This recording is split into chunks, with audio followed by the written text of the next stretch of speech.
hell. Wind her up, give her some throttle. A battle in a bog. Like three big fat elephants. We're gonna lean into it. Has Al in deep. Man against machine.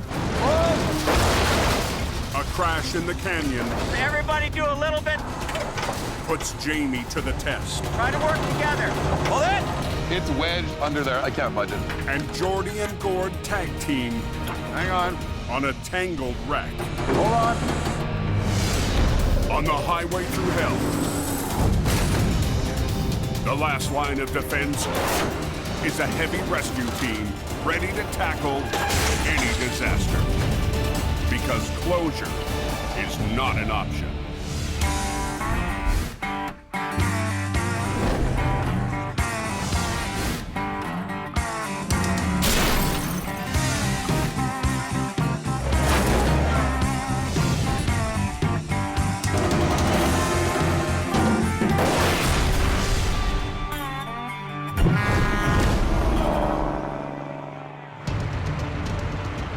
How's the coach? Going hard. A hard blast of snow on BC's Coquihalla Highway Plows are working. has maintenance crews in full force on the mountain. Is it still snowing heavy up there? Going pretty good, yeah. When the storm hits, everybody works together to make sure the hill's kept open and traffic flows. Heavy-duty snowplows are crucial to keeping the vital trucking corridor open. BSA does a wonderful job keeping the roads so damn clean. Leading the pack With the full load of sand on. is one of the highway crew's newest machines. These are all new, and we are just ironing out the bugs. Plow Truck 244. Oh, they're scraping away. It's getting better. But after an hour on the front lines, Now we've got an issue. plow driver Robert Copeland is in trouble. We have a red engine light on. It says engine fault.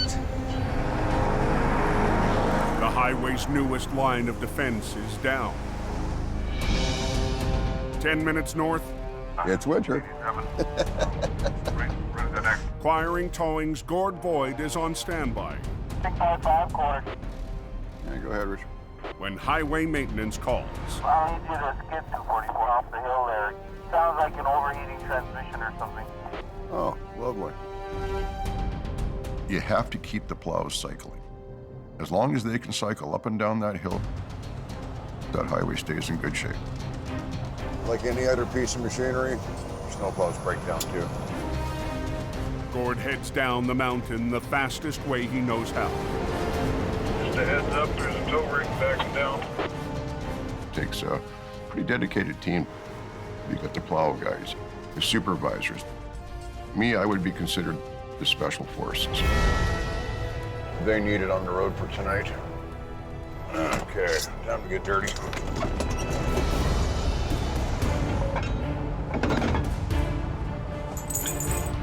And more heavy snow is forecast for tonight. I'll tell you, to a snowplow. If it snows again, they're gonna need every piece of equipment they got, including this one. Okay, let's get this thing under here. I gotta get it back to the shop so they can find out what's wrong with it.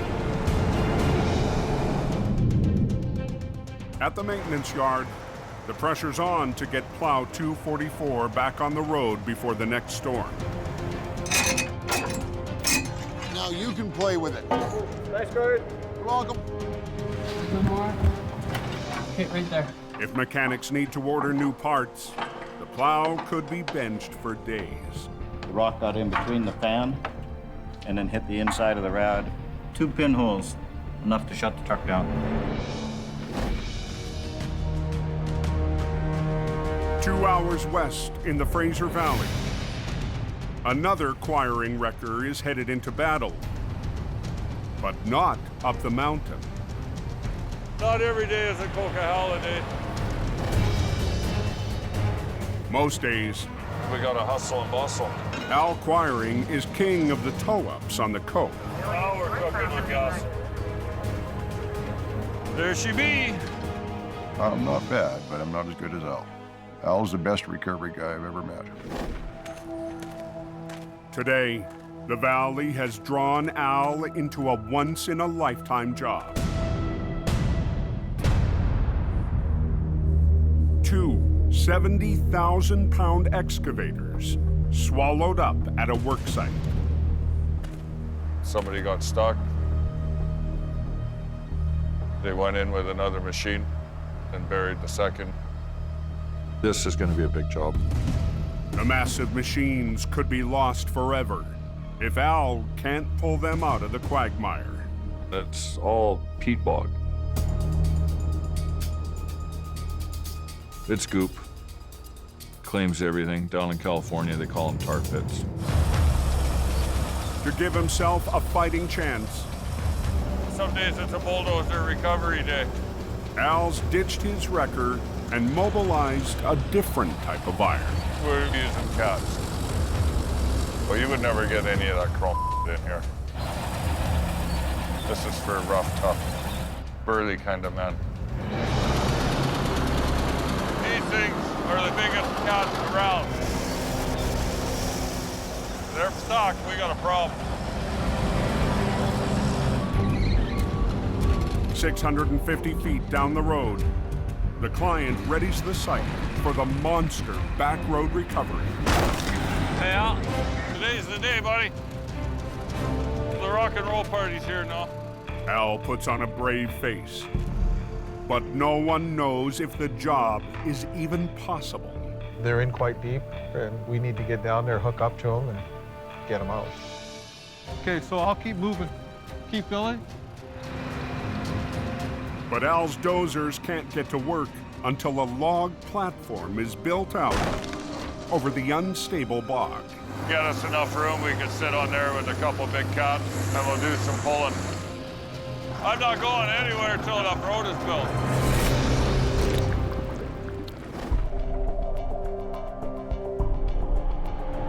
Up on the coke, Is it snowing up top yet? tonight's forecast is still calling for another 8 inches. Near the summit, Shove it my way just a little bit. highway crews race to get the newest plow back on the road. 2 pinholes, enough to shut the truck down. The radiator was punctured by rocks, but replacing it won't be easy. Trying to twist it. For Highway Supervisor Richard Enns, going into tonight's storm down a machine is not an option. Hopefully we'll get her back up again. Which way? Yeah. Sometimes a little persuasion helps. Everything looks good? At 3:45 p.m., Okay, looks good. Alrighty. Plow 244 returns to duty on the mountain. Slippery, slushy section, snowing and plowing in progress. It's a constant battle to make sure the equipment is up and running and ready to go when the storm hits. I'll see you at the top, buddy. Down in the Fraser Canyon, Is there a fresh accident there? I'm not sure what's happening. I heard something about a smash-up. conditions are clear on Highway 1, We're just past Boston Bar. but Jamie Davis is on his way to an accident scene. There's a wreck here that we're dealing with. It's a tractor trailer that slipped over with produce on it. The wreck happened last night. I don't know how they got there.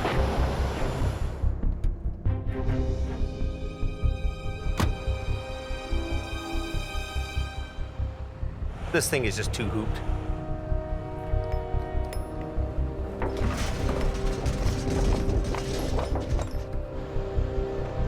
I'm not gonna lift that. Scott Bird, Jamie's top operator, has just arrived from Hope. When I got up there, I seen a bunch of concrete barriers knocked out of the way. I see a trailer on its side, and I don't see a truck anywhere. Is it? Yeah. And we just have a trailer flipped over. You know, usually the tractor and the trailer stay together. The semi lost control, struck the barrier, then broke apart, leaving the trailer on its side and the tractor nowhere to be found. Well, it was kind of a difficult one for me to piece together. Interesting. On Highway 1, Not paying attention to the road, I'd be guessing. Jamie and Scott have been called to a wreck where the tractor is missing.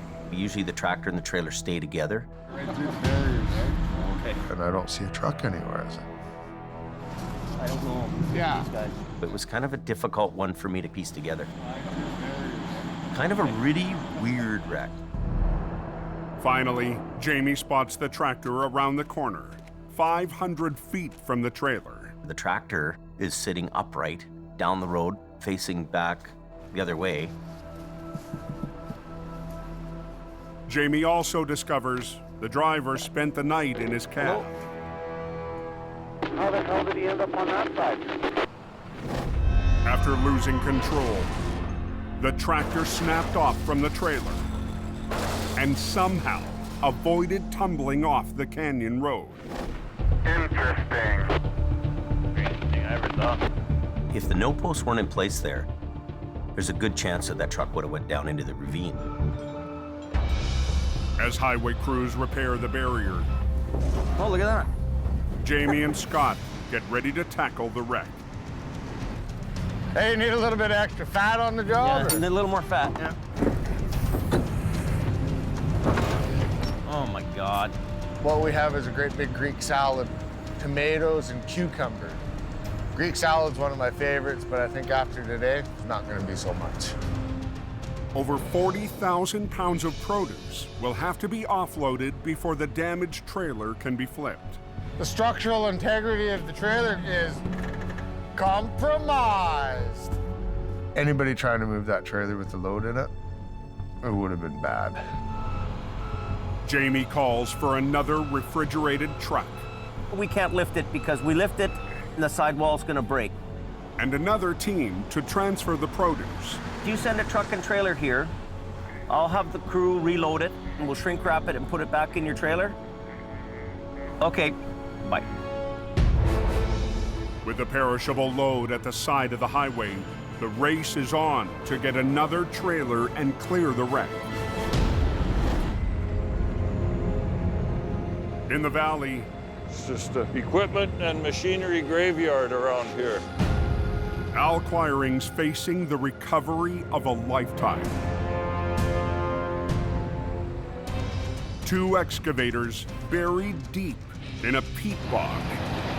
The crew is finishing a log platform so Al's bulldozers can get close enough to tow out the trapped machines.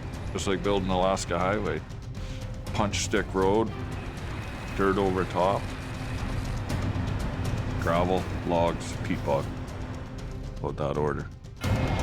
Front and center for the pull is a piece of iron with a special place in Al's heart. His vintage 1963 D9 cat. It's the best D9 that they've ever made. Bulletproof. This particular tractor that I've got, it was kind of a scrap piece of metal. Brought it home, sweet talked that thing, and finally it roared to life, and this made my day. The makeshift platform is ready for Al to start the recovery. How's it look? My biggest thing is we can't get a hold of it right now. The excavator has a tow pin on its undercarriage, but it's buried in the muck. We got about 15 feet to go to get to that pin. Yeah, I know. After a previous failed attempt, a leftover cable still attached to the excavator gives Al something to rig onto. This cable's hooked up, Al. It's a 100-footer. It's hooked up to a shackle right at the pin. You go and hook onto something that somebody else has got off their farm. If you can't see it, how can you be 100% confident with it? If something breaks, things go flying. Last winter, Al had a bad experience with someone else's leftover rigging. That doesn't sound good. So that's why I don't like using other people's rigging. We'll lean into it a bit and see if we can get it to poke its nose up a bit more. Today, Al will pull using the old rigging and hope it holds long enough to expose more of the machine. Hopefully we can nudge it out enough. We could get a big wrap around to get that big on there. I might be able to pull it just enough. Yeah, 10-4.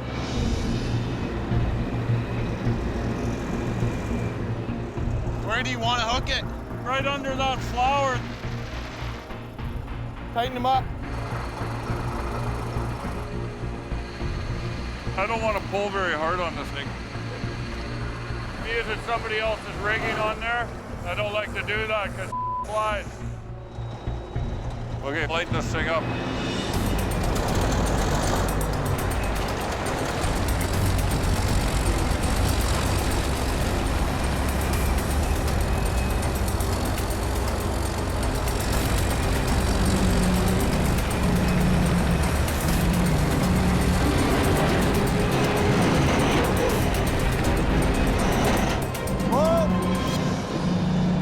The excavator's 8 feet farther out of the bog. Joe! But Al won't risk pulling on the old rigging any longer. After that, somebody's got to get in and really hook on that. We're gonna wrap around it. And then do the pull. In the canyon, The structural integrity of the trailer is compromised. heavy rescue waits for a crew to move a load of produce out of a damaged trailer. I'm gonna get the driver. His trucks are right off. While waiting for another trailer to haul away the goods. I'll take you home. That's good. Jamie takes the driver back to town. It's a whole lot of peppers up there. With the boss gone, Scott's in charge. We waited and waited and waited. What's in those? A crew finally shows up to start moving the produce. Yeah, we'll take everything from the back. We'll start here. Leading the offload team is a familiar face from the past. John Rogers was Jamie's lead driver in Hope last winter. 3, 2, 1. And that right there, ladies and gentlemen, is how you do a one-truck rollover recovery with a deck. Yeah, let's just get the rest of the plastic out and then start uprighting everything. Scott wants all of the groceries stacked and ready on the highway before the trailer arrives. We'll just leave it where it was. Scott's an idiot. Oh, some days. But John has a different idea. In my opinion, it's easier to leave it in the trailer, just do it one time. It's easier that way.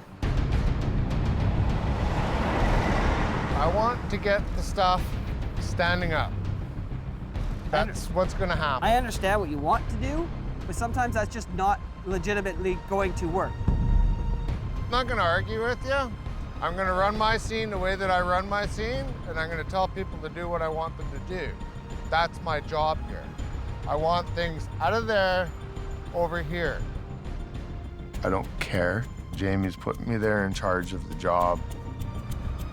But you're not doing the work. We are.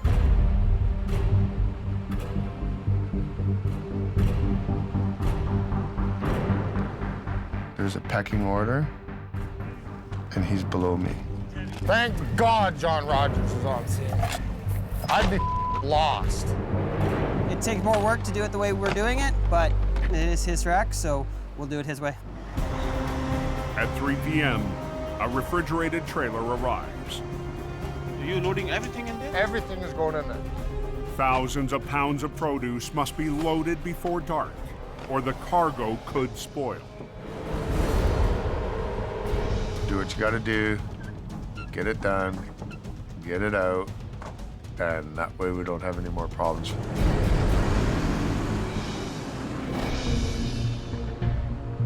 In the valley, We got the two cats beside and then yours down the middle. Yeah. Fly right out of there. Al's in deep on an impossible mission. It's quagmire. It's nasty. Trying to pull the first of a pair of 32-ton excavators out of a peat bog. Silty peat, gross. The more you agitate it, the more you go down it. After muscling the first excavator just high enough out of the muck, Right up over the top here. Top.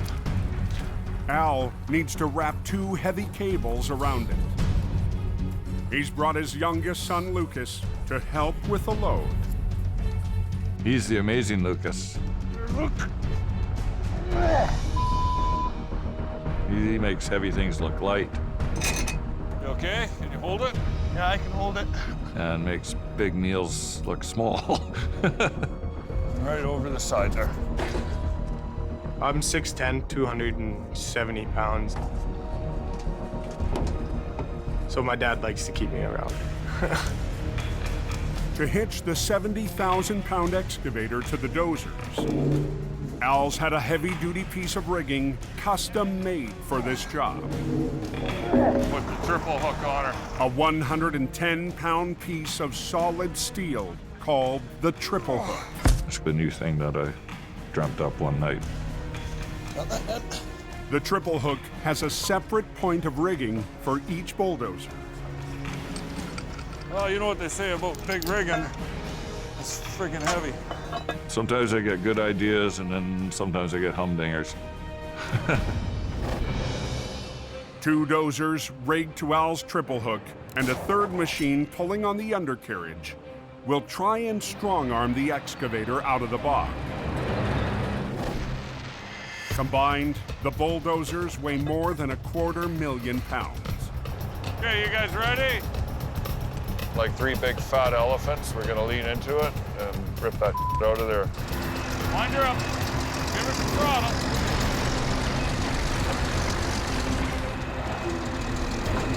Use the winch.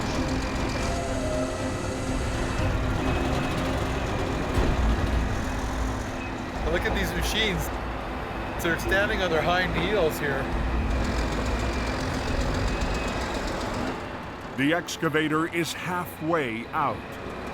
Come on, pull on her.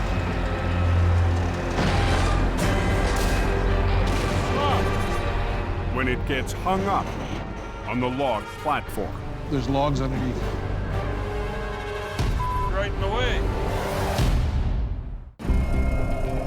Use the winch. Wind her up. In BC's Fraser Valley, Give her some throttle. Al Quiring and his army of dozers Come on, pull on her.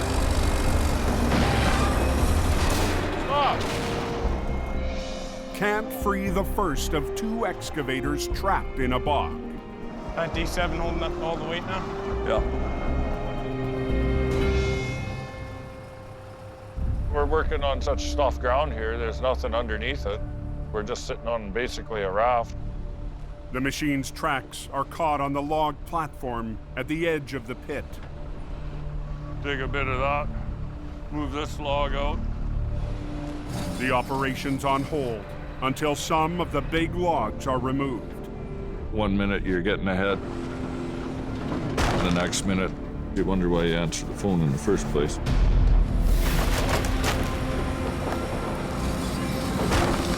A bit more.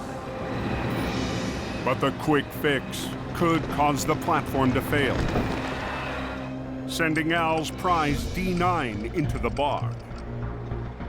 You get that thing buried, or you might be saying your goodbyes to it. I'm not ready for that yet. Let's go straight ahead. Al rolls the dice and gives the signal.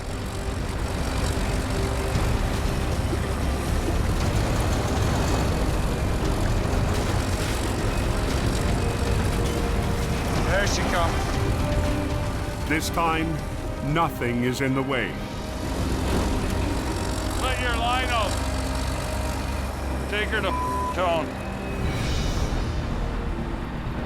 The first excavator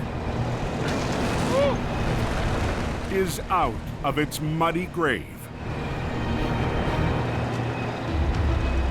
He's jumping with joy that this machine's out. Maybe we can breathe a little bit easier. That's D9. It's an old sweetheart. Worth every penny. That's for sure. But the second machine, buried deeper in the bog, may be impossible. I guess I'm bringing swim trunks tomorrow. The next one It's gonna take a little bit more preparation and thought. Come back tomorrow with fresh thinking. Man against machine. That's it for today.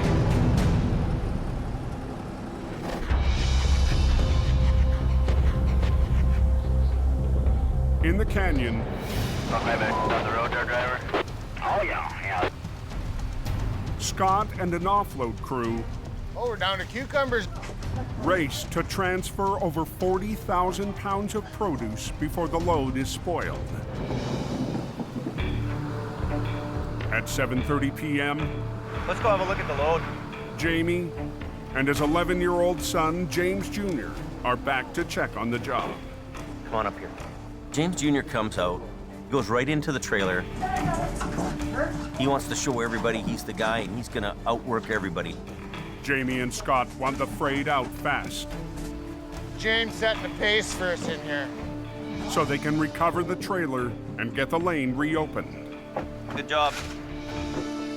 To watch a youngster grow up in this business, I'm really proud of that. Keeping James Jr. and the crew safe is lead flagger Robert Muckwa. I put up the max speed sign, brought the speed down to 60 kilometers. But the overnight freight runs are coming in hot. Those trucks are running through there at over 100 kilometers an hour. People were not slowing down. Right, that V train heading southbound towards Boston Bar. We just came through our accident scene full tilt. I appreciate you wouldn't slow down. Holy small, it's like they're racing. People don't care about anybody but themselves. This little general information for the trucking community out there. If anybody else speeds through this work zone, it will become a single alternating traffic pattern and everybody will be delayed. Thank you. Give me the word there, boss, and I'll do it. Next guy speeding through here, it'll be done. As another semi speeds by, You want to be goose? Roberts had enough. You stay right there. Well, I hope everybody is happy with you. We're going to start stinging the lane, and you stay right down where you are. That's the proper speed. He made the best decision that was safe for the motors and safe for our crews. He did the right thing. After more than 6 hours of offloading, Here, James. Okay, that's it, guys. We're all done. Good job. We're good to go. the load is on its way. Hello. But Jamie gets a call from a longtime customer who's had a breakdown. All right, thank you. Bye. I'm looking forward to doing my rollover, and I get sent off to do a tow. Wah, wah, wah, wah.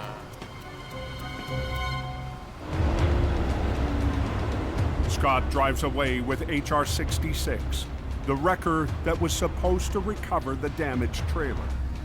You want to do the recovery? I've been on this job long enough. I want the trailer off the road. Jamie decides not to wait for Scott and flip the trailer with the only trucks available.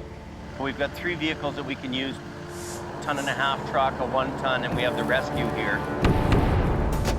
You got snatch blocks? Yeah, I got a snatch block, yeah. With Robert and Gord. Get everything rigged up before we block the highway. And even a hand from John, Jamie will try to pull off the recovery with an unlikely set of trucks. So if we all work together, I'll get each guy rigged up and we'll get each truck in place. Jamie will run lines from the 1-tons and the rescue truck to the highest points on the trailer, hoping it's enough power to pull the wreck back onto its wheels. You're gonna pull low with your boom down, the snatch block through there and back, okay? It's not something we do every day. I wouldn't want my guys slipping over tractor trailers with 1-tons on their own. And the recovery will have to be done without Jamie's best operator. Doing the impossible and doing things that wouldn't seem like you could do them is kind of cool. Hold on, traffic! Suck it up.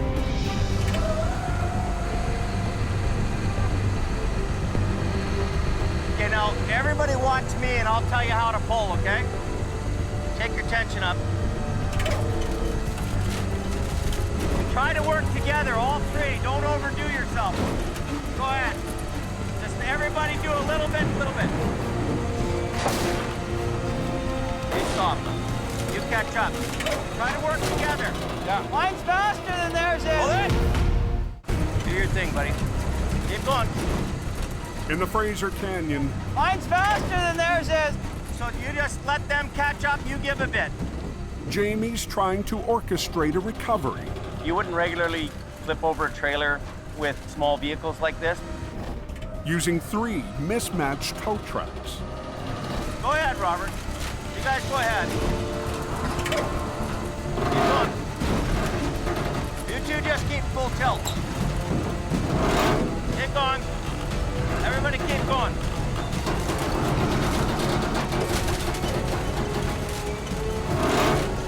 Keep going.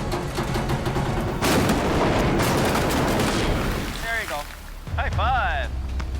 The end result is really some beautiful recovery. That was amazing, eh? Did you think you could be able to do that? Yeah. Oh, really? Oh, yeah. Oh, yeah. I could do that, yeah. The right guys, the right gear, and you do a nice job. It's great. Okay, let traffic through.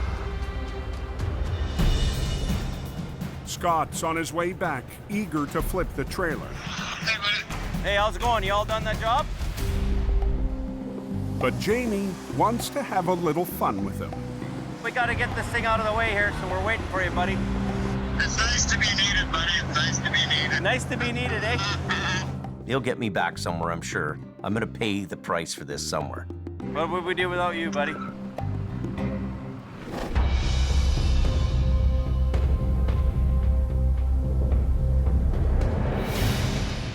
The next morning, falling temperatures have brought a thick frost to the Fraser Valley. Feels like the same dragging on dream as yesterday. Al Quiring is back to take on the second stage of a mammoth recovery.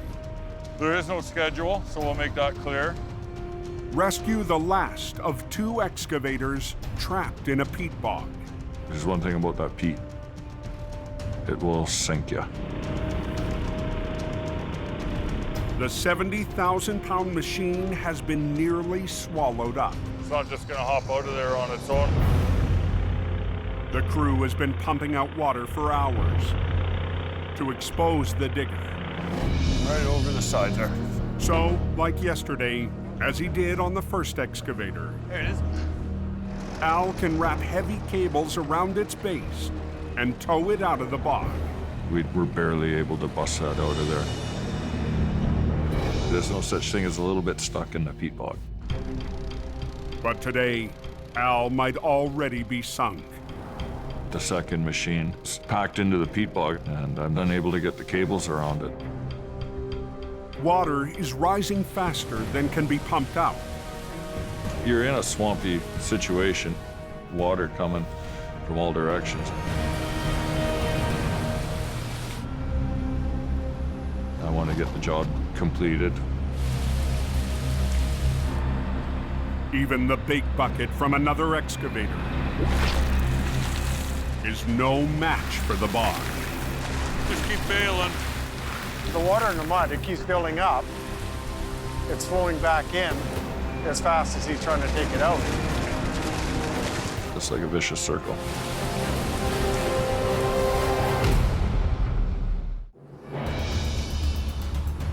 In the valley, Al's in a losing battle with a rising bog. Boy, did we to get down and keep the water out.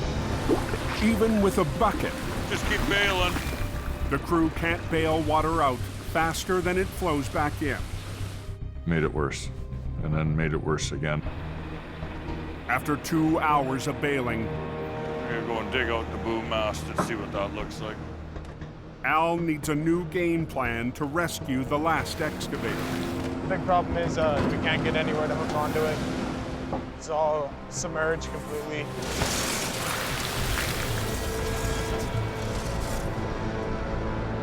I think we'll grab her right by the turret here, Len.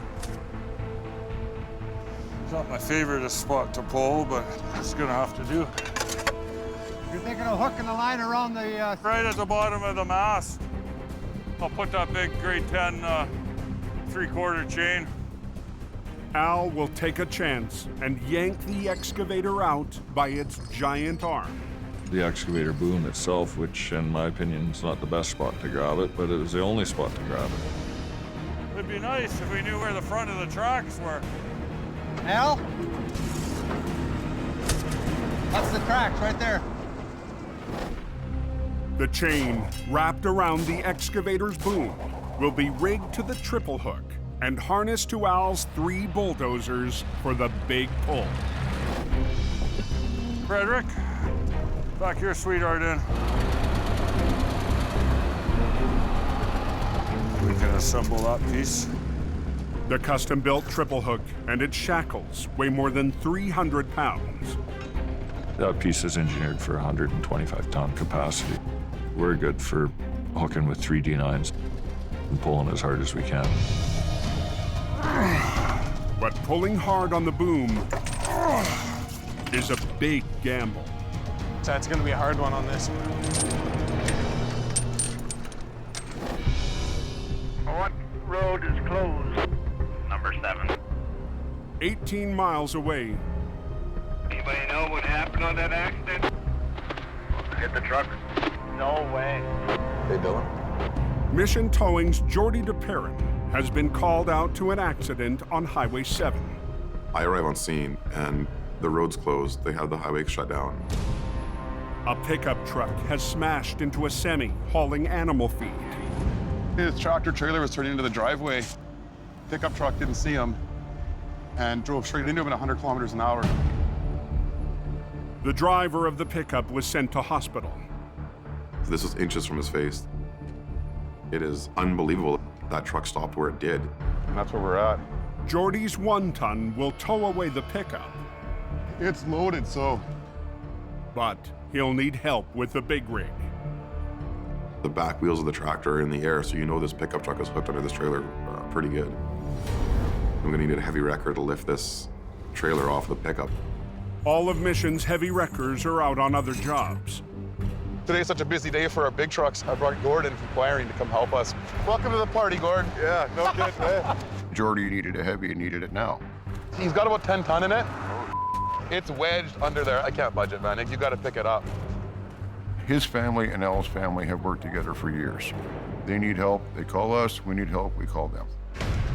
But lifting the damaged trailer could end in disaster. We could pick this thing up and the trailer could fold on us, you know, depending how the structure, the frame underneath the tank is. Highway 7 is closed. How long do they figure until it's open again? Quite a while.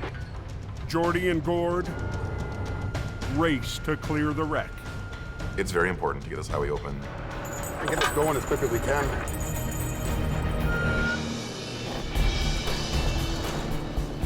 In the bog, Don't jump in, whatever you do. light is fading. Al's running out of time to rescue a sinking excavator. The base of the 70,000-pound machine is underwater, so Al's only option is to wrap a chain onto its giant arm. I was unable to get the cables around it, so the only thing left was to hook onto the top. Right here. It'll come out. As long as the chain don't break. But as Al rigs the heavy cables to his dozers, he feels a sudden sharp pain. That's ugly. Well, I cut a big vein in my thumb. Of course, when the adrenaline's going. That's real oil. My dad, he's tough as nails. I'll just put it back in my glove. He manned up, put his glove back on, and got right back to work. Down to the wire, Al fires up his D9s. And that's when the cats come in concerto and start pulling. For one final pull before dark. Come on, pull on her. Turning fresh air into a diesel smell. It's like cool.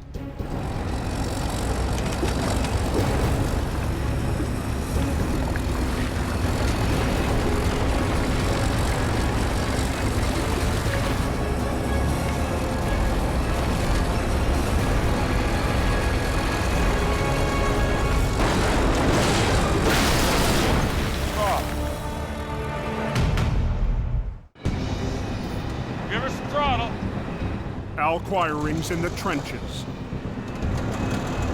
Come on, pull on her. Fighting the forces of Mother Nature in one final assault. You're all right. Come on. It looked like at first the machine was going to lay on its side and come right out. But it just came in and bound itself up. And then pow! Al's heavy-duty chain was no match for the bog. Chain. Want a shovel, Dad? We're gonna need an excavator. That's a big chain. Snapped like it was a tin can. It's amazing. Definitely a hindrance. The second excavator We might not get it out today. No, we're not getting it out today. will have to spend another night in the grip of the peat bog. And Al will have to wait another day to conquer his toughest job yet. Kind of disgusted and disappointed that it didn't come out. We found the weakest link. Battered, bruised, and even bloody, Al's not giving up. We'll just get some bigger and put on there. As I've gone down this trail of heavy recovery, each job brings its own challenges. So that's that today. Come back tomorrow with fresh thinking. I'm hopeful. I've had that chain a long time. I gotta go home and cry. Can you get through that accident, or they got the road closed? On Highway 7, Okay, how are we looking here? Gord and Jordy work together to get a feed truck and a pickup off the road. Helping out my buddy Jordy, because that's the way we do things. Isn't that right, Jordy? That's right. Gord will use his heavy wrecker to lift the loaded trailer off the pickup. It's a fully loaded 3-axle trailer, so it's probably, with the weight of the trailer, probably 70,000 pounds. We're going to use the 50-ton capacity of this wrecker to do what it was designed for. I'm going to lift this up so Jordy can pull that pickup out from under it. Gord uses 2 winch lines to hold the heavy trailer steady as he lifts. Worst case scenario, you get it up in the air and one of the cables snaps. Now you've got it only being held by one side and it will roll. Let's take up some slack. I'm gonna winch on this one. As Gord lifts, Jordy must work in sync. Hang on. To winch the pickup out from under the load. Hold on.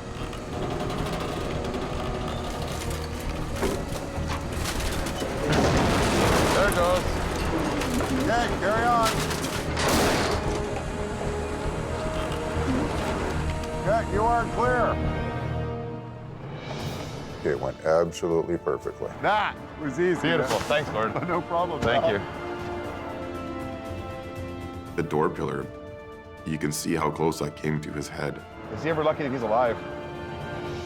To me, it's a good accident because he is okay. Get this highway open. Yeah. Okay, I'll get out of the way.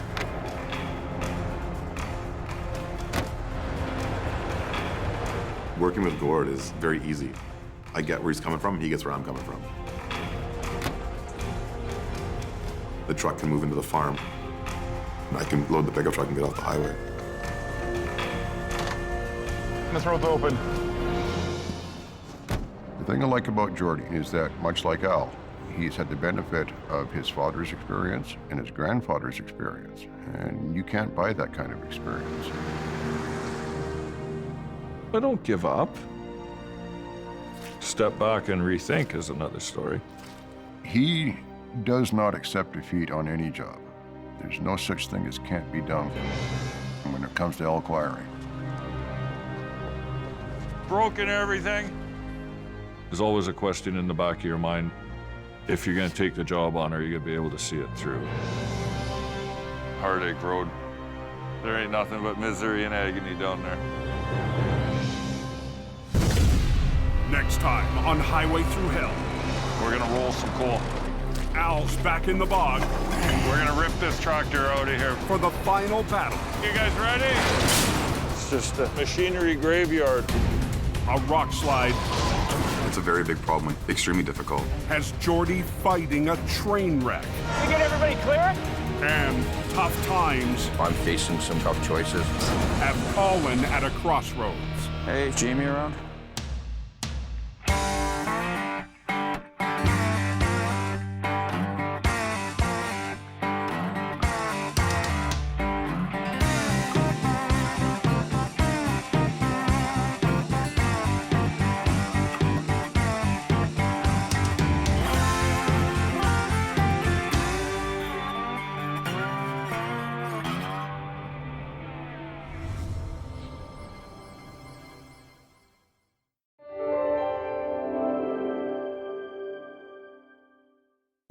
This season on Highway Through Hell, David is on fire.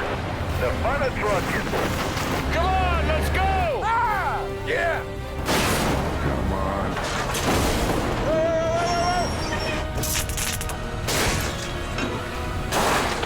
Whoa! Nobody's going anywhere.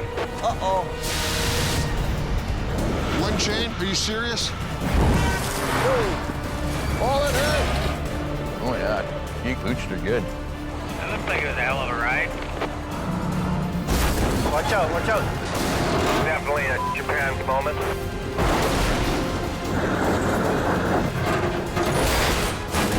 Mission accomplished. Bada boom, bada bang. Here we go. Once more into the breach.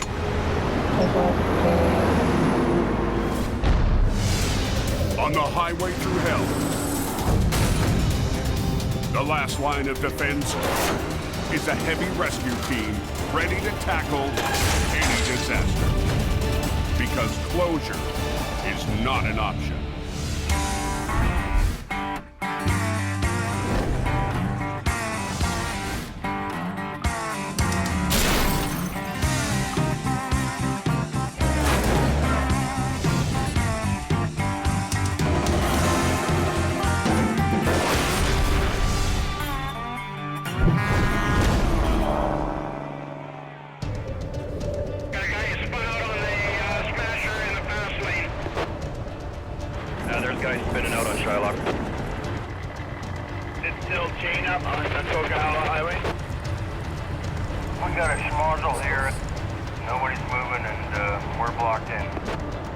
Being stuck up here in the Coquihalla is miserable. It's always nasty here. The first blast of winter has BC's Coquihalla Highway at a standstill. I really just want to get going. You're gonna turn hard left and try and get over against the guardrail. Highway maintenance crews Steer hard that way. do everything to get traffic moving again. Steer left. Yeah, it's close, yeah. I'm getting very angry. Fat old guy shouldn't have to do this. But before the battle is lost, No trucks backing down the hill. they call in the cavalry, requiring towing. It's already turned into mayhem. Driver Gord Boyd is back. Yeah, it's winter, all right.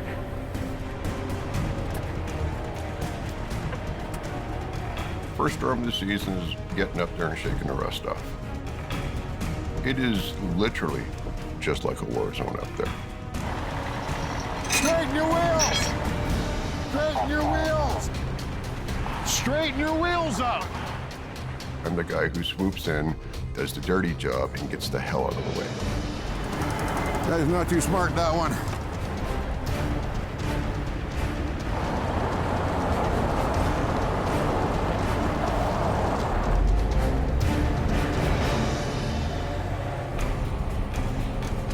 Also in the battle tonight, Instead, we gotta hustle and bustle. Gord's partner on the mountain, Big Al Quire. I've been towing on that hill for 25 years. The snow shed corridor is icy. Al and Gord tow semis that are spun out on the Smasher, the steepest section of the highway. Usually the first storm is the whopper, because that's when people are not prepared. Tonight, truckers should have their tire chains on. Oh! Oh! But Al's found something new. Snow socks. We don't use those in BC, buddy. They tested them in Colorado.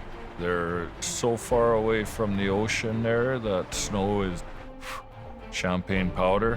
One set of good chains. I'm gonna drag your ass to town like we're going for hookers and beer.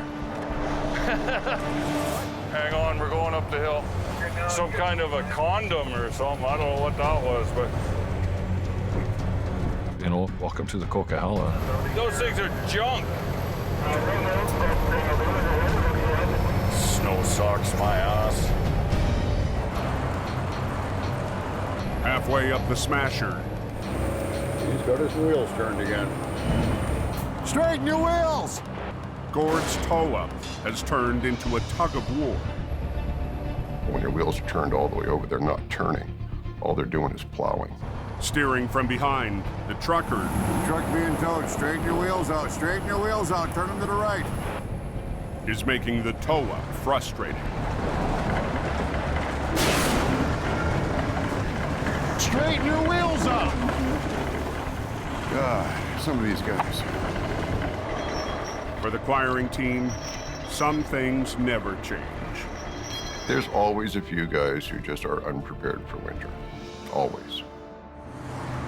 We have compact slushy delivery, temperature 0 degrees.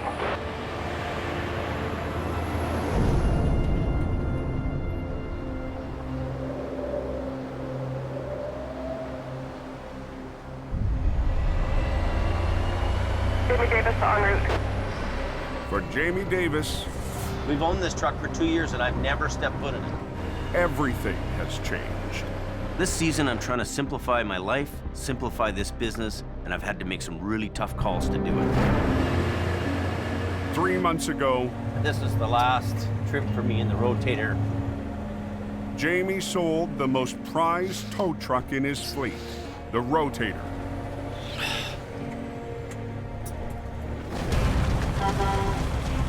From the first day it rolled into his yard 4 years ago, That's really nice. It's got 8 winches. Yeah, it's pretty good, eh? the Rotator has been Jamie's dream truck. They have the ability to move and swivel around, and they can pick up huge weight in a short radius. Rotator is the Godzilla of wreckers. Keeping the highway open.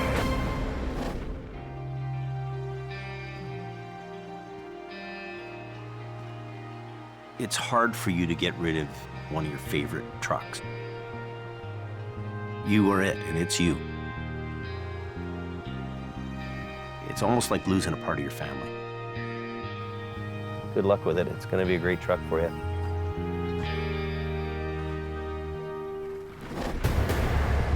The sale is part of Jamie's plan to downsize his operations in Alberta and BC.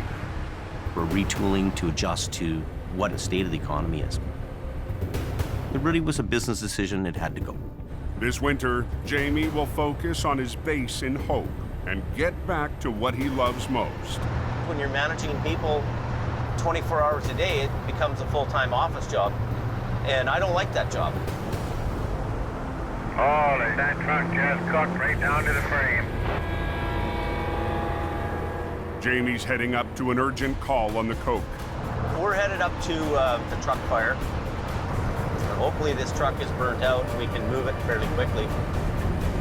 Holy cow, looks like that thing's burning pretty good. The burn job is up near the summit of the Coquihalla Highway. Carved through BC's Cascade Mountains, the Coke is an engineering marvel, a vital trucking corridor to the West Coast that can turn into one of the most challenging rides in North America.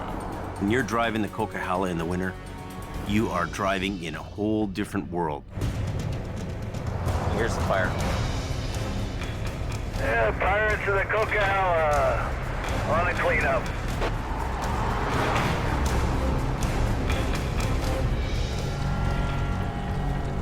After the cab began to fill with smoke, the driver pulled over and disconnected the tractor from the trailer. Tractor fires are really dangerous. You have rubber burning, fuel, oil from the engine. It's like a living, breathing animal that's ready to bite you. The diesel fuel tank also has a gaping hole in it. We have no fire services. Nobody's gonna come and put it out. That's the end of that. The wreck is blocking one lane. Keep your windows up, going by that truck. And billowing smoke across the highway. It's smoky, it's causing hazard to other vehicles. Well, it has to get off the road. To clear the highway quickly, Jamie makes a bold decision. We're not gonna sit here 20 hours to watch this thing burn. Drag the flaming wreck up onto his flat deck. Main thing right now is they want the lane open. We need an extra guy. Jamie needs help to haul away the trailer.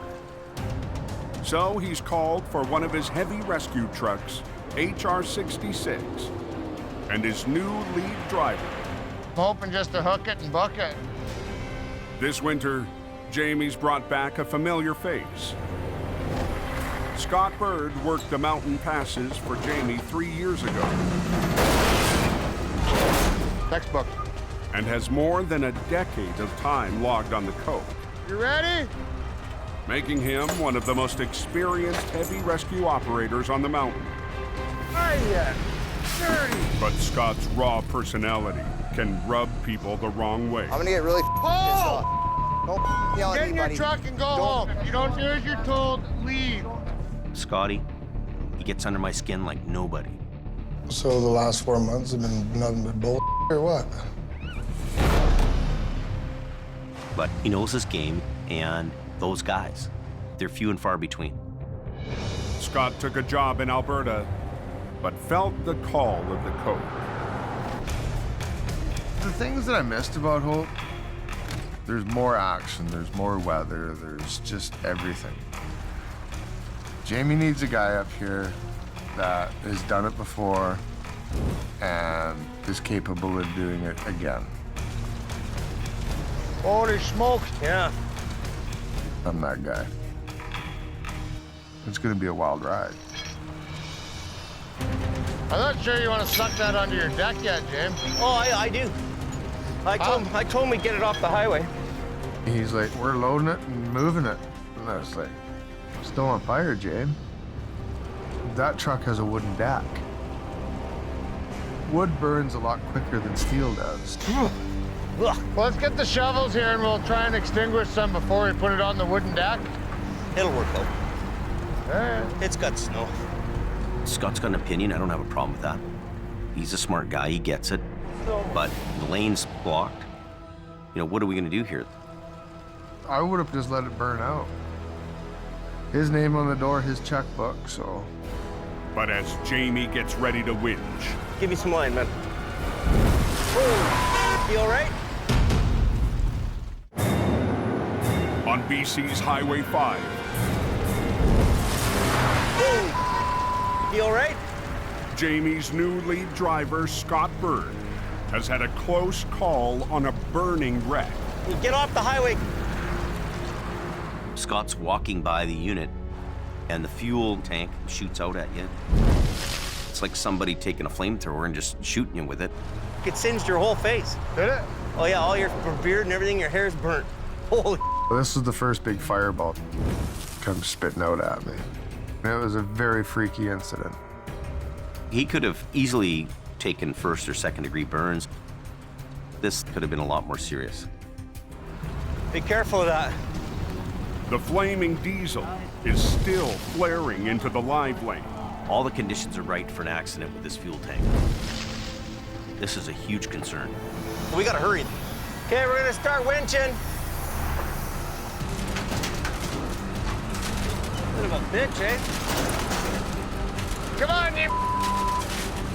There's nothing here that rolls anymore. This thing's gonna be a fight for us all the way up the deck. Whoa! That fuel tank doesn't like us.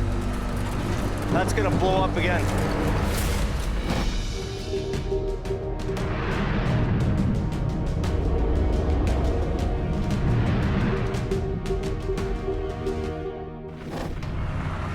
Ooh, that didn't look good. On an active logging road 40 miles west of Hope. You can only go too fast once. Heavy rescue operator Jordy DuPerrin has been called out to a vehicle in a river. Missed the corner and went straight into the river. This wall's just done. Bottom, go! Jordy leads mission towing. Just this line, bottom, go! Voila! Beautiful. A family-run business started by his grandfather more than 60 years ago.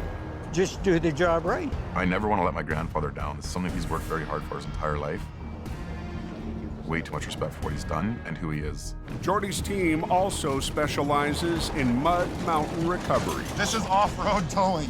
On the back roads outside their home base in Mission, BC. Here we are.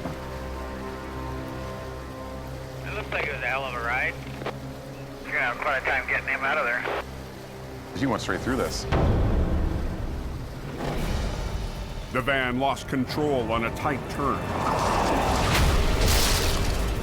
missing a bridge and plunging into the water below.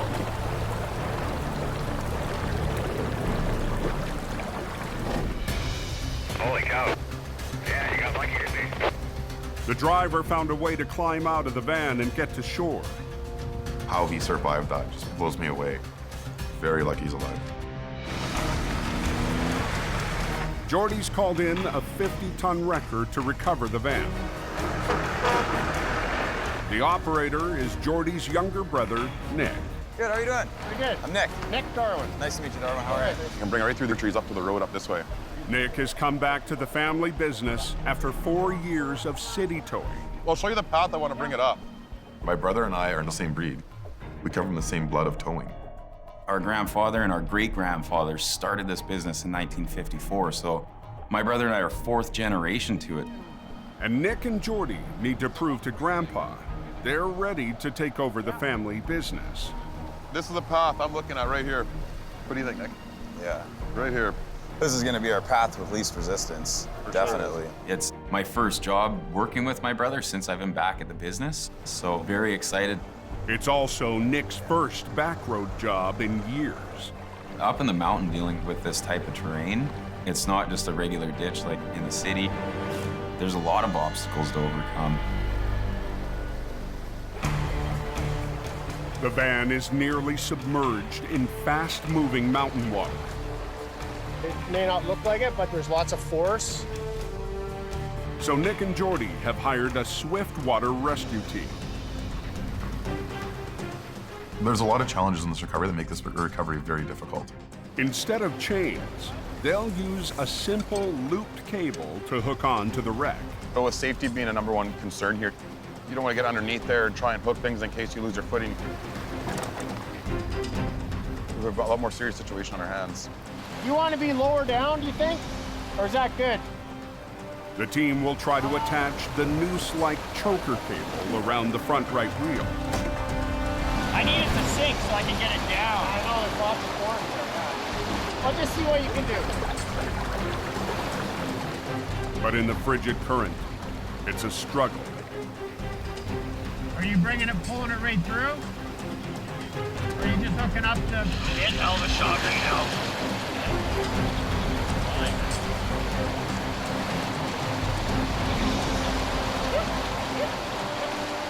They actually hooked a choker to the vehicle best we could for the water that was moving fast around that vehicle.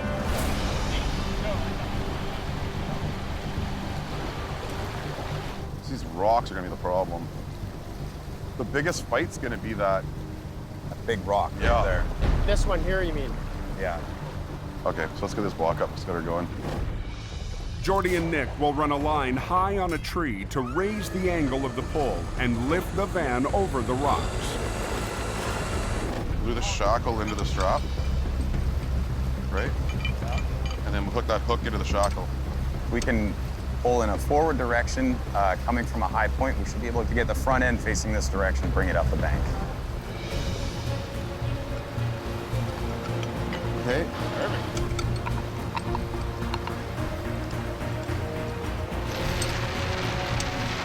Hook that hook up.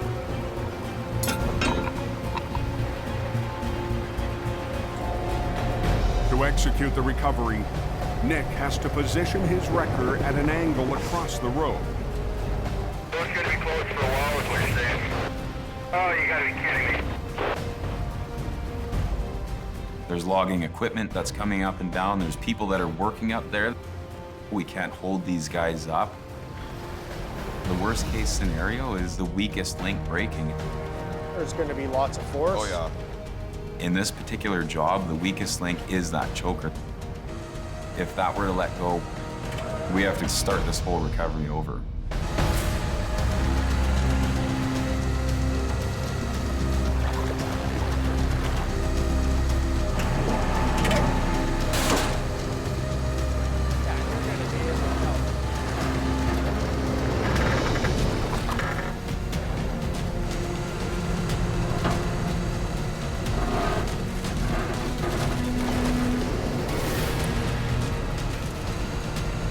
Heading right into that big rock. The van is on a collision course with a boulder.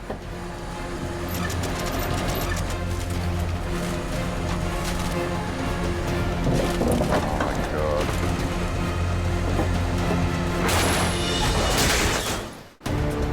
Okay, it has been working over there. Just off a logging road west of Hope, BC. Oh no. That's what we're afraid of.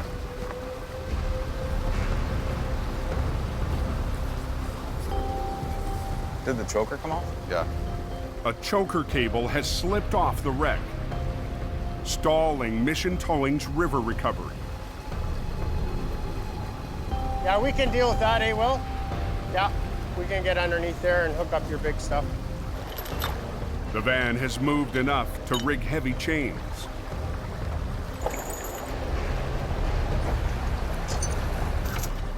But Jordy and Nick still face a minefield of rocks between the van and the shore. You got that one rock or the other rock right now? It's got to come over either one of them. We're never going to get it over that rock right there. No. I think we're better off going the direction we were going. Yeah. And Keep it try going. to get that front end to come around Okay. it. Okay, guys. From the road, Nick will continue to winch using a single high line to coax the van over the rocks.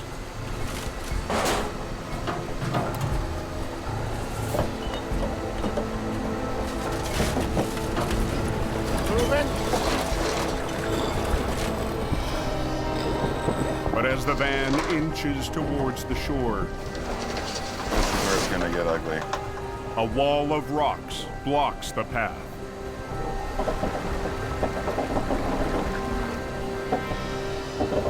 The front end's gonna come right out.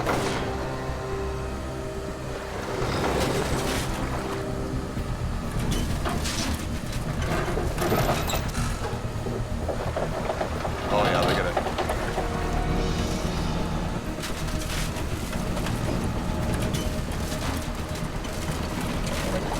I ripped that tire right off. No, no, no, no. Oh. Get it out of the water.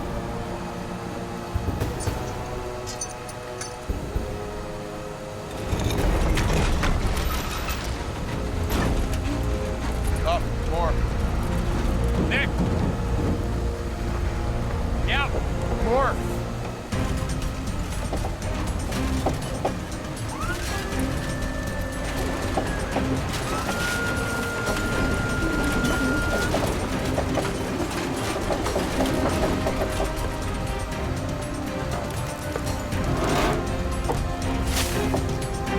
Hold it. On the stop there. It's out of the water. Beautiful. Now we're at the second stage of this recovery.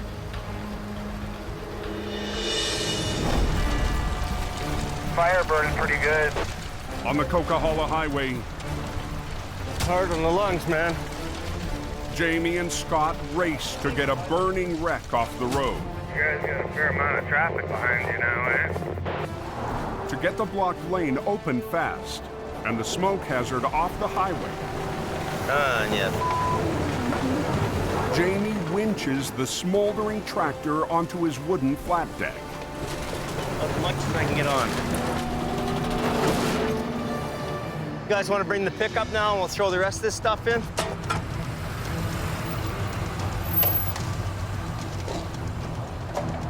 There's so much leftover debris from the burnt truck. It fills a pickup load. Don't wreck my tailgate. We gotta hurry.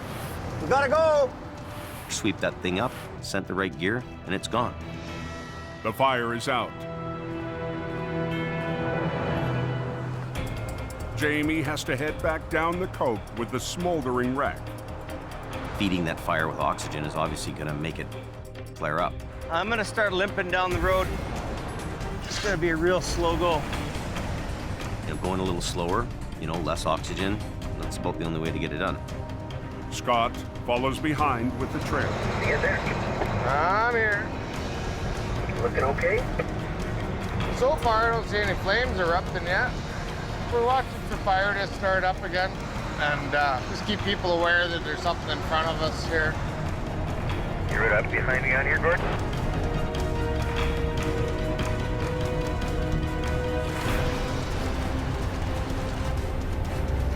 Fire on the deck. Got some fire on it, Jamie.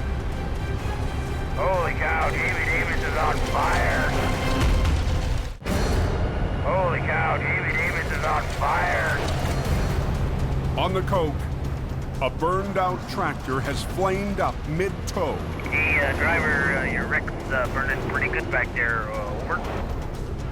The fire threatens Jamie's wooden flat deck and traffic on the highway. Yeah, hit the next one up there, Jamie. There's some fire coming. Quite a bit. Following behind with the trailer is Scott Bird. We're gonna stop at a wide spot, get this thing to go up. We gotta pull over right now and deal with it before it gets out of control. Oh, look at that. Yeah. Come on, quick, quick, quick. Come on, jump, jump, jump. Jump, jump, jump. Quick, quick, quick. Gross. Need a little snow. We find a spot and, you know, shovel some snow on it. Snow and put the flames out. That's the way it gets done here. Well, we like our wreck hot, eh? Just like we knew what we were doing. Me and Jamie are working together like we did years ago.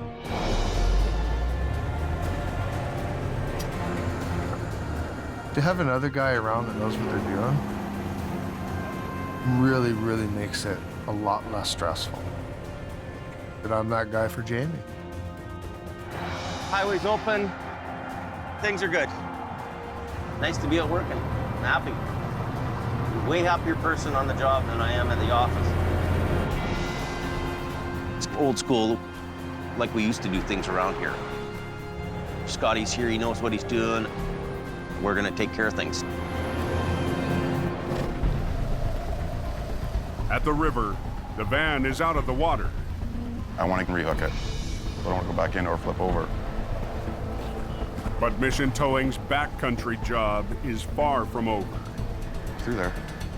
Jordy and his younger brother Nick now need to thread the van through 200 feet of forest up to the road. I mean, the terrain here is not made for a vehicle to drive in and out of. We're gonna run that second line down to it. Okay. They'll use 2 winch lines to guide the van through the trees and over the uneven terrain. One line pulling the vehicle straight, the second line on a different angle to steer it around the trees.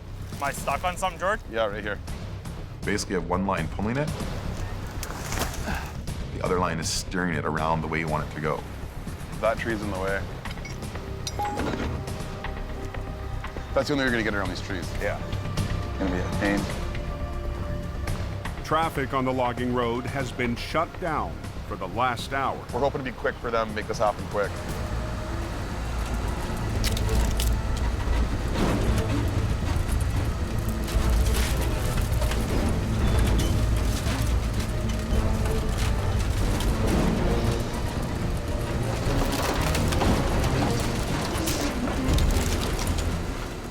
I can't see the load, so I'm 100% relying on my brother to be my eyes down there. Watch that.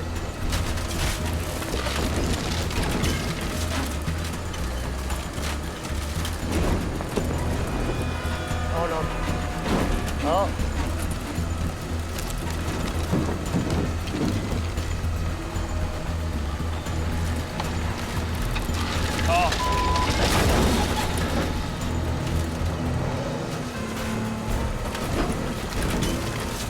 Okay, Nick.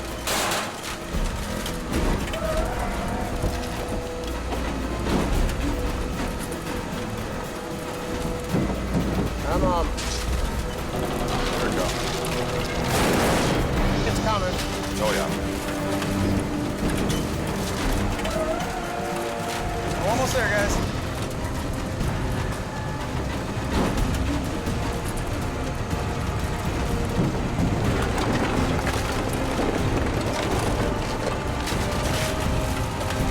Bang on. Good, Nick. She's out. Perfect. It's out, that's the main thing. This was a very successful recovery, and it's a very great feeling when you're done. Bada bing, bada boom, bada bang. That's right. Something that's very important to me is not disappointing my brother or my grandfather. It's a promising start to the season for Jordy's brother, Nick. Yeah, buddy. Good job, boy. Good job. Nick did awesome. Bring on some more. I can't wait. We're up for the challenge. Maybe the next one, hopefully there'll be a few more trees and bigger rocks we gotta overcome. Hopefully not, actually. It's open. Yeah, they're opening upwards now. Those are the ones that keep us hungry in this business. Sweet. Let's get out of here. We're out of here. We look forward to that type of work.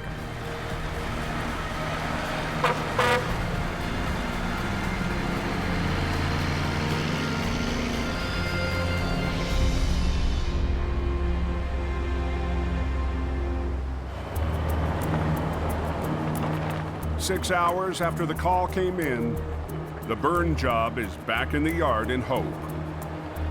It's so smoldering. Jamie gets an urgent call from a customer in Alberta. They have a whole bunch of fire department guys. They got the road all blocked off. A semi hauling dangerous goods has crashed 120 miles west of Edmonton on Highway 16. So yeah, so they'll roll out there right away. Okay? Okay. A hazardous material wreck is serious, they're dangerous, and there's no looking back. That's pretty serious stuff that they're doing there. You either get it right the first time, or you don't get it at all. Dispatched from his base in Edmonton, Yep, she's closed westbound. Jamie's lead driver, Colin McLean, rolls to the crash site. There's a rollover and emergency vehicles everywhere. Everybody's on scene. We'll find out more when we get there. Over the last 2 winters, I'll back up. Yeah. You back up in the front, right? Yeah.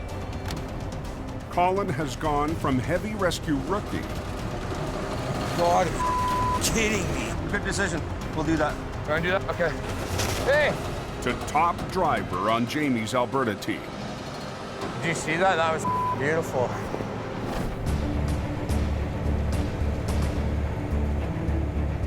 Well, basically in Edmonton, you got me running the show. I'm a confident heavy wrecker operator. We got any records here at this accident? Jamie knows I can do the jobs. If he's got the work, I'll get it done. Where can I sneak in here? Colin, he's picked it up quickly, but we've got a pretty tight, small little crew there in Edmonton right now. I'm really hoping they do a good job. They keep it all together. 10-4, Jamie Davis, truck.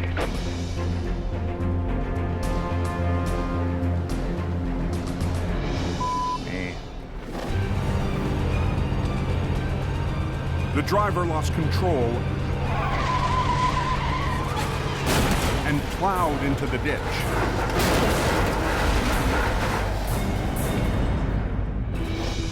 The wreck is carrying more than 100 cylinders of compressed natural gas. Look at all the natural gas cylinders. Lovely. The racks of dangerous goods are housed inside 3 separate transport modules. So flipping it back onto its wheels will not be easy. I have representatives from the trucking company. I probably have a dozen fire rescue people standing around. We've had the highway shut down now for about 40 minutes. This is not a wreck to take lightly. This is not a wreck to up. This is an A-game wreck. Yeah. In hope, Jamie and Scott have come up with a plan for Colin. What's going on? So we sent you what we thought was a diagram of what you could do, eh? Really? Because this job is so high profile. Link the back of container number 1 to the front of container number 2. Scott and I feel that we need to give our 2 cents worth in order for him to come up with the right plan. Kind of pissed me off a little bit. You guys are sending me drawings of a truck wreck. You're 1,000 kilometers away. Okay, you really guys are starting to bother me, but I know you care, so I'm gonna let you guys go, and I'm gonna go to work. Yeah. I know what I'm doing. I know my job. So just stay out of it. Right now, westbound traffic is shut down, so it's important to get the truck off the road. She looked like she hit pretty good, though. Driver Johnny Tipton arrives to help Colin with the high-stakes recovery. You gotta be super alert. Any little mistake could turn into a big disaster. These modules weigh approximately 18,000 pounds. 18, and 15. Okay. It'll be a good challenge for me and Colin. This winter, Colin and Johnny are operating a pair of 50-ton wreckers, HR-116 and HR-117, the most powerful trucks left in Jamie's downsized fleet. These 2 units pack a lot of punch. They're heavy-duty recovery winch trucks. But all that pulling power won't matter if they can't hook onto the wreck. What can those lifting hooks take, you know? We lift the modules with those. Okay. It's rated for the weight of the unit. They're rated for lifting up, not being pulled on them. The modules hookup features were too small. Look at it. If they're not going to be able to take the weight, we'll snap them. The last thing we need to do is have anything break, have this thing roll back over. Can we start pulling on that? This is new. Hey.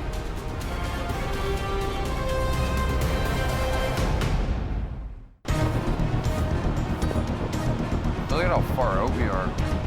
On Alberta's Highway 16, there's not a lot to really get a good hook in on these. Colin and Johnny are trying to flip a wreck loaded with bottles of flammable compressed natural gas. If they're not going to be able to take the weight, we'll snap them.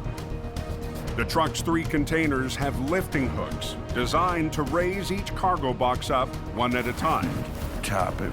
They're rated for lifting up, not being pulled on them.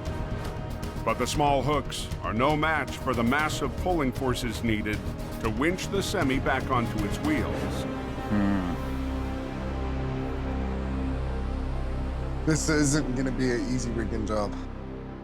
But you're looking roughly 80,000 pounds. We're about 75 feet to the crest of the road, so it's a pretty good pull. Let's put a wrecker down here. You know, we do have lifting points here. After a closer look, do a reverse roll. Jamie's crew hatches a new plan. I'll put the boom right here, and then as we lift, I'll boom out. Johnny comes up with the idea to put his truck right next to the wreck down in the ditch. As Johnny raises and anchors the wreck from the field, Colin will use 3 lines to gently hoist the gas truck from the road.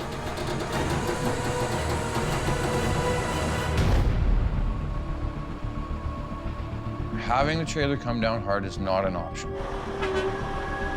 If you mess something up or create a leak or a spark, your ass is on the line. But Colin is still rolling the dice, betting the trailer's lift hooks won't break. One canister opens up and starts leaking, well, now we got a big problem. Get that nice and short. This is just the best option for what we're dealing with. Okay, tighten it up. Okay. Ready?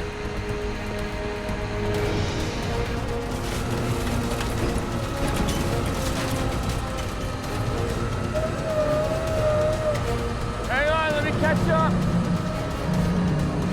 As Johnny lifts with a single line, Colin has to work 3 lines simultaneously.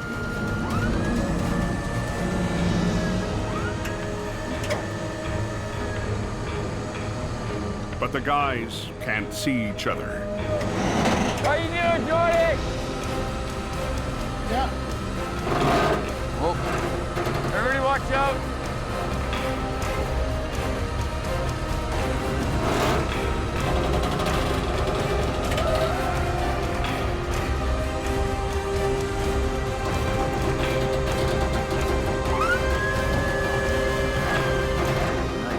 Don't get better than that.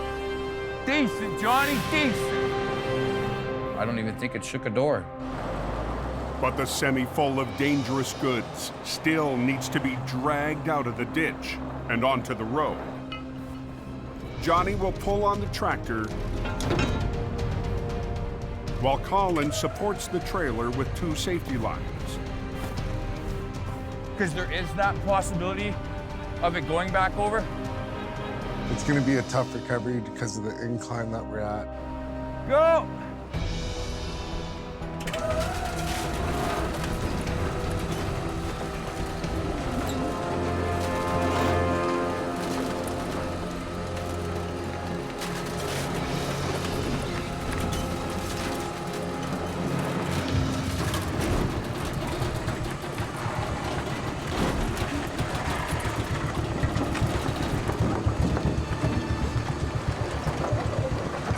The tractor is eased onto the road.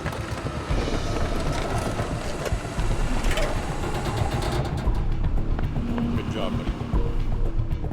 Colin and Johnny will drag the semi the rest of the way up using the underlift. It's going to be better if we just take it all in one unit. Johnny can back right up to that front axle, hook up to it. We're good to go. We were in a rush, so we decided that we would hook up to the front of it and just pull the trailer out. There we go.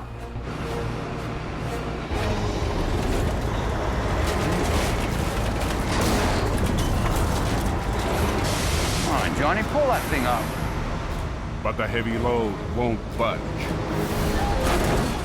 It's definitely a piss off. Me.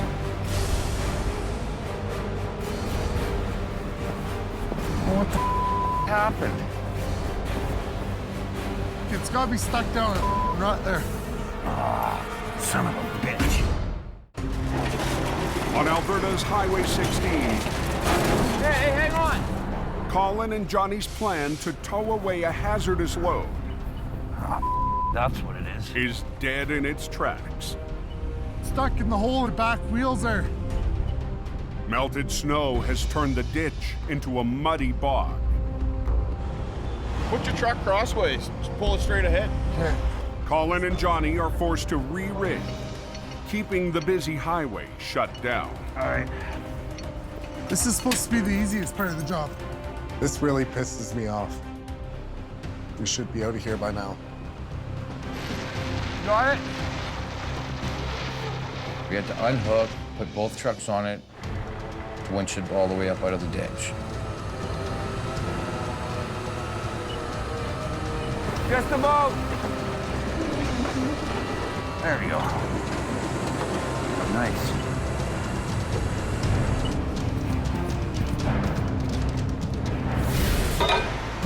The wreck is finally back on the highway. Dangerous goods still intact. So you're good to go? So we're gonna go cross down and hit the dangerous goods route? The high-stakes job is over. And Jamie's tight 2-man crew, his last team in Alberta, found a way. Me and Johnny got the job done, and we didn't need anybody else's help. How's the road looking there? It's over, driver. And we're the guys that did it. That's what makes me feel good.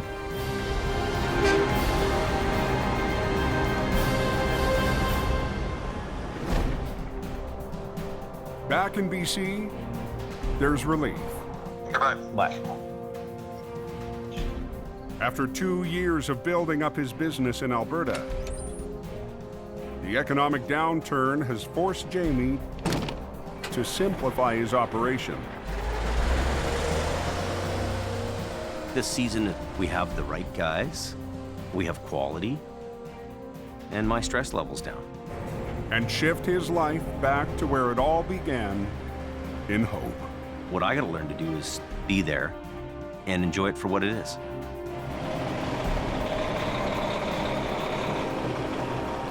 My world's just starting. Less is more. It really is. Daddy, Daddy, you're home! Red tracks. Me too. Let's go. Let's go in the house, okay? Okay.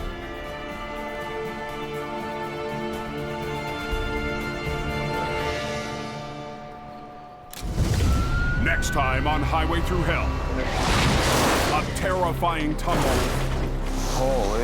plunges the mission team into a daring recovery. It will go over. And a frozen truck becomes Scotty's roadside mystery. He's all blown apart here. Colin and Jamie use air power Wall's coming out of it. to battle a sketchy load.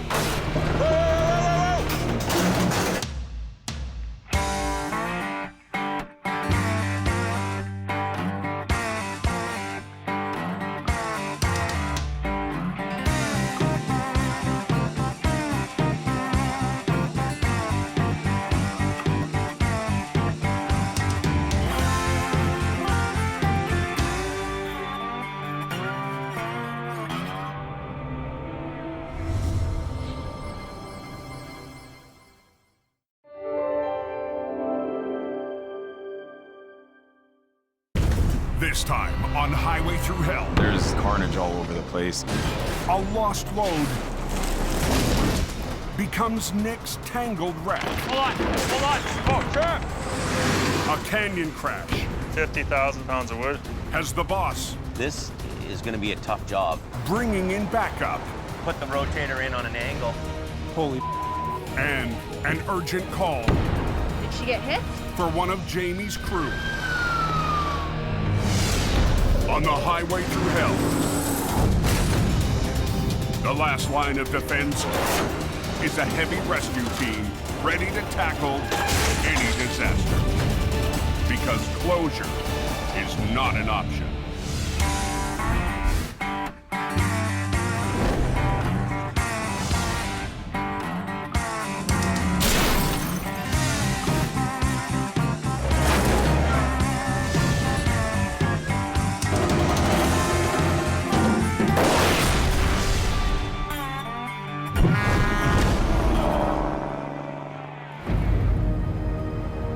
You say train up on the coast? No one has. 10 p.m. on the Coquihalla Highway. The Coquihalla in the wintertime is not the place to learn how to drive. I've almost been in the ditch twice. Overnight freight runs struggle to climb the steepest leg of the road. Smasher's ugly. No, she's just going. Up near the highway summit, Hey, Al, can you come down the hill here? yeah, 10-4. There's a truck on there, jackknife. Al Quiring is called out to a jackknife trailer in a dangerous spot. Oh, we got some kind of trailer blocking one of the runaway lanes. Holy, the disaster waiting to happen. Got livestock in that thing? The trailer is hauling a special live cargo. How many horses in there? We got a real problem on our hands. The horses are show jumpers, worth more than $1 million. I can't believe it did that damage. The driver is one of the sport's top riders, Kyle King. We were just coming down. I was following real slow behind somebody else, and just kind of started going. I feathered the brakes, which probably shouldn't have, and then just spun. The hitch broke on the thing. The trailer is blocking a runaway lane, an escape route for truckers if their brakes fail. You're in Hell's Cauldron right here. You expect people to run into you, really. Traffic coming down the hill could lose control, tear into it and break it into a billion pieces. I'll get you off the road here, but you better get on the phone to make some arrangements, right? Hopefully we can rectify the situation.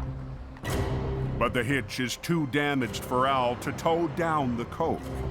When the truck jackknifed, the fifth wheel hitch was broken. With skittish animals in the back and a nervous driver behind the wheel, Go ahead, turn your wheels hard to the right. Al can only coach the driver out of trouble. Just put it in reverse and just a little bit of throttle. And hope the hitch holds long enough to get him out of the runaway lane. Can you just keep an eye on it? We don't want to break the hitch anymore. The last thing I want to hear is crumple, bang. Little by little. A little more. Just ahead a little bit here. It's easy, easy, easy. Al helps straighten the trailer. We've only got one very slim chance to pull this off. Just tease it a little more. Good, good. Wheels to the left. So I'll get you tucked in tight beside the sign there. But we want to go nice and smooth so we don't piss your horses off. Otherwise, we're going to be having steaks all winter. After 20 minutes, the trailer is cleared from the runaway lane. We got them into a safer area without further incident. Safe and snug as a bug in a rug. The horses will be transferred to a new trailer and hauled off the mountain. Makes me very happy. Okay, let's roll. You never know what the incident is going to be. You got to be open-minded and be prepared to handle whatever comes. Yeah, it's pretty slick, but it's open.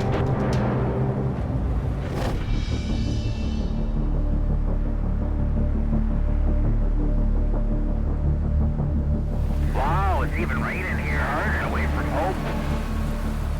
The next morning, in the Fraser Valley. Heads up, guys. It sounds like there's an accident blocking the highway. Mission Towing's Nick DePerrin heads to a call on Highway 7. There's a rolled over tractor trailer with a load of logs on it. There's a power line down somewhere. If the load's gone over the embankment, who knows what we could be up against. Anybody know what happened on that number 7? Just hope nobody's hurt.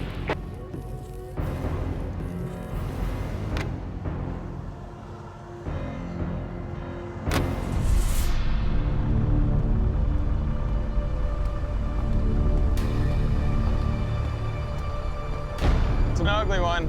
The flip truck has blocked the road. Power lines are down. And a load of telephone poles lay scattered across the slope below. There's carnage all over the place. This is a major wreck. The semi lost control on a bend, struck a power pole, then launched its load over the cliff.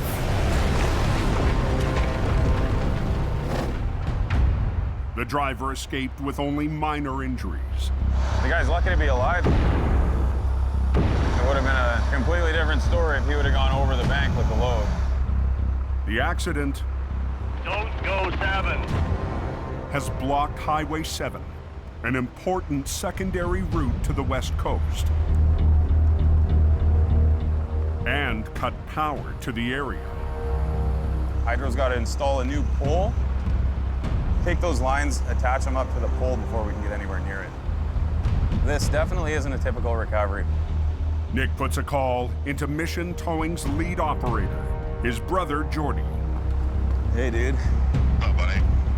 It's a good one. Oh, yeah. Since Nick's been back, this is probably one of the biggest jobs that he's had to be on. But Nick can't begin the recovery until hydro crews deal with the power lines. It's gonna be a while. They're just getting started here. Okay. Okay, I'll keep in touch with you. Okay, dude. Bye. One thing that is very important to me is to not disappoint my brother. That one log's just barely hanging on by the tip there, and I think if that one lets go, this one potentially could swing that way. It is powerful enough to kill somebody. Most difficult part for us of this one's gonna be the load. we're gonna have our work cut out for us.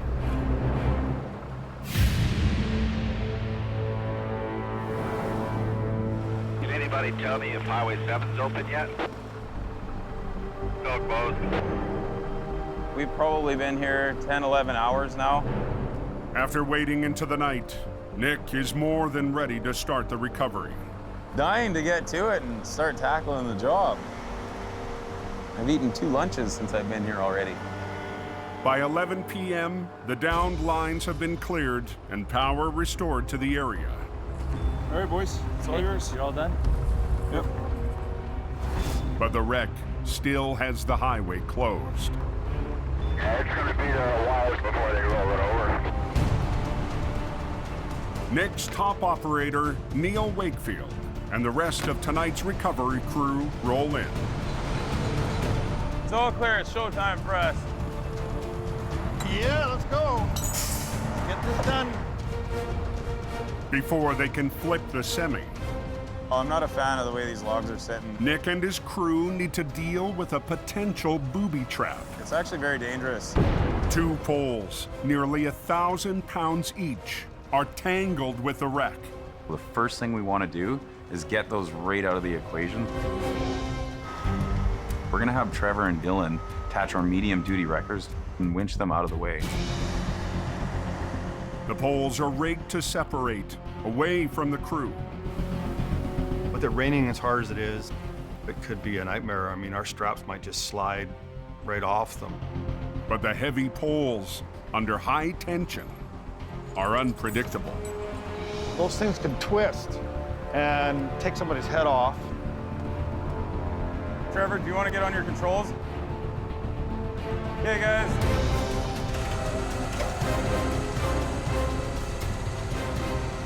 Tension both those lines. Both of them, right away. Hang on, Dylan, hang on. Lead with the low one. Lead with the low one. Hold on, hold on. Oh, crap! We want to bring this one up and then just work the 2 together.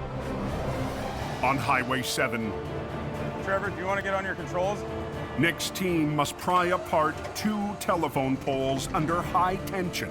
We don't have a whole lot of control over where they're gonna go. We might not be able to get out of the way if one of these logs comes rolling at us. It is powerful enough to kill somebody. Okay, lead with this low one. They need to get the slippery poles away from the semi that was hauling them. Tension both those lines. So they can start the recovery and open the highway. Both of them, right away. Hang on, Dylan, hang on. Lead with the low one. Lead with the low one. Hold on, hold on. Oh, crap! Here it comes. Right there, right there. Yeah, that's it. Lay it down. Here we go. Perfect. Exactly what we needed it to do. Good. With the poles out of the way, I'm gonna move down to where I gotta be. Nick and Neil turn their attention to the sideways semi, blocking the narrow highway. This is gonna be a bit of a bitch. We need to flip this thing back onto its wheels. But we don't have a lot of space to work with. We have to squeeze Neil's big wrecker in between a rock wall and the front of this truck. So I've got to be within 6 feet of the front of this truck. I'm really close beside it. With one wrecker on the back and another on the front, Nick's team will try to flip the semi without damaging their own trucks. I'm chained up and ready to go. You're ready to go? Okay. Tight to the front, Neil's 35-ton wrecker will try to flip the tractor, while from the back, Dylan's wrecker rolls the trailer. The biggest worry is that when it hits, it'll slide right into my truck. Okay, start pulling it, Dylan. Once we started coming over, we can't stop.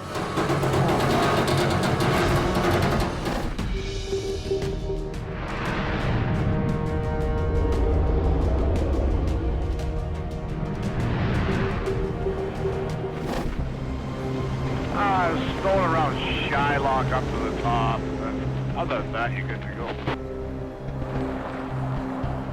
Up near the summit of the Coke, Well, so far it's better than this time yesterday. It's slippery on the road here. Robert Muckwa's been patrolling this stretch of highway for the last 2 hours. Robert, he's got this work ethic that's really good. Jamie's head of traffic control is on the lookout for anyone in trouble. He's out there, he's on it, he's doing it, he's everywhere. Tonight, Robert's girlfriend, Loretta Chandler, joins him on the road. She asked me if she could fly, and she asked me to train her out on the coke.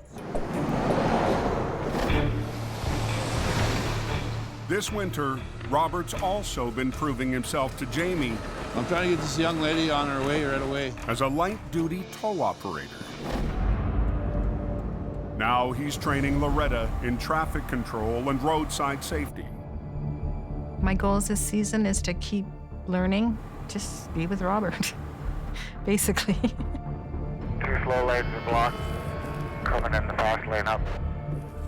As they approach the Smasher, the steepest section of the highway, That his truck broke down? Robert and Loretta roll up on their first test of the night. Holy, buddy, what are you doing? It's bad. A driver has abandoned his trailer to put on his tire chains.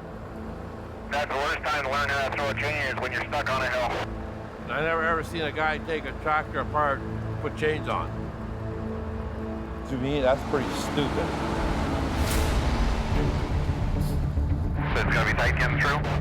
Traffic squeezed down to one lane on the toughest stretch of the coke. Robert jumps into action, but in a matter of minutes, the northbound lanes are completely blocked. Okay, pass me that radio, pass me that radio. All tractors coming northbound. Can you stop that box canyon, please? We got another truck spun out. Robert tells traffic to hold.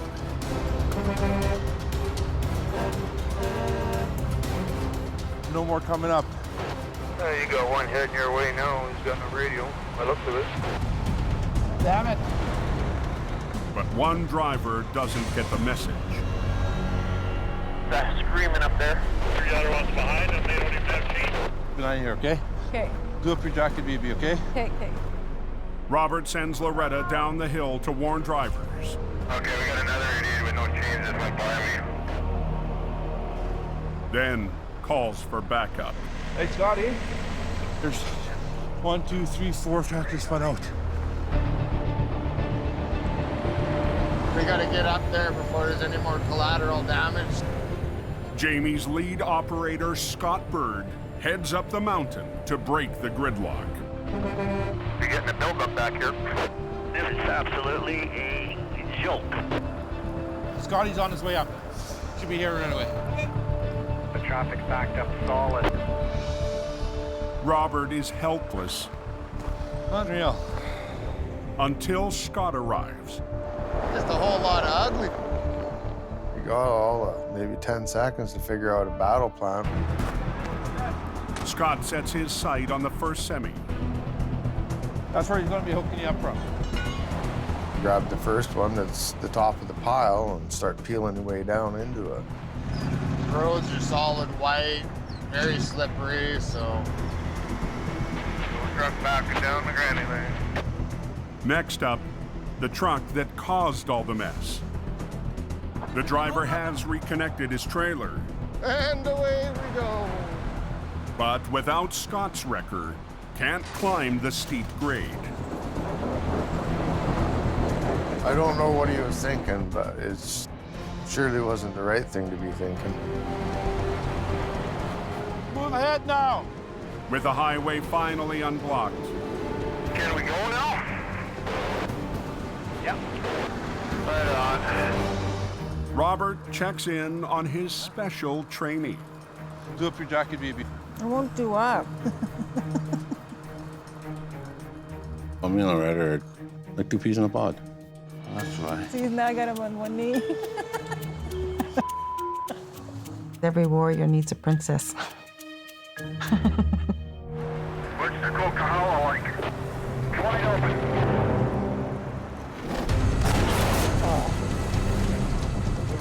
closed. Clean up from asphalt, let's get going. In the valley, Neil and Nick are in a tight situation. Oh, sliding. Give it a little more, Dylan. They're always stubborn.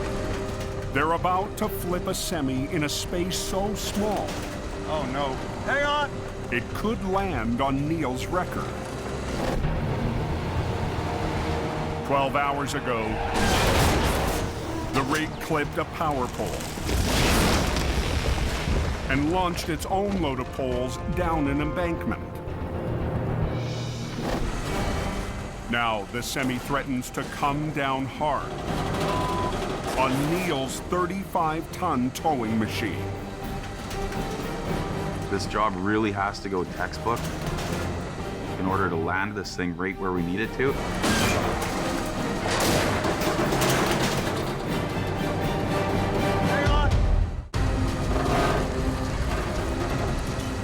On Highway 7, Give it a little more, Dylan. Mission Towing is trying to flip a wreck with no room for error. We have to squeeze Neil's big wrecker in between a rock wall and the front of this truck to get the right direction of pull. As Neil winches the tractor over, it creeps closer to the back of his wrecker. The biggest worry is that when it hits, it's going to slide right into my truck. We don't want to end up having a catastrophic failure here. Hang on.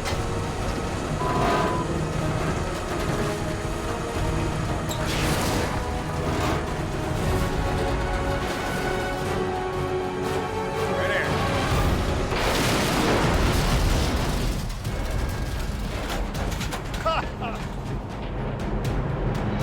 Son of a bitch. Like that much room.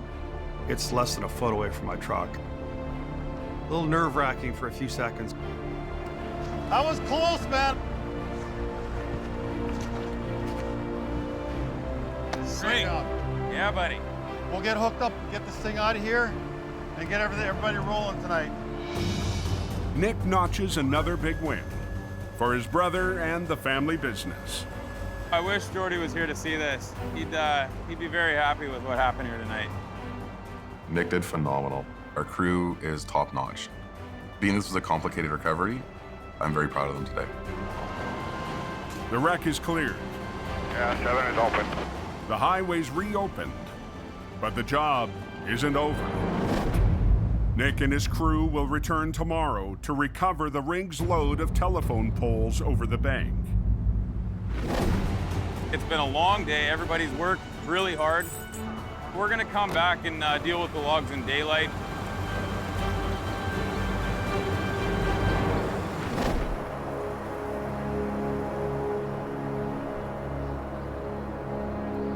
What's happening on the coke? Is it good going or what? Heavy snowfall. High up on the coke, Holy crap, she's coming down here, eh? 4 inches of snow has come down in the last hour. Another 4 is forecast overnight. Just be careful up there, she's slippery. At 11 p.m., Something must be going on up the coke. Multiple vehicle MVA, southbound, Highway 5. Yeah, we just got a phone call there, so it's official. operator Johnny Tipton has been dispatched to an accident near the summit. There's 4 or 5 cars involved in that incident. Yeah, pickup truck. Jamie Davis. On the radio, there's word that one of Jamie's trucks may be involved. That's quite a mess they got there. I just went by, eh? Holy. We just had a call that the Tunder's been into a crash up there. I hope everybody's okay.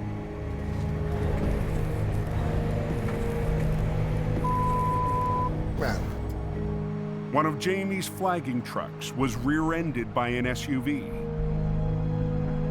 Robert's girlfriend, Loretta, was inside the vehicle at the time. Did she get hit? Yeah, she got rear-ended.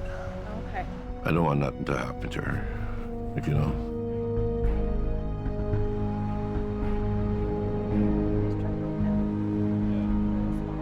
She's my life, right?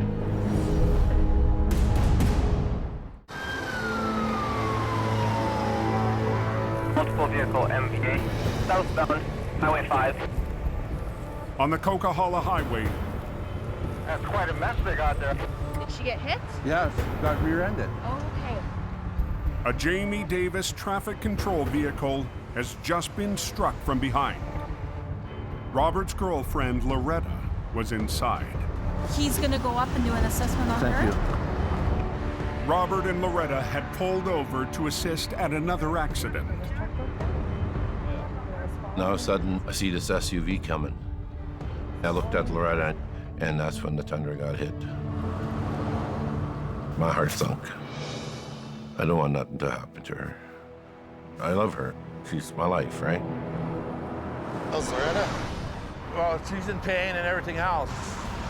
I'm just worried about her. Paramedics discover Loretta has only minor injuries. She could have been really seriously hurt. This how scary it is up here. People want to go 120, 130, 140 on road conditions like that. What's their hurry? Her spinal cord could have broke from that hit. What if she couldn't move? If Loretta hadn't positioned the flagging truck where she did, other drivers could have been seriously injured or worse. I made that decision that night to put the Tundra in front of the three-car pileup. For the rest of the night, Robert won't leave her side. She's a little banged up. So we're gonna put on, drop the truck. So I'm gonna take her to the hospital. I got a big heart, you know, I'd do it again.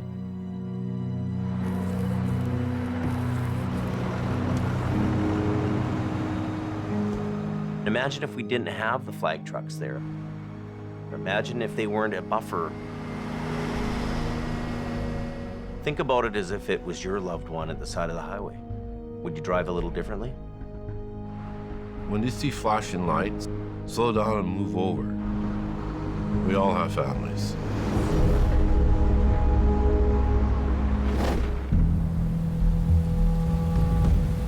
It's just pissing down rain. You might need a lifeboat, she's wet. The next morning, Anybody know how it's doing on the canyon? heavy rain is falling hard just outside Hope. Holy man, what a day. And look at the water coming off this mountain. This is bad. Jamie's on his way to a wreck on Highway 1 in the Fraser Canyon. We've got this B train in the ditch. It's very heavy, it's loaded with lumber. This is gonna be a tough job. Oh, it's slippery.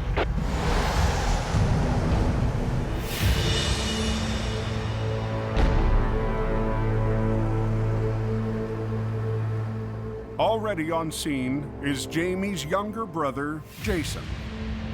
50,000 pounds of wood. Jamie's called him in to help get the hefty, tilted load of lumber back on the road. There goes the boss. He drove it into the ditch. He didn't wreck anything on the bottom half of the trailer. Jason's company, Aggressive Towing, is called in when Jamie needs extra iron on a big job. I tell you, this trailer is not looking very good up here. But the brothers don't always agree on how to get things done. It's gonna do this, boom. And you'll still, like it'll just do this. I don't like this. No, I'm sure we're gonna have 2 or 3 different guys arguing about which way to go, because brother's there, I'm there. This is a big B train, a lot of weight here. We're gonna need some big muscle to do this. Jamie's dispatched another record and is top operator from Hope. We're doing a pretty heavy tug today. Scott Bird rolls HR 66 to the recovery. So let's see if we can't get her pulled out of the ditch.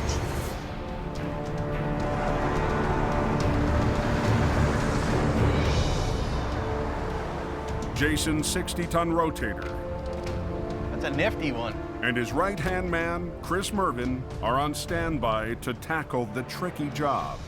That's a big, heavy load. Jamie's been given an immense challenge by his client, The customer doesn't want us to cut the lumber and leave it lying in the ditch. He wants everything brought out together. Gonna be iffy whether it stays? I don't think you're gonna save that lumber on there. Like, it's already enough where you can get a one strap around. It'd be nice to get 2 on each set of lumbers, right? Now, 4 heavy rescue heavyweights need to work out a plan. We need multiple operators. Everybody's vision is different. What my thoughts were, Jamie. Or do we do this and put the rotator in on an angle so it's not... I got bigger lift. So it's not sideways. There's a lot of cooks there, that's for sure. Because if we swing that trailer out, Yeah, 50,000 pounds pulling sideways, we got to make that decision. And we don't play pickup sticks.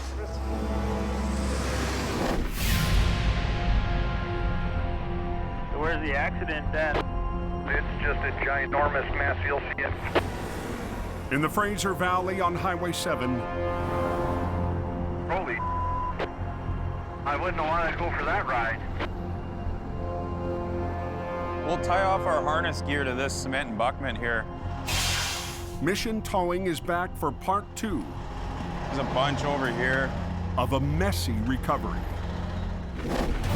Yesterday, a semi lost control on a corner, scattering more than a dozen poles down the bank. Last night, the team pulled off a tight flip. Right here. Yeah! To clear the rig and open the road. Let's get geared up, Jay. Today, Nick and his crew must get the massive poles up a 600-foot slope before the end of the day. But the steep terrain and the jumbled poles make this a high-risk recovery. Just below us is a straight drop-off to about 600 feet. It's a very dangerous place for us to be. The plan is to rappel down the bank and rig the poles to the wrecker's winch lines one at a time. We have a lot of logs to pull up, but it's the only way we can do this job. When the wrecker gets the poles to the top of the bank, a picker truck will take the load the rest of the way. And the picker operator will pinch it off of our wrecker and put it on the back of his trailer. All ready to go. Joining Nick for the descent, Already breaking a sweat here. is Mission Towing's Jason LaViolette. Those are gonna be a little sketchy over there, right? In a giant game of pickup sticks, Nick and Jason need to be careful about which poles to pick. We're gonna have to try and pick the best one first, and hopefully the rest of them don't get freed up and go flying down the mountain. Nick and Jason wrap around the poles using choker straps. We're rigged, pull the line. Let's get over a little more.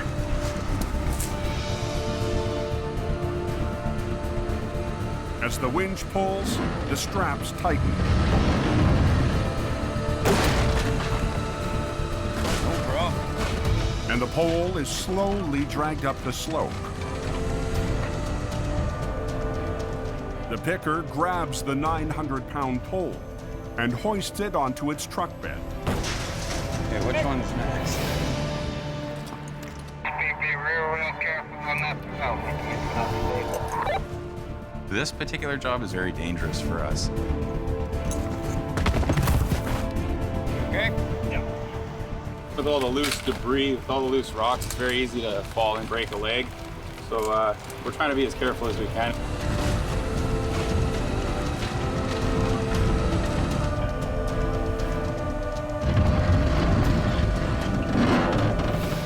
This one might make for an issue. Holy man. But some of the poles Whoa, look out, Jay. are hard to hold on to. We ain't getting that one back. Keep the power lines in mind. And there's another danger. Dude, watch that wire up there, man, in case that thing comes down. He's right in behind it.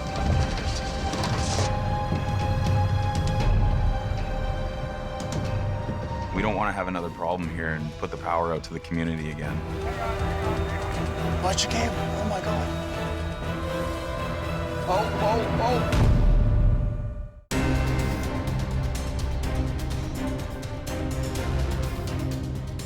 Number 7 is down to 1 lane. Everybody's got to go slow. In the Fraser Valley. Watch that wire up there, man. It's right in behind it.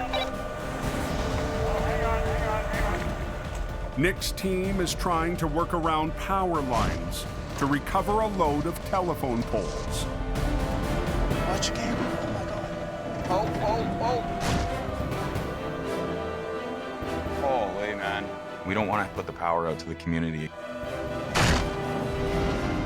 But the picker manages to steer clear of the lines. Thankfully, a potentially bad situation was avoided. The high-angle recovery isn't getting any easier. Let's take it in. But one by one. Pile's getting a little lower. Yeah. Nick and his crew get it done. It's kind of a good feeling, not gonna lie. Every pole that can be salvaged is recovered. That's it, my man. All of them. We did it. Nice job, dude.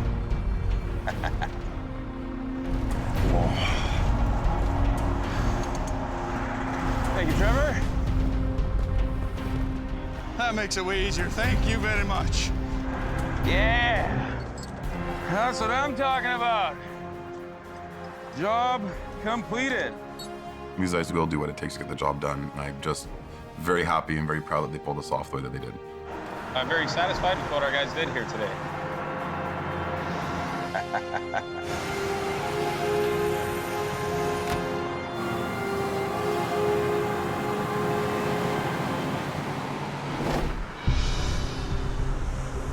Apparently the truck crashed in the ditch there. That lumber truck fell over. On Highway 1, It's already enough where you can get a 1 strap around. It'd be nice to get 2 on each set of lumbers, right? Jamie, Scott, Merv, and Jason Those are 16-foot 2x10. They're heavy. are dealing with a 50,000-pound load of lumber tilted into the canyon wall. You could do 4 working lines off the back of him, though, if you use the 2 deck winches sideways to pull down. They need a plan to recover the rig fully loaded and avoid spilling 5,000 planks of wood into the ditch. Be up right in the center of this. And then I'll be in the same an line. old beat-up Jamie Davis truck on the front. Okay. To lift and pull this thing out properly, this is a perfect job for a rotator. Jason's rotator is the only one available since Jamie sold his last summer. The rotator just makes jobs simpler. It's a wicked piece of iron. If I can get in the center of this lumber, then I can rotate with it as the wheels start coming up, right? Yeah. The rotator will have 2 lines rigged to straps wrapped around the lumber and another 2 lines for Jason to pull on the trailer while Scott winches the tractor. Pass those up to Gord, both of them. The load is just about on its side, so to be able to bring that up past the halfway point is going to be a tough job. I worry about that little hook. They don't like side pulling either too much. Those I know. But the limited capacity of the aging 25-ton wrecker could be the wild card. It'll hold, I think. I hope. HR 66. It's a timely piece. Don't get too greedy either, like 15 feet or something like that, right? When you're running the older equipment, you're always running risk of things breaking on you. Ready to make a mess? Gentlemen, confirmed, total shutdown. Somebody tell me how the canyon's been? Somebody said 5-minute time delay. The tractor and its load combined make for an 80,000-pound pull. When you're dealing with big weight, there's big danger. These guys all have to work as a team, and that's the biggest equation here.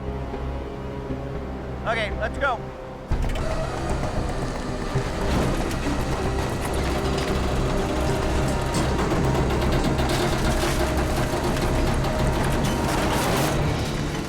A little more in here. Keep them on that one. We don't want it sliding in, James. Yeah, keep this one here. Keep these sucked up. Jason controls the boom with the rotator's remote. A lot of weight there. This thing could break. While Merv works the deck winches. Hold on for that, Jay. Stand back, guys. What's going on with an accident? Don't go number 1. In the canyon, Keep him on that one. We don't want it sliding in, James. Jamie and his brother Jason fight to get a fully loaded lumber truck out of a ditch. Until this thing is all the way on the road, I'm not gonna breathe easy. Keep these sucked up. If they lose the load, thousands of planks will spill off the deck.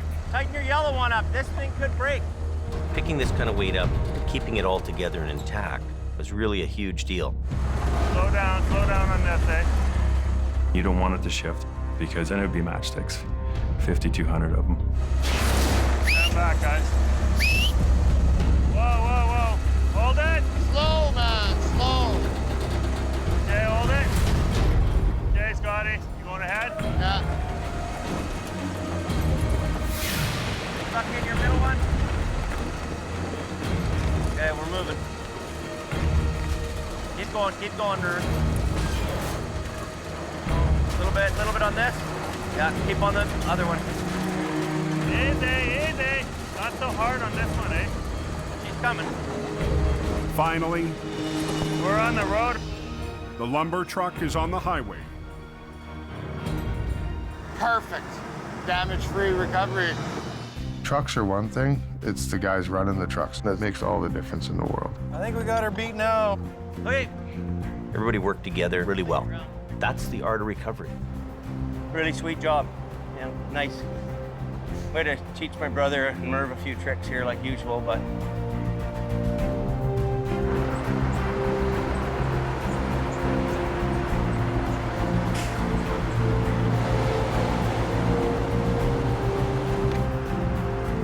Anybody tell me if highway's open? It's open.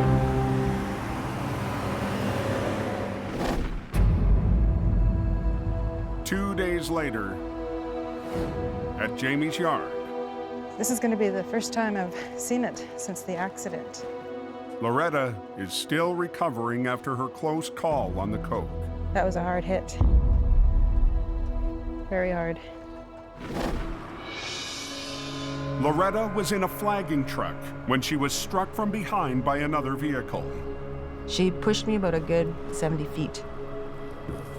That's how fast she was going. I saw the doctor, and physically I'm better, but mentally, it sticks with you.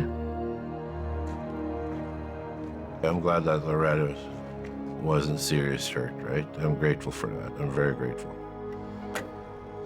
Hello. Hello. How are you feeling? Still a little sore. A little sore? Yeah. I have a recovery to go and do. Yeah? I really hate to ask you, but I really need you. I had to ask her to come. Yeah, I can do it. You sure? Yeah, I can get back out there. She didn't hesitate one bit. She said, I'm there to protect you. I don't want nothing to happen to you. I'm gonna go out there and help him. Keep him safe.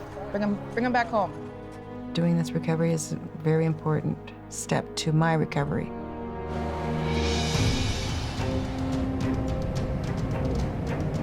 And I'll just follow you? Yeah, just follow me. Thank you, my love. Robert and Loretta head to the job on Highway 3. I gotta get back out there. You roll with the punches. You just keep going.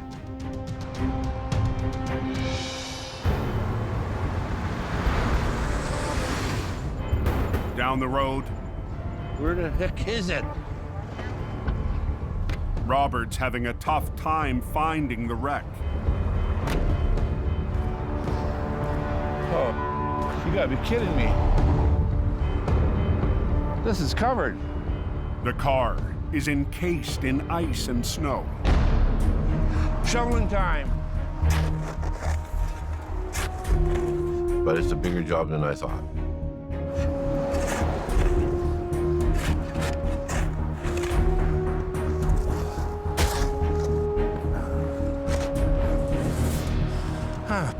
ready, I say, yeah, okay, I'll come and do it.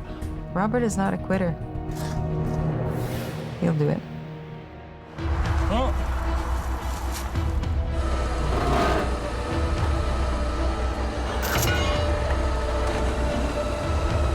Come on, come on. Come on, come on, come on.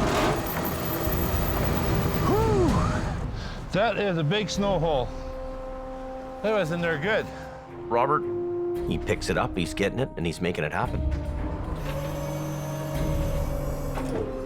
G'day! Having Loretta with him is an added bonus. Hey, Loretta, I'm going to be coming up to you. She's top shelf, and so is Robert. Thank you very, very much. Okay? She's my warrior princess, and she's there to protect me, just like I'm there to protect her. Doesn't matter how hard your job is. When you love somebody, care about somebody, you can get through anything.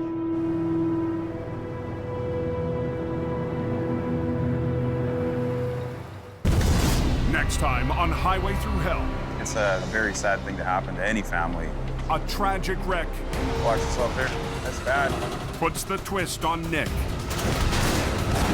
This is what they call family bonding. 3 generations tackle a heavy load. Come on! This is a disaster. And a tough job takes its toll on a towing veteran. I threw up almost a liter of blood.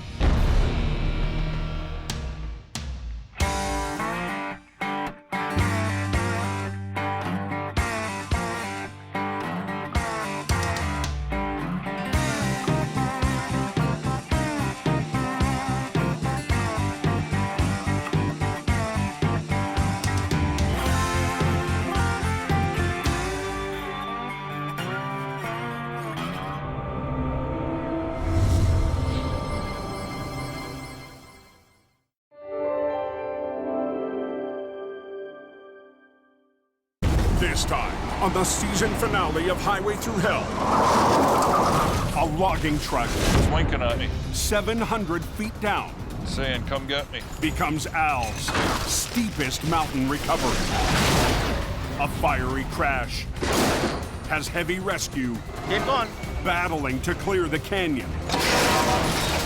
And as winter wraps, Jamie cranks it up for next season. On the Highway Through Hell, the last line of defense is a heavy rescue team ready to tackle any disaster.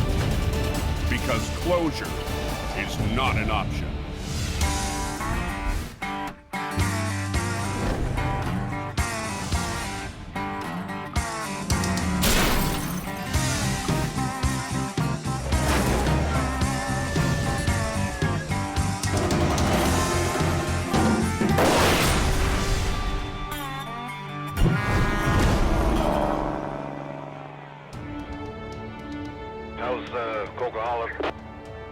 In Hope, British Columbia. I just come down. It's beautiful. The Cascade Mountain peaks emerge from the snowpack. You got a good ride all the way up, mate? Nice dry road. It's a relief for drivers after months of winter. 80 miles north of Hope, Someone said a cup went off the mountain. Al Quiring The guy with the green record. and Gord Boyd climb a mountain road to their next job. We're heading up to go and recover a logging truck and trailer that's gone over the steep cliff and with a load of logs. It's a tough country. 10 feet off the road can sometimes mean 300, 400 feet down. This isn't the first time the Quiring family has gone to battle on these high switchbacks. Nearly 50 years ago, Al's grandfather tackled a logging truck in the same mountain pass. I guess it spawned a little fire in my heart, and I had to have a logging truck myself. My grandpa had quite a legacy in heavy towing. I don't want to let my family down. The risk factor, I'd say 9.5 out of 10. The terrain is very, very steep and very rocky. Hopefully it'll be a safe day.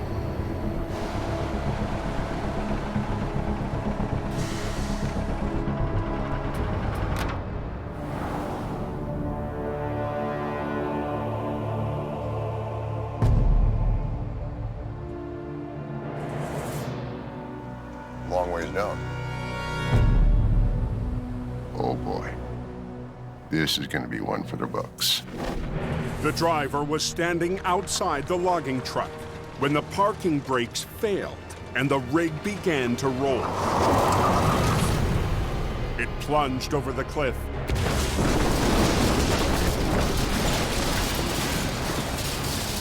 Tumbling to a stop 700 feet below.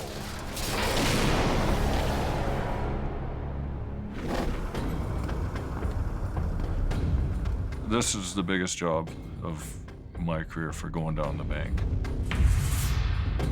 Every tow man wants to catch a big fish, and this is a whopper.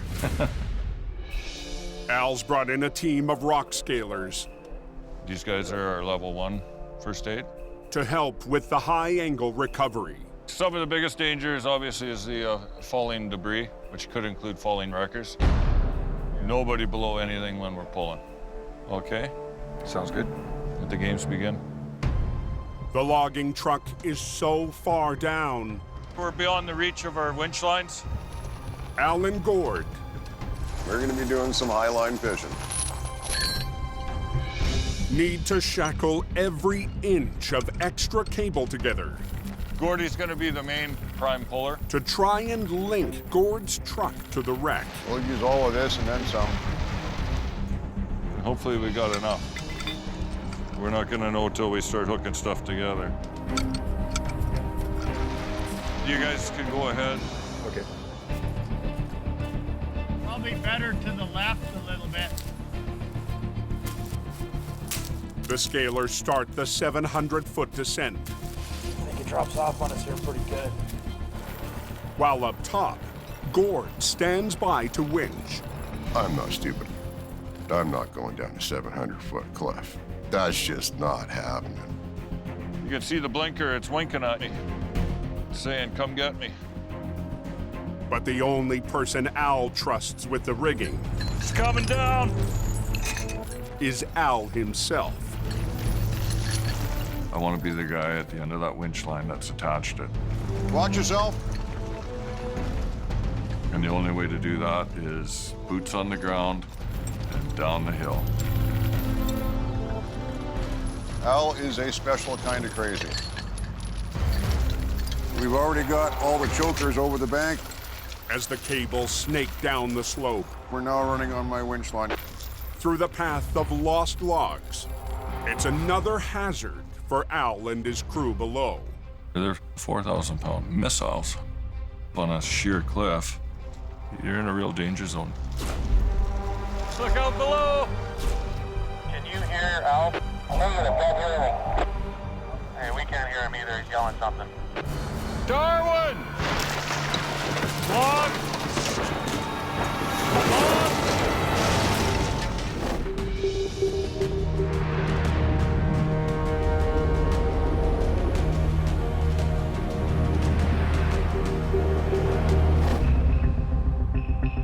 "30 miles south. Yeah, big accident. In the Fraser Canyon. It's a complete no-go. Everything being turned around. Scott Bird is on his way to an urgent call on Highway 1. We will see what we got when we get there. It's always a surprise, like Christmas morning every time the phone rings. I brought Scott back because I needed to know that I had a guy who was solid, he could get the job done. He'll do it. I can rely on that. What's going on here? The tires ain't moving, or?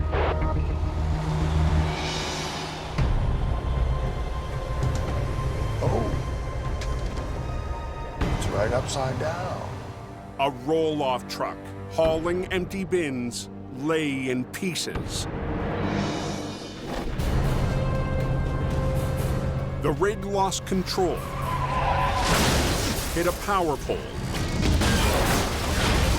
then broke apart and caught on fire.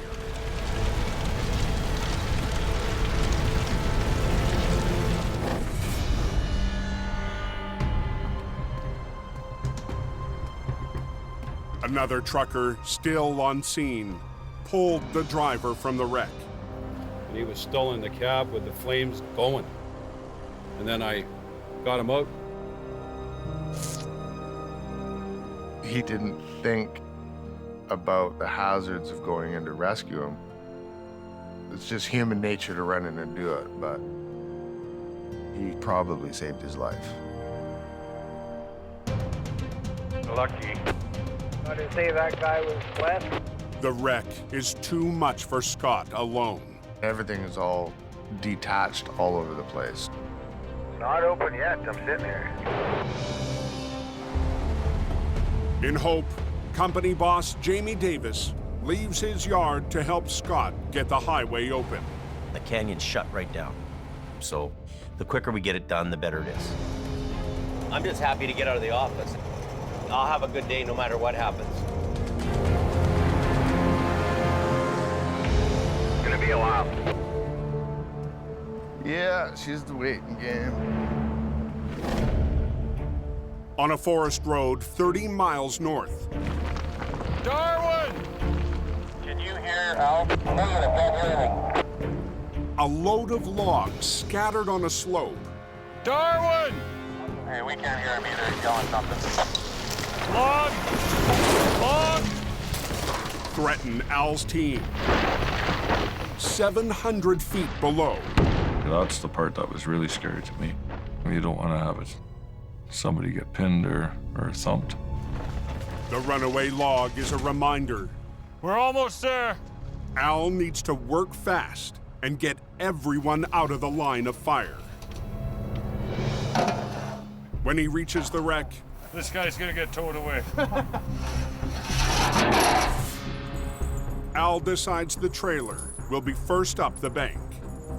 And he has just enough line to do it. When it went off the edge, somehow this trailer must have pole vaulted and landed down. The trailer is pinned down by logs. We'll cut that log that you're holding into smaller pieces. And Al uses his chop saw on the trailer's metal frame. This should be enough. Now he's crossing his fingers. The trailer won't get hung up on anything. We'll get up over on this side here. As it's pulled up to the road. Back up, boys. If it doesn't want to clay nice and come out in pieces, then we're going to be in for a real pull. So hopefully just the trailer's going to break out.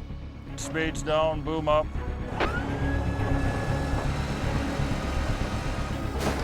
Talk to me, how do we down there?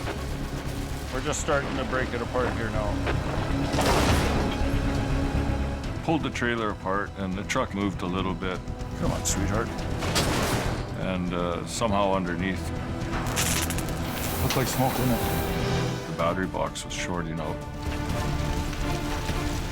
Yeah, we got a fire going here. All right. Yeah.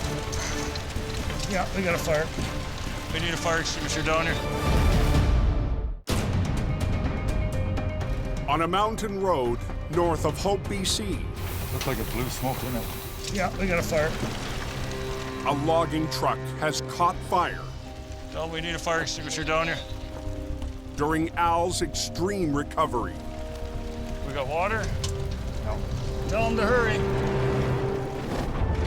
No one was on board when the truck's brakes failed and it plunged into the chasm. 700 feet down this god-awful cliff. Unfortunately, the fire extinguisher was up the bank. It's getting a lot bigger. Talk to me, what's going on down there? ETA on a fire extinguisher. We're getting pretty big flames here. Fire extinguisher's on the way down.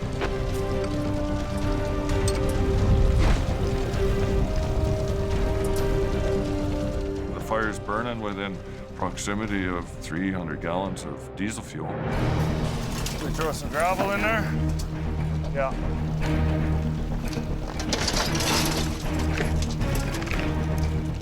We had the bucket brigade going to get some sand on it.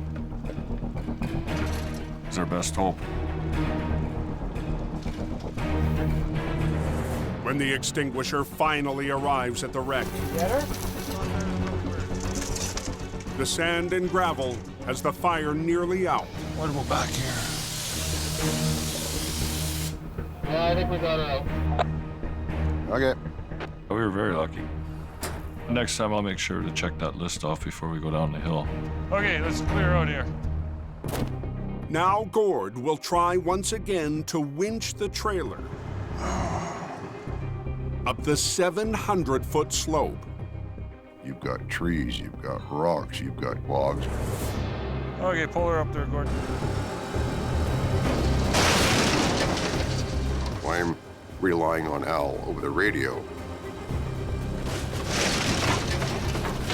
Yeah, keep going. You're good.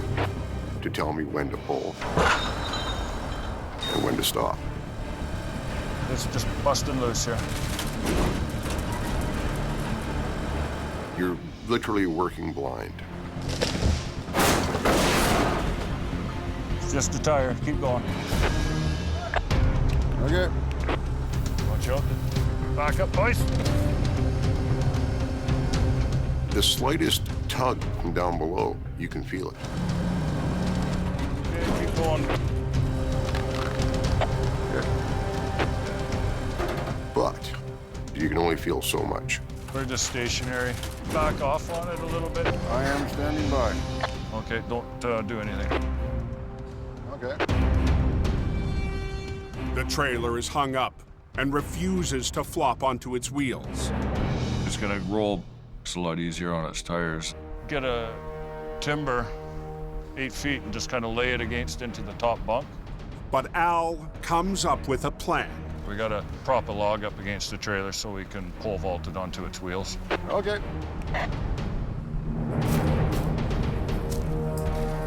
Get a log lodged in there that it can pivot on. And bring her around over here. Yeah, right there. Oh. An old-fashioned pole vault. Hopefully it'll spring onto its wheels. Rip that baby right out of there. Okay, Gord, tickle it up. She's starting to tighten up. Yeah, we're moving. And then all of a sudden, bang. It sprung. That's nice. That is nice. Flipped onto its wheels. Pretty awesome. We're 10 forward, Gord. Take her home. Alrighty. The log trailer will now make the slow and steady climb. Pull on her some more. See the light at the end of the tunnel.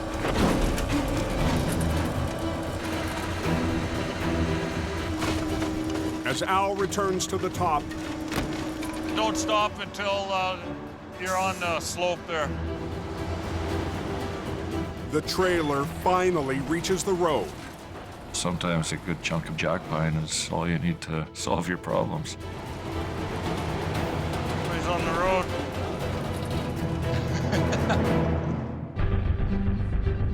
But down below, the tractor may be too heavy to drag up the mountain.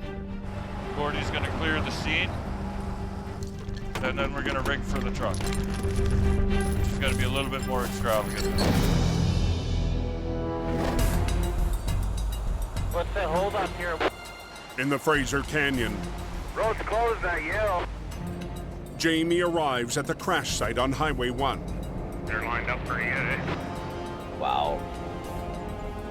A crashed bin truck and trailer have kept the Canyon Highway closed for the last 3 hours.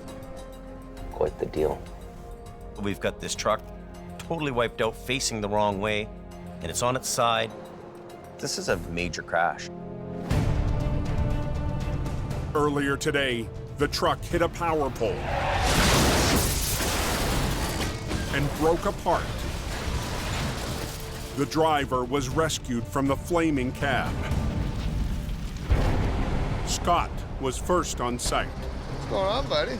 With the power lines out of the way, Jamie and Scott will team up to clear the multi-piece wreck. Okay, I'm gonna go past the wreck, turn around, I'll do the back end. You can do the front end, just put a line on it, low pull.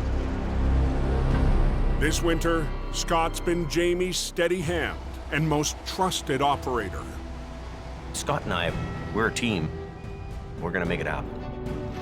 With Jamie winching from his classic 16-ton Army truck, and Scott using one of Jamie's top-of-the-line 50-ton wreckers, they'll work together to flip the tractor.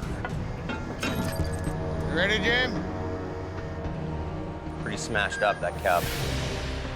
I'm worried about this hood. It's so damaged, it's like a piece of fiberglass in a slingshot and letting it go. Okay.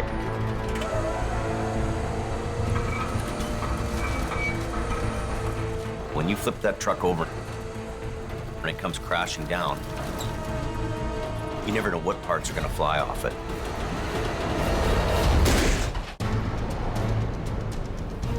Anybody know if Highway 1 still closed there? On the Fraser Canyon Highway, near Saddle Rock Tunnel, Yeah, it'll be closed for quite a while. Jamie and Scott Ready, Jim? work fast to reopen the Trans-Canada Highway. Let's go right through there. Make it go a little bit long, though. They have to flip a heavily damaged tractor. I'm worried about this hood.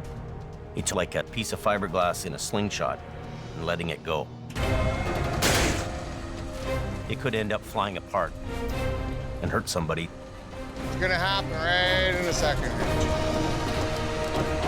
You're gonna have the glory, Jim. Take her away.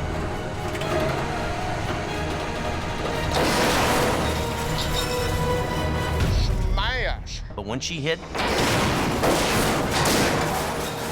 hard. The hood held on. That's great. Let's get this wreck out of here. As Scott moves the tractor down the road, We're gonna put this container over next. Jamie sets his sights on a piece of the wreck still blocking the highway. Run the other one up, and we'll drag it across.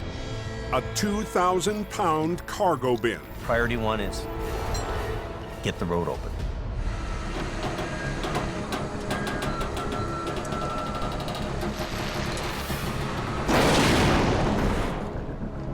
Oh, yeah.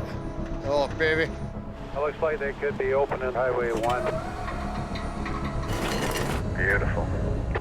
Jamie's old-school wrecker drags the steel bin out of the way. The Army truck is a nice old machine and does the job.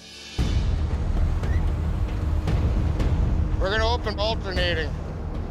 5 hours after the driver was pulled from the crash, Okay, bud, drive safe and be careful there. Yeah, you betcha. the trucker who rescued him is first down the Canyon Highway. He's the hero here. He saved his life. And traffic's a-moving. Jamie, David, thank you. With the highway cleared, There you go. Scott and Gord will tow the tractor back to Hope, We'll worry about that other stuff later. then come back and deal with what's left in the ditch. There's a chance we could get it out of there. Let's have a look at it. But Jamie has other ideas. If I wanted to be a real show-off, I'd get that thing out of the ditch before he got back. The boss is tempted to tackle the flip trailer by himself. That's a big, big recovery. Oh, I might just throw a line on it for fun, see if we can do it before Scotty gets back. I'm kind of being a little bit of a bugger, and I'm going to steal the glory just to give him a little hard time.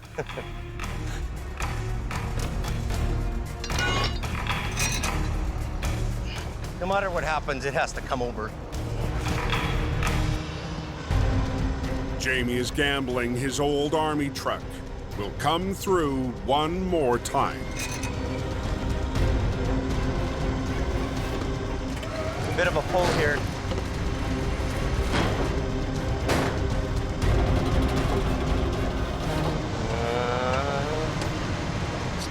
I should be doing.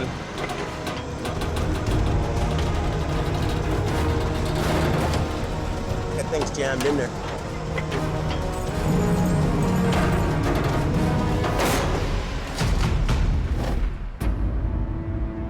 To the north, It's a long way down. Al and Gord brace themselves for the next piece of the logging truck.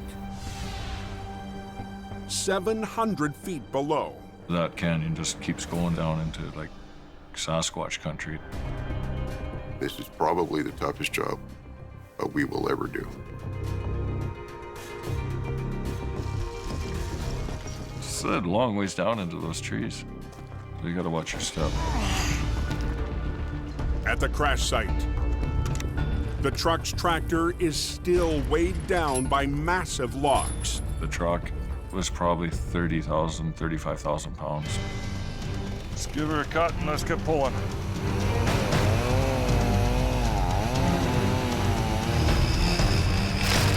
Al's crew carves away at the timber. I'll make this go in there a little bit further. To give Gord's wrecker a chance up top. How you guys making out down there? We're all clear at the bottom here. Okay, we're ready. Okay, start the bolt. It's about to get heavy. Truck whisper to it. Woo, doggy! Yeah, keep pulling. But 700 feet up, Got my nose coming up. Gord's 50-ton wrecker is maxed out. I am putting 100,000 pounds of pull to that thing. Oh, are you pulling? Pull. I'm pulling. It is not coming. The last thing you want to see is this great big green thing tumbling down on top of you. Cable snapping around him. There's something we gotta do. On a mountain road, Got my nose coming up. Gord Boyd is in a losing battle with 30,000 pounds of mangled truck. I am putting 100,000 pounds of pull to that thing. Oh, are you pulling? I'm pulling. It is not coming. Al Quiring is 700 feet below beside the wreck. It was just Gordy hooked to it. This truck was starting to lift. I think we're gonna need help on this one. He needed more power Yeah, I'm gonna start heading back up the hill. to get it to pop out. Al has to add his record to the fight. Using his side puller and back winch, Al will add an extra 50 tons of pulling power to help Gord winch the tractor up the 60-degree slope. Wind up with both, Gord. With Al and Gord working together,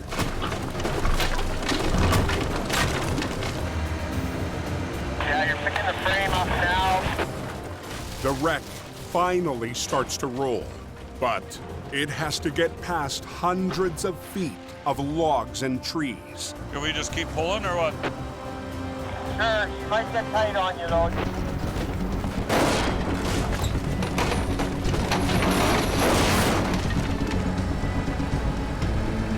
The weight of our two wreckers far outweigh that truck.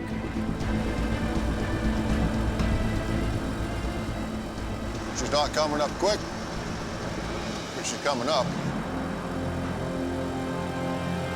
The more we pulled up the hill, the lighter it got. Just kept shredding to pieces. Couple of moves on the frame, I think he's going. Copy. But as the tractor inches up the bank, Still a ways down there. Al's goal to be out before dark is slipping away. You don't want to be working in the dark.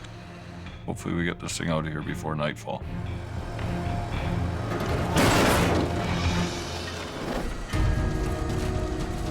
On the Fraser Canyon Highway, Jamie and his army truck try to flip a 14,000-pound trailer and cargo bin. Scott's at the yard, dropping off the tractor. So the boss attempts the recovery alone. A bit of a pull here.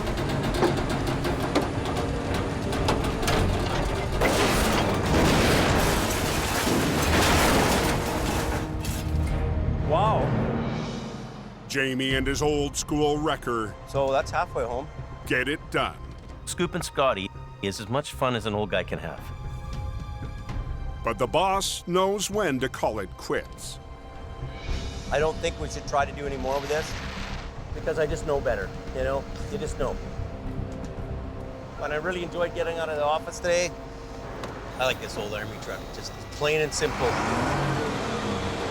I'm out of here. Heading back to flip the trailer, When I get back up there, we're gonna finish it off. Scott's in for a surprise. Well, they flipped my trailer over, the rotten son of a gun.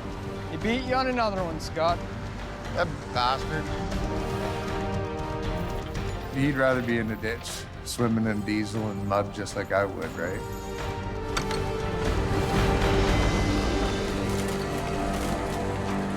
That's all right by me because I know that as he's doing that, he's got a good laugh going on. This thing should be pretty fun to tow. It's ugly.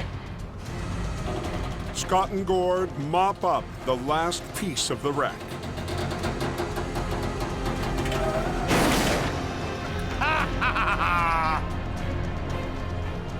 Love it when a plan comes together.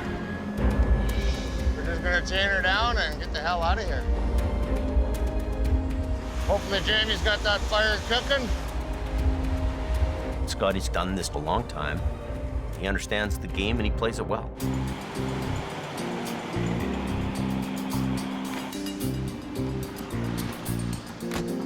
What is it? Every time I leave, I It's a come game. back and you got my trailer It's a split. game. It's a game. It's getting to be like the old days again. Flip it over and leave it for you on the side of the road. And I'm starting to have fun. Oh, after you.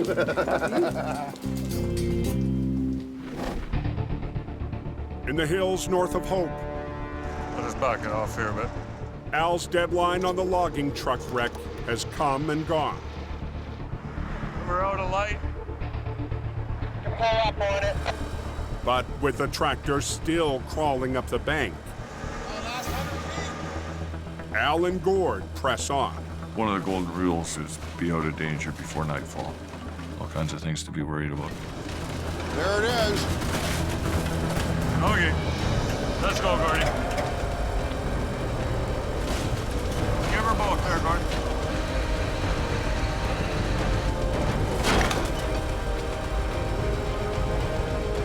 As the tractor climbs the steepest section, Easy, easy. the risk goes up. We're pulling off the side of the truck, getting off the end of the boom, so I'm kind of in a very dangerous spot. You don't want to have a cable snap back. Whoa, Gord,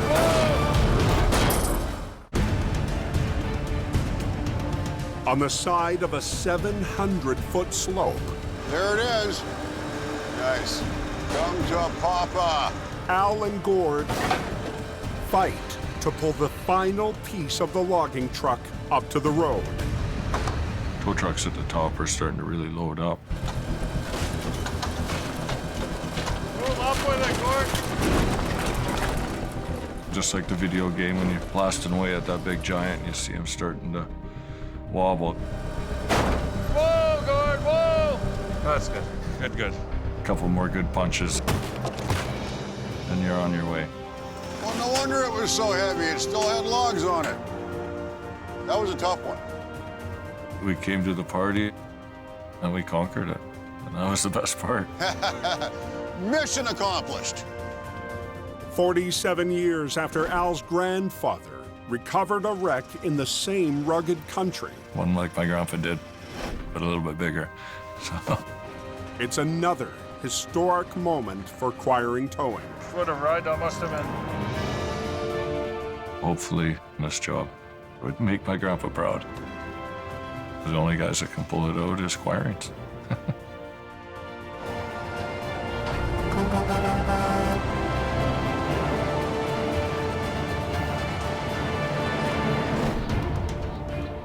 But this winter, we've had a few for the record books.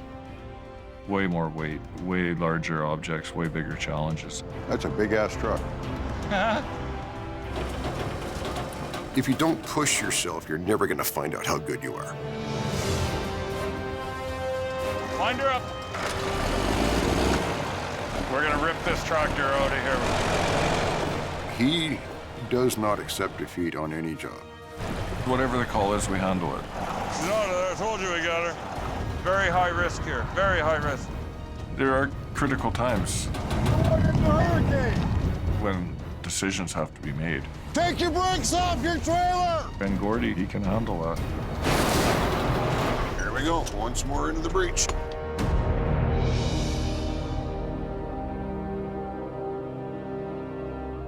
We're given a responsibility. Do whatever it takes to keep the highway open.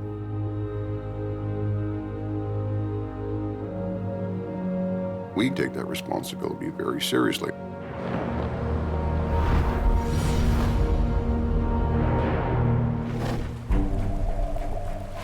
As the last days of winter melt away, Oh, the Coke is beautiful, man. an unexpected call has Mission Towing's Nick DePerrin heading up Highway 5. It might be nice and sunny, but the temperature in the air is still a little bit cold, which causes black ice and slippery sections on the highway. There's an accident up at the top of the Coke. We received a call that they have a jackknife tractor trailer. Whoa. Ay, ay, ay. The rig hit a patch of black ice, jackknifed, and clipped a power pole. The driver's very lucky the lines didn't come down on top of his truck. Oh, I've got the pole there. Yikes. Is that axle ripped right out of it? Holy. The pole ripped the front axle out of this thing, so it's not gonna be an easy hook up and go. We want to clear the highway as quickly as possible. To get the wreck off the road, Nick's called in heavy operator Neil Wakefield. Wow. Here, the front axle is ripped right out of it. Oh. This one, the whole front end is torn apart, so it's an ugly one. Nick and Neil will pull on opposite ends of the wreck. Because this thing's jackknifed, we can't just hook onto the front of it and tow it away. We're gonna have to straighten this thing out.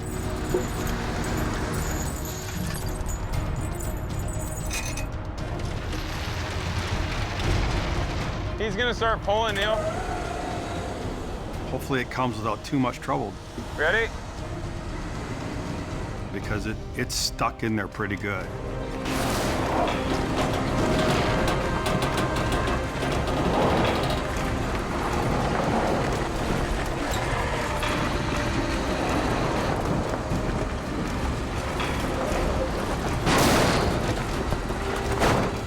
Beautiful, Neil. Beautiful.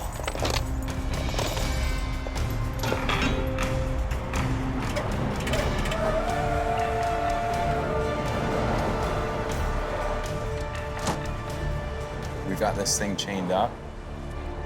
2 minutes! And it's time to get it off the highway. In less than 30 minutes, Nick and his crew have the lane open. Yeah! So how's the Coke, boys? Perfect, both ways.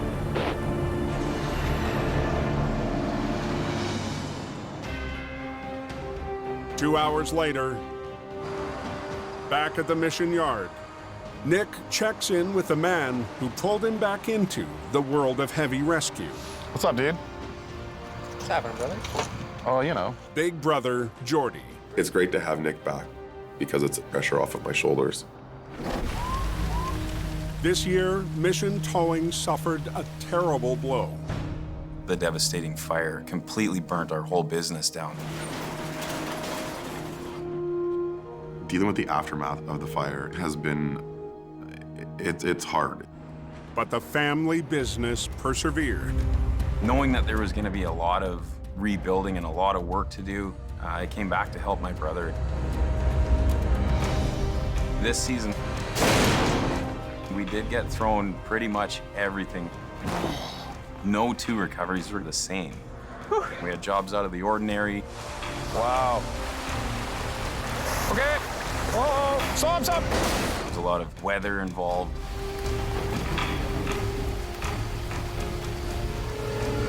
You get everybody clear? Serious, devastating accidents. That's crazy. We muscled through everything that was thrown our way. Right here. We have a very good team. Yeah, let's go. And a good team standing with you is the recipe for success. Bada bing, bada boom, bada bang. That's right. My brother and I are 100% on our A game to move forward, to rebuild this, and it's a whole new chapter in life. The sky's the limit, and we're excited to see what's next. Now, knowing what we're up against, we're able to put this together how we want it. Bigger, better, stronger. Yeah, let's do it. Yeah.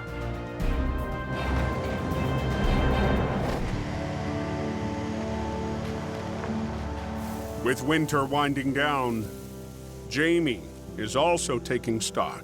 Looking back over the past months, feels like things are happening, things are getting better. So I don't come into work hating coming to work. Since we shrunk things down, it's just better. I'm sleeping at night again, I'm happy again. No nonsense, way better, way better. As long as I can get Mighty Mo on the road and show you how to do the hill. Oh. Okay, I better go do my stuff. But Jamie won't be satisfied this season until his final project is complete. Today we're gonna go pick up Mighty Mo, and I'm really excited to drive it home and do the finishing touches. For Jamie, getting Mighty Mo back on the road will mean bringing history back to life. It's my truck, paid for, it's all period correct. It was kind of the rotator of the day, an 850 Homes. That old truck is gonna go out and do the same job if you know what you're doing. And to be able to drive that around this winter is gonna be just fabulous. It's a big day for me to be able to go in and pick this truck up. Oh, it's beautiful. This is a beautiful work of art. Hey, Kelly. What's going on? Well, I got the parts for this. Yeah, did you get those cones? Yep, I got them. Okay, good. A lot of love and energy went into this thing to make it the way it is. Okay, partner, I'll go get some fuel and hopefully I make it back.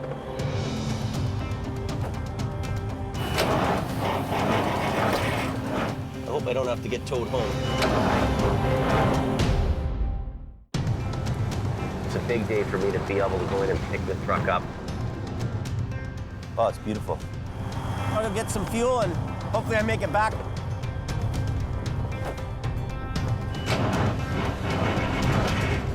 I hope I don't have to get towed home.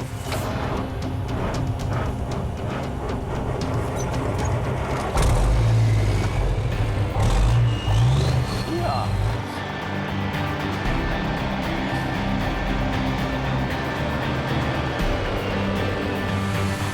First time in 12 years this truck's been on the road. In grade 6, one of these big 850s drove by me, and I knew at that point I was going to be a big wrecker guy.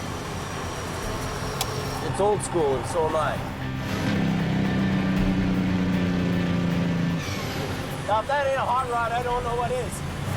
So, man, that thing is cool. This is a cool honking truck. Ah! Gives me my mojo back. It's a moment of triumph after a challenging season for Jamie Davis. A few years ago, we went to Alberta, and it seemed like the sky was the limit. We were adding trucks, hiring guys, and growing at an out-of-control pace. I could have never predicted that things would start to collapse and the oil field would be almost shut down. Jamie's strategy to downsize began with selling his prized rotator. Good luck with it. It's going to be a great truck for you. Then, been cleaning up and organizing. Retooling his operation in BC. Jamie also took a chance and hired back a heavy rescue veteran. I brought Scott back because I needed quality. Now we're kicking the bacon fat, son. His personality is, you know, rough around the edges, Before you do anything, check with the scene coordinator. but you go to do battle, you need to know you got a warrior by your side.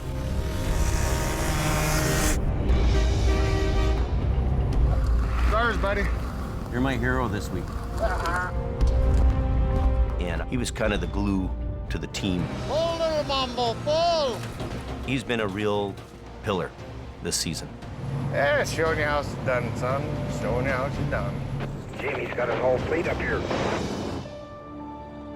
But this winter, Jamie had to say goodbye to a key member of his team. I got a position with another company. Wow. Colin, he's a self-contained towing army. Decent, Johnny, decent. Well, we're just gonna put the sunroof back on. I miss him because he was a very good worker and he did the job. Just another day at the tow yard. With Colin's departure, Jamie's Alberta operation soon followed. Bottom line is, you can only lose for so long. I think what it did, though, is it taught me that less is more. Rebuilding for the future, back in hope, life for Jamie has come full circle. Oh my God. Let's try. Look, see that? First time ever, and I'm doing wheelies. Daddy, Daddy, you're home. Mo's home. Yeah.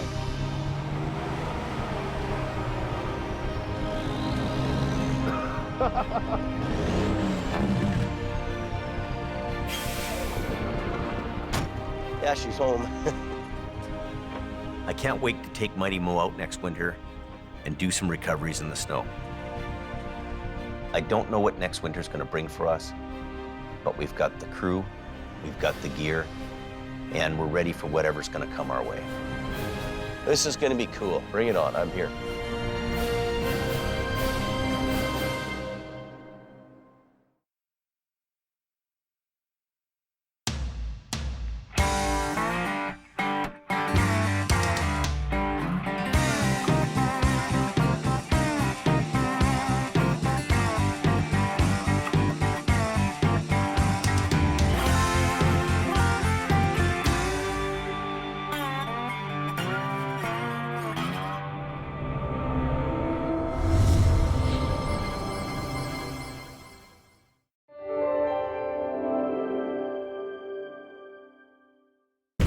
This time, on Highway Through Hell, a freak storm Ordered the hurricane. sends a semi-airborne. This is sketchy. Holy crap. A heavy wreck Less than a 10-minute closure. puts Scott and Merv to the test. And We're going fishing. Al and Gord Big giant turtle. battle a monster truck. Gord! On the Highway Through Hell, the last line of defense is a heavy rescue team ready to tackle any disaster. Because closure is not an option.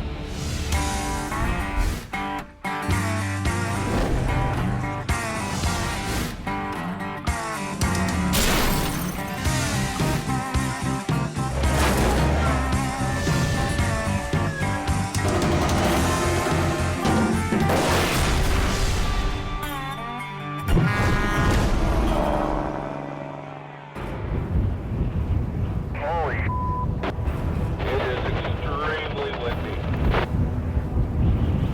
Hang on to your steering wheel, boys.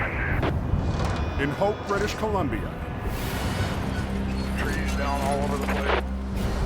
high winds and hard rain have truckers and travelers on edge. That's dangerous. They shouldn't be allowed to surf in high winds like that. Heading west from his mountain base into the Fraser Valley, Weather's starting to get worse and worse, and this is a dangerous day to be driving. Jamie Davis drives into a windstorm with gusts reaching 50 miles per hour. We get some high-speed winds from the west, and it travels through kind of a funneled area in the valley, and it becomes even more intense. Holy crap, there's a lot of water on the road. By early afternoon, conditions are getting worse. Winds up to 75 miles per hour howl through the valley towards Hope. Big trees are down. When a windstorm comes through like that, it does damage. Damage, damage, damage.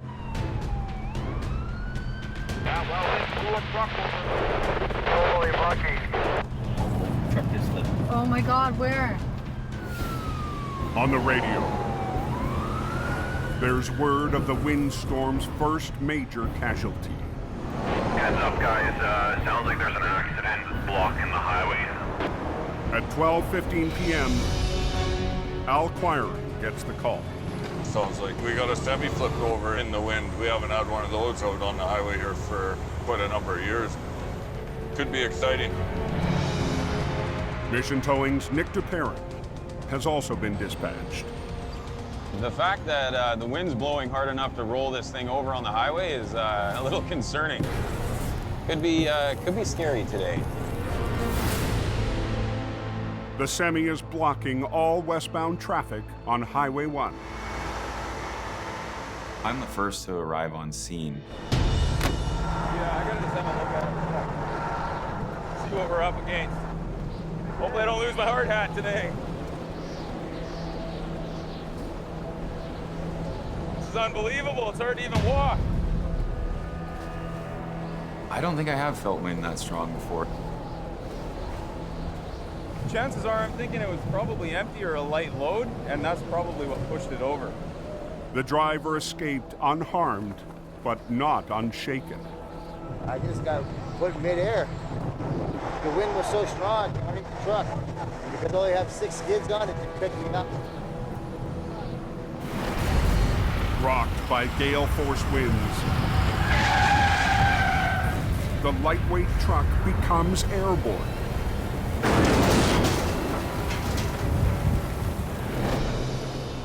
I was about 8 feet in the air and just hung on for dear life.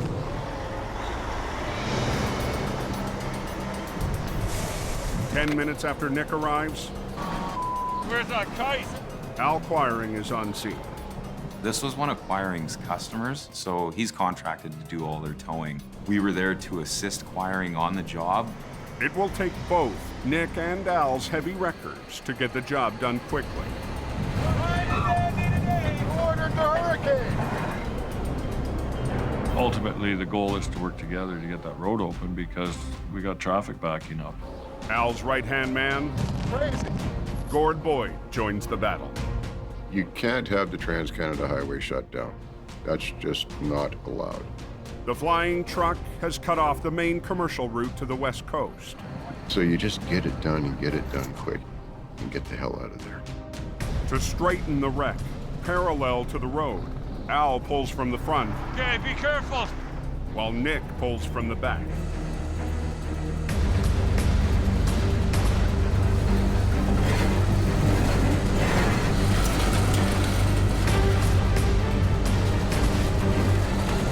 I've never felt wind that strong.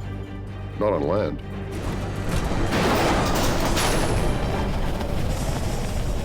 Holy crap.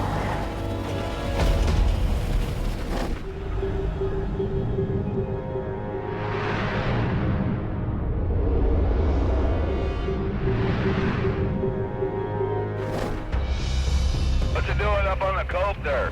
Blizzardy slushy is starting to accumulate. High on the Coquihalla Highway, the same storm system is hammering the summit with heavy snow. Driving up here is a completely different animal. When you get that wet snow, you can slip out at any second. Okay, 113, you can turn off your airboard. Jamie Davis has sent one of his operators into the mess. Lead flagger Robert Muckwa. So 103, I want to be heading her down to another tow. I'm still Jamie's #1 flagger. I go and scout in case somebody hits the ditch. Robert works the coke. He's out stopping if people broke down. Now he's into a 1-ton truck, and he's doing a really great job at that. There's a car spun out. We're just coming up to it right now. Yeah, that's the one. You're in a bad spot, eh? Yeah. I'm trying to get this young lady on her way right away. In case another vehicle comes along and slams right into her. Last winter, Robert's first season on the coke. Stop! Stop! A close call nearly claimed his life.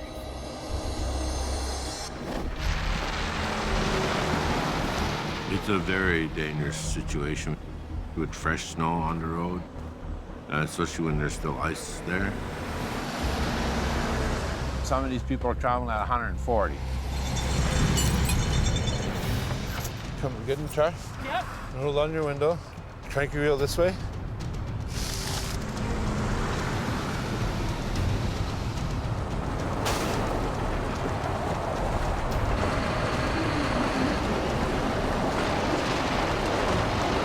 Despite the dangers, Robert gets the driver out. Doesn't matter what these big guys do, let them pass you. Your life is more important than getting their cargo, and it's important for you to get home to your family as well. Just take your time. Okay, you have a good day now. Robert always has a great work ethic. He stops and talks to people, and he does a great job. It feels good to have a job well done. 103 just... With another 5 inches of snow forecast for the coke tonight, Robert's day isn't over. The roads are very slick and slippery. Recipe for disaster.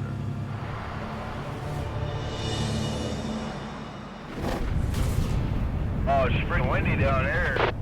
Down in the Fraser Valley, The highway's so close at Ennis Road. Yep. high winds are making it nearly impossible to clear a wind-blown wreck off Highway 1. I've never worked in wind like that, and it really complicates things. As Al tries to straighten out the semi, the wind blows a hook loose. It adds a variable that you can't control. Working together, Acquiring and Mission Towing are under pressure to clear the busy highway.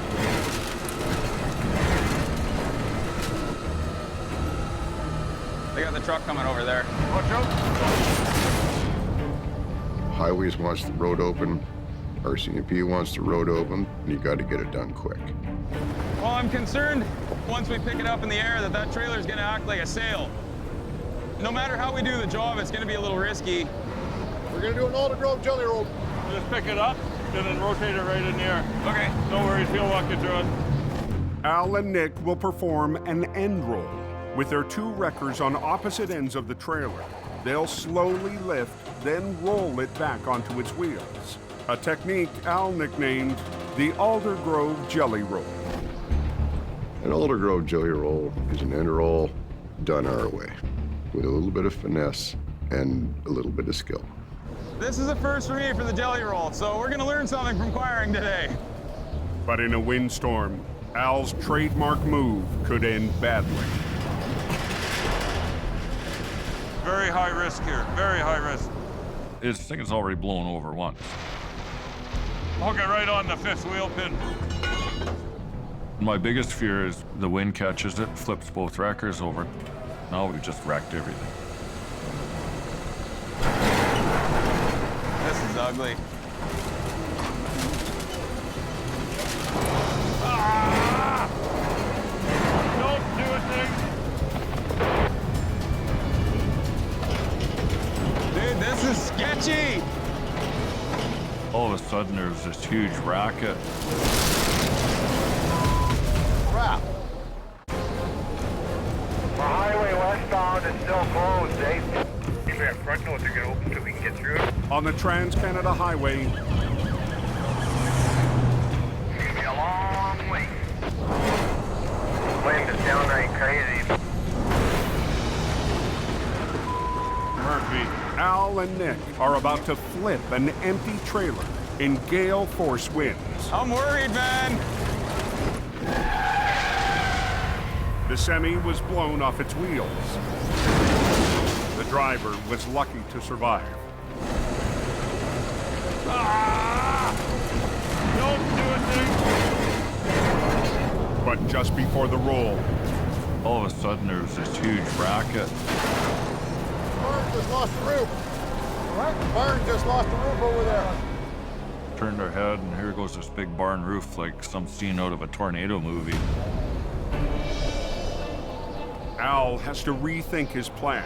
I can put my side outrigger down, but We're fighting that wind big time. You know, if a good gust comes in, our sticks are right up.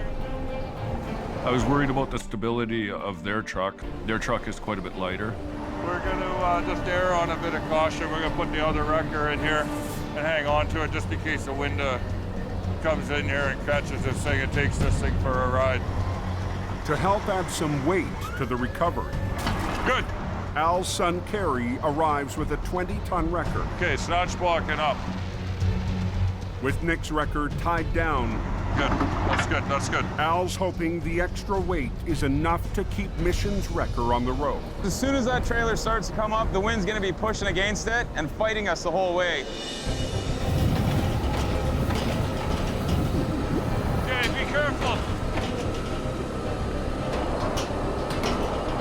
When we picked the trailer up, it moved like 3-4 feet in the air. You could actually feel the wind on that trailer. Keep that tire skipping right on the ground. Keep that tire on the ground. The winds aren't backing down, so Al adjusts his roll maneuver. Lower your winch line there, Nick. Hey. Keeping the trailer's wheels anchored to the ground. We get this thing up in the air, and the big wind comes, it's already knocked her down once, so. There's a chance it might go over one more time yet today. It's always in the back of your mind that something's gonna happen. Let her down. Let it down on your red. Let it down on your red.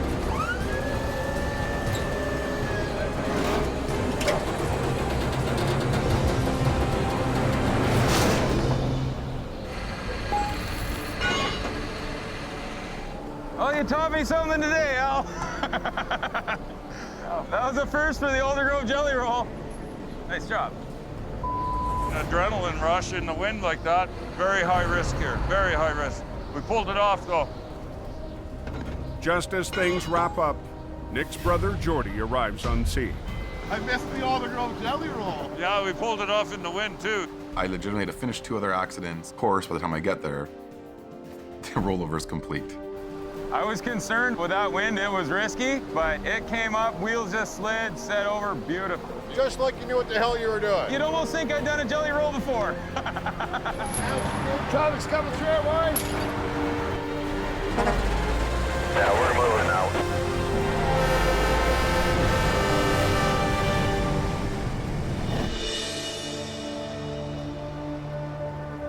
Bit of a nightmare that ain't over yet. In hope, Boy, it's a good night. Jamie hears the news. Highway 1 is open, but there's another problem. Hope's going to be out of power probably for the next 12 hours at least. So there's going to be no electricity when we get home. The windstorm has knocked out power to Jamie's dispatch center. The power goes out in our shop. You know, what I worry about the most is phones, because communications is #1. Why is this thing not working? This is the phones right here. This is the battery backup for the phone, but it doesn't seem to be working. And without any power, the phones don't work. We have to just adapt and deal with it. Rigged up an inverter to the batteries. I'm trying to keep the phones going, and I don't want anything else going wrong with the phones. So I'm gonna just jump in the back of the truck right now. I'm gonna have a nice night in the pickup, but we got a heater, so that's good. Sometimes we gotta do what we gotta do. Kind of like having a sleeper on a big rig. Good night. Up on the coke. I heard the coke was going pretty heavy, but they got 4 plows on the smasher. Plows push through the unrelenting storm. Going hard. 1,000 working now. And blowers carve into snowbanks to keep the road from vanishing. But if we don't get rid of it, nobody gets through. Operator Ron Hagen is constantly watching for anyone in his path. Hey, you gotta really watch that people aren't around walking in any of the path where you're gonna be discharging the snow. But tonight... Look at this guy. Did you see that? No one was expecting a tailgater on a snowboard. Just went by. I don't believe it. Hey, you guys on the hill there, there's a pickup truck heading south down the hill with a guy behind the pickup. So watch out for him. Oh man, no kidding. Lord. 6 miles up the road, What a moron. Robert's pulling a double shift when he spots a big job for Jamie Davis. I'm coming down Mine Creek Hill, and I see there's a tractor on its side. It was right there. The tractor and trailer is flipped right over. Just hope nobody's hurt. The driver lost control and flipped into the median. He touched some black ice back there and he lost control. But no injuries, nobody's hurt, nobody's going to the hospital. That's the way I like it. The truck is carrying 60,000 pounds of peat moss. Seeing it's peat moss. It's gonna be heavy. It's gonna be heavy. And look at the weather.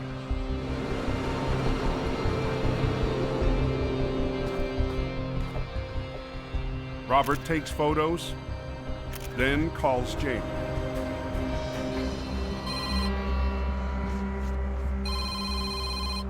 Hello? Jamie. Hey, buddy. Doing a recovery at nighttime is dangerous for your workers. You can't see. This wreck's completely off the road. It's not affecting traffic, so we can wait till tomorrow morning. How are the roads this morning?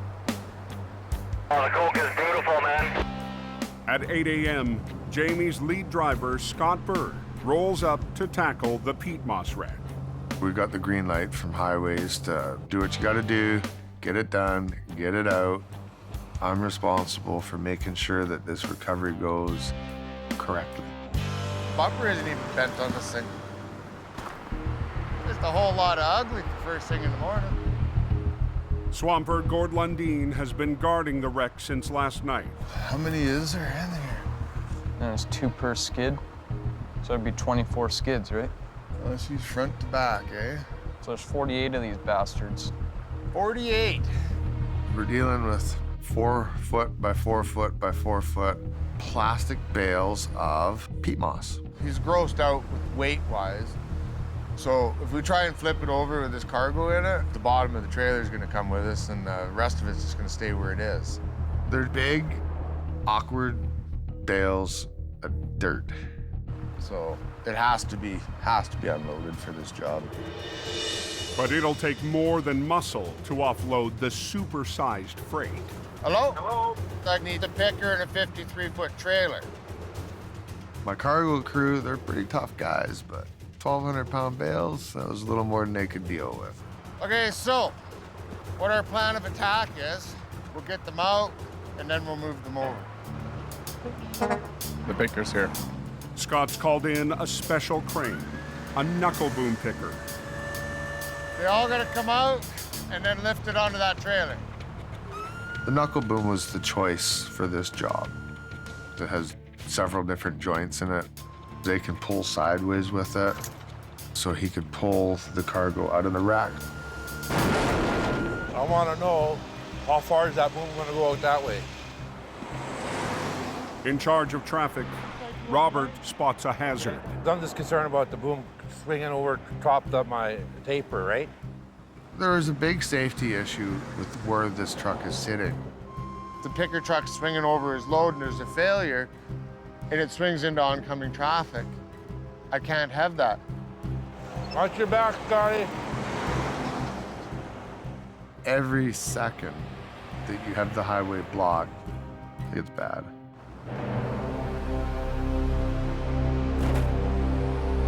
Hey, all good, buddy? Yeah, haul it out. Heads up. You gotta do the job, and you get it done as quick as you can get it done.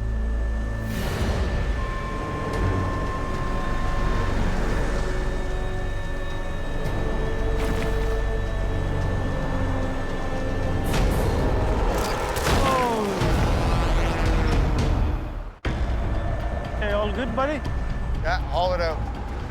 On the coast, Heads up. Scott and his crew are offloading 1,200-pound bales of peat moss, We gotta work it. just feet from a live lane. We're picking the very first bale, and we're using one strap on it. Oh. I guess that one's pretty much where it's going. It didn't end as effectively as we wanted. Nobody got hurt, but it was close enough. We're gonna double strap them. I want every one of them doubled, please. After that happened, we decided we were gonna put 2 straps on it. There's really no other way of doing it. It's a time-consuming, slow pain in my arse. Hours behind schedule, the extra step will push the recovery into evening. Faster. You gotta get them out. It is just a nightmare. How far did you got the trailer done? Oh, slow, slow, slow. We're pulling her out one bundle at a time. 8 hours into the offload, the knuckle boom is still hoisting bales from the wreck. And then the sun goes behind the mountain. When you're working in the dark, little things become big things. We gotta get it done. Can you foresee any problems if I go into town? I gotta go get a tow truck. I got it, man. Everything's under control. To get ready for the recovery, Scott returns to Jamie's yard in Hope and fires up the only wrecker available tonight. MR-60, also known as the Army truck. With 16 tons of pulling power, the Army truck has become an important asset in Jamie's downsized fleet. It's an old, steady Clydesdale horse, and it'll tow till the cows come home. But its old school mechanical winch lines make it a challenge to operate. The Army truck, she's a little slow. Should have put it in the museum. It's fun to work it once in a while. Would I want to drive it every day? Not so much. With the rest of Jamie's trucks out of town, Scott needs a second wrecker to back him up. Mr. Mervin. Chris Mervin is the top driver for Aggressive Towing, owned by Jamie's brother Jason. You guys ready? And it's not the first time Merv's lent a hand. Mervin's really become a seasoned veteran now, and we're really lucky to have him. Come on, baby, just a little more. I'm always excited to go help. It's back to physics, buddy. We always win in the end. I'm available for you anytime. Mervin's gonna come up. He's got a 50-ton wrecker. All right, Scotty, I'm just coming over the hill. Oh my God, look at that wreck. That's a beauty parking job that guy pulled off. We've got a lot of pulling power. Straighten it out, flip it over, drive it away. I told her it's slippery. But the big flip can't begin until the last bales of peat moss are out of the trailer. Right on, big shitter. How's it going? Oh, slow. I got 6 bales left in there. 6? Yeah. The colder it's getting, the straps are stiffening up, and it's getting slipperier. Ah. Every minute that they're behind schedule, your anxiety level's rising, and it's just... So let's start rigging now. Oh, yeah. So what do you want to do? You want to drag the ass into the trailer up? Flip it and pull it. And I'd like to have less than a 10-minute closure. Highways want us to get this out of here now. I think our best chance for least lane closure is just drag her right up to the edge. Yeah. And then we'll just roll her right on the road, slam her down, done. As quickly as possible, that was the goal. Okay, well, we'll set up for that then, yeah. We decided to put my truck on the back to do the heavy side of the lifting up, Okay. and Scott's truck on the nose of the tractor to bring it over. After 12 hours of unloading, Oh, looks like that's it. the trailer is finally empty. Scotty's given us a 10-minute time frame once we start. He's a little short-handed, being a little tiny truck, but whatever you're given to work with is what you got to work with. So we got to kind of finesse her to keep both trucks working together in sync versus one truck doing all the work. Do you want Rob to shut down that other lane? Yeah. Stop the traffic.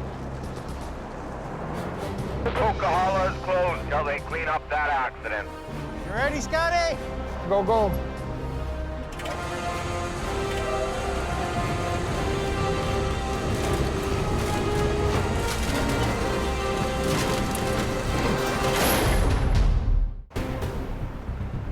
The Coca-Cola is closed now.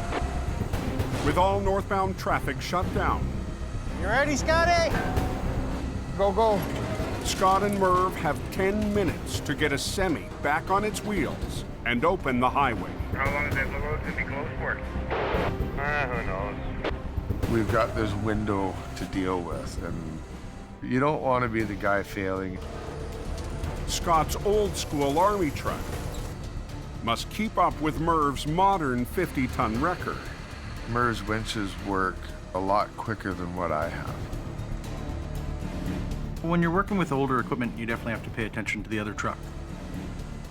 If you operate two wreckers at different speeds, worst case scenario, we tear the trailer in half. Hold on, Merv!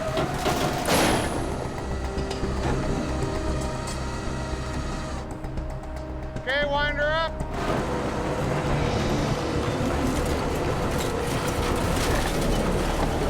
That's good there, Merv. Okay, let's loosen off and rig up to the top. The wreck is within 10 feet of the road. Scott and Merv can prep to get it back on its wheels.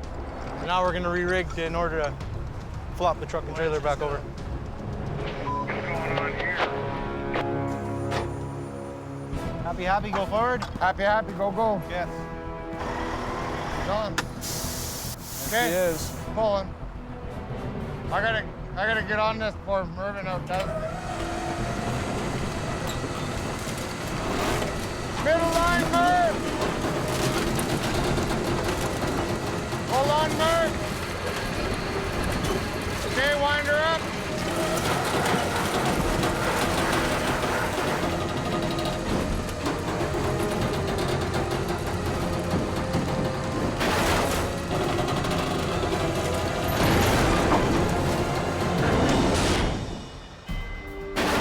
Picture perfect. Are we under 10 minutes still? Yeah, we are. What are we looking at, 5.5 minutes, Scotty? Whatever it is, buddy, it's working. And we'll let the traffic go. Let's get the road going, people. Okay, here's traffic. Everybody out of the way. You can just kind of take that sigh of relief. You couldn't ask for a nicer job to be done.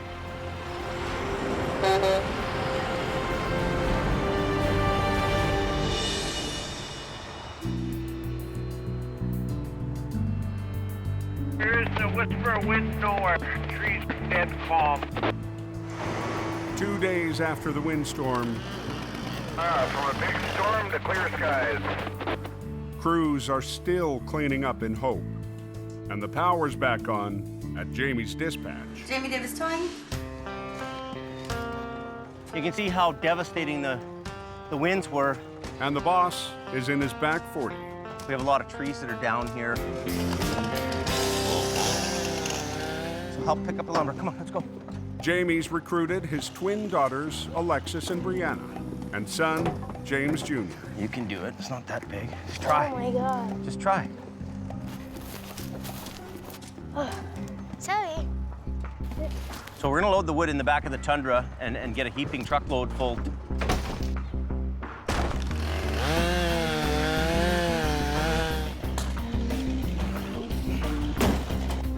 That'll be good enough for today. Get in the truck. It's nice to have all the firewood for the house and for the shop, but I hope we don't have another windstorm for a long, long time.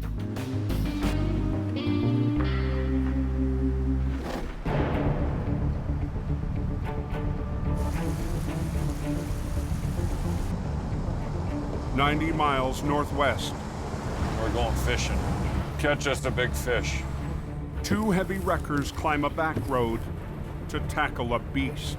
It's a truck with an industrial rock hauling box on the back. It's laying on its roof about 40 feet over the bank. Outwiring. Oh! Watch out for the wheel wash there at the deep hole. And Gord Boyd. Pick up 43.5. Are on their way to a mammoth recovery at a mine site. It's probably a 100,000-pound dump truck or close to it.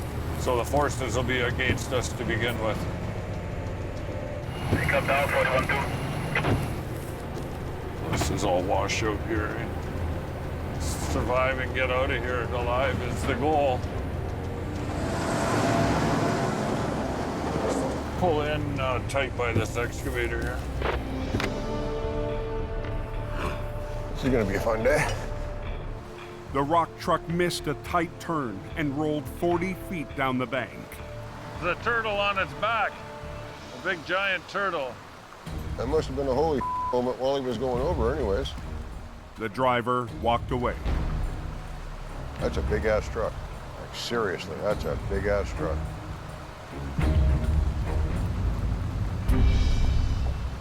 That thing weighs as much as both of our wreckers.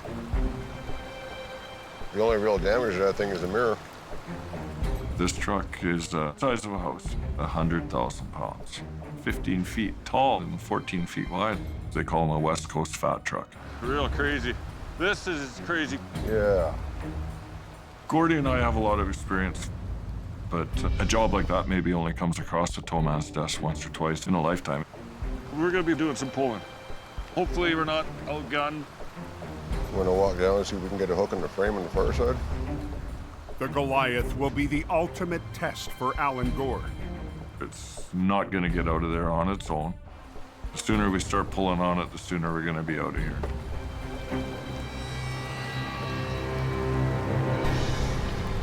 Can you grab the big 3/4 chain with one hook? You mean this one? Yeah. Oh man, that's sloppy. Before they can rig up, it's not good. Gord gets a feel for what heavy rains have done to the muddy slope. Hillside is water soaked. I think the forecast is for rain. Got it. Oh yeah, sure. I can get up the bank. My foot's sunken up to my ankles. That's a problem. Don't want to see a water problem develop here. Once the ground gets saturated with water, it becomes unstable. Grab one of my big 5/8 sling hooks. Yeah. If that slope fails, there's a good chance it'll start tumbling and take the wreckers with it. Hey, we're gonna have a problem there. Look at that. That ain't good. You're gonna go for one hell of a ride. And it's gonna hurt. Holy crap, that's slimy.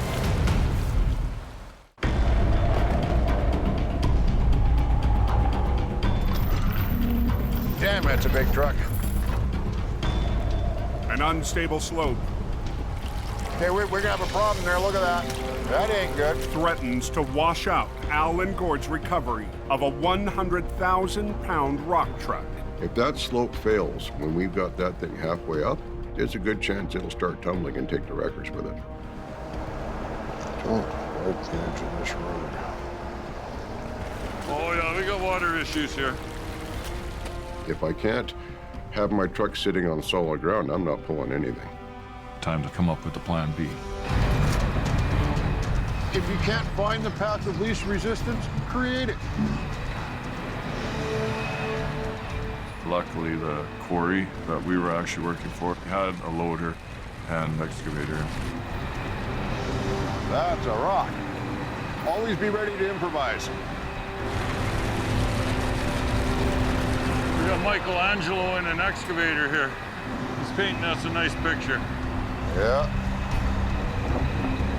One more load down here, and I think anymore we're gonna be having a dance floor on it. That's nice. That's real nice. And we'll start getting rigged up here. At least the rain has stopped. Gord backs up his wrecker to the bank to rig up for the flip. And my truck is going to be available at the tail end of the recovery to actually winch this unit out. Running from Gord's wrecker to the rock truck, a single line will loop back through the excavator several times for a rare 5-point pull. I've been doing this for almost 35 years, and that's the first time I've had a 5-part line put to anything. Gord uses pulleys called snatch blocks. Every snatch block you put in the line doubles the pulling power of it. To loop the line back and forth between the excavator and the rock truck. In theory, this should give me enough to overcome that. This will work. Okay. The excavator will also act as a dead weight for Gord's 50-ton wrecker. I don't have enough weight to counteract the weight of what I'm trying to pull over. He weighs 100,000 pounds alone. You have to have the anchor.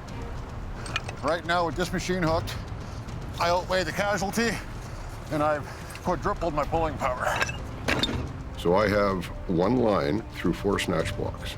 So I've got a 5-part line, 200,000 pounds of pull.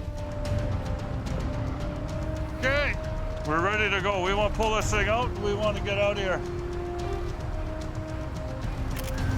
Got it.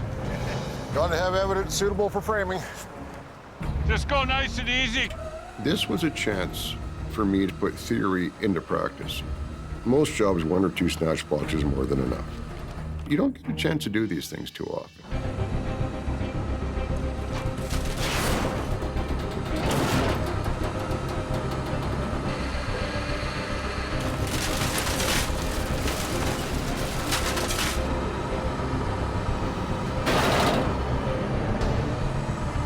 Here it comes.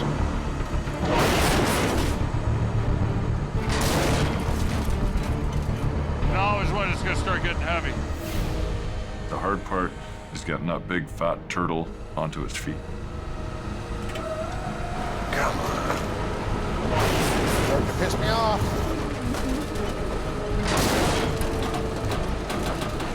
Just hold on, Gord. Just hold on. Just back it down. Gord didn't have enough power in all those blocks to get it up on its wheels. No way. That's how tough these trucks are. It's unbelievable. I'll get it back down and I'll hook on that top one and give you a little help. That'd be a good idea. Al has to add his wrecker to the fight. The owner of the truck wanted this thing brought out, and I don't want to let him down. Al's just gonna add his line to make it want to come over. Little extra oomph. Whether or not it'll be enough, we'll find out.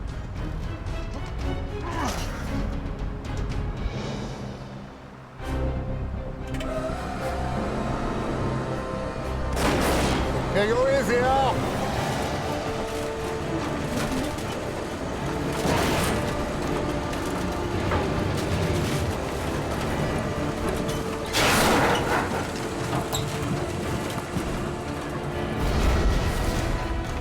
Looking a little better. You just might get lucky. That's what I like to see. Okay, hold on a sec, Al. We're getting closer to heading home for dinner. The rock truck is on its wheels, but still needs to make it up the steep slope. It'd be nice to get air to it right now and get it to release so that it rolls back. Yes. The truck's air brakes are still locked from the accident. If we were trying to drag that with the brakes locked up, I'm sure we'll be there for a week. We don't want to try and pull 100,000 pounds. It doesn't want to roll. It works better when it rolls. Well, the 32-point inspection looks good from here. Okay, you ready for air? Yeah, we'll try that, Gord. Okay. Once the brakes are released, the rock truck could go for a ride and take the wreckers with it. It's on a slope. It wants to roll back down the hill. Push the button in. Push the button in. I always get nervous doing this part. If things went sideways, I was gone. Gord. Gord. Push the button in. I hate this part. Gord and Al are about to attempt a 100,000-pound pull up a steep slope. I always get nervous doing this part. But nothing will happen until Gord climbs the wreck and releases the brakes. It's on a slope. It wants to roll back down the hill.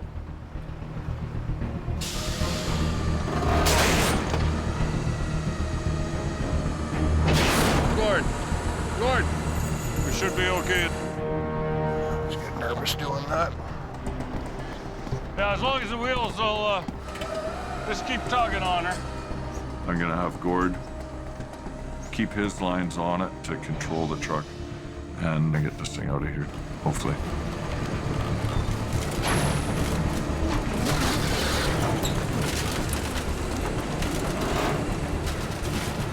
Just keep tugging on her.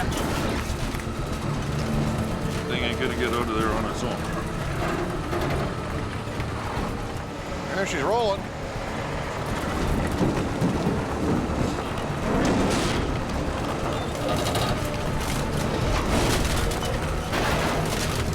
Go, go, go. This is going very well. Oh, oh, oh. Beautiful. We're good. Okay. Mission accomplished. There she be. Damn, we're good. I'm happy that we pulled it off. Came out of there without wrecking anything, wrecking our trucks, wrecking ourselves. Chalk another one up for Team Green. Sometimes you get lucky. It's amazing what you guys can do.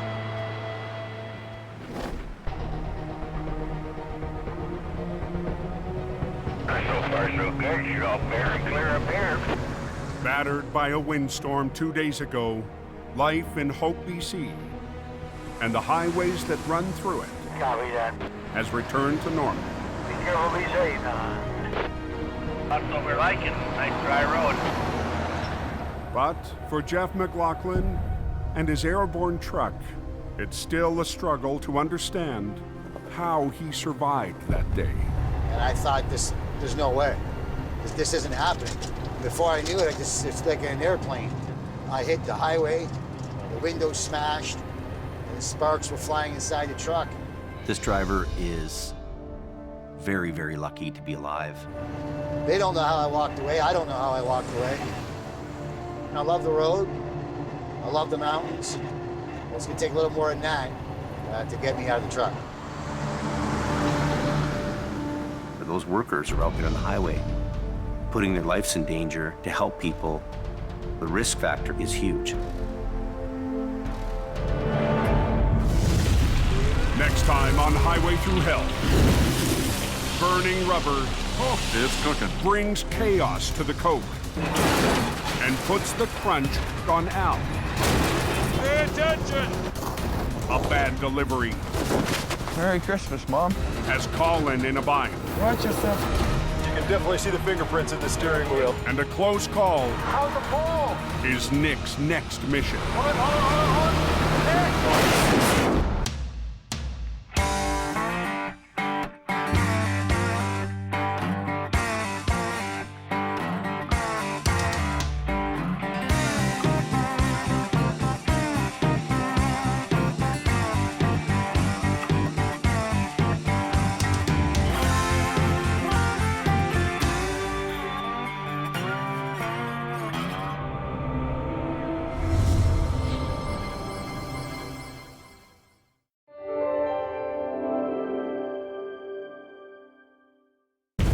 This time on Highway Through Hell, We're gonna roll some coal. Al's back in the bog We're gonna rip this tractor out of here. for the final battle. You guys ready? There ain't nothing but misery and agony. A rock slide It's a very big problem and extremely difficult. has Geordie fighting a train wreck. Did you get everybody clear? And tough times I'm facing some tough choices. have Colin at a crossroads. Hey, is Jamie around? On the Highway Through Hell, the last line of defense is a heavy rescue team ready to tackle any disaster. Because closure is not an option.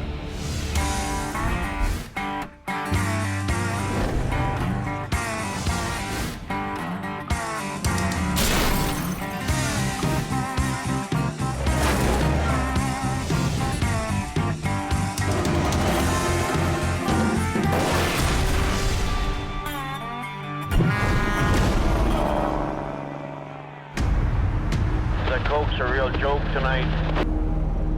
Snowing like crazy all the way from Merritt. High in British Columbia's Cascade Mountains, a storm system from the Pacific Really iced up all the way over. has just unleashed hell. Heavy trucks and passenger cars on the Coquihalla Highway have ground to a halt. It's a mess. Some of the guys were starting to slide crossways on the road. We've seen 9 cars on the ditch so far, a couple flip trucks, 2 smashed up semis, just a little ridiculous out here. At the highest point on the Coke, it's chaos. And as soon as you pass the snow shed and you're up there, and you feel the dynamic of weather, you feel the snow and the ice and everything that goes along with the Coquihalla. Highway's close below the picture. Southbound trucks headed to the coast are held back. Northbound, she's a parking lot about 3/4 of the way up the hill here. Jamie Davis towing. From his yard in Hope, BC, Jamie Davis dispatches his top driver, Scott Bird. One of them nights, it's the big storm of the winter. Well, if this is any sign of what's to come, we're in for it. Tie your shoes tight, it's gonna be a ride.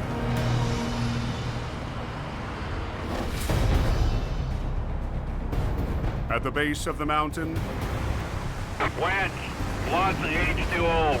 just outside the town of Hope, You gotta be kidding me. tonight's storm is pounding Highway 1 with heavy rain and tumbling a deadly hazard onto the road. So what we've had is rocks coming down off the side of the mountain. Took out the one utility pole, has been bent over quite significantly. And while we were standing there, we could hear other rocks coming down. Is any traffic at all getting through going east? Eastbound shut down because of the rock slide. Rocks falling onto the Trans-Canada Highway Looks like someone might have hit a boulder or two. have sent a semi off the road.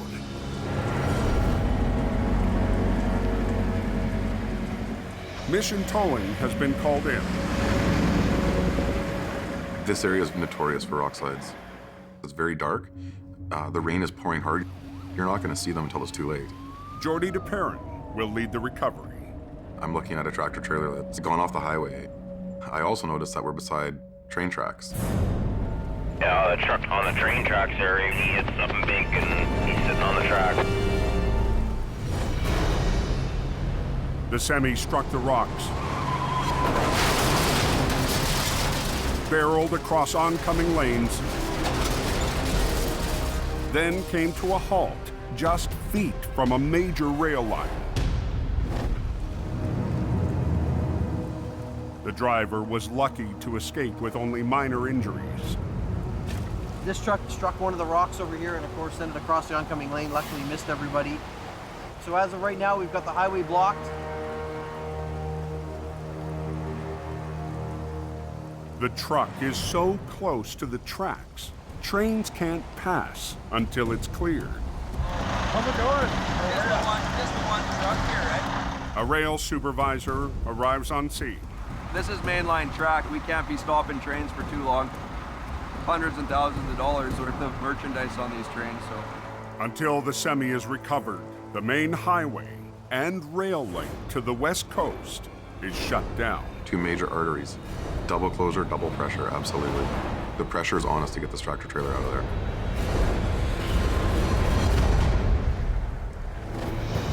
High on the Coquihalla. How's the coke drivers?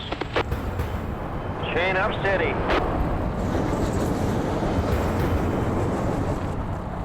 The storm still has traffic at a crawl. But a red truck has come to the rescue. Jamie Davis, tow truck hauling everybody up the hill. All hell had broken loose. Scott Bird will try to get the coke rolling again, towing semis up the steepest section of the highway. It's just crazy. There's trucks spun out everywhere. You know, it's just total chaos. When you see me starting to roll, start easing your foot up on the clutch. Don't overcook it or nothing. do that, I'll hit you and away we go. But the veteran operator can't win this fight alone. Hey, Mike, do you copy? Yep. Scott's called in the newest member of Jamie's team. Okay, is that working all right? I'll get that spun up.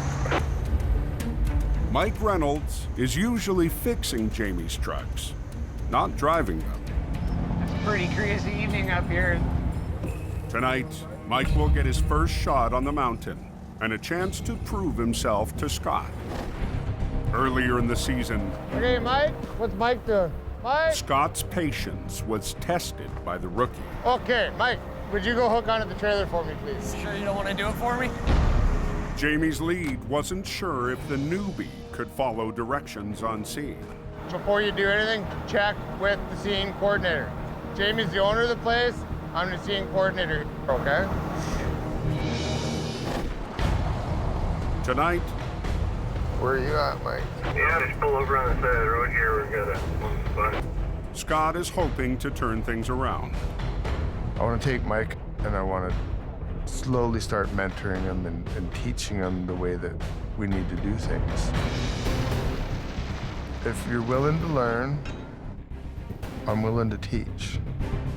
With Scott busy on his 8th tow-up of the night, Mike will have to tackle any problem by himself. Every truck has to have chains on board. Huh? You got some? No, I'm short time shift. Oh well. You got a tow pin up front? Perfect. We'll get up there in no time. Dinner done? Jamie's got his whole fleet up here. I think it'd be pretty fun to be running a heavy rescue truck. Jamie and Scott, the seasoned pros. Living the dream.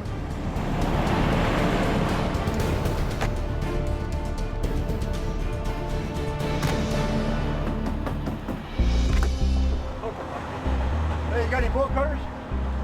Yeah. Can't get this chain out. Oh, give me 2 seconds. When Scott needs a hand, Hey, Mikey, on there? Mike answers the call. White truck in front of you. Cut his chains off the driver's side for him. Sounds good. Turns out this driver I put my chains on down the bottom of the hill there, and they peeled off and got caught in the axle. is also new to the Coca-Cola. I'm a prairie boy. This is the first time, because I've been on the Coca-Cola. Let's put it this way, we're on the highway to hell. That's what they say. All right? Thanks, man, I appreciate it. No trouble. Have a good night, boss. You too. I don't like it. I'm going back to the prairies. But keeping up with Scott won't be easy. What's going on? Yeah, showing you how it's done, son. Showing you how it's done. After Scott and Mike's tag team on the mountain, the chaos is finally under control. Some people say I'm a little rough to work with, but we worked pretty damn good together that night. Move! Scott is a boss. He's pretty loud. I don't mind talking back to him, and he can take it. Good ride up, that's for sure. On Highway 1, You want to come over some over there? What do you want to do? Jordy DePerrin's in a race to clear a wreck. An accident that shut down the Trans-Canada Highway and a major rail line. The pressure is on for sure right now. I'm really feeling it.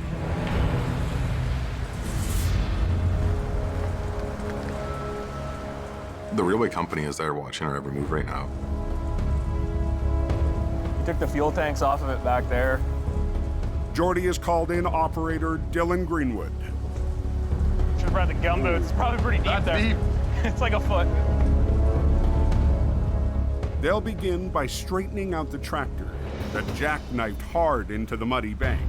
Where this tractor trailer's landed, there's a road here that the rail company uses. So we're gonna spin this tractor straight, pick it up, and tow it out of here, up to the top. But the heavy rain has flooded the ditch. Water everywhere. This one is a little bit trickier to hook up to. It's very swampy where it is. You got lots from over here. Here you go. Thank you very much. Jordy manages to get a hook onto the rig above the water line. You got it?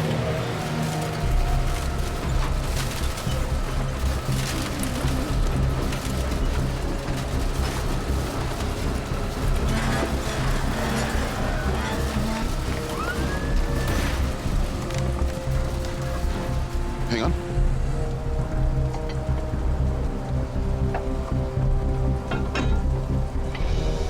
Okay, just go up. One second.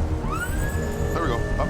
You're good. The wreck is ready to be towed away from the tracks. Just before it starts pouring, eh? So the morning's first scheduled freight run can pass by. I got you another call back time here, so. Hopefully, man, we're gonna pick this up. Trains to go slow. Thank you. We have 40 minutes to be out of there and get it cleared for the next train to go by. But the semi's brakes are still locked up. If this takes air, we'll be out of here. Like 5 minutes, 10 max. If it doesn't, we're back in that little cagey brakes off. The trailer can be aired up by Mission's heavy wrecker. Basically, we're gonna run an air line from the tow truck to the trailer to release the trailer brakes. Perfect. Beauty. Trailer takes air. Yep. But the air tanks that feed the brakes on the tractor See if it holds air. No. It's out, eh? Yeah. were damaged in the crash. The main problem is the air tanks have been ripped out of the tractor. The entire brake system is controlled by air, so with no air tanks, you can't build air pressure to release the brakes. Working in the dark, Dylan tries to manually release or cage the brakes. That's dedication right there. Laying in the mud to cage the brakes. Yeah, I try. It's a very big problem when you have a time limit. They gotta get it out of here as quickly as possible. We got trains coming.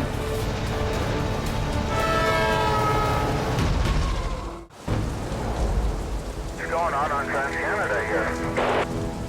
Got a truck on the hook. Looks like someone might have hit a boulder or two. An accident triggered by a rock slide near Hope, BC, has plunged a semi off the highway, landing next to an active rail line.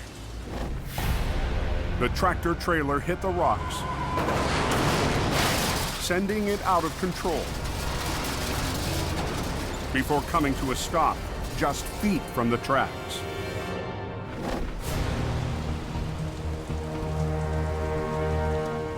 It's just a miracle that everybody walked away. It's a good accident. Now we get the challenge of getting it out of here.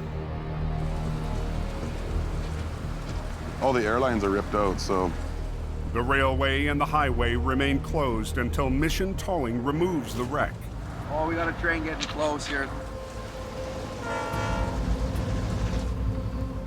Jordy and Dylan have 20 minutes before the next train is scheduled to pass.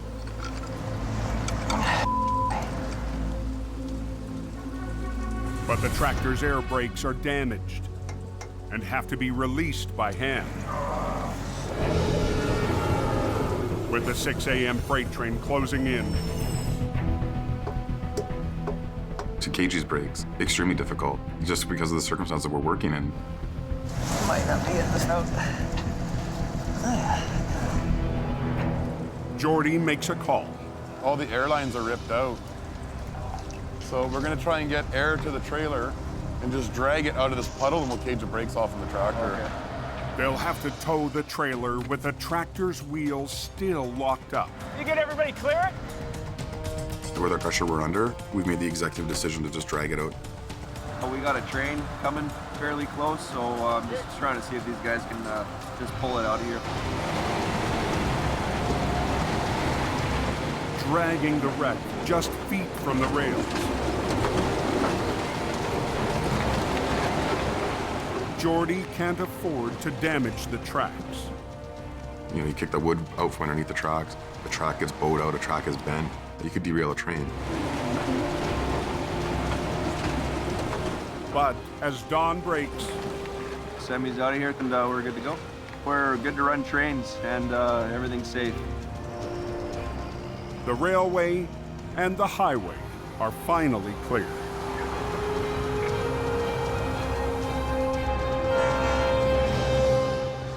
Just in the nick of time. It's just a good feeling seeing the train go by, see the traffic go by. Nobody was delayed today, so it's good.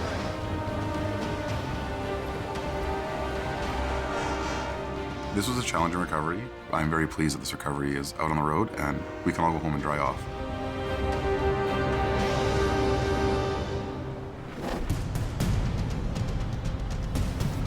"60 miles west in the Fraser Valley." Good morning. Come back for more action? Yeah. Al Quiring's back for round 2. Put the hook in there and give it some more lift. A muddy off-road recovery that might be impossible, even for the king of the coke. Not every day is a Coca-Cola towing day. Game on, right?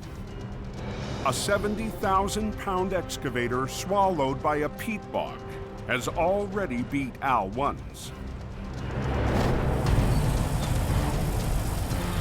Head down that heartache road. There ain't nothing but misery and agony down there. Last week, when Al started the job, today's the day, buddy. There were 2 machines trapped in the bog. Give her some throttle. Use the winch. Al and his dozers wrestled one out of the muck. Woo! Take her to home. But the second excavator buried deeper. Come on, pull on her. Would not surrender. What'd we bust? Chain. We'll just get some bigger and put on there. Load her up, Joe. Today, Al's back with a new plan. Rig onto one of the excavator's tracks instead of its boom arm. And punch a hole through the thick metal. And I had to get in there with the oxy-acetylene torch and cut me a hole. The water in the bog is now low enough to expose the top of the tracks. That was freezing, frigid water that's wet. It gets in your boot, and then you're cranky for the rest of the day. Come on. Yeah, trying that. Al rigs a cable more than 2 inches thick to the new hole.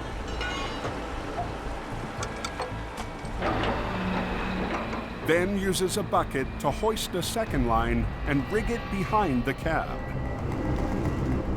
But the longer Al takes, the deeper it gets.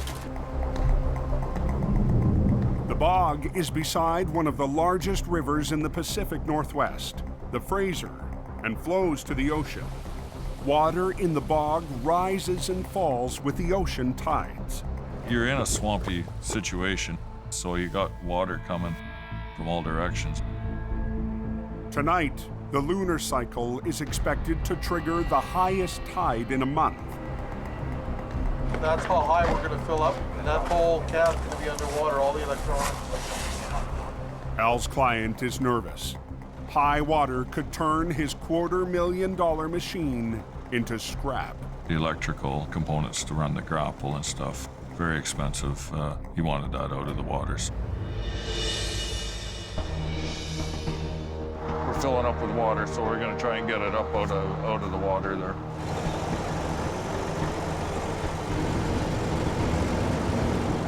Al and his oldest son, Kerry. Come on, big boy, you can do it.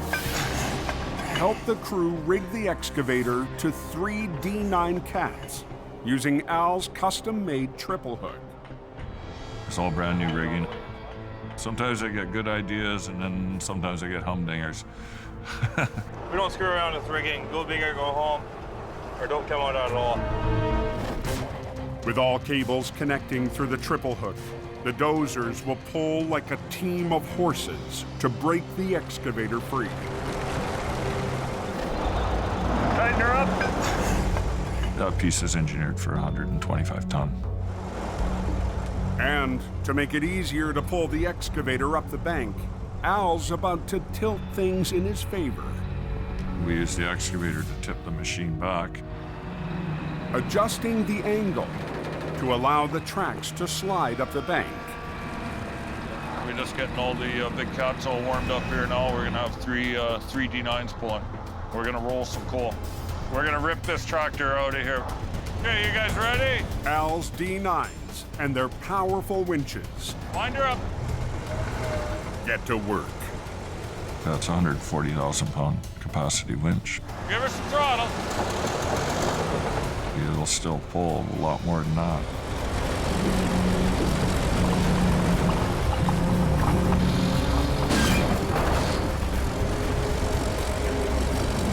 You're all right. Come on, pull on her.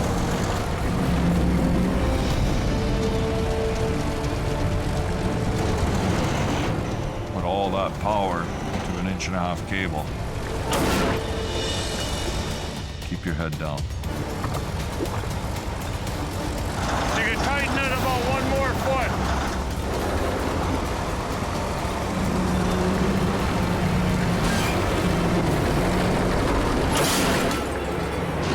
Uh-oh. You can tighten it about one more foot. In the Fraser Valley, Al Quiring is finally near the end of his battle in the bog.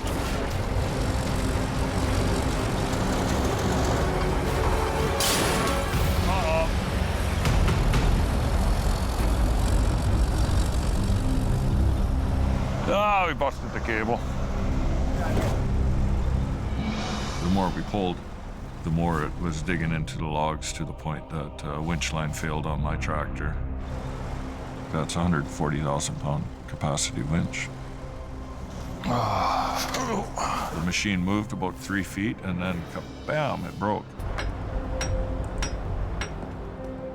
Al's only consolation, the excavator's cab should be high enough to be spared from rising water tonight. We're gonna be out of daylight here soon anyways. To help guarantee the machine would stay out of water, we had to hook 2 machines on it.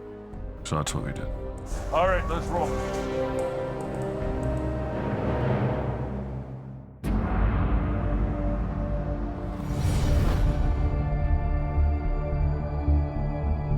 The next morning, Big heavy thing that you can't move.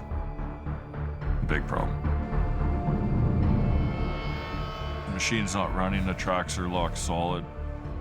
Al has a new idea to get things rolling.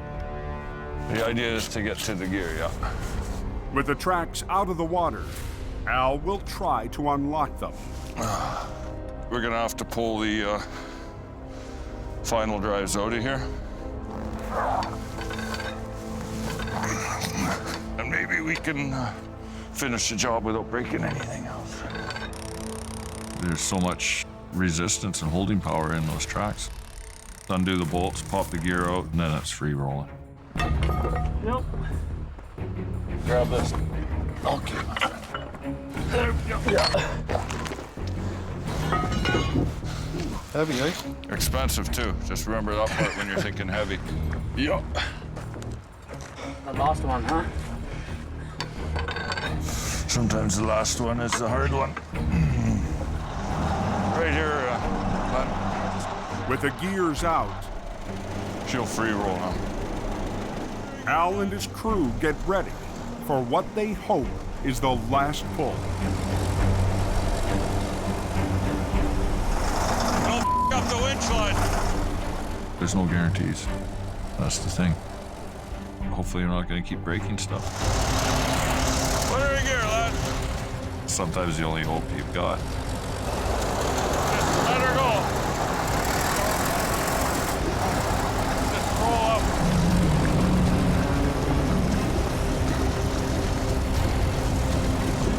Give her some throttle.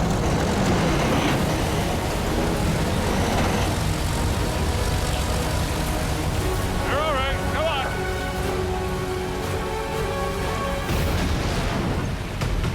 Woo! Well, I'm the Chuck Norris towing. It's cool. She's out of there. I told you we got her. We'll get it out to the road. After one of the toughest jobs of his towing career, the king of the coke comes out on top. At the end of it, we could put the stress to rest. We're ready for the next one.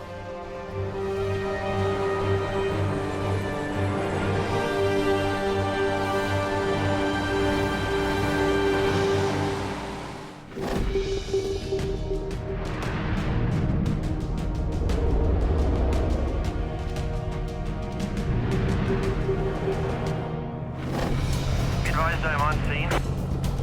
Jamie Davis crew is going to be about 45 minutes to an hour out. Colin McLean is an hour east of Edmonton, heading to a recovery in HR 117. We got a call this morning from a disposal company. Dumps was unloading at a landfill and fell over. So we get to play in a big pile of garbage today. It's Colin's first call in weeks. All winter, work's been scarce for Jamie's Alberta operation. We've had some work, but not a lot of it. It's really slowed down quite a bit. I'm getting concerned, yeah. Colin is Jamie's last operator in the oil-rich north, struggling to survive as the price of black gold plunges. We've got huge companies going bankrupt. We've got people losing their shirts. A lot of my good friends are losing their jobs right now, and people are scrambling and wondering what we're gonna do. You know, 90% of our work is commission-based. We get a percentage of whatever the truck does. These days, Colin will take anything he can get his hands on. I'm not really looking forward to going and working in a bunch of garbage for the day, but if the winches aren't turning, we're not earning. Now let's go take a boo. Get her done, son.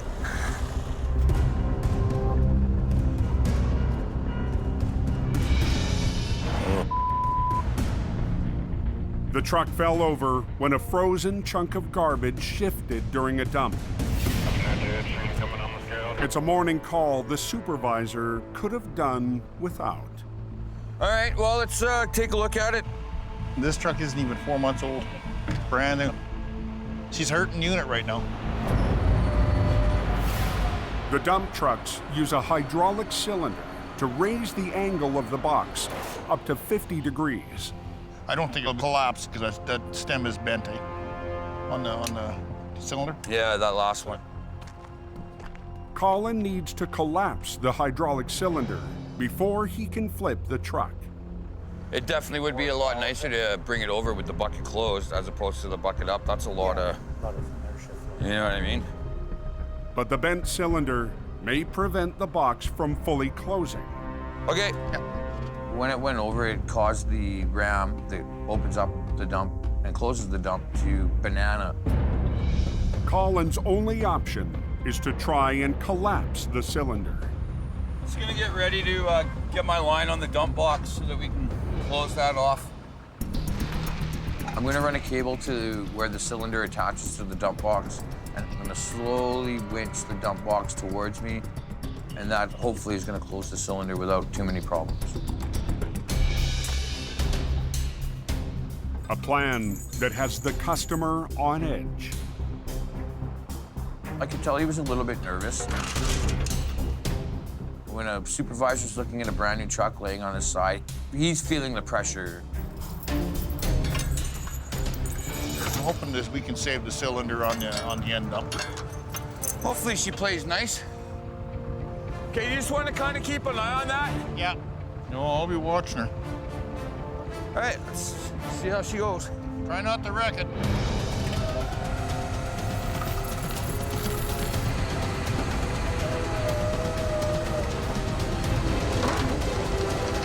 Coming in nice?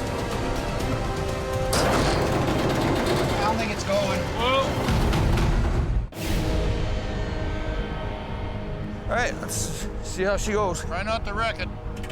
At a landfill in northern Alberta, I'm worried about this. Colin is trying to compress a fully open dump truck before flipping it back onto its wheels.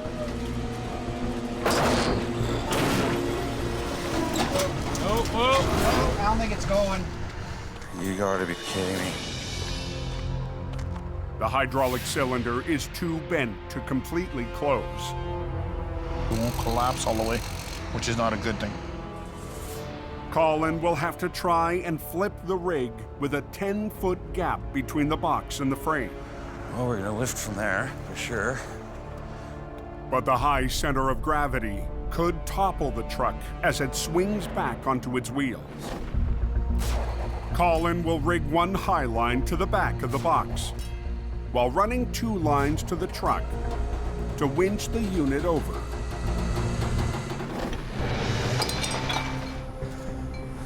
Whew, there's that cowbell.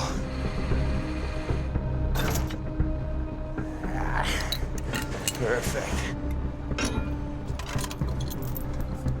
I got the high line on the back, just to kind of give it that initial pick.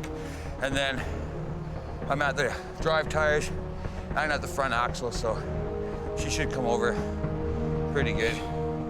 We'll just try to bring her over with least amount of damage. Okay. Hopefully.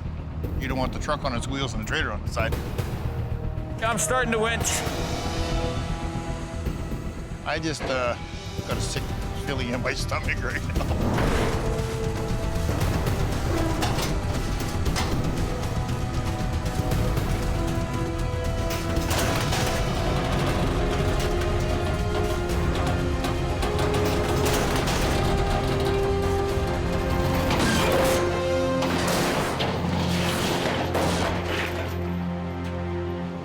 That's what we want. Colin gets the new truck and its hydraulic bucket over in one piece. It was perfect. It was textbook. Yeah, well, that was how we danced, so. Colin will tow it to a repair shop, and after a few minor repairs, the truck will be back to hauling trash. I'm pretty impressed. 4-month-old truck. Nothing we can do about it now other than just heal the truck and me. The client's relieved. We're gonna get out of here and get her back to Edmonton. But Colin's worried about his future. It's desperate. Guys are, you know, looking for work here, looking for work there. It's bad right now. With the economy, what it's doing here right now, I've definitely got some decisions to make. I'm getting a little concerned. Steady work every day. That's what I need.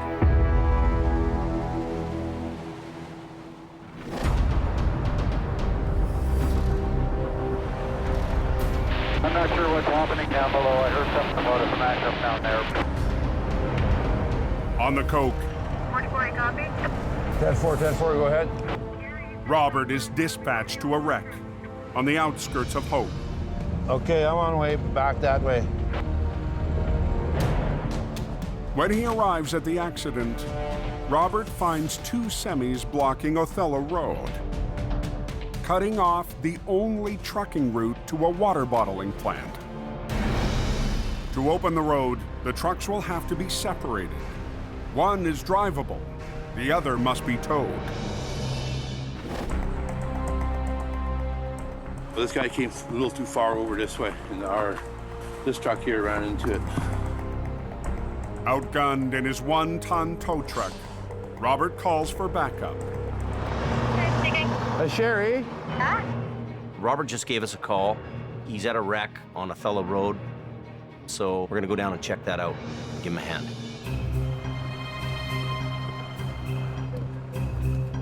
By the time Jamie arrives, traffic in and out of the plant is at a standstill.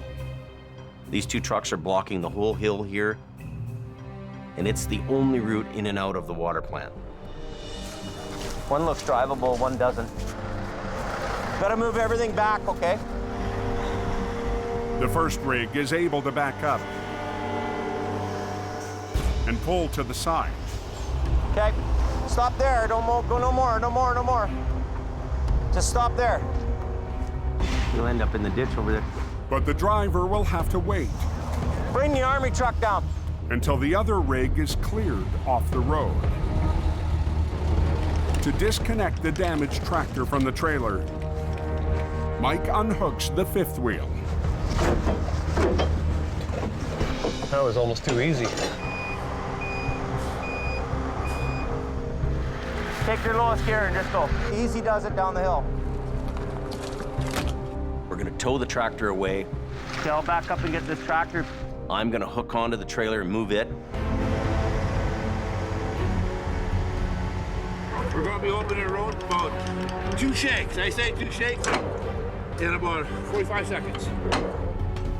It looks like this thing's just gonna be an easy job. Tow one tractor away, haul the trailer away. No big deal. But as Jamie drives away, That's how you do it. the last semi spins out.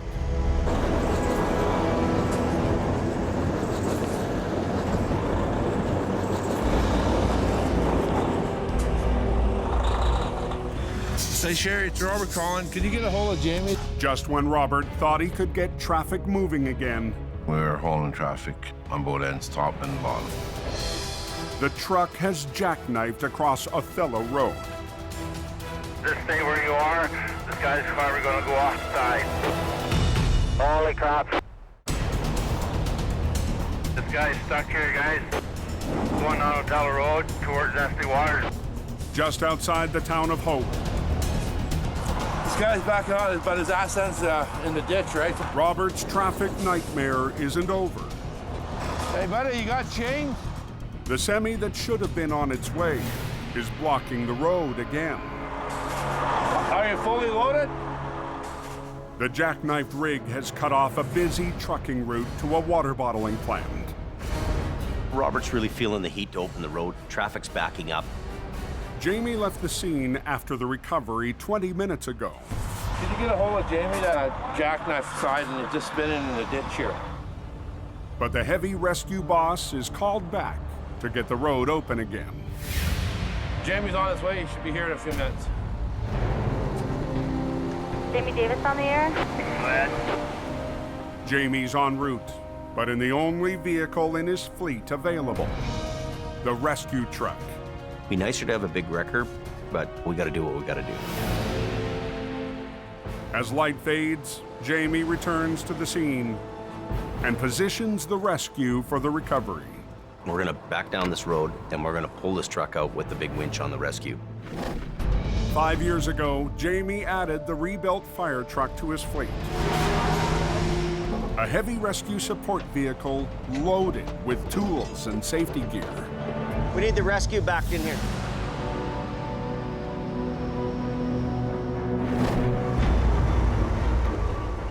But it's also equipped with a 25,000-pound hydraulic winch. Can you pull that? Yeah. No lightweight when it comes to recovery. It can do a lot of pulling, this truck.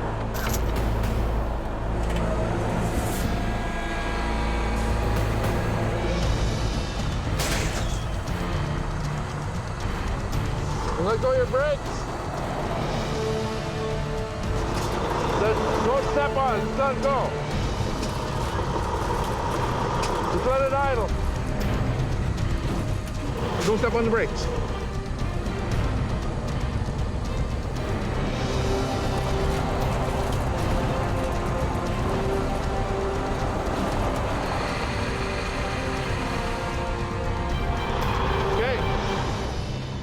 If you know how to run that machine, it'll do a lot of work.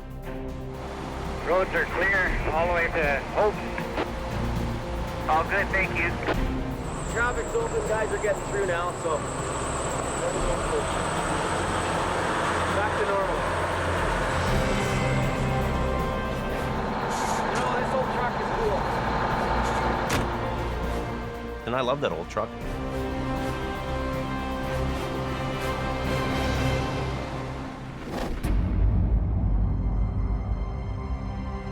It's a cold morning in Alberta. Colin's phone is quiet. Jamie's lead driver is at his breaking point. I enjoy working with Jamie, but I'm facing some tough choices. I got to think long term. This season, things are tough all around for the company and for the drivers, including Colin.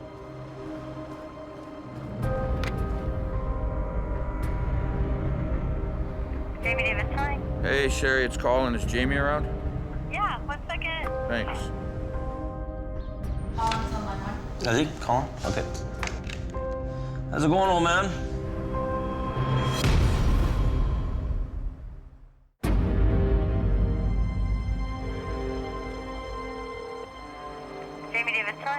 Hey, Sherry, it's Colin. Is Jamie around? I stuck it out as long as I could, and it's killing me. I've definitely got some decisions to make. Colin's on my mic. How's it going, old man? Pretty good. How about yourself? Hey, not too bad. Yeah, I got a position with another company that I couldn't refuse. Wow. Yeah. There's no ifs, ands, or buts about it. I've got to move on. Yeah, well, it wasn't an easy decision, let me tell you that, right? I'm frustrated with how slow it's been. You know? This season, things are tough all around for the company, including Colin. I loved working with you guys and, got to run some of the best equipment in the industry and all that. But bottom line, at the end of the day, right, I got bills. No money's no money. No money's no money. Right, so... I get it. I get the numbers weren't there for him. I understand it. They're not there for me either.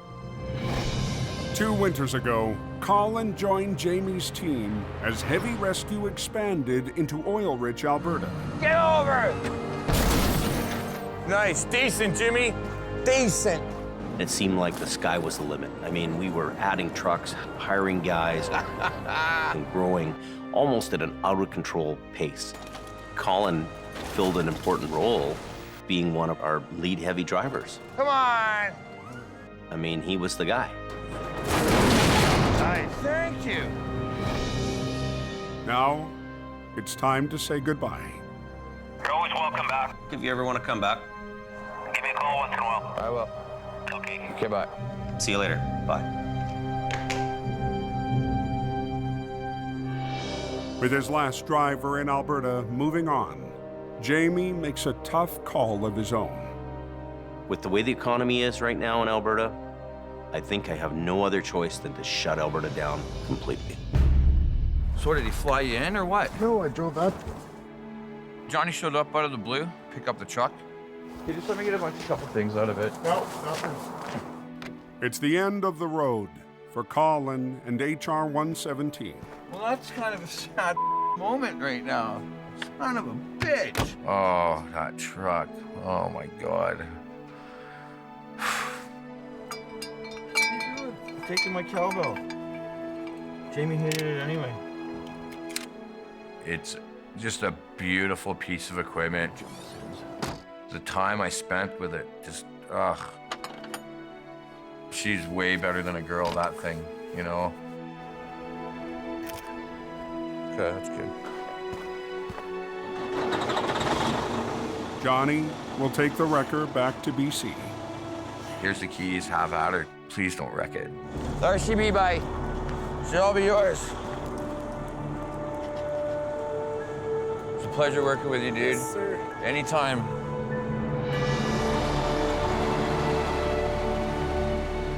I had to watch it drive out the driveway. It hurt. I'm gonna miss her. My first love is running heavy wrecker. It always has been, it always will be. Everything I wanted to do, I achieved, and I achieved it working at Jamie's. You never know, maybe one day again, we'll be in the ditch together. Next time on Highway Through Hell. There's carnage all over the place. A lost load becomes Nick's tangled wreck. Hold on. Oh, sure. A canyon crash 50,000 pounds of wood. has the boss This is going to be a tough job. bringing in backup. Put the rotator in on an angle. Holy. And an urgent call Did she get hit? for one of Jamie's crew.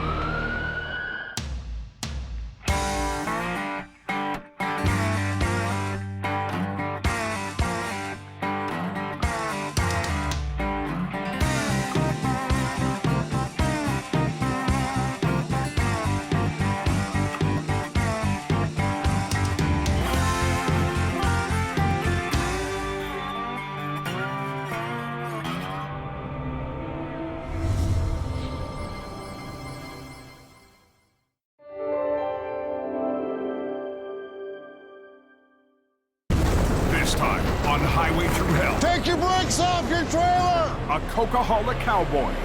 Wrong truck to poke. Why Gord Boyd Stay off my hill. never backs down. There's a totally different side to him. The mountain's iron grip puts the squeeze on Johnny. It's stuck bad, bro. And a rolling wreck That's crazy.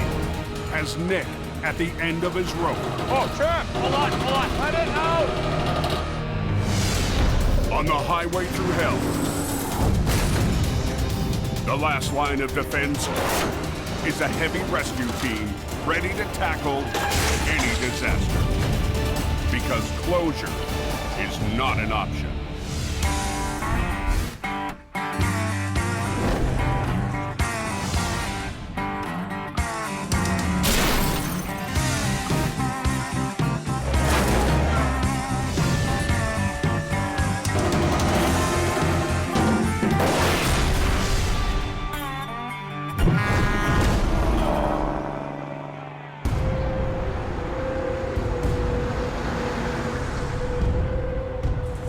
Anybody out there tell me what it looks like going up that Coquihalla?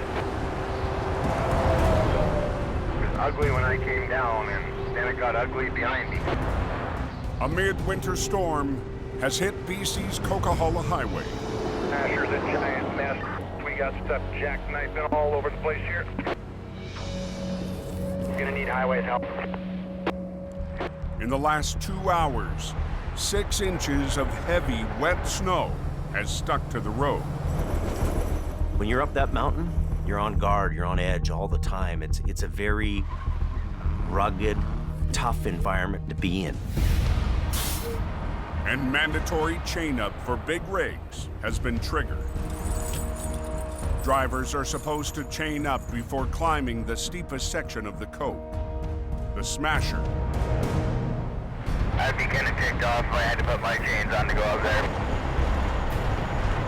But some drivers are going barefoot, AL22 quarter 10. making big problems for Highway Supervisor Richard Enns. Yeah, you can send your traffic warrior. Oftentimes when chain up is required, the drivers choose to ignore our direction. Yeah, what's the fine if you don't chain and just spin out? A lot of people think, oh, we'll throw one set of singles on, that'll work. And they're buying cheap chains. Drivers who roll the dice often only win one thing: a pricey tow from Gord Boyd. As soon as I lift off, you lift off. Let's get this done. When a storm hits, Quiring Towing is called in by the Highways Department. We have been given a responsibility to keep this highway open, and I intend to fulfill that responsibility. I curse that hill as well. And I'm sure a lot of other people curse that hill. There's a couple of truck jackknives going down the shed. I just heard about a jackknife semi, and we're gonna back down real quick and see if we can do something about it. Gord's battled the hill for Quiring Towing for 7 winters. Oh, yeah. Today, even drivers going down the Smasher need help. You get a couple of guys jackknifed, and most of them are sitting there in the seat shaking, because they've just given themselves a really good scare. We got a mess.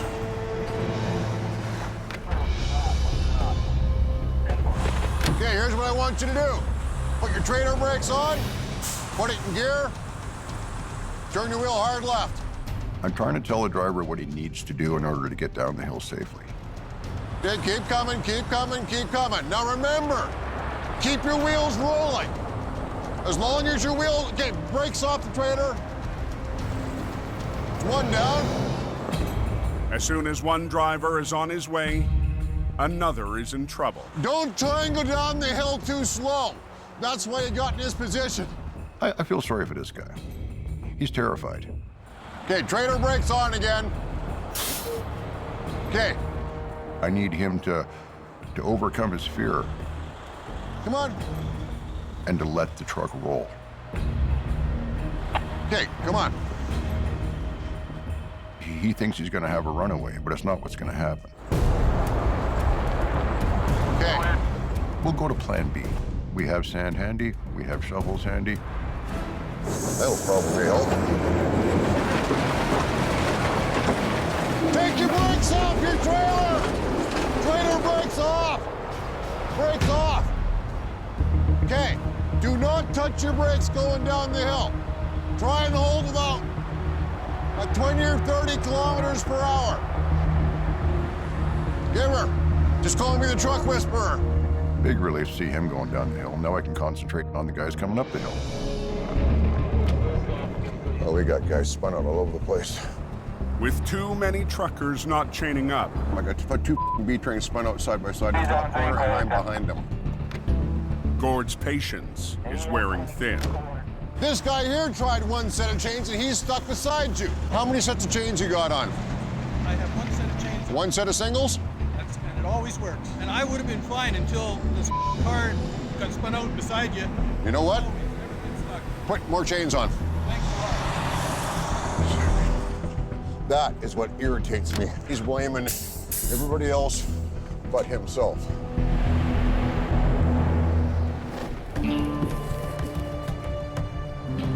"20 minutes up the road, another heavy wrecker heads south on Highway 5.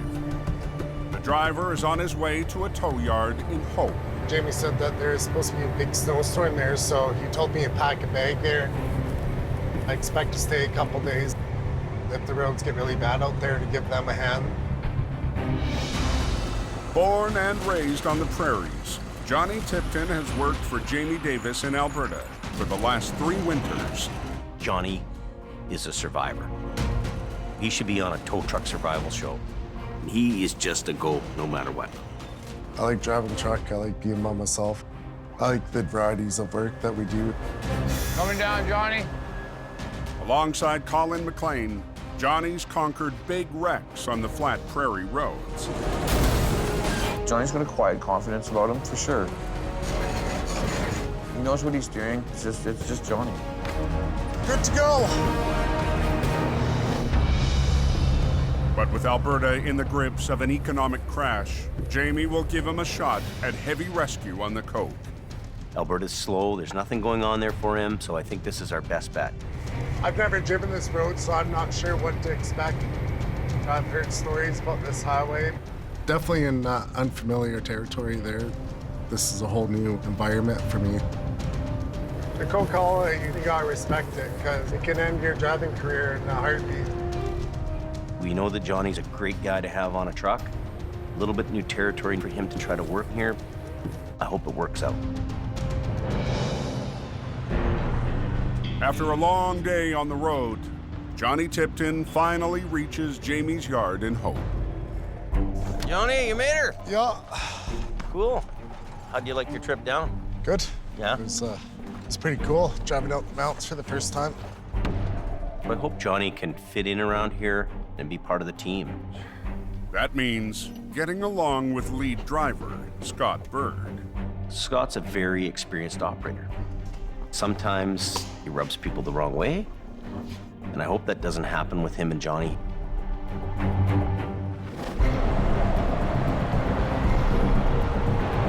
Oh, it's a sticky mess. It's got some pretty slippery spots. It's not the best. Up on the Coke, the snow's not letting up. Every time you come back down this hill, it's like a different world. Al Quiring has now joined Gord on the battle. We have a lot of those kind of drivers that just don't think ahead. Al's on his 5th tow-up of the last hour when he passes a small car in trouble. We got a stationary vehicle in a 120-kilometer-an-hour zone. Could be an escalating situation where somebody starts a chain reaction.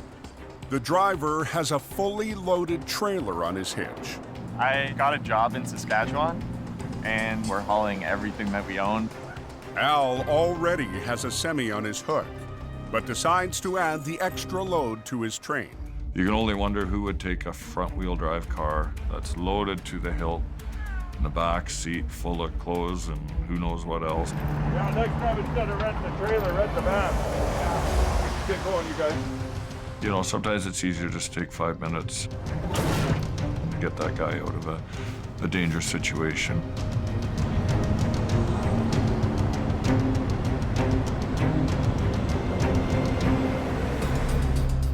After climbing to the top of the summit, Al gives the driver a break. That just saved you a pile of money. Probably like $300. They got a free ride. I've never been pulled up like that. It's sort of like a train of shame. It would have made my day if they'd have whipped out a grilled cheese sandwich or a hamburger fresh from Hope. It's another case of happy to see their taillights in the distance. Have a nice day. Here's what it is, eh? You betcha.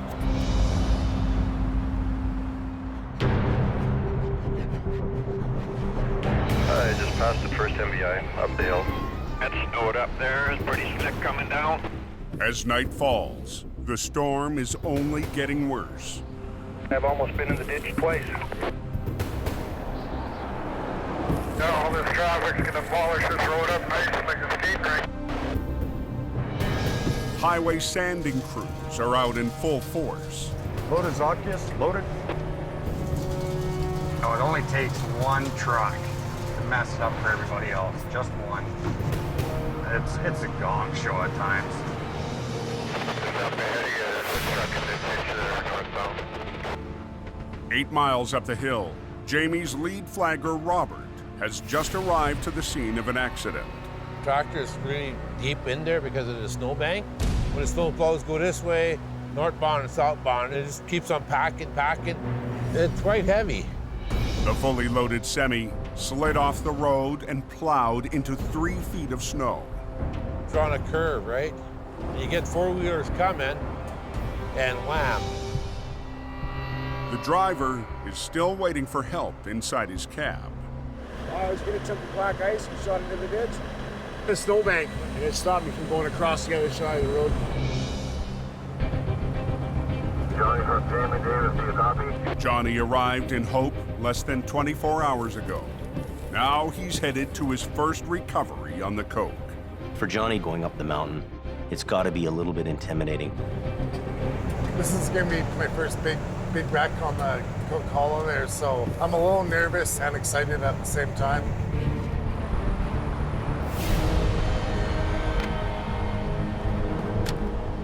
Johnny's out of his element. He's gonna have to be very careful because you can find yourself in trouble in a hurry. The truck and trailer was in the ditch with a lot of snow there, so it was in there pretty good. Guys, you just turn around right here? Or you want to go turn around down there and shoot her back this way? I'm thinking I should hook up that back iron. Johnny decides the best way to rescue the 70,000-pound rig Pull it backwards. Should work. is to pull from the same direction it went in. Well, let's hold traffic, bro. Okay, let me... But the heavy mountain snow could add another 20,000 pounds of resistance. The snow in BC is very wet, very dense. It's a very different snow from Alberta. For a guy who's never done it before, that's a big challenge.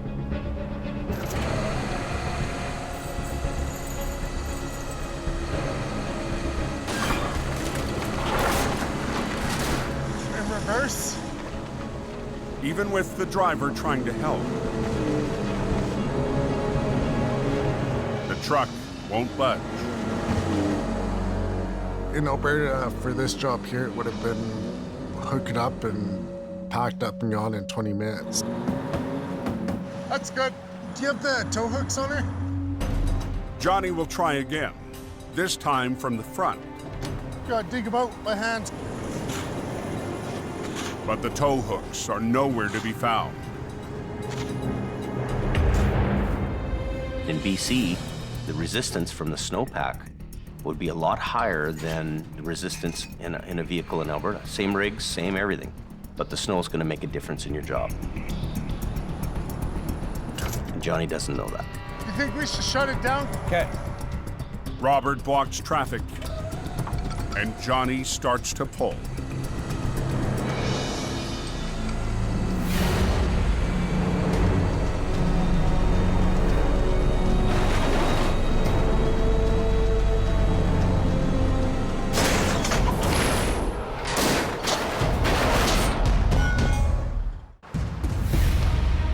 Anyone know what's happening here? On BC's Coquihalla Highway, Now we're blocked here going northbound. They're pulling this truck out. a semi locked in heavy snow. Snap. has stumped operator Johnny Tipton.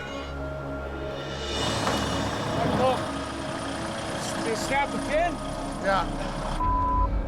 The snow's iron grip has sheared off the toe pin. This is sucked in there so good.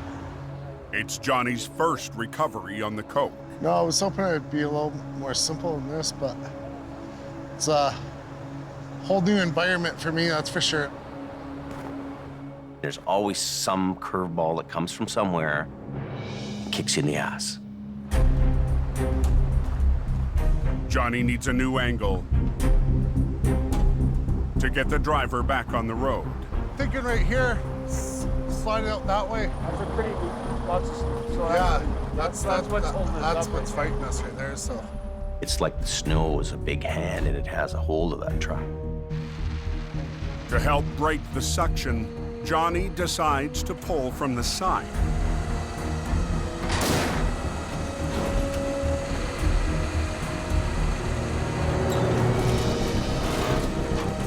But as he starts to winch, Look how slippery it is. the only thing moving is Johnny's 40,000-pound record. Come on, buddy.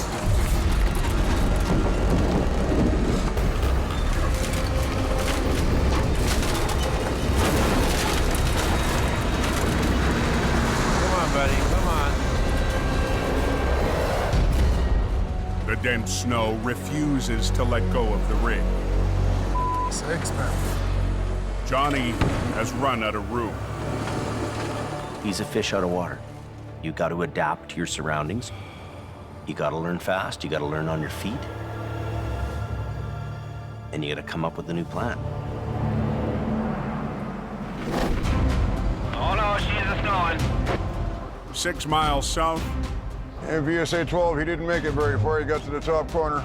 Gord Boyd is back on the mountain. There's two spun out just outside of the shed there. They're both in the slow lane.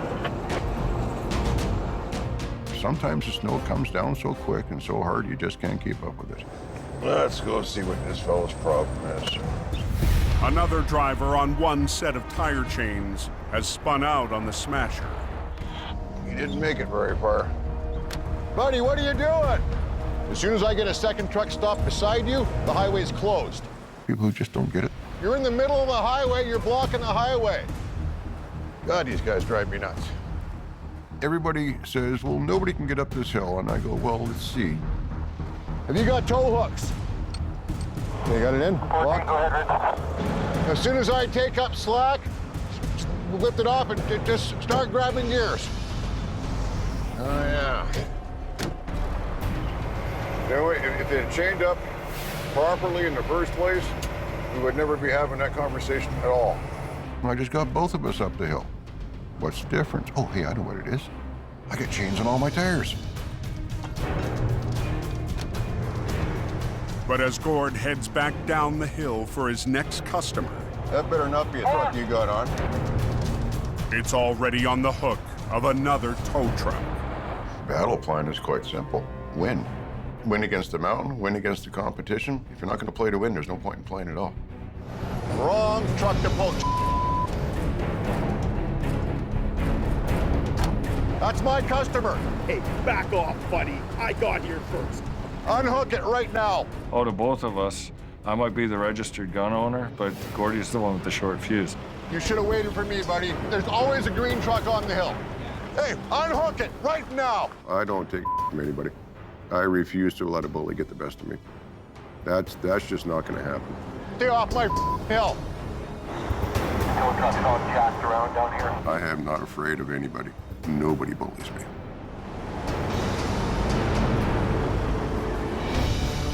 Anyone know what's happening here? They're tracking the median. They're pulling it out. Come on, buddy. Come on. High on the mountain,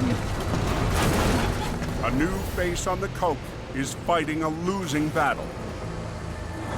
Stuck. Johnny Tipton hasn't been able to get a stuck semi blocking the highway to budge. And his heavy wrecker is now on the edge of a ditch. You gotta winch yourself out. Yeah. Johnny will have to anchor his record to the 80,000-pound semi and winch his own truck out of trouble.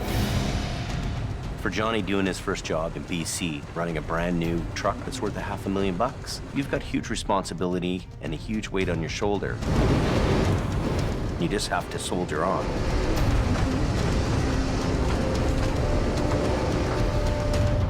With Johnny's wrecker out of the way and one lane open, They're letting us through right now. Robert waves traffic through.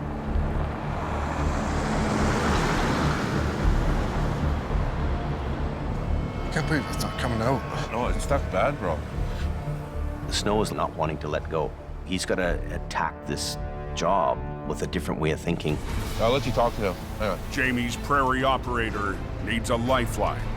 Yeah, I can't get this thing to budge.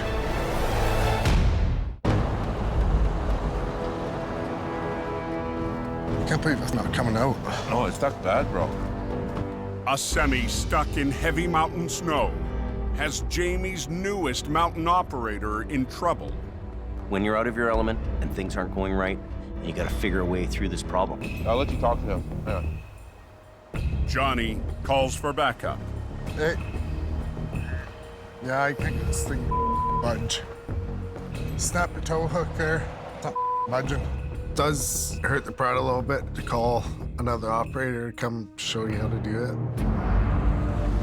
I just got a call from Johnny, and he's having a problem getting his truck out of the ditch. Jamie's lead operator, Scott Bird, is on his way. I don't really understand how he could be having a problem. That truck he's driving can pull a bloody mountain over. I'm a little rough to work with, but that's just me. It's how I am, you know. If you want to help, you're gonna have to put up with the abrasiveness. Johnny, what's going on, bub? You tired? Sometimes he rubs people the wrong way, and I hope that doesn't happen with him and Johnny here. I hope these guys click and they make this job happen without any sparks flying. Let's go have a looky-see. Were you skidding backwards and... Oh, we're digging down. So you got him out a little bit? Yeah, I got him out a bit there. Ole. You go into the ditch, you got hot tires.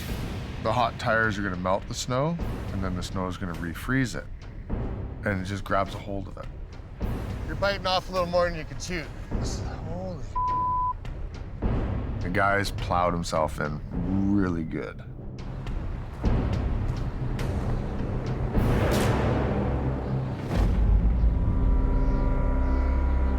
Looking for you way up top.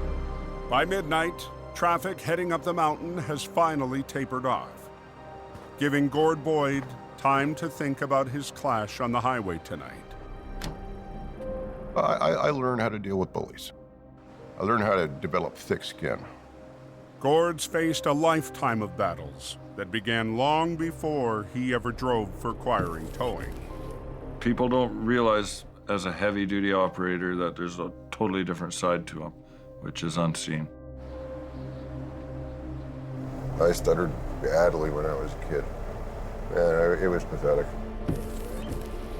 I couldn't string 5 words together in a sentence if my life depended on it. I got beat up a lot until I started fighting back. When you're a kid, the worst thing you can be is different. Because all the other kids are going to pick on you because you're different. It's been the driving force in the last 20 years of my life was to overcome my stuttering. It took me a lot of time to get over it, and still do it to this day. And it's just one of those things I carry with me.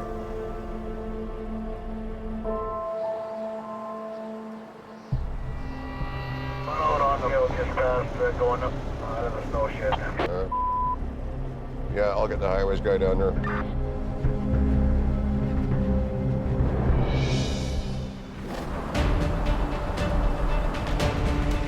Up the highway, Jamie's most experienced heavy rescue operator has a plan. We're gonna go into the frame of his truck right on his 5th wheel plate. Really good and strong in there. So if you got another big 5/8 chain. You have to break everything free. We're doing big, bad pulls like this. Doing big, bad chains, buddy. Scott gets Johnny to drag out his biggest chain. Johnny's experience has been out in Alberta. They have the light, dry, powdery snow. Out here, it's kind of halfway between concrete and crazy glue. You get stuck in it, it's gonna hold on for a while. But even after 3 failed attempts, Grab that heavy son of a bitch right there, would ya? Scott refuses to finish the job. I can just feel Johnny's frustrations with this because he's never been defeated until the Coquihalla defeated him. Coaching from the sideline, Scott makes Johnny work the controls. Just go on your hand controls. Don't worry about the remote. Pull. To free the tractor, Scott chains up to the 5th wheel, the solid connector between rig and trailer.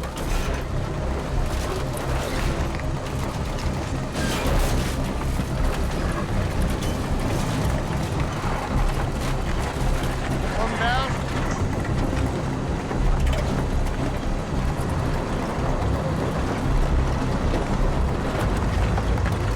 Hey, Johnny, kick her loose. Get yourself turned around, Johnny. And Scott has another tip for Johnny. Can't do a big long pull here on this, Johnny. I said you gotta do short little jobs, little short plucks. Run a line down to this chain here again. Okay, give him a little tuggy-wuggy. We're just gonna do another little pull at the back there. I'm gonna get the guy to leave his wheels the way they are for a few minutes. Good enough. Yeah. Just move it around a little bit, pull, pull, pull, pull, get everything set up the way you want it. Where you booming? Pull, little bumble, pull!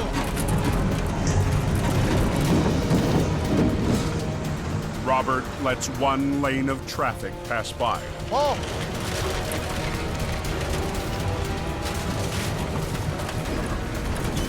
Stop! Stop! Pull, little bumble, pull! On BC's Coquihalla Highway, Stop! Johnny needs to hit reset on the last stage of his toughest recovery. When I was pulling there, it was kind of taking the weight off my front end of the truck. You gotta pay attention to what your truck's doing. Oh! It's just experience. It's a learning curve. Hey, Robert, shut her down.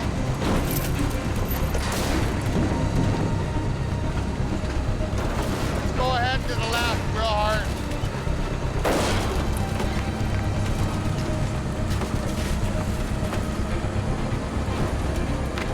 Turn your wheels hard to the left.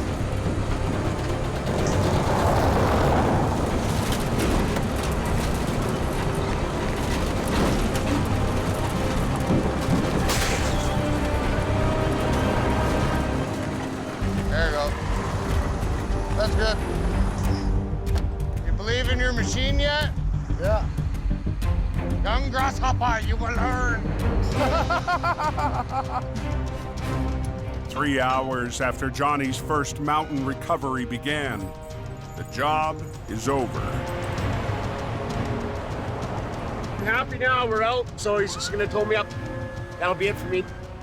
Thanks for helping me out, man. Scott didn't come there and just take over the job. He just showed me what I should do to break it free. There's always different little ways of doing things. You're just learning something tonight, right? If I didn't have the respect for Johnny that I do, I would have just kind of pushed him over, and I didn't want to do that to Johnny because Johnny's a great guy. He's taking a big bite of the pie. He should have just took little ones. And he's learning. Burton's. Scotty did the coolest thing. He mentored Johnny along, and I'm really proud of him for doing that.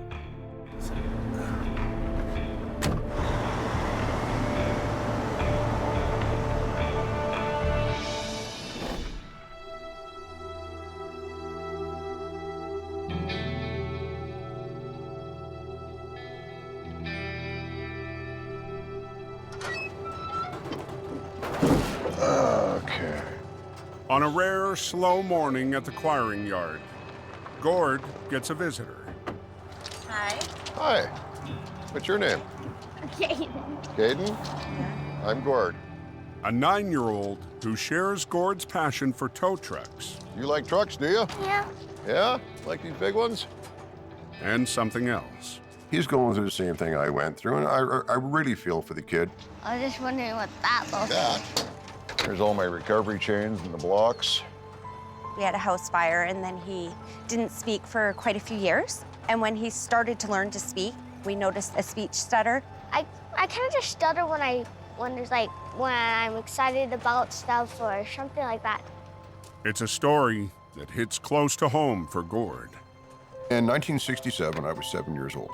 Standing on a street corner, waited till traffic stopped, took 2 steps and got hit by a motorcycle. And immediately after started to stutter. Back in the 60s, no one knew what PTSD was. That term didn't even exist. No one saw the connection between childhood trauma and stuttering. Do you want to see the inside of the truck? Sure. Hop in, I'll jump in the other side. You hop in there. This is my office. This is so cool. It is cool, isn't it? This thing is built to pull. This thing is built to pull anything. Is there people give me a hard time at school for your stuttering? Yeah. There's gonna be a couple. And you know what? There's always gonna be a couple guys. I used to stutter really, really bad. Like seriously, and it bothered me. It just really bugs me when people bug me about it. You're not alone, believe me. You're not even close to being alone. I wish I'd have had someone like me when I was his age to talk to me, because I didn't have that. Everybody thought I was broken. Probably the coolest truck I ever seen. Right on. So it's really impressive. Thank you. I'm glad you like it. You know, I really do hope I help the kid a little bit, because I remember what it was like when I was a kid and going through that, and kids are cruel. You have yourself a good day, Caden. I'm glad you came by. Bye. Bye.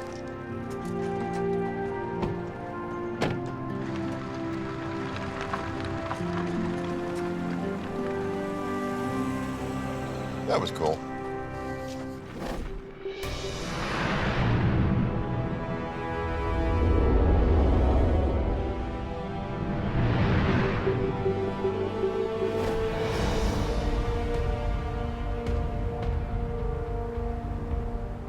"50 miles northeast, in the backcountry near Harrison Lake, BC.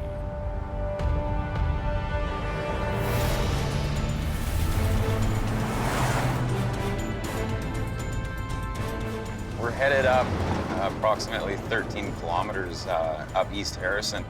Mission Towing's Nick DePerrin climbs a dirt road to his next recovery.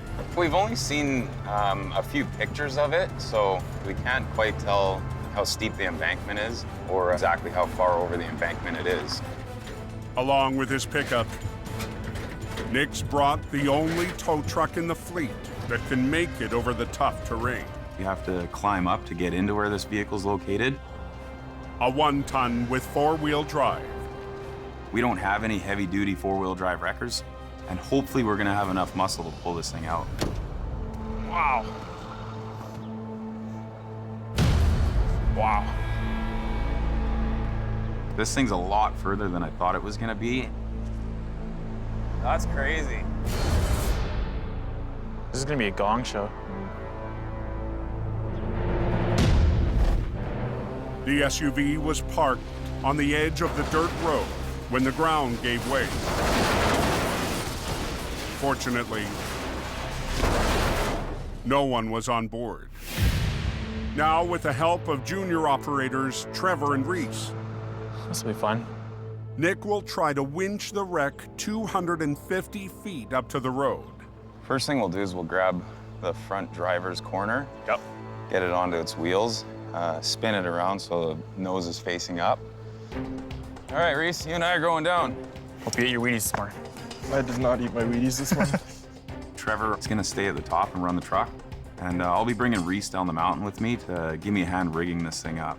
To get the pulling power needed for the job, Nick and his crew must double their lines. Our 3/8 line off the wrecker has a working load limit of 3,500 pounds. Hey, Trev, as straight as possible, okay? It increases that by 2 times. To utilize the wrecker to its maximum strength. Where are you at, guys? Right here. Okay, watching. See it? Oh, there you are. That one's passenger, this one's driver. But the SUV is so far down. Is that as far as that one goes? Hey, Trev. That's it. They can't run a loop from the wreck to the tow truck. How much line do you think you got, Trev? It's got 150 feet of line on the driver's side, and we're about 120 on the passenger side here. We're not gonna have enough length to reach all the way out to the casualty and bring it up. I thought that was gonna be the end of the day.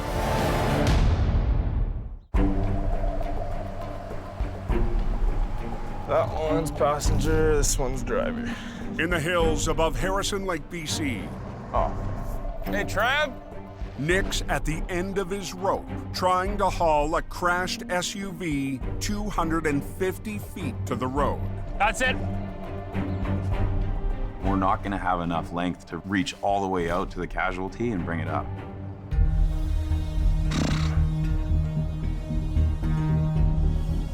See the other shackle right there? But Nick has one more idea. So I'm thinking we actually might have enough if we run that 7/16 line in one length right to it. Check.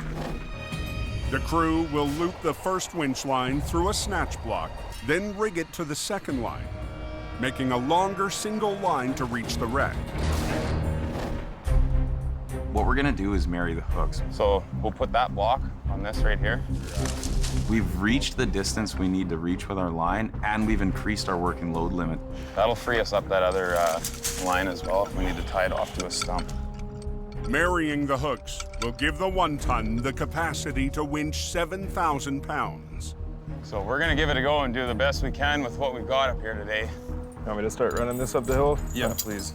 But there's still a chance the truck's winch won't have enough power.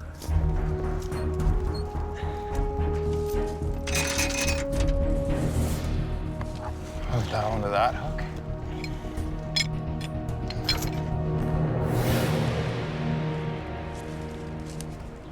Hey, Trev? Yeah? Can you start taking in your lines? We're hooked up. Okay.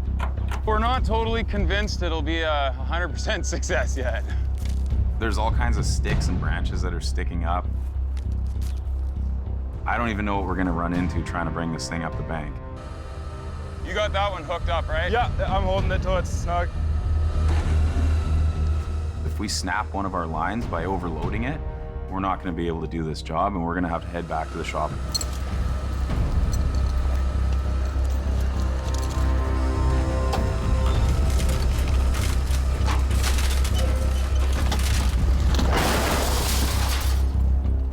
The wreck is on its wheels. Now the mission team must get it up the steep slope. I'm hoping that we have enough truck to pull it up. Hopefully we don't run into too many hiccups along the way. Let's see if I can turn the wheel. As long as it doesn't get hung up on anything, we should be okay.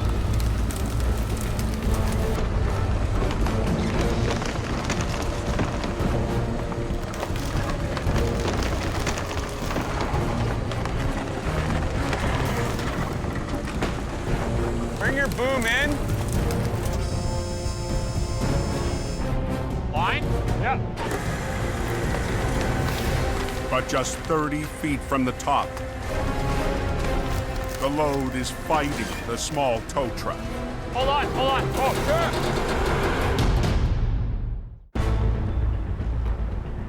Bring your boom in.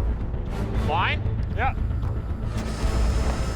On a mountain road near Mission, BC, a wreck on the end of a single line is testing the limits of a 1-ton tow truck. Hold on, hold on. Oh, sure. And Nick's team. Let it out. Huh? Let it out.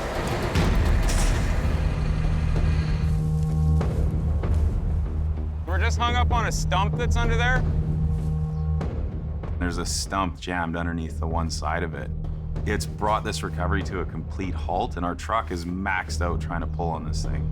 Okay, can you try letting it go down, see if we can go back over that stump? Okay.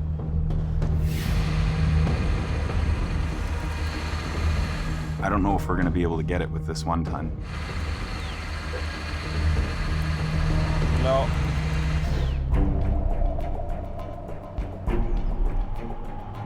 Only got a couple hours left of daylight. We have enough obstacles during the day. At night, this job's gonna become impossible.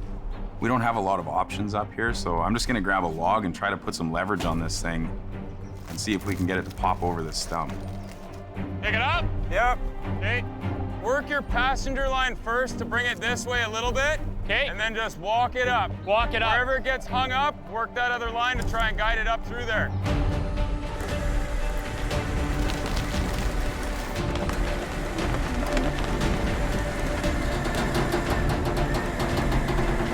Okay, let it down.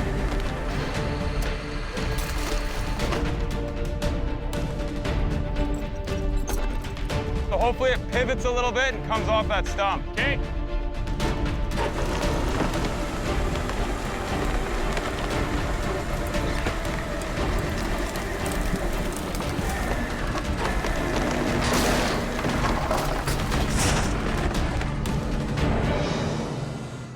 Good? Yep. The wreck is free of the stump. On the clear? Yeah. The biggest obstacle now is gonna be to get it up the steepest grade of the hill. We're not totally in the clear yet. A little more on the driver's side again.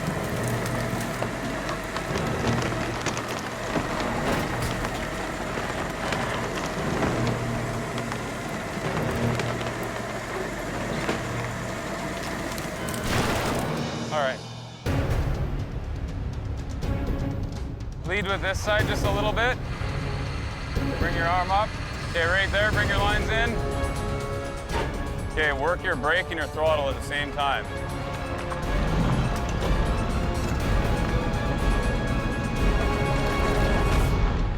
Just before dark, We got it out. Reese, my man. Nice job. Nick and his crew Nice job. Right on. are finally in the clear. Mission accomplished. To get this thing out and loaded up and headed to the yard with it is a very good feeling. This was a difficult job to attack with this particular piece of equipment. All in all, it's a success. We got it done before it got dark. You guys did a hell of a job out here today.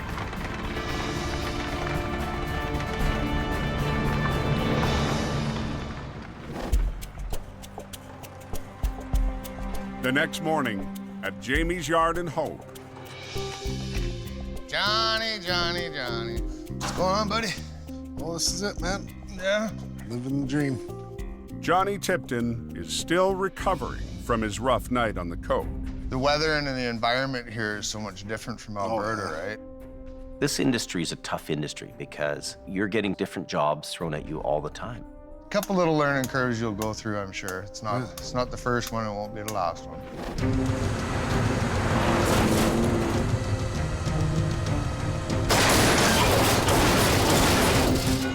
Johnny fumbles the ball a bit, but that's okay. Well, I was glad you were around there to help me out and all that. Scott goes up there, picks it up for him, and you know what?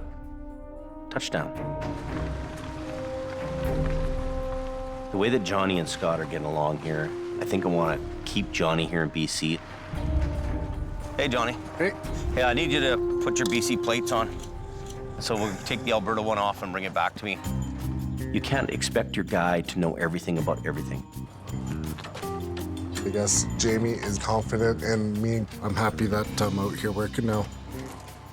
Johnny's got the right attitude, and a good attitude goes a long way. Hey, Johnny. Everybody that's working here now is kind of upbeat. It just seems to be working really well. Oh, I'm glad Johnny's here. I'm supposed to fire Scott, and you're taking over. Yeah. Oh, sounds... Who's gonna help Johnny pull trucks out of the ditch?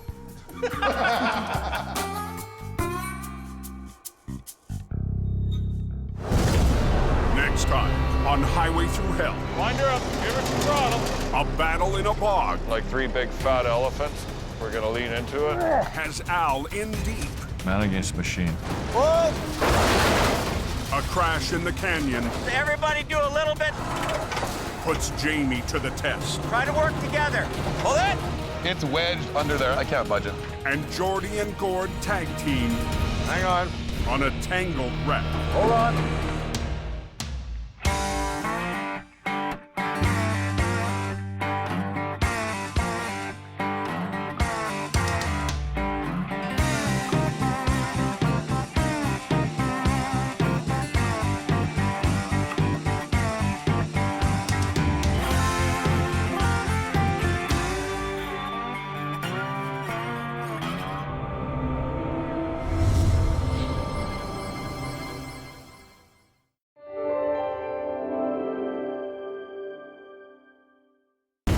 This time on Highway Through Hell. Number 3 is pretty bad. Jamie's top dog. But this will be the epic wreck of the year. Gets more than he bargained for. We're right on the verge of tipping the thing over. It's a serious load. A colossal convoy. That's pretty badass. Trapped on the mountain. Here goes nothing. Tests a heavy rescue rookie. Ready? And go ahead. Mission towing. I'm not convinced it's gonna work. Tackles a river monster. On the highway through hell. The last line of defense is a heavy rescue team ready to tackle any disaster. Because closure is not an option.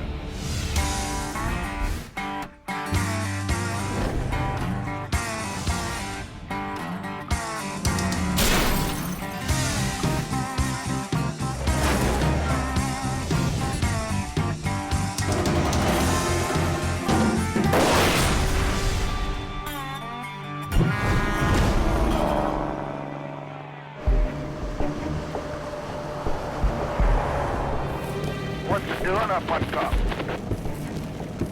Well, it's letting you know that spring's not here quite yet. A spring storm has hit the mountains near Hope, British Columbia. Anybody know what's going on with Highway 3? Probably a couple inches, but it's snowing all the way across the Sunday Summit. Jamie Davis towing. At 10 p.m., Scott Bird gets the call. Well, I was gonna go up to Coke and do some work up there, but I just got rerouted up Highway 3. Scott's dispatched in the biggest heavy wrecker in Jamie's fleet. HR 117. So number 3 is pretty bad? Instead of climbing the Coke, Scott turns east onto Highway 3. There's a truck in the ditch. Yeah, watch yourself up there. A customer of ours called, and one of their units is spun out up by Sunday Summit. Sunday Summit is the second highest point of elevation on the southern route, with 1,000-foot drop-offs beside the narrow road. It's skinny, it's windy, it's up, it's down. You gotta be on your game to play on this road. Highway 3 is not to be forgotten about.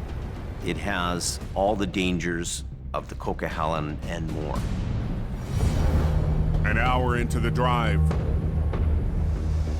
there's our guy. Scott gets his first look at the job. A Super B loaded with lumber that has slid off the road. I think it'll be a pretty easy job. It's a pull-up. I've done thousands of them. Get my line out, pull the guy up, kick him free. But the truck's driver knows it's worse than it looks. The road missed that way, and I just started sliding over into the ditch. The B-Train's tractor and its 2 trailers are leaning hard to one side. Truck's running and everything okay? Yeah. Okay, I'll pull some line out and we'll get this done. We'll be doing about a 140,000-pound pull. By myself, I'll get her done. I can go to anything and deal with anything. Once that cable's tight, release your brakes. If you start going backwards, go back onto the brakes, okay? Okay. Yeah, watch yourself up there. You're gonna come up on a tow truck trying to pull a lumber truck out of the ditch. The highway is still open. I'm gonna try and see if he's gonna come out easy. Scott gets to work, pulling on the front of the 60-ton Super B. Come on. But it's a struggle to get the tractor back onto the road. Come on. The fully loaded trailer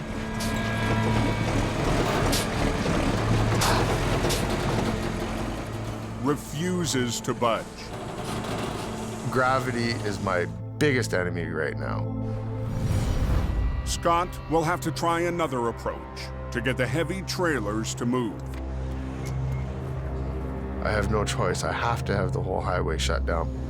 I need you and Robert up here flagging. Fast. It was supposed to be a quick and easy job, but Jamie's top operator is hardly panicking. But this will be the epic wreck of the year, where I pull a loaded Super B out by myself and he drives away. That's the way it's gonna happen.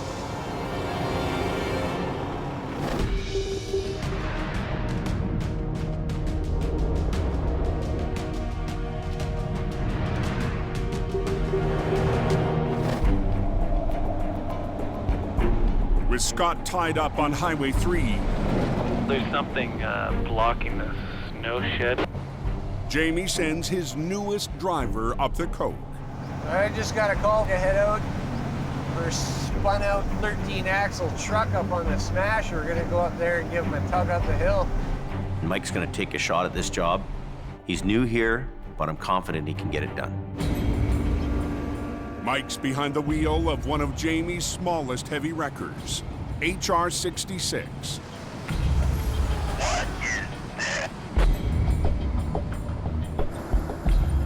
As he arrives at the snow shed, That's pretty badass.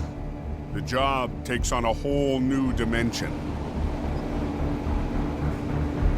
The first thing I see is the back end of this big, huge trailer. Up ahead, Yeah, there's a bunch of big loads stuck up there. Mike discovers 3. There's more than one superload in the convoy. Sorry. Sucks to be you. 2 more oversized loads hauling oil field equipment are stuck. These are massive, massive heavy loads. Each one of these things weighs about 240,000 pounds.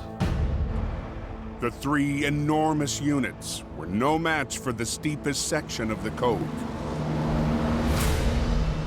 Once you start climbing, your weight starts going to the back. And when it starts going to the back, you start losing traction, eh? And all of a sudden, wham, bam. The convoy's lead driver needs the oversized loads up the hill tonight. These oversized loads run under permit, and they only have a certain window that they can travel during a 24-hour period. And if they don't get through, it could cost a lot of money. These trucks are 13-axle tractor trailers that weigh about 5 times as much as a regular tractor trailer load. The rookie driver and his 25-ton wrecker won't stand a chance without chains. When something's blocking the highway, the pressure's on you to get these chains on in a hurry. Hold on a second. It's a little bit of a fight to get them stuffed in there, but I'm flexible. I fit in here. I'm gonna get this done. Done. I'm gonna be at first. Okay. And I won't shift. We'll just crawl it up. We'll crawl her to the top and hopefully we make her, right? That's right, sir. Okay. Hope nothing breaks. Chained up, Mike starts moving the first superload. Crawling up the Smasher's 8.5% incline.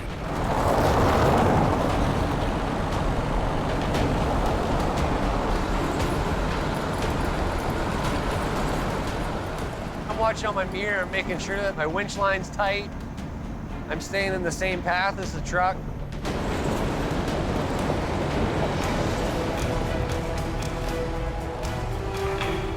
Every moment that we got these heavy loads blocking the road is potential for a bad accident, and there's potential for lost freight time. Mike gets the first $250,000 load to the top of the hill.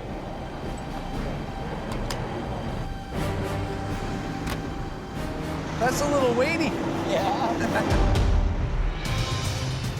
Back down the road, 2 more wide loads remain stranded. All right, so you go down and get the other guy. Okay, white truck's in the barn. Sweet. The convoy's permit is set to expire in an hour, so Mike heads down the cove. Tow truck backing down the Granny Lane and Smasher. The fastest way he can, in reverse. It's super hard to see out your mirrors, and especially when you got headlights coming at you. Gotta be careful, driver.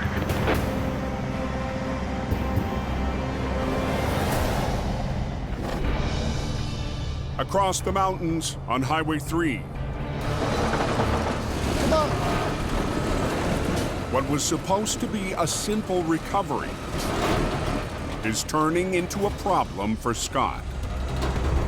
Damn it. The recovery veteran has struggled to winch the heavy B train out from the front. Okay. Scott's called in flaggers Robert and Loretta to shut down the highway. You have to slow down to come around that curve, right? So I'll let you know when I get down there. Closing the highway will give Scott room to pull from the side. Barrel truck's coming up and then Scotty's coming out. Be stopping all traffic. It's not a pull-up. It's a pull-out. It makes a whole big difference to what I'm going to be doing here. Scott rigs 2 double lines to the lead trailer to work the lumber truck back onto the road.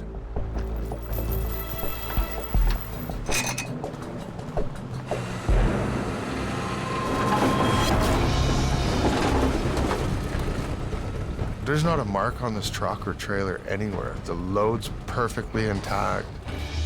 So now the pressure's really on.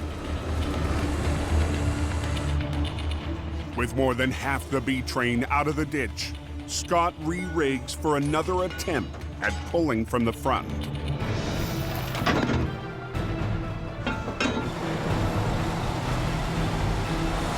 I'm really confident I can get this job done. This will be the final pull. I'm thinking it's just going to be a walk in the park. But the rear trailer Steer it! Steer! is putting up a fight.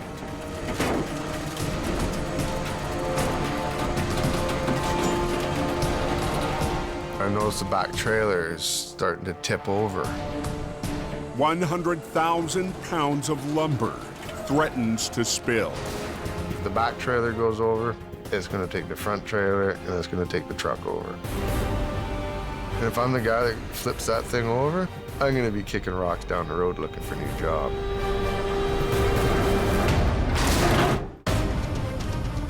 Okay, guys, road is going one direction. On Highway 3, east of Hope, Steer it! Steer! Scott Bird struggles with a loaded lumber truck.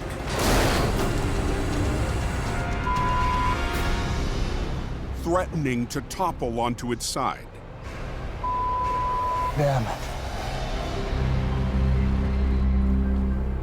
Weighing more than 100,000 pounds, the tilted B train went off the road. Unfortunately, we're right on the verge of tipping the thing over.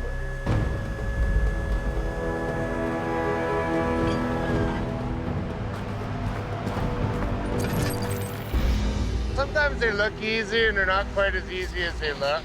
And it's right at a very crucial point right now that if I do the wrong thing, I'm gonna have a big problem.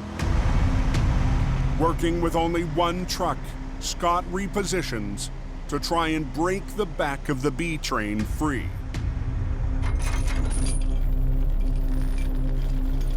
We have to immediately address that back trailer. It has to come out sideways.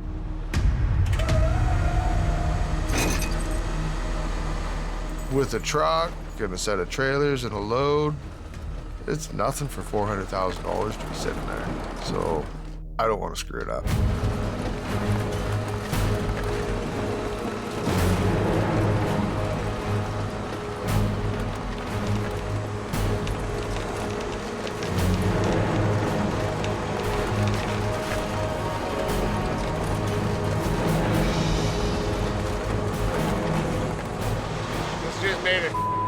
good thing. Now we'll go do this midsection.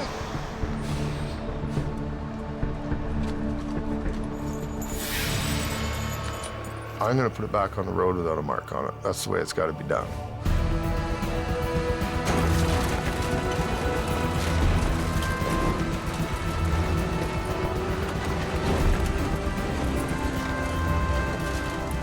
Finally, both fully loaded trailers are back onto the road.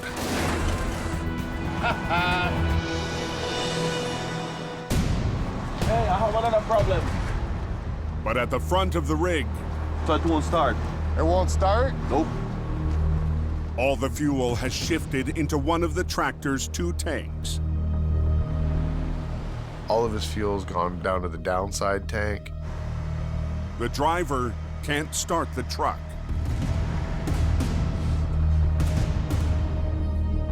She ain't gonna run. Now I have one more situation I gotta deal with before he can drive away.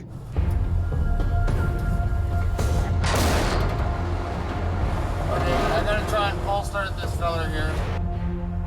Okay, drivers, Scotty's almost got him out. Not much longer. Excellent, thanks for the heads up. Okay, lift the clutch down, let's try and jump start it now. If the clutch start works, the driver should be able to get on his way. Give me a thumbs up if it's running.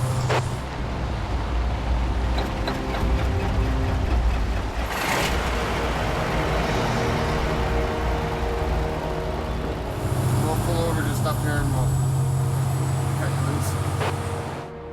Loretta, let your traffic go. Good job. Okay, bud. Take care. Okay, man. I'm going for the road. Yeah. It was a little bit of a grunt, but we got her done. You can buy all the big wreckers you want. You need the talent to run it. Scott has that. Pride is everything. Do it right. Feeling good. Truck's out of the ditch. Customer's happy. That is a beautiful thing.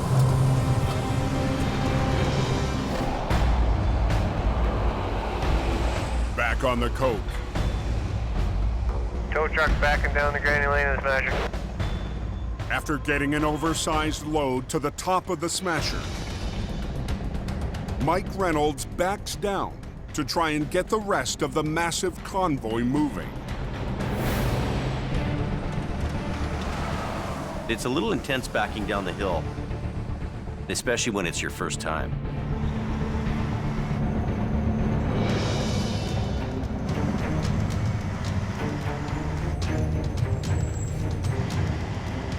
Backed all the way down the Smasher. The top to the bottom. But as Jamie's rookie rolls up to the second wide load, another tow truck is already hooked up. Tri-Drive here is having a little bit of trouble with their load pulling up. The wrecker struggles to haul the 240,000-pound unit up the steepest stretch of the cove.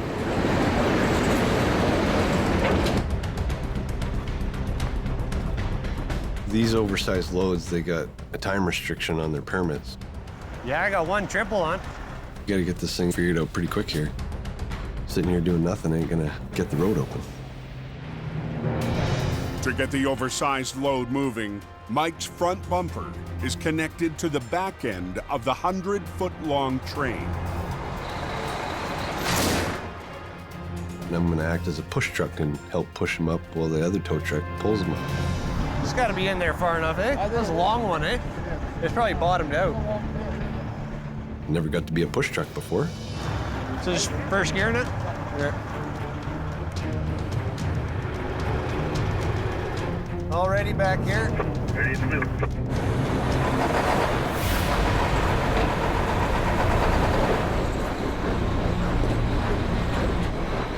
Even with Mike pushing and the other truck pulling, the load won't move. Tires are smoking away to pieces. Truck's jumping all over the place. This is being super hard on my truck. I'm just burning my tires and chains off back here, man. Not very good.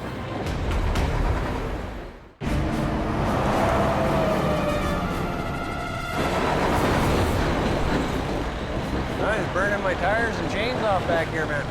On the steepest section of the coke, another oversized load is too much for Jamie's junior operator. Tires are smoking away to pieces. Trucks jumping all over the place. With Mike pushing at the back and another truck pulling up front, the 250,000-pound unit won't budge. This is silly. We got to figure something else out. Closer inspection reveals the load's tractor has a broken axle. He weighs so much, we need the extra help from this tractor. When his tires don't roll, it ain't helping us at all. This second guy's needing a tow job now. The damaged cab is towed away. They're gonna take the tractor off the first unit that I pulled up the hill and bring him down here and hook him up. Leaving Mike and the convoy's lead driver to take on the 240,000-pound load. It weighs over 4 times as much as HR-66 does. I'm gonna put it in bull low and 90 under. Start under this, I just got bull low. Okay. Played our cards and lost.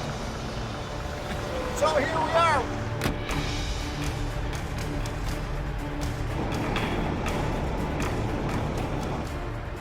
All right, buddy, I'm gonna ease off on the brake and then we're gonna start going. I'm in bull low, brakes off, ready to go.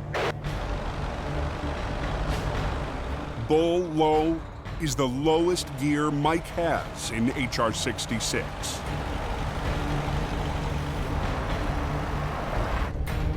This is just me pushing now. No tow truck up at the front.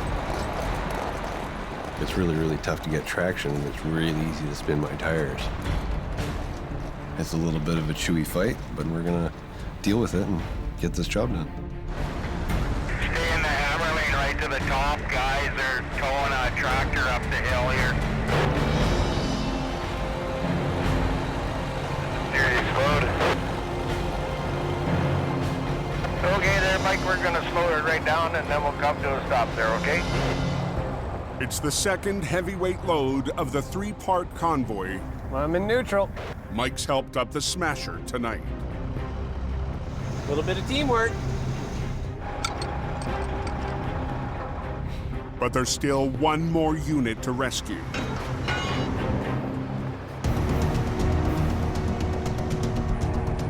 A third rig spun out in the fast lane south of the snow shed. Get back and down the Smasher.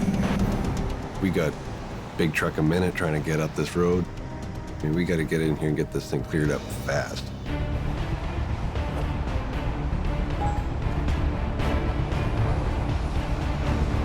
Just got to get through this last one. There goes nothing.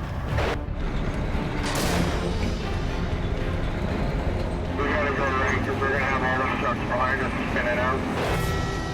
With more than 100 feet of oil field equipment in his rearview mirror, Mike crawls through the shed towards the finish line. We're almost done. We're almost out of here. Gotta earn my stripes here. This might be in the top heavy load department.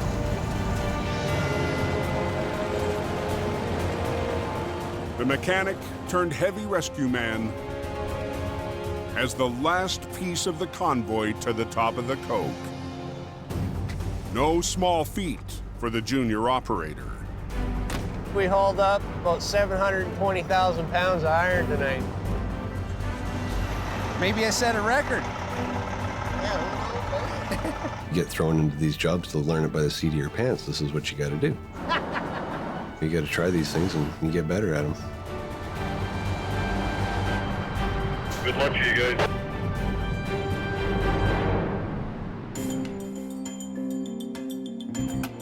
Done and done. Mike pulled off a huge night, and I think he holds the record for the heaviest load pulled up the coke. Yeah, you got to be a warrior to do that hill, man. It's not for the faint of heart, right? No, that's right. But good job, though. That's really good. Thank you. Yep. Okay, all right, I got to get back to my paperwork, buddy.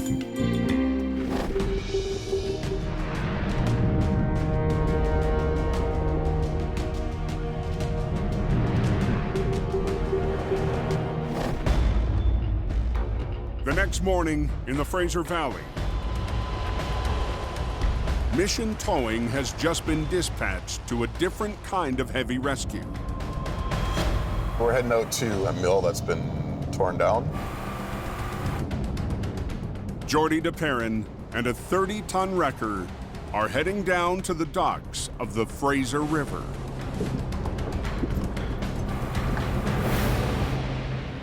A customer called us stating they had a piece that was in the river. You're walking into this job blind and you don't know what you're really getting into. Oh, this is a mess. Wow. Underneath the water, a 40,000-pound log conveyor is anchored in the deep mud.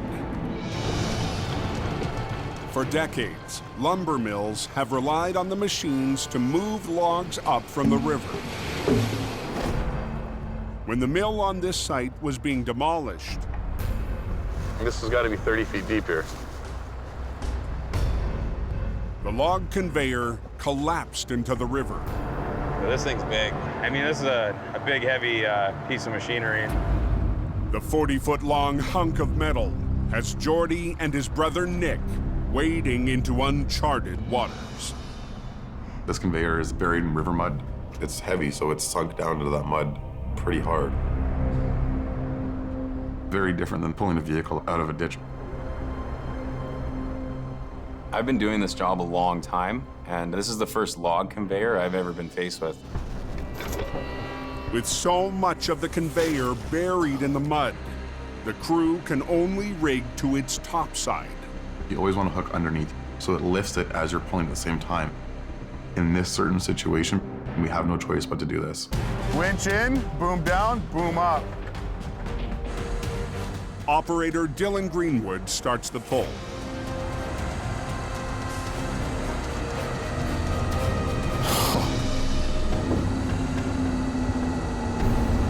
He didn't budge it.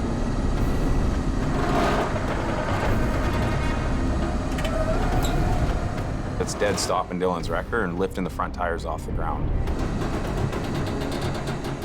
We're watching for any sign of this thing moving at all, and it's not budging one little bit. The conveyor is suctioned so badly to the river bottom, Dylan's 30-ton wrecker is not enough. We're gonna need more muscle. Yeah.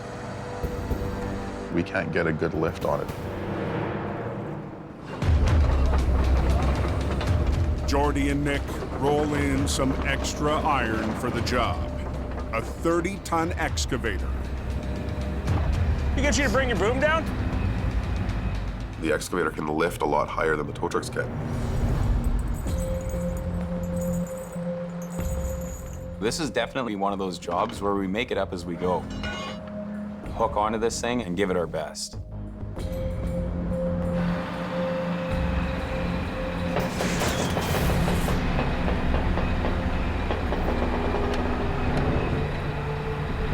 Okay, ready? Go ahead.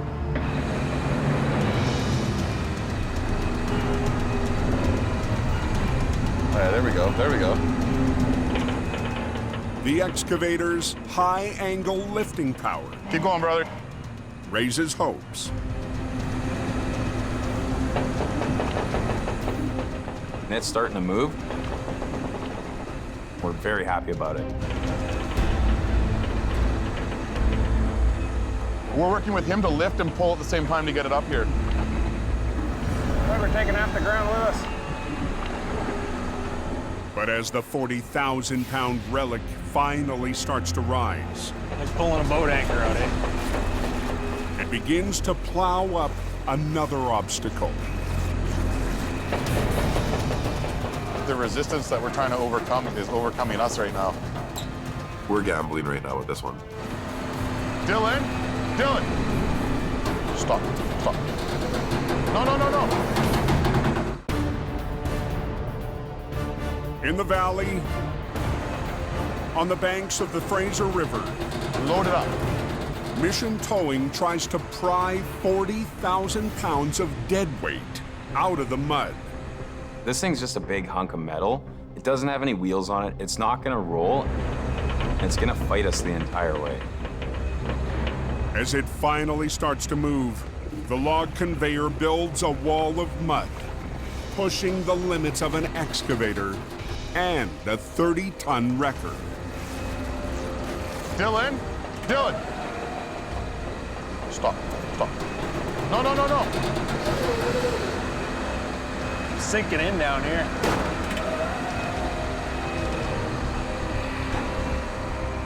We're not moving this. This recovery is defeating us. Jordy and Nick need more muscle. Mission Towing's 35-ton wrecker and driver Neil Wakefield. Jordy gave me a call and told me to meet him. They couldn't move it any further. Got there as quick as I could. Neil has spent years customizing Mission's eye-catching wrecker, Truck 70. That truck is my whole world. I am constantly working on it, painting it, rewiring it, polishing it. It's my baby. He's even poured thousands of dollars of his own money into its chrome and gleam. I don't have any other bad habits. I don't smoke or drink, so what am I gonna spend money on? Now Neil and the 35-ton wrecker will try to turn the tide on the Riverside recovery. Welcome to the party, Neil. How long is this thing? See where the ropes are? Yeah. Okay, they're probably 30 feet past that. It's not very often we catch ourselves doubting what we're doing. And this really has us reconsidering whether we should have taken this job on.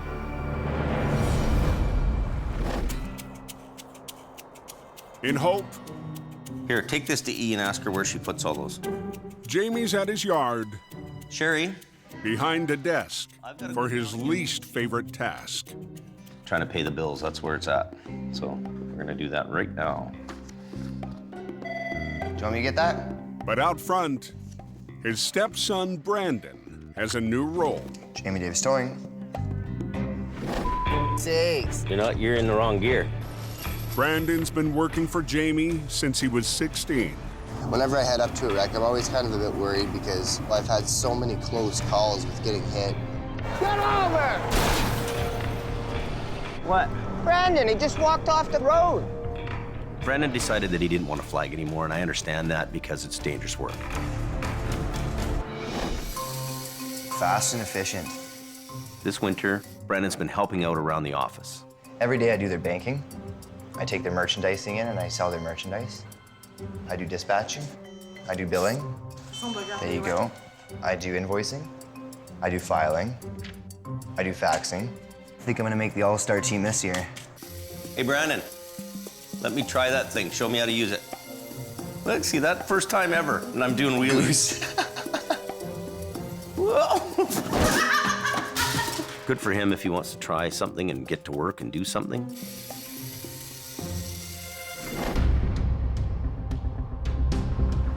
At the river, Are we gonna do 2 into 1 or are we gonna do 4 lines? 4 lines. Okay. Mission Towing is forced to add a third weapon to break the deadlock with an 18-ton log conveyor. We've maxed out Dylan's wrecker and this excavator, so we're hoping the 3 of these things working together, we'll be able to get this thing out of the water. To free the conveyor from the riverbed, they'll use 3 machines and 11 lines. The pair of wreckers pulling at an angle and the excavator lifting from above. How much more do you think you need, Dylan?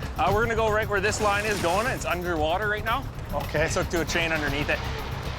Jordy is throwing in everything he's got to reel in the big catch. We have 11 lines this load because we're dealing with a lot of weight and the resistance. We're at a point right now where we're not sure.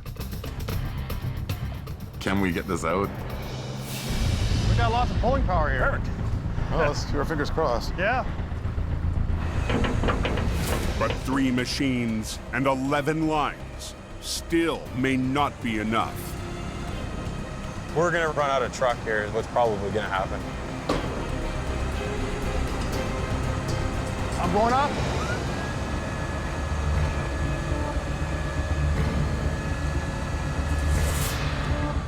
There's nothing worse than walking away from a job. We need to pull it out. This is the moment of truth right here. If it's gonna work, we'll find out right now. Okay, ready? Go ahead.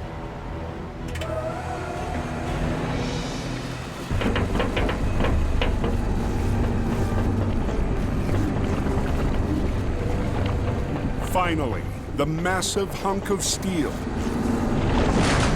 Beautiful. Breaks suction.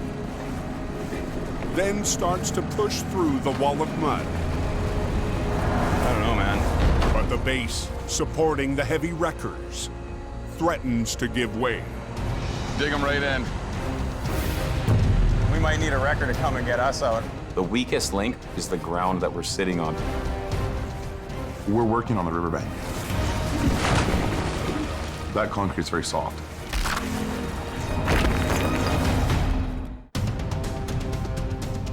On the banks of the Fraser River. I don't know, man. I'm not convinced it's gonna work. Mission Towing is losing ground. Stop! Fighting to reel in a 40-foot catch. It was moving. So are we. Dig them right in. Okay, ready? Go ahead. As Geordie's wreckers pull on the 18-ton conveyor, they punch through the old pavement. Keep going, brother. There we go. But with 2 trucks, 1 excavator, and 11 lines on the job, Geordie's crew makes a breakthrough. Sweet. And all of a sudden, it just sort of jumped. Ah, okay, we're gonna actually get something done today. Beautiful, Neil. Beautiful. I'm not feeling defeated anymore. But the recovery is far from over. The massive relic must now be maneuvered past old pilings and a 15-foot retaining wall. This is gonna be the hardest part. The fingers are crossed.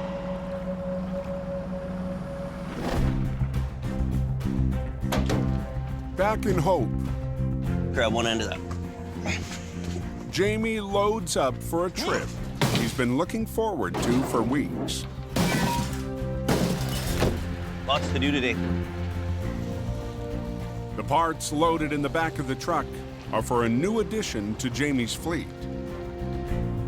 We've sold a Rotator. I need a couple of more paid-for trucks that are refurbished just to kind of back everything up. A big important project for me is to get Mighty Mo on the road.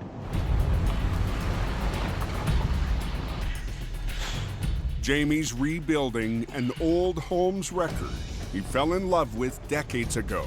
Yeah, it looks good. Looks really good. He calls it Mighty Mo. It's the largest mechanical wrecker that was commercially built. It was the Rotator of the day. Mighty Mo is a big machine. It's by the USS Missouri. Mighty Mo is named after a famous World War II battleship. Jamie's got the love of the old school towing. He still likes it. I think he needs to seek help about that. Jamie hopes the vintage wrecker will be ready to join his fleet before winter's over. But first, it has to start. I'm gonna give it a whirl just for giggles. Okay, you ready? Yeah.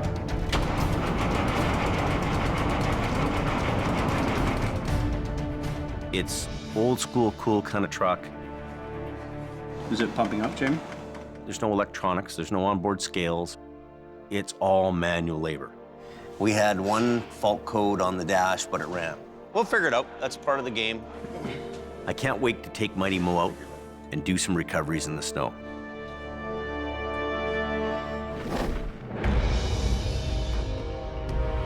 Let Dylan catch up to you, Neil.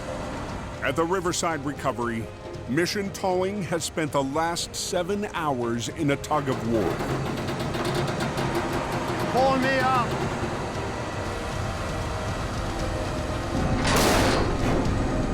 We've worked so hard to get it to where we're at now. Our fingers are crossed. The 40,000-pound log conveyor is free from the mud.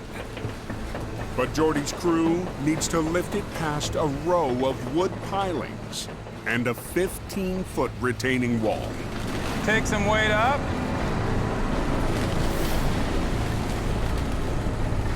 Is it gonna get hung up on them? Is it gonna get caught on them?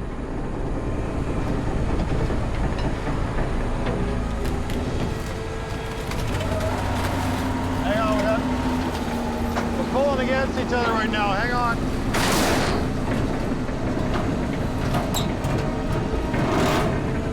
We're at the crucial part of the recovery. This is the do or die stage. There we go.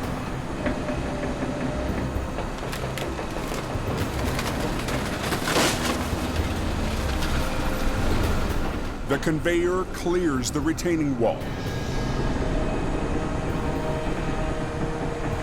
Neil, hang on. But gets impaled on a wood piling. Got a log coming out with it. Let Dylan pull. Let Dylan pull.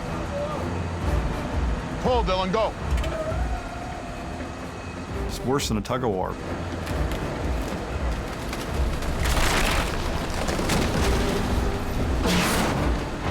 It just doesn't want to move.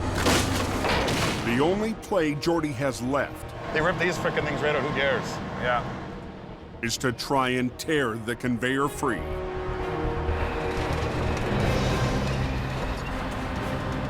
We're gonna turn it over to the excavator and let him fight this thing the rest of the way.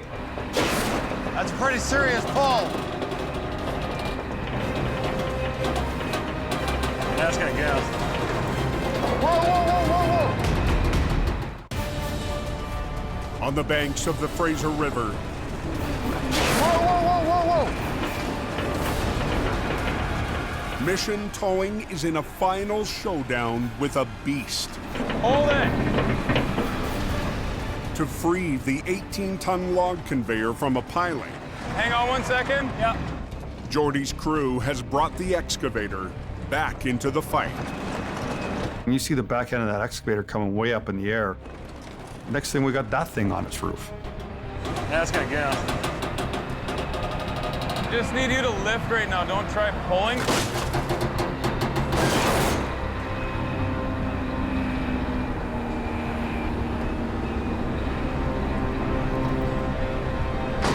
There we go. Go. Oh, yeah. Finally, after 10 hours, the conveyor scrapes up the bank. I'm gonna have to call you back, okay, honey? Daddy's finishing the job. And Jordy gets a reminder of his most important appointment of the day. I got a hockey game to make. I need to leave in a hurry because I'm on my way to my son's hockey game. Okay, I'm gonna go. Good job, buddy. See you later. Thanks, Dylan. Hey, big brother. Later, dude. Good Nice job. job. We love a challenge, and we love to do something that people say cannot be done.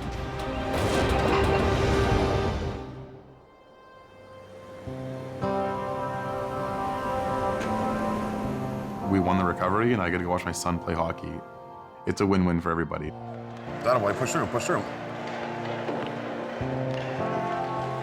All your stress from work goes away when you come to the hockey rink and watch your son play. That's why we do what we do for our kids, right? It's a big part of our life. Stay on it, James. Stay on it, stay on it, stay on it. Come here. I have 3 beautiful children. My son, who's 10. Hey. What's up, buddy? I have a daughter who's 6 and another daughter who is 19 months. My children will be the 5th generation to Mission Towing. I'm very excited for that. Okay, let's go. Jordy is not alone. I got Junior with me here tonight. That's the life of a towing family. It's a feeling all heavy rescue operators share about what's most important. What you deal with every day makes you realize that life is short, life is precious. The value is really the small things in life.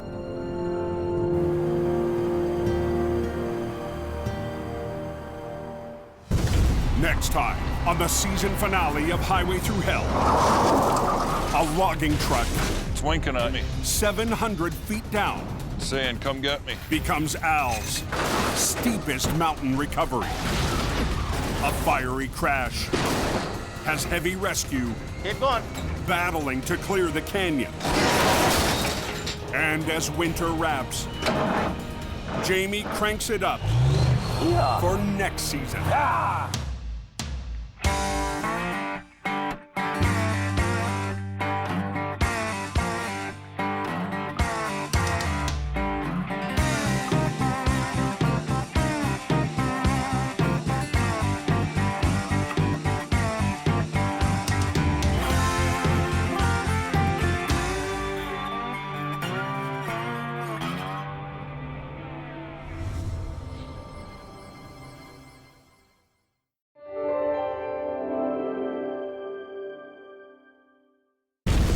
This time on Highway Through Hell, burning rubber it's cooking. Brings chaos to the coke and puts the crunch on Al. Pay attention! A bad delivery Merry Christmas, Mom. has Colin in a bind. Watch yourself. You can definitely see the fingerprints in the steering wheel. And a close call How's the pole? is Nick's next mission. Nick! On the Highway Through Hell, the last line of defense is a heavy rescue team ready to tackle any disaster. Because closure is not an option.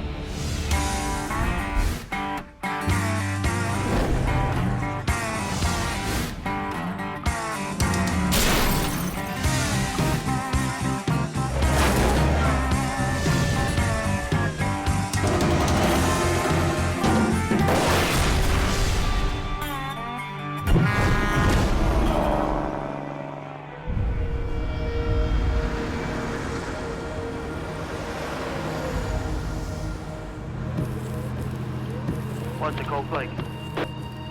Snow all the way. It's beginning to look a lot like Christmas. Mid-December on the Coquihalla Highway. They're calling for over 20 centimeters of snow and slush up there tonight, guys. The holiday season doubles traffic to more than 10,000 vehicles a day. You'll get bad weather conditions, lots of transport trucks moving freight. The whole thing can add up to a really bad day sometimes. There's 3 or 4 trucks all kinked up halfway down the hill. What a way to start their Christmas holidays. By 8:20 p.m., jackknife semis have paralyzed all southbound lanes. Until we can break that logjam southbound, they're gonna have troubles. Highway Supervisor Richard Enns has called in heavy wreckers to clear the mess. Acquiring towing, he's put in a hard day here. He's been very, very busy. I saw Quarren on his way down there to straighten him out. Al Quiring's been fighting to keep the road open for 15 hours straight. As the holidays ramp up, the traffic's building. And if you don't get traffic cleared right away, those problems can multiply. The jackknives are on the downhill stretch of the Smasher, the steepest part of the coke. Come on, hop in. The easiest way to drive this thing is behind the seat. For Al, sometimes the fastest way to clear the road is to be a driving instructor. Start it up, turn the wheels hard to the right. Give it a little reverse. I just start talking to him. Come on back. Crank it hard. And give him advice on how to get that semi down that hill. You want to get right down in beside the guardrail here. Keep coming. Okay, you got it from here, buddy? Yeah. Have a good night. Okay.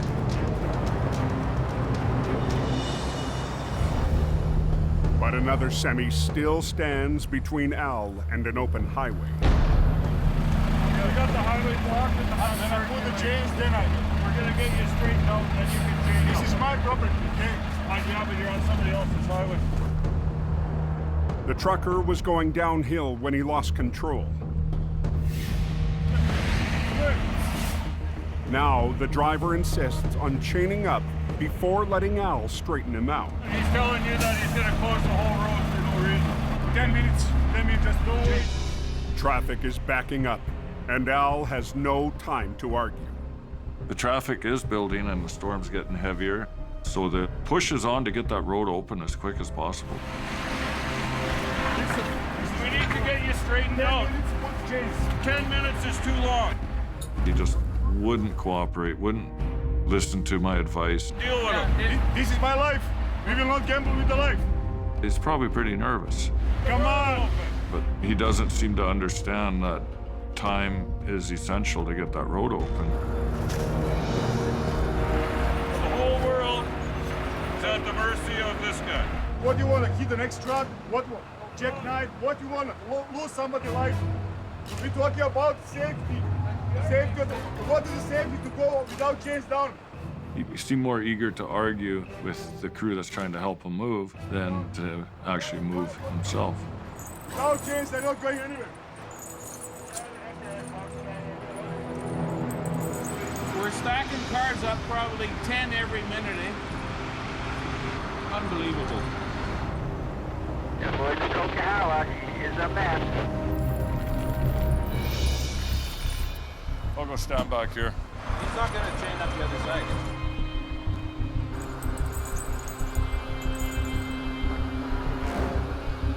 So you're going to have to start following the instructions. Charlie, Victor, as soon as you come up here, we're having troubles with the truckers. Richard calls in enforcement. The CVSC, the Commercial Vehicle Safety Enforcement fellas, they're serious business when it comes to motor vehicle traffic.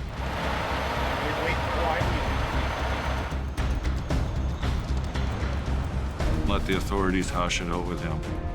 But it's okay to stand at the back of the crowd sometimes, too. Can I get you in your truck here now, please? Right now.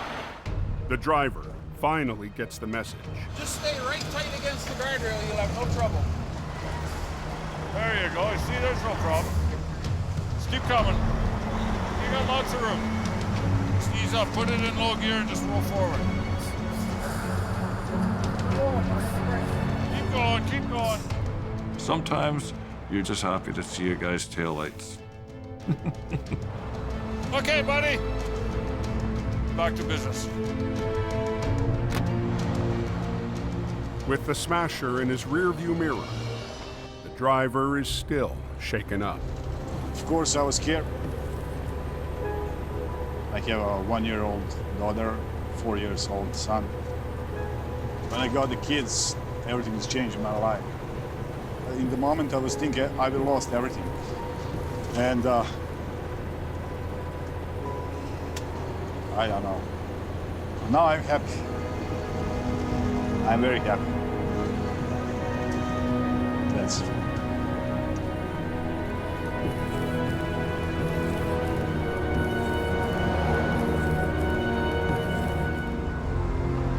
looking like northbound. I heard something about a closure at Coldwater. 10 miles up the highway, Apparently the truck's on the northbound side and it's on fire now. All trailers engulfed right now. a truck fire has brought all northbound lanes to a crawl.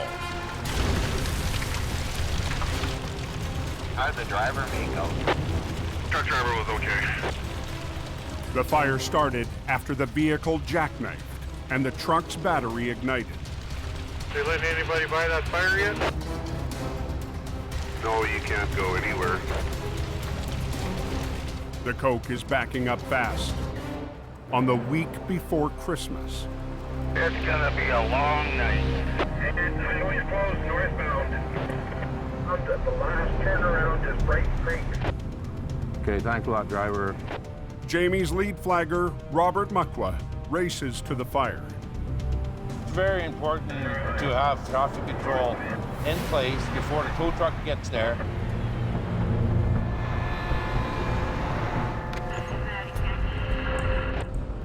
Robert sets up half a mile back from the accident to warn drivers. A lot of people are going home to their families for the holidays. Plus, we got truckers that are delivering stuff to stores and that for Christmas.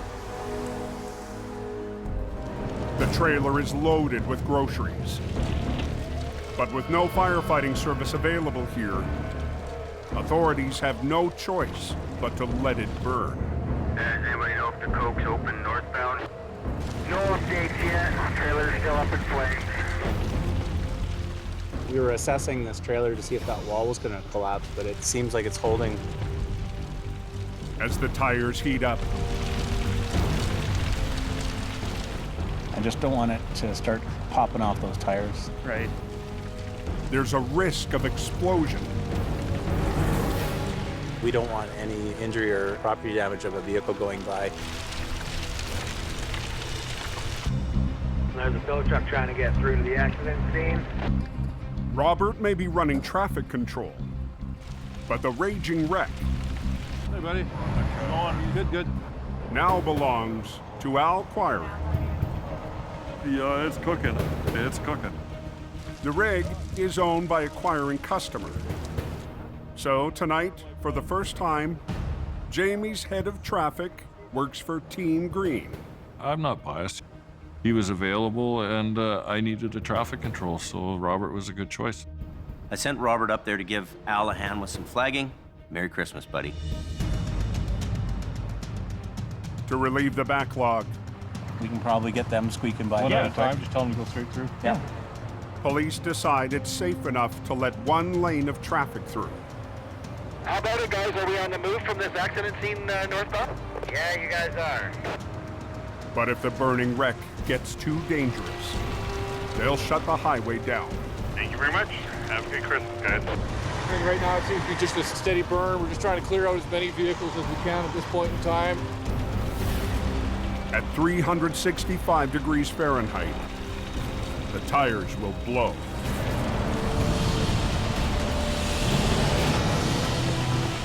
When it builds up pressure, this explodes. You can hear them. Just wait for it to slow down.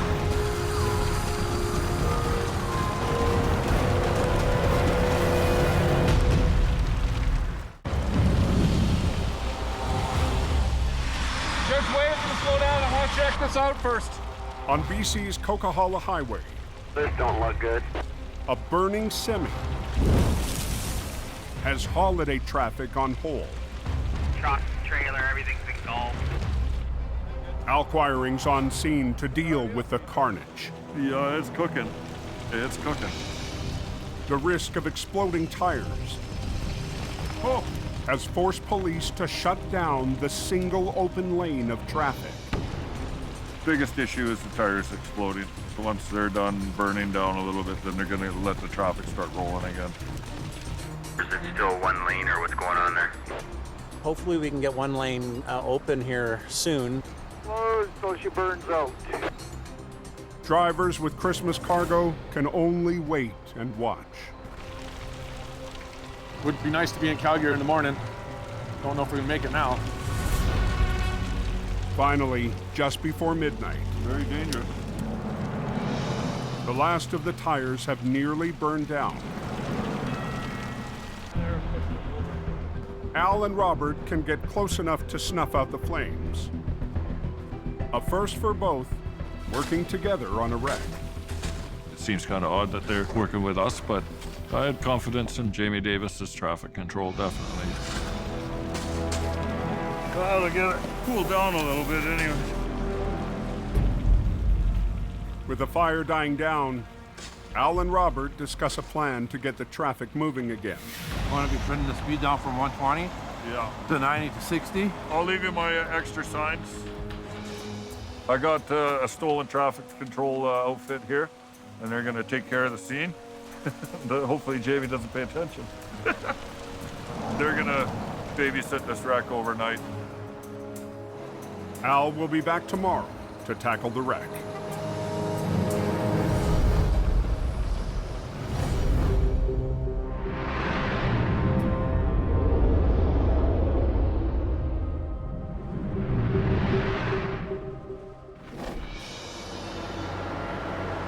Early next morning, on Highway 16 east of Edmonton. Oh, yeah. Now we're getting into the good stuff. Heavy rescue operator Colin McLean is feeling his way through ice fog. I got about 10, 15 feet of visibility in front of me. To rescue a truck that's gone off the road. It's a different fog. It's really cold. It crystallizes on your windows and your headlights. Sure hope a cow don't run across the road. Colin is one of the last drivers working for Jamie Davis in Alberta. There's thousands of layoffs going on all over the oil fields. We've laid off staff. We're down to a very minimal crew. It's Colin's first wreck in weeks. Everybody's feeling the pinch here in Alberta right now. It's just something we're gonna deal with. Coming up. Oh, yes. Yeah, he ain't driving that out of there. Oh, yeah, deep boots are good.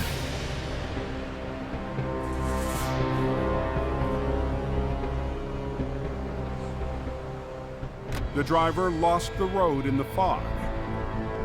Morning, boss. She's in the ditch good, eh? A bad day made worse because he's the owner of the 5-ton. It's going to be costly to fix this. More money than I make a year.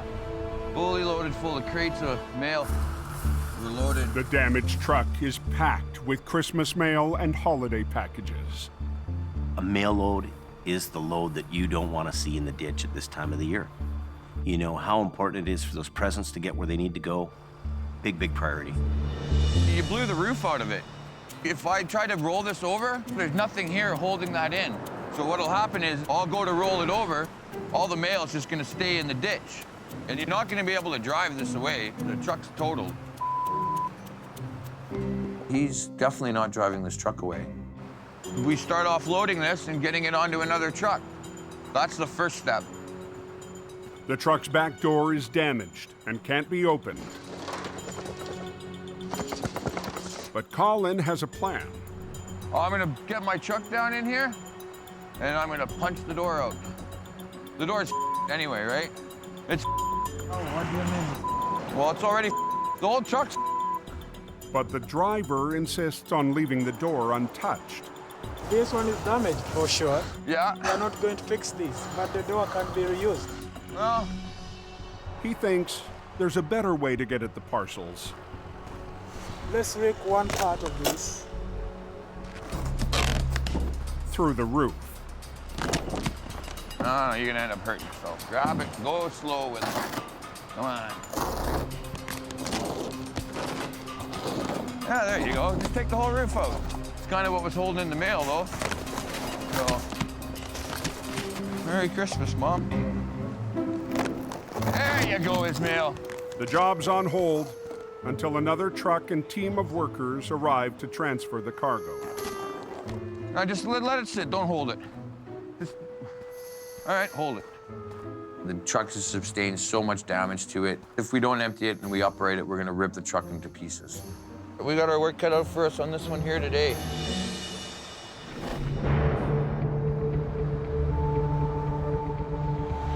On BC's Coquihalla Highway.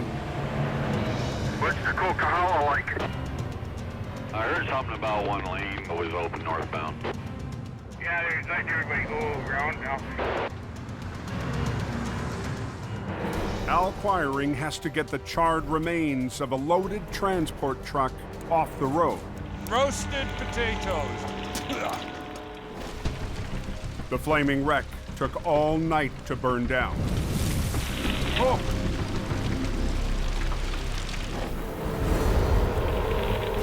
There's nothing left other than bare metal and crow food.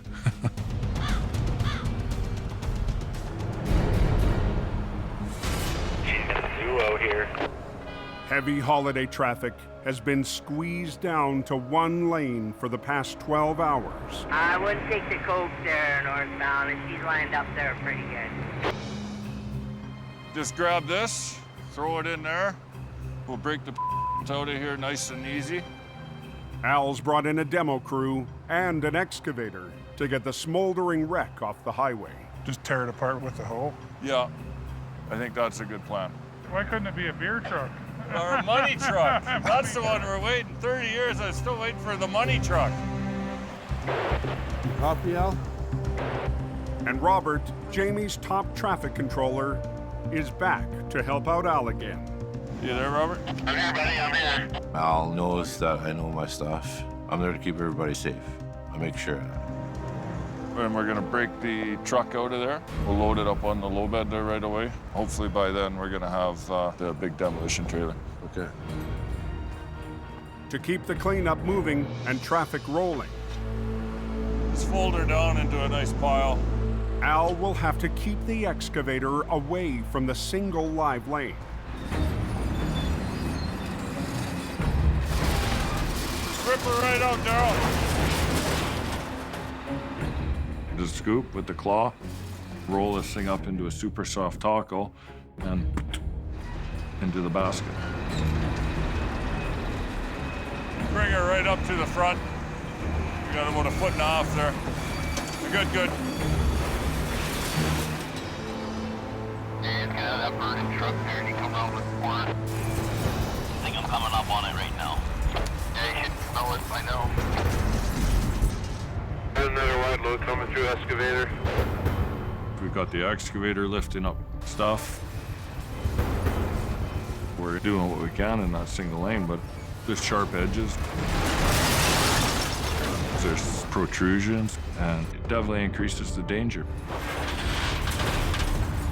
Pay attention!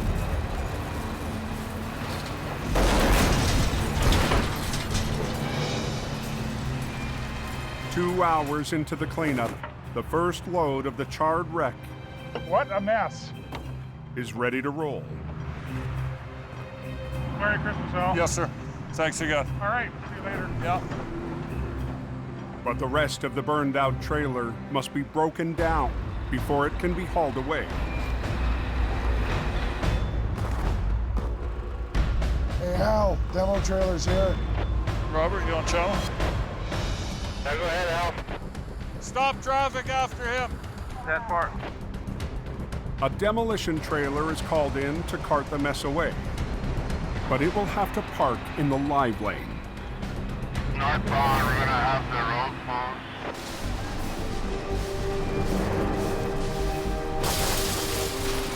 closed. When you stop traffic, you've got 5 to 10 minutes and then traffic is going to start to back up. It's important that you keep that traffic queue as short as possible. But the mangled trailer is taking longer than expected. When you got big bulky pieces, you can't stuff it in there as easy. Run! Hey, anybody tell me what's going on? Well, we were moving. We came to a stop again here. Traffic is piling up. Okay, just traffic backed up, passing signs are right on the corner. Is it by my first set of signs, driver?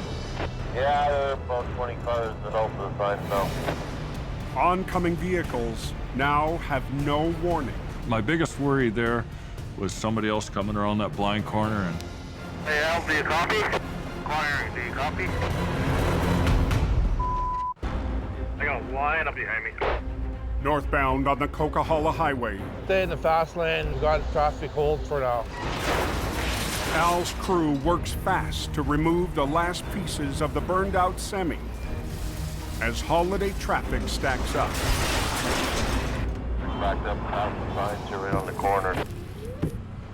All lanes are now closed for the excavator and demolition trailer. Is it by my first set of signs, driver? But Robert can no longer warn oncoming traffic to slow down. Yeah, there are about 20 cars that open the signs now. Hey, Al, do you copy? Al? I have to release the traffic because the traffic's past my signs. But 20 minutes after the closure, Getting all the debris and everything off the road. Al's got the job mopped up. We're gonna open the road. Okay, watch out.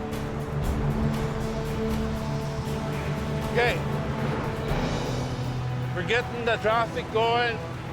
Looks like traffic's moving here. Have they got a lane open now? One lane. That's what we're liking.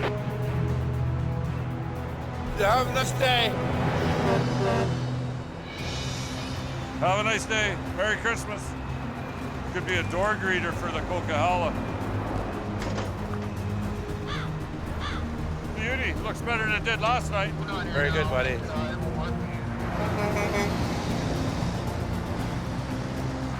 We've pulled the job off safe. We got that traffic moving as quick as possible. It won't be long till turkey dinner. Thank you very much. Have a good Christmas, guys. Merry Christmas to you too, my friend.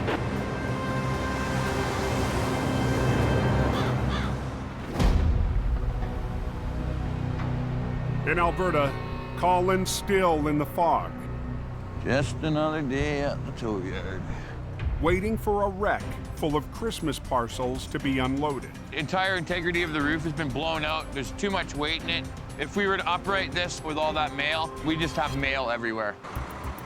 At 2 p.m., a salvage crew arrives to get the mail on its way.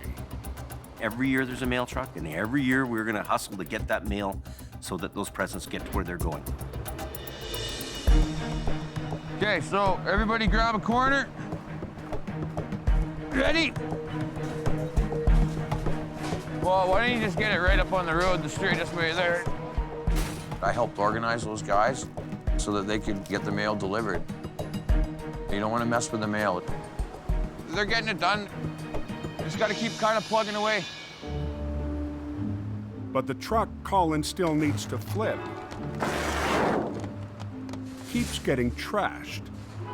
Okay, guys, you know what would be sort of cool? If you didn't keep pulling the roof back. The more you rip the roof back like that, the less structural integrity the truck has. You leave them alone for 5 seconds. The more that the roof's kind of ripped off of it and they take out these cross beams that hold it together, it just becomes a big floppy mess. As fog starts to lift and the wreck empties out, Colin moves his truck alongside to start the recovery. I'm pulling up beside the vehicle, and I'm just gonna pull the thing right over beside me. Like most heavy rescue trucks, HR 117's winch lines are at the back. But it also has another tool that allows Colin to winch from the side pullers. The side puller's hydraulic legs stretch out to provide an extra angle of winching and another 35,000 pounds of pulling power. That's nice, eh? When you don't have a lot of room to work with, the side puller's the greatest machine. In a conventional tow truck, I'd have to T-bone that and use both the winches off the back. The side puller, you can work off the side of your truck, keeping the highways open. Colin will use the side puller to winch in tandem with a line off the back to flip the wreck while keeping the highway open. If I can just add a couple of points, just add a little bit of structural integrity. We only have a couple of contact points that's basically keeping the box together. The only question now, will the damaged mail truck survive the recovery? Well, we're just gonna put the sunroof back on. Close it up. It's gonna be a little windy for the drive, so. You know, this could go two ways. It could go very smoothly, or that whole rest of the box could rip apart as I'm operating it. All righty. It's good to go, kids. Boss, don't come past this point, because I'm gonna upright it. So I just want to make sure I don't have anybody in here. Actually gonna be tight. To work the controls, Colin must sandwich himself between his wrecker and the 5-ton. When you upright the truck, it's sort of leaning towards you. So there's a tendency that it could, you know, fall over on you.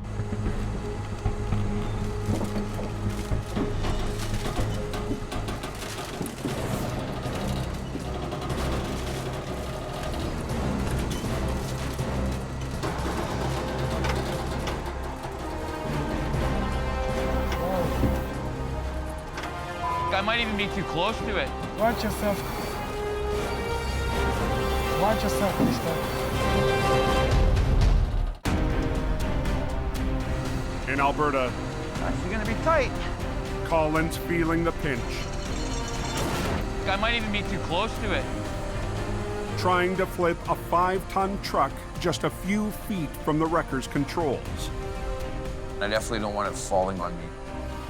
The truck's ripped roof also makes Colin's side pull unpredictable.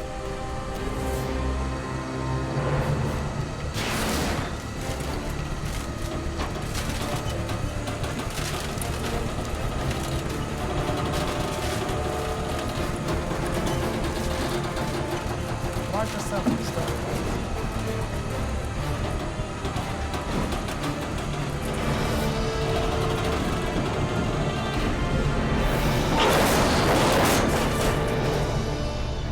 Decent, Jimmy. The 5 tons back on its wheels. We got away with it. The plan worked perfect. We didn't leave any of it on the ground.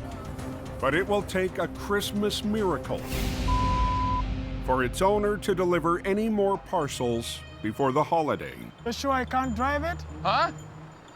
It's not drivable?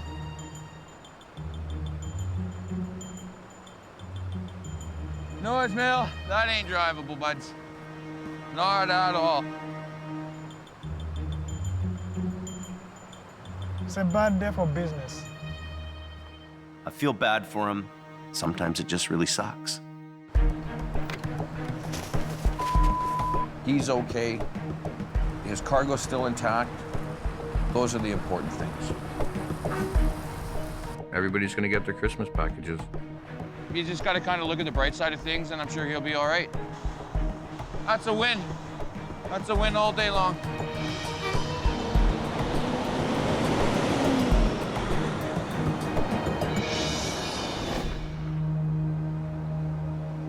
Back in BC, Holy, it's snowing. Snowing like from one side of the head all the way to Juliet. a final wave of Christmas traffic braves another storm on the Coquihalla Summit. Extreme snowfall warning tonight. 10-14. Highway Supervisor Richard Enns monitors road conditions. You ahead, John? I thought you said this was over. It isn't over till, you know, that special lady sings. Acquiring Towing's Gord Boyd hasn't had a break since early this morning.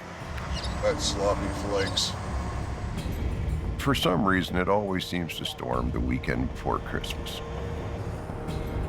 Last trip before I shut down for Christmas. You're home for Christmas and stay there. All it takes is one person to do something stupid, and that's it, the highway shut down, which is where we come in. It's backed up at the top. Now hold your traffic leads till we get that sorted out. Acquiring 5-5, quarter 10. Tow truck's already backed down. Thanks, Gord. Nobody's going anywhere. Santa's not going to be happy. A surprise traveler is trapped in the queue. For the whole month of December, I wear my hat. Today is my last day before Christmas, my last run. I'm hoping to get the roads open soon. Gord closes in on the spun-out semi. I got one. No choice, buddy. You're blocking. No, I put on the 10. I have a 10. You're blocking 2 lanes of traffic. But the driver doesn't want to pay. You're getting pulled out of the way. I can't pay. I don't care. I'm still moving you. I don't have a choice. I have to get him out of there. It's like a parking lot out here. In the countdown to Christmas, You're getting pulled out of the way. I can't pay. I don't care. I'm still moving you. Gord locks horns with a trucker. Hey, I'm not asking for money. I just got to get you out of the way. The driver has the Coca-Cola at a standstill. It's just a ginormous mess. And a surprise traveler is still stuck in line. Today is my last day before Christmas, my last run. I'm hoping to get the roads open soon. Because it's Christmas time, you really want to keep things moving along. Relax. I gotta move you. I don't care if the guy's got money or not. I got to get him out of there.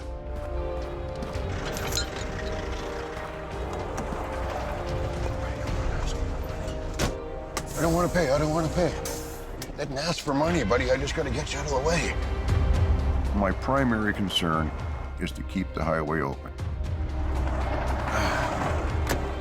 That's all we needed to do is get you straightened out. Gord lets the driver get off the hook. It's Christmas. What the hell? Cut the guy a break. I'm heading home.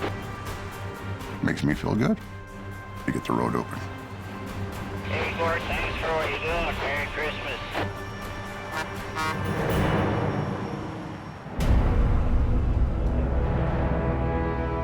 50 miles west of Hope, Dang, it's raining pretty good. in the Fraser Valley, 3 truck washers today. the storm has unleashed heavy rain. Oh, the closer we get to Vancouver now, it's starting to rain harder. At 3:30 p.m., Mission Towing's Nick DePerrin gets the call for a wreck on Highway 7. It's cold, it's raining, it's not gonna be fun. I don't really know what we're up against, but we have to get in and get out because we have a very important night tonight. The crew is expected at Mission's Christmas parade this evening. But for Nick and heavy operator Neil Wakefield, duty comes first. Apparently the truck crashed in the ditch there. That's not going to make for a very good Christmas present. A box truck has crashed into a ditch, narrowly missing a power pole. It's my second day with this truck. It's a brand new truck. I am in so much trouble. Yeah. You can definitely see the fingerprints in the steering wheel. The truck's empty, but because of its tight position beside the pole, Nick and his crew have limited angles. Quite often the truck in the ditch is very simple, but this one's a little more complicated. What we need to do is bring the truck straight back and prevent any collateral damage to the truck falling against the poles. The truck didn't hit it when it went in, so it can't hit it when it comes out. Back and bringing it with it, so we'll get you into position. To get the job done quickly, Nick's called in a local tow operator. We needed a second truck on this job. We can go to the suspension on the front and come over top of the tire. Okay, so... Yeah, just bring it back to here. Beautiful.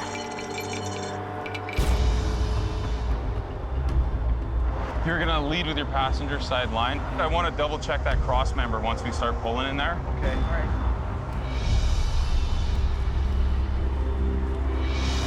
Let Larry take a bit of pressure. Let's see how that works for us.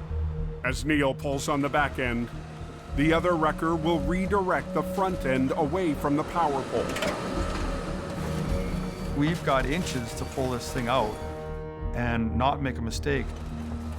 It could be a catastrophe. Whoa! How's the pole?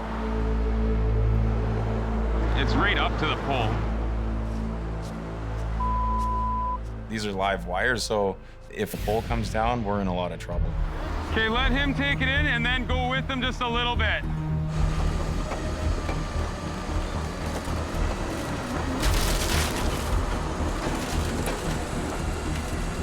We're clear that pole now. The 5-ton still needs to make it up the steep ditch and onto the road. This one's gonna take a few different steps to finesse this thing out of here. They're aware we're gonna have to turn it, shut it down? Okay. The highway is reduced to a single lane in each direction,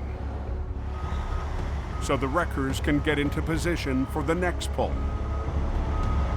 Unfortunately, with this part of the recovery, we need the room to work here.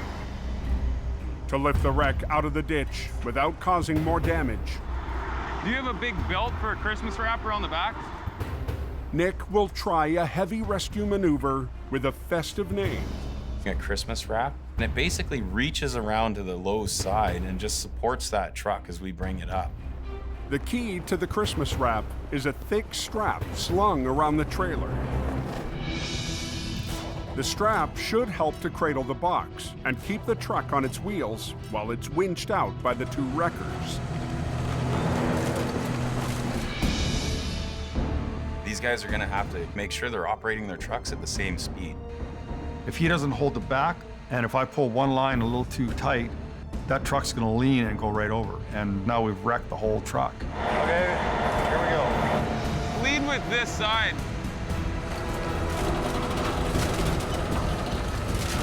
You want to start taking that one up a little bit? Hold it. Hold it there, Larry. A little support on the back.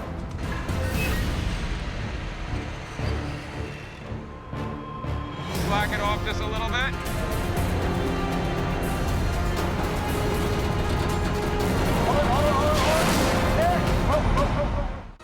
Lead with this side. On Highway 7, hold it there, Larry. Mission Towing is using two wreckers to muscle a truck out of a ditch and away from a power pole. If you get out of sync for a split second, the whole job can go sideways in a heartbeat.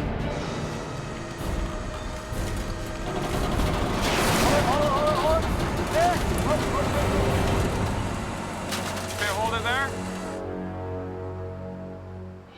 The trucks are out of sync for just a split second, but Neil caught it right away, and we're good to go. Where you need to be very gentle on the controls. That's where being experienced helps. With the Christmas wrap supporting the back end, Neil repositions his wrecker to get the truck fully out of the ditch. We could close that down for just a couple of minutes. We'll be one more shot all the way out of here. All right. Police stop all westbound traffic for this final stage. Have a bunch of traffic stopped in front of me. So you want tension up on that one? Tension up on this one and just slack that off to let it go with it. Okay, slow it down just a little bit, Larry. Beautiful.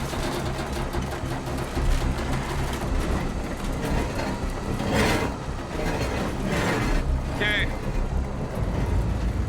We can take the slack right off of this, we're good. Neil, Nick, and the Christmas wrap deliver a heavy rescue gift. The box truck is out of the ditch. For us on this one, we're very happy that it's up onto the road. It had a potential to be ugly. Absolutely. We got lucky on this one. Beautiful day. We're gonna head back to the yard and get into the Christmas spirit because we have somewhere very special to be tonight.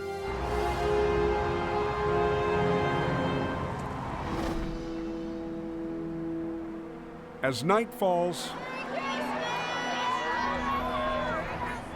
thousands gather in Mission for the annual Christmas parade. Most of Mission City is there, lining the streets of First Avenue. Parade night. Mission Towing readies to roll out. Fresh wash job. To add a dash of red to the community event. This is a parade that my family has been involved with since I was a little kid. We're ready. We look forward to this every year. Merry Christmas! We have a few trucks leading. One of the traditions is that one of our trucks always hauls the Santa Claus float. We really enjoy giving back.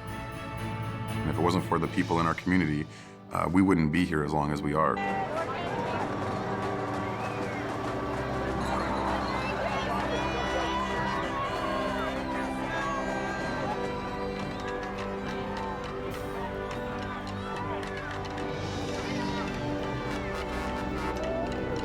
Merry Christmas! It's great to represent our business with our trucks and everybody see us taking part in the parade. The general public always thinks that tow truck operators are bad people. That's a very common thing in our industry. Merry Christmas! Well, we're not all bad guys. The towing industry is full of great people. Every towing company in the world is here to help people.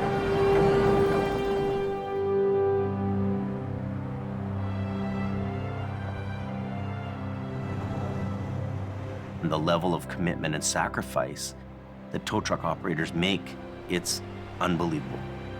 They miss Christmas, they miss family events, and go and look after people and help people 24 hours a day, 365 days a year. Without question. You're paid for your service, but it's more than just the money. It's a way of life. Yeah, we're gonna go in another truck. You're gonna stay nice and warm now? It's a huge, huge responsibility that we undertake to be in this industry. Hey, buddy. That's a nice one, dude. Cool. This is the kind of call that makes a tow truck driver feel good, because you're helping a family get somewhere safe. It's about helping people up there more than trying to get hold of people's credit cards. I understand that I'm sacrificing my family time so other people can get to spend time with their families. I feel good about doing that. Okay, when I lift, you lift. When I shift, you shift. Good. When we show up, people are just in a bad situation or having a bad day. Really, we're just there to help. Okay, you have a good day now. Thank you so much. You're more than welcome. We look after you. That's what we do. It's a good feeling. Thank you, sir. You have a super Merry Christmas. Next time on Highway Through Hell. Take your brakes off your trailer! A Coca-Cola cowboy. Wrong. Truck to pull, Jas. Why Gord Boyd Stay off my hill. never backs down. There's a totally different side to him. The mountain's iron grip puts the squeeze on Johnny. That's bad, bro. And a rolling wreck That's crazy. has Nick at the end of his rope. Oh, Trip! Hold on. Cut it out!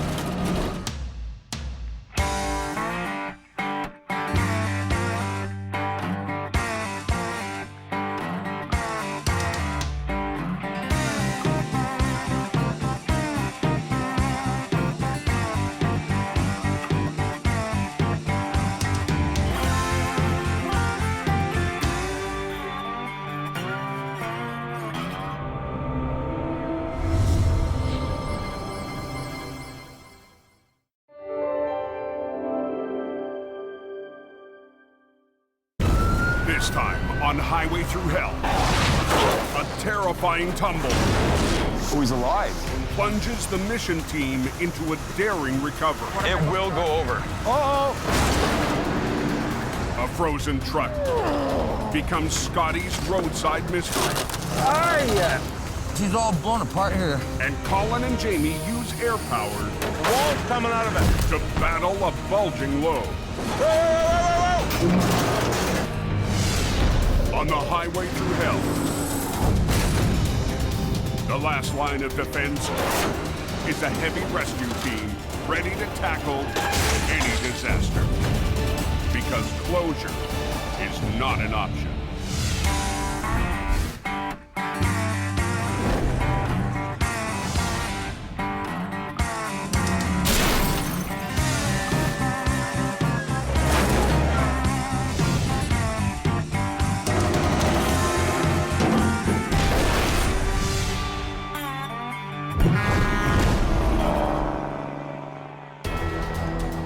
Yeah, I hear it's coming. Is it supposed to snow all winter? Yeah, look at him go. Oh, I bet you It's just after 8 p.m. on British Columbia's Coca-Cola Highway. Oh, it's gonna get worse. This is nothing. 8 inches of snow has fallen in the last 2 hours. They're expecting heavy snowfall. And the early season storm is not letting up. If you guys want to do another pass through the chain up there. Tonight, Michelle McKenna is one of 10 plow operators 10 part. trying to keep the highway open. Yeah, it's snowing up there pretty good. We're at the mercy of the weather gods. Get an inch of snow up here and the truckers will start spinning out. And it doesn't take a lot of snow to cause a lot of problems. When the mountain gets slammed with a big storm, we're all working together to fight Mother Nature to keep traffic moving. 4 miles up the Coke, We've got quite a few guys out here tonight working. You know, it's snowing, expecting 30 centimeters of snow. Jamie Davis is heading directly into the storm. 20 or 30 centimeters of snow means business. But tonight, the heavy rescue boss is counting on his crew. What's the road like over on that side? It's, you know, hard packed. Jamie's on his way to Alberta to lead a tough job tomorrow. So he's left his BC operation in the hands of his new top driver, Scott Bird. I'm here. This winter, after years away, Scott Bird is back on the coast. I'm not sure you want to suck that under your deck yet, Jim. Oh, I do. Now Jamie needs Scott to be his anchor and hope. You ready? With Scotty being there, he can manage guys, he can keep the trucks together, he's good mechanically, and he's a doer. Tonight's storm is keeping Jamie's new right-hand man busy. Well, tonight we're just kind of pulling truck after truck after truck. Is what's going on is there's trucks spinning out all over the place and a lot of ice on the roads. Make sure you can lift off, just try and pull ahead. The guy can do the job, and he's good at what he does. I don't have to second guess sending him on a job. Okay, see you later. Have a good one. You too. I got a bad feeling about tonight's weather. I think it's going to be a busy night.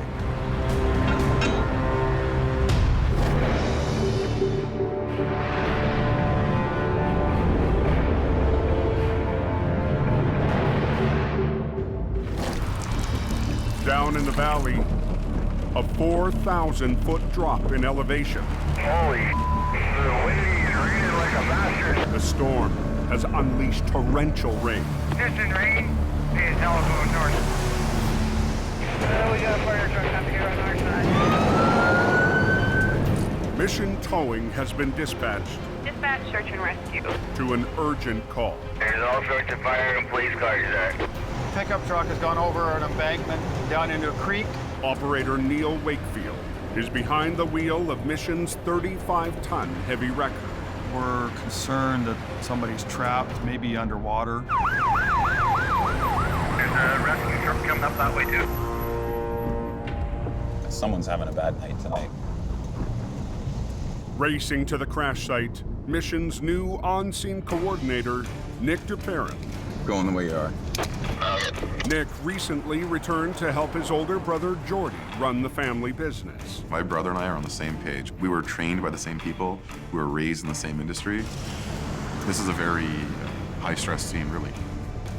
It's certainly not a good sign seeing the search and rescue headed up here. Hopefully, if there is somebody in it, they're still okay. If not, it's going to be an unfortunate circumstance tonight.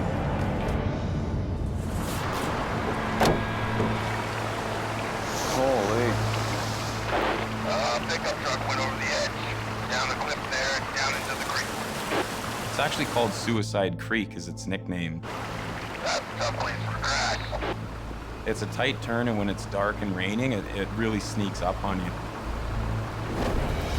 The driver lost control on a corner, crashing 90 feet to the creek below. It looks like something out of a movie. We've got 2 search and rescue vehicles, multiple fire trucks, police cars. I mean, there's every first responder that you can imagine. Where are we? Way down the bank. It's way down there, and it sounds like the water's rushing pretty good. Oh, he's alive.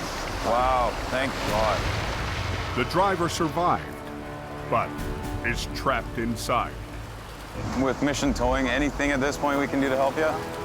The vehicle's unstable where it's sitting. Okay. You want to run a line down to stabilize the vehicle? If you'd like to, we can definitely do that. We're going to be stabilizing the vehicle, so I'll be pulling a wrecker right around the side here. We'll have to put a line from our wrecker to stabilize the vehicle, and that way it's safer for the fire department and search and rescue to go into the vehicle and rescue this person out of there. What's the wheel up right at the edge of the bank? Perfect. Okay, you grab chains, come down with me. Junior tow operator Brennan Brucker must secure a line to the pickup so the driver can be extracted. The person in the vehicle is trapped in water, and if they're upside down in a vehicle, they might not have a lot of time. that chain, Brand. Watch yourself. We've got to really be on the ball and quick to get that person out of there. Wrap one of those chains around the axle.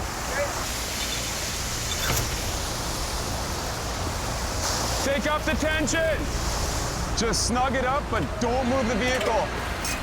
With the wreck secure, the rescue team moves in to get the elderly driver to safety. Pick it up slack. And they don't waste time. Bang, bang, boom. Everybody knows what they're doing. The driver of this truck is extremely lucky. I've been to accidents where people haven't been as lucky as him to survive. How did you guys come across this accident? The driver was found by two young men passing by. No kidding. I was driving by and my lights reflected off of something down there, and he started honking his horn, so went and stopped and checked it out. Just by fluke. They just happened to notice one of the lights on the vehicle shining down the bank. They made a decision to go down. If they didn't, the guy in the truck would not have made it through the night. The 911 callers also got stuck just up the road. Tomorrow, I can come up myself and pull your truck out for free for what you guys did here tonight. Appreciate it. Anytime, guys. That was the best case scenario. These guys have done their job. It's our turn to do ours and bring the vehicle up. But as search and rescue drives away, Nick and his team lose their powerful lights. Shine it by the front wheel again? That's the most unfortunate thing is all the fancy lights are gone too. So it's a lot darker.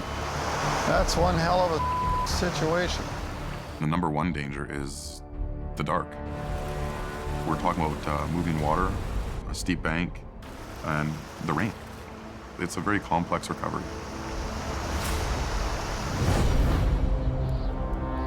Fatality is a mess. High up on the Coke, the temperatures dropped another 9 degrees. It gets worse here because it's snowing really hard. Hard rain in the valley has turned to heavy snow on the summit. Scott Bird, Jamie's top driver in Hope, has been working through the storm all night. Just before Juliet is stuck in the beach. John, this is Mike Juliet, right there, so I'll be right there. I'm hoping this is just a quick bop out of the ditch thing. This is kind of a notorious black ice area. The thing about black ice is you don't know it's there until you're in the ditch. I'm seeing our guy in the ditch up here. Quick pull right on the back of his tractor. Tonight, Scott has an extra pair of hands. Jamie's newest recruit, Mike Reynolds. So this is number 3 here. So this one over here, we got to put a motor in. In the summertime, I quit my job at an automotive shop and took a resume over to Jamie Davis. We need to pump out 7 trucks within the month. Can you do it? Was pretty much hired on the spot. Jamie has also promised Mike a shot at running a big record if he can prove he's ready. He can fix things, he can drive them. If he can stick around me and Scott, he should be able to develop really great recovery skills. I think it'd be pretty fun to be running a heavy rescue truck all the time. He's gonna have to prove himself. Oh, it looks like it's gonna be a bit of a pain in the butt, but... It's Mike's first chance to show off his skills. The goal is to get the driver and his load back on the road. Hopefully he hasn't been frozen too long. Well, let's see if we can get this thing started. Start it up. The Semi appears to be drivable. Mike! Shut it off, shut it off. But something's not right. It's smoking. It's froze up. When I see the smoke and hear the noise, I know there's a problem, and I gotta shut it down real fast. That's clutch. That's clutch? That's what it smells like. It's not running the way it should, so we're gonna have to take this to the side of the road and figure it out. Go up in there and just try and keep that wheel turned as hard to the right as you can. Oh yeah, there's lots of frozen snow up in the steering.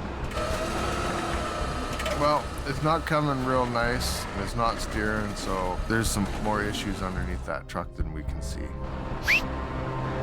We're just going up to the next exit there, okay? This is a situation where Mike's mechanical skills come into play here for the customer. Hopefully he can figure out what's going on with this guy's engine and get him on the way so he doesn't need to be towed. Bro's a diff. Yep, we need help, both sides. Scotty's got the hard side. Huh? Your side's frozen. Remember, look out so I don't hit you.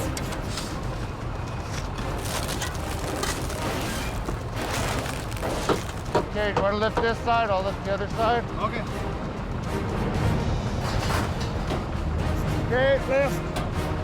So, we open the hood, and what do we see? Oh, yeah. It was packed with snow. Ah, yeah. On the Coquihalla Highway. Oh, yeah, she's full. Hey, Snowball. Is there an engine in there somewhere? Scott and Mike have finally uncovered the frozen mystery. Start digging. The truck plowed deep into a snowbank, packing it hard into every inch of the motor. I've never seen an engine packed up with snow like that. You can't see nothing in there. An engine could cost anywhere from $20,000 to $50,000, so you got to pay attention to what's going on. I've never had to dig out an engine packed with snow before. Jamie's new hire, Mike the Wrench, must rely on his skills as a mechanic to chisel out the engine block. Be careful, go too crazy with the bar, break something. Well, I was poking around in there with that bar. I didn't want to hit any coolant hoses, fuel lines. There's all sorts of stuff. Got the fan system on the front of the motor. If in chance that stuff got into the air intake, if it broke a tubing, we would definitely don't want that getting sucked into the motor.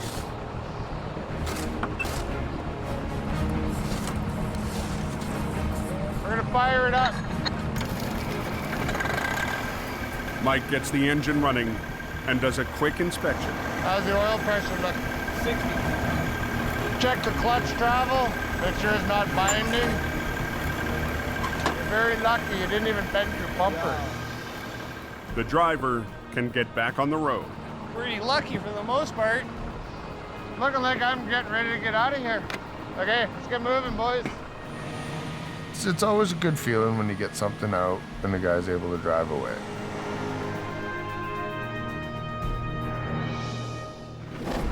Harder angle, right on this angle right here. Okay.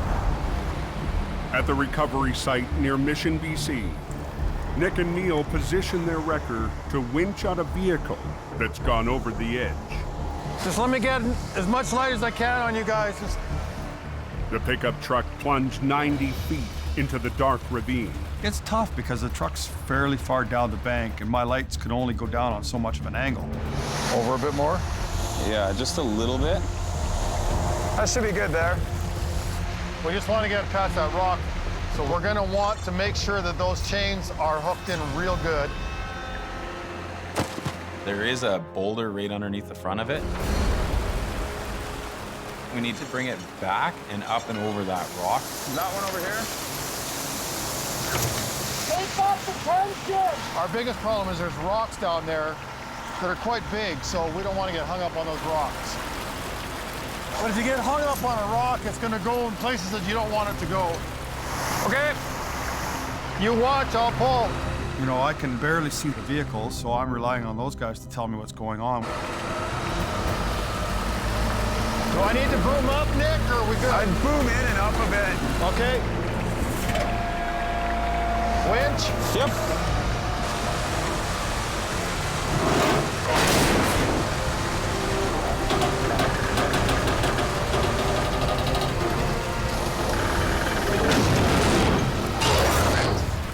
Now, Nick's crew must re-rig to get the wreck up the steep slope. We'll just go to the tow hooks. We'll put both on right now. Yeah.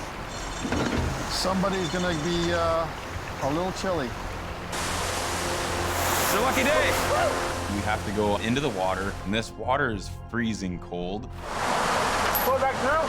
Keys. It's not somewhere you'd want to put yourself unless you had to be there. Here, I'll feed you some slack. Got it. That's honestly the coldest water I've ever had to take a dip in. Whew. The plan is to run 2 winch lines from Neil's wrecker to pull the pickup up the rocky cliff. Now we're gonna tighten them up. Just double check everything here as it's tight. And then once it's tight, you guys can come up and we'll do the recovery. Very good. Perfect.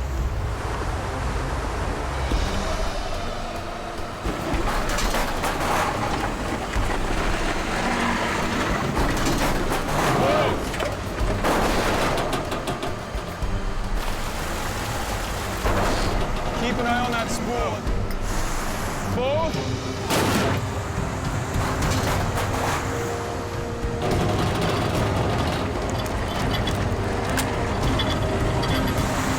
Hold it there.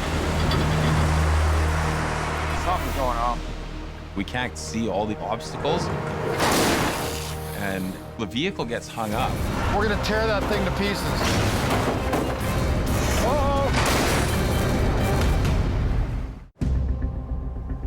On a mountain road near Mission, BC.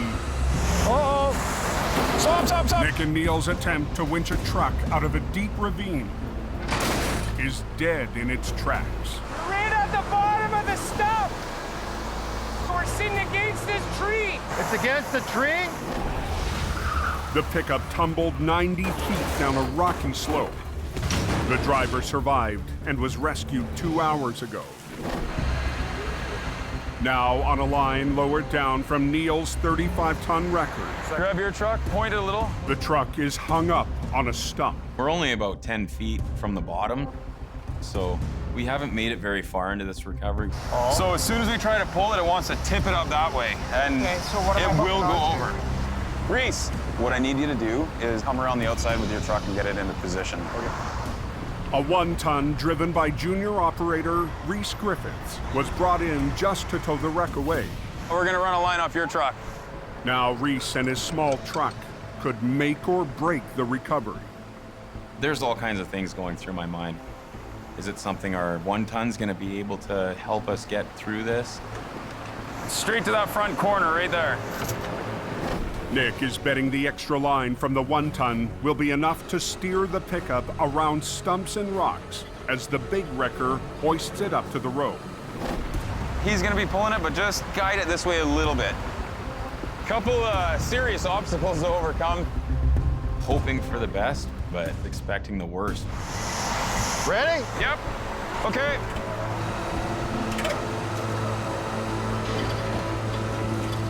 A little more line. Let your tension off a bit, Reese. Right there.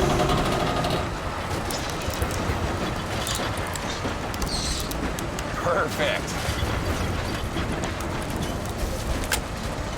The pickup is finally just 20 feet from the top. Hold it there for a sec, Neil. Okay, just totally slack off, Reese. We're almost over the road. Want to give me slack on this one? At this point, to us, it looks like it's a clear shot straight up the embankment. He's gonna drive ahead with it. Okay. This is where Neil's gonna work his magic. Yeah, buddy. All right. Sweet. Beautiful. Where's Reese? Hell of a job, brother. It was an extremely difficult job, not something that we're doing all the time. What'd you think of that one? That was a good one. Yeah? For everybody to pull together and everyone to work as hard as they did tonight, I still need a hot tub, boss. it was a rewarding feeling for our crew. Okay, out of here, time to dry off. But Nick and Reese will be back up the road tomorrow to fulfill a promise to the young men who helped save the crash survivor. We still have another major part of this, which is get these heroes' vehicle that we promised when we get out for them.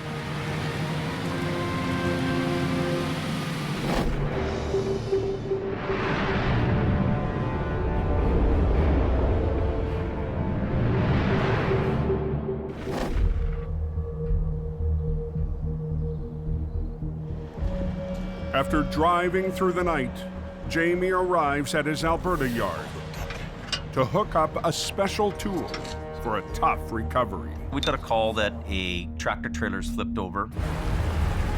Jamie's towing his airbag recovery system to the wreck site 120 miles north of Edmonton. Down there, Colin? Joining Jamie Yeah, go ahead. is Colin McLean, still getting used to working without Jamie's rotator. That'd be a good rotator thing to have, eh? Well, yeah, but you sold it, so. Oh, what happened there? Holy, somebody's having a bad day. The driver lost control, and the trailer, loaded with 40,000 pounds of groceries, slammed onto its side. Looks like the trailer flipped over and the truck stayed upright, which is amazing. She's a gooder. Jamie will use the airbag system to try and right the trailer without blowing the cargo out the side wall. It's a full load, and it's all sitting on the wall. It's my reputation. I've told the customer I can lift this trailer up fully loaded, and I'm gonna do it. There's more weight in here than you think. That seems good. On Alberta's Highway 55, she's a gooder.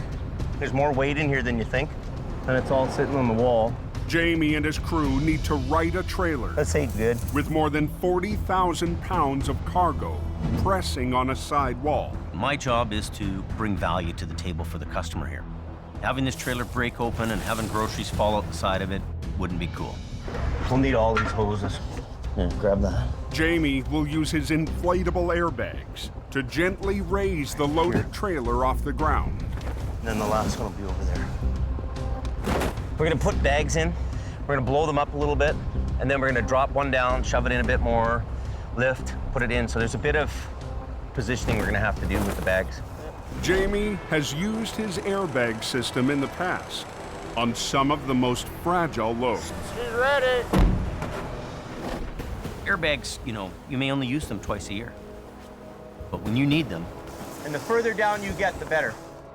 it's gonna pay off. Colin is Jamie's top heavy rescue operator in Alberta, but today, he's glad the boss is on site. This is my first airbag recovery in 17 years of towing. There you go, James. I'm excited about it. Be a good learning experience. Keep going. You see how we're already getting some lift on Yeah.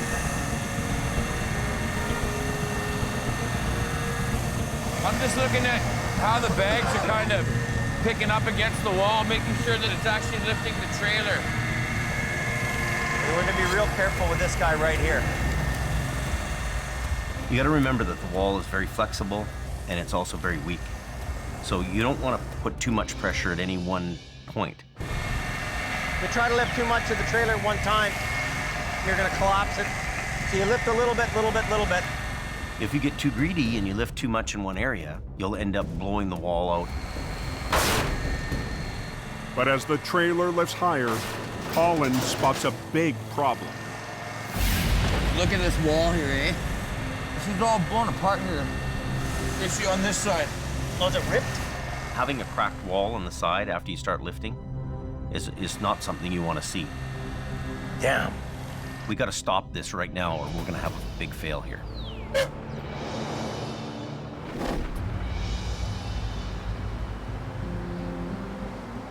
After the long night on the back road recovery, Nick DuPerrin returns to his family's tow yard in Mission, BC. Big brother. What's up, dude? You get your feet wet today? Yeah, I did. Yeah. It's good. What's happening? Not too much. After 4 years away, working for another tow company, Nick has returned to help his older brother Jordy run the business. We work so well together. We think the same way. We know what each other's thinking when we're on a job. Family's very important to me. And one of the most important things about our family is the family history in our business. Our grandfather and our great-grandfathers started this business in 1954. A lot of family memories. Jordy and Nick's grandpa Wally still owns the company he started with his dad 60 years ago. That's the one that burnt down. But it's been one of the toughest years in the family's history.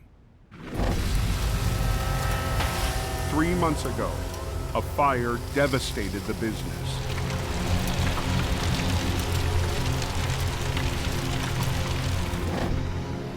That was a toolbox, a 3-tier toolbox.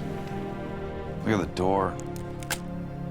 Honestly, man, it just breaks my heart to see our shop like this. Everything that our family's worked so hard for is just destroyed. Everything's gone. There's nothing left. For the Peterbilt. Can't even believe this. There's a lot of memories you'll never get back. My grandpa's really upset. You know, him and his dad built this.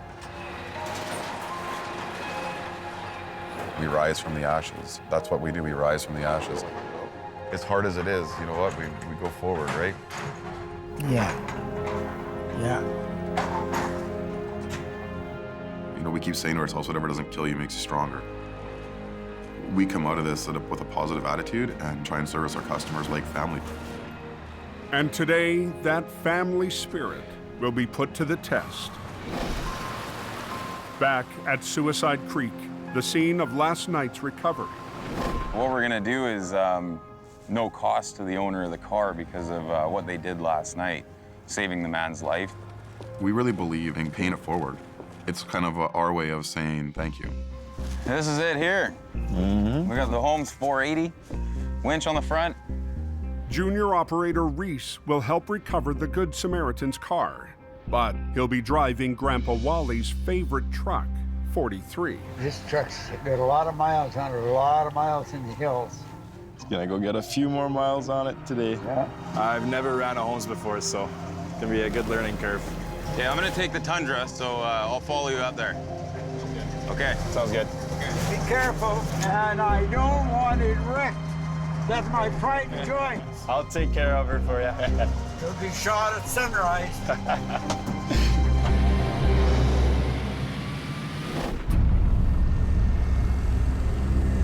Hey, Jamie.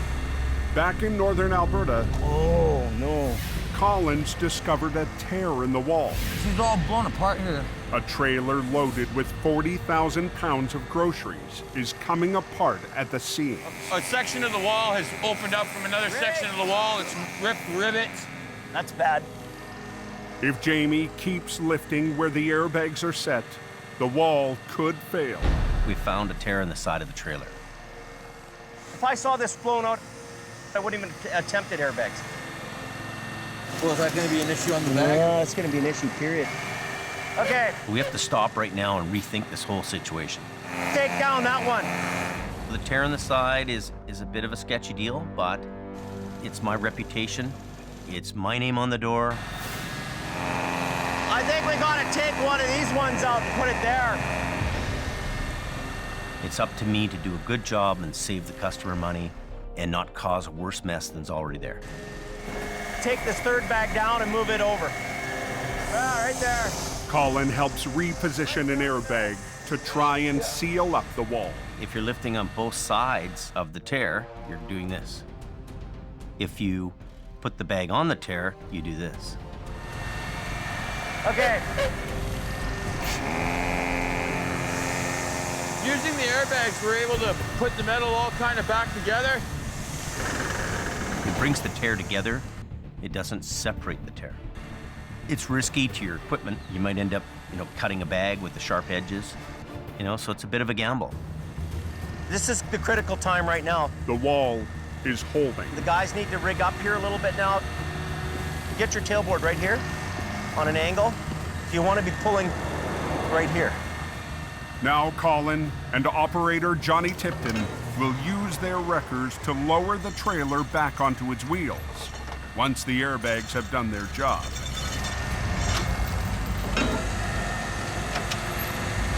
That's it. This should be good. With 2 winch lines running from the wreckers and 1 strap, the operators will try to guide the trailer onto its wheels as the airbags let go. You just take a little bit of weight, they blow out. Pull your bottom ones first. Do the bottom ones and only do the top if you have to.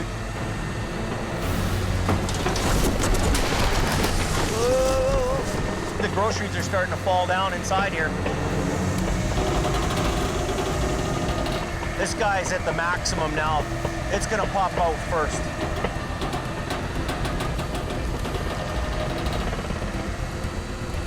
Good.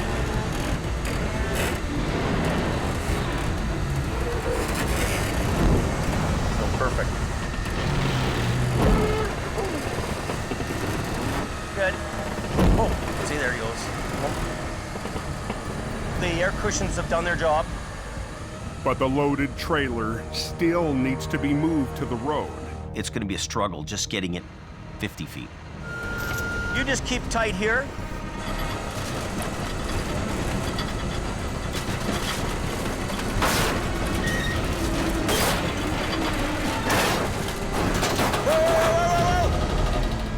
Wall's coming out of it.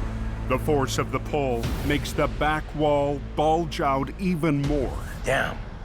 This trailer's going nowhere. This is kind of a, you know, almost not doable because of the rivets that were blowing out of there. You can just see it popping, right? It's gonna break. You know, all bets are off. If we try to do anything more with it, you're gonna not even be able to tow this thing back. It'll be so wrecked. Gotta rethink this whole deal.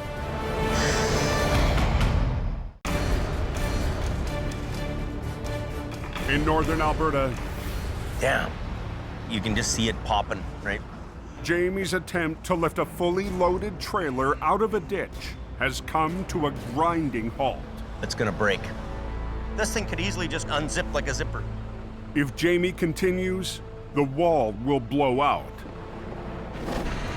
The only wrecker in Jamie's fleet designed to lift it was sold months ago.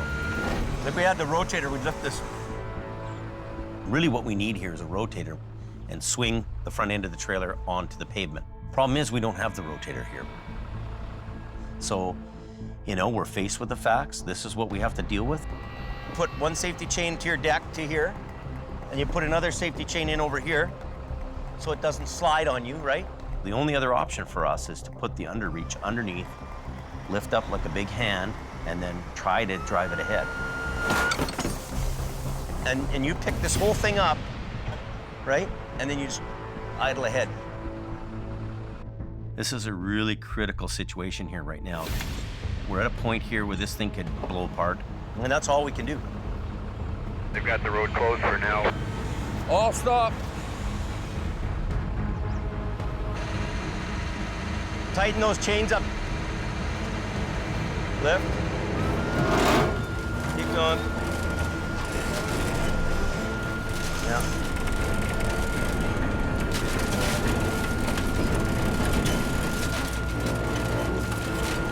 Okay, so what you do now is you just go straight ahead, okay?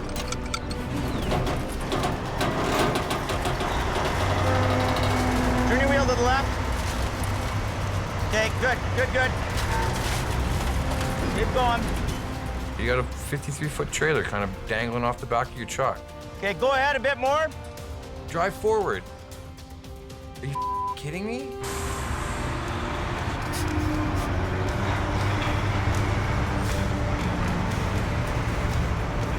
Crank it to the left.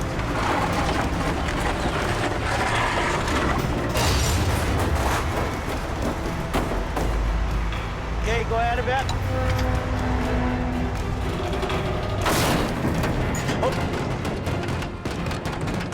These are the kind of things that makes your hair stand up on the back of your neck. This trailer is just about ready to break apart.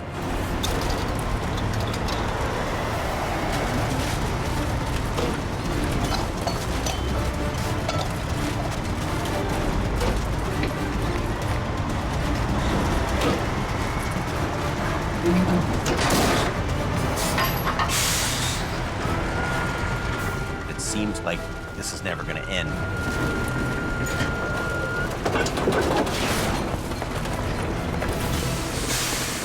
Another couple inches is all we need. We need this much.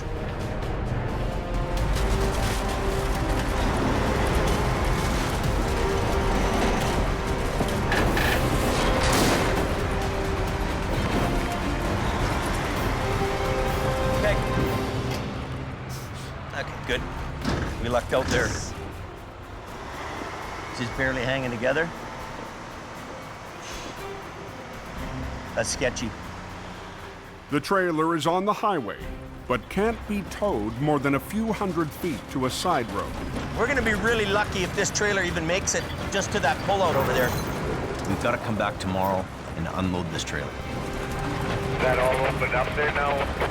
Southbound is open.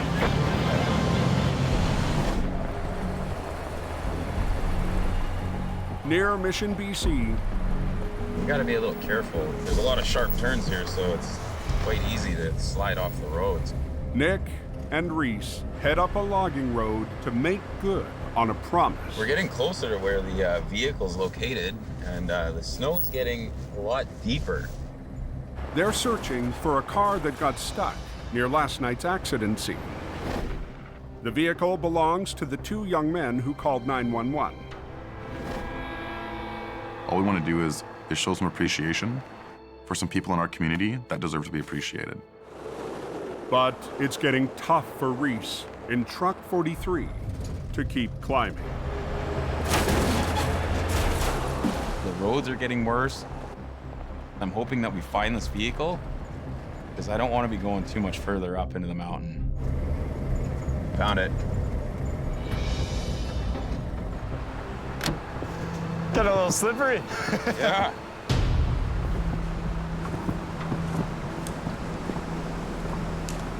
Only obstacle I see is this log that it's sitting on. Well, we're on a bit of a hill here, so there's a big log that's stuck underneath the front of the car, so it's not exactly the nicest working conditions here. They slipped off the road and went down a log, so we have to actually get it off of the log. Get your chalk blocks set up. I was spinning my tires coming up here, so I'll put these down so I don't pull my truck towards the vehicle we're trying to pull out. The tricky part about it is being on the hill that we're on as well as the snow. We have to apply more force to get it out.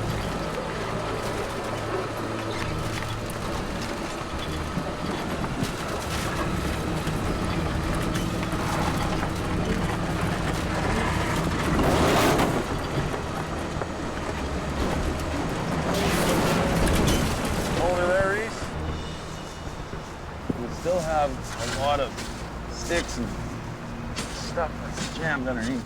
The car won't budge by winch alone. Oh boy. So Nick and Reese must get Truck 43 in motion. A big worry for us is that our truck slides off the road and ends up in the ditch as well. Definitely do not want to get Grandpa's truck stuck. To help Reese's truck bite into the icy road, Nick adds traction.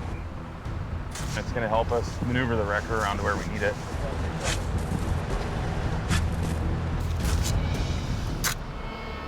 But a sudden shift in the weather forces him to rethink his plan. Yeah, we need to get out of here quickly. Starting to see some snow, so this is a game changer for us right now. The weather can change really quickly up here. All of a sudden, we can be in the middle of a snowstorm and be in a lot of trouble. I'm thinking before we try moving your truck, let's bring the Toyota up and we can run the snatch block off the Toyota. Redirect and down to the front of this. Yes, sir.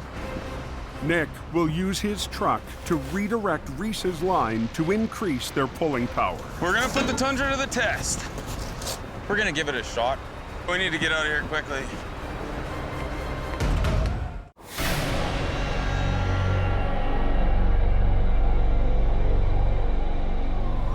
In the hills above Mission, BC, Nick and Reese race to get a car off a logging road before a storm closes in. It's getting ugly. The snow's getting worse. We don't want to be up here in the middle of a storm. Okay. Nick uses his pickup truck to redirect the pull and prevent the 1-ton from getting stuck.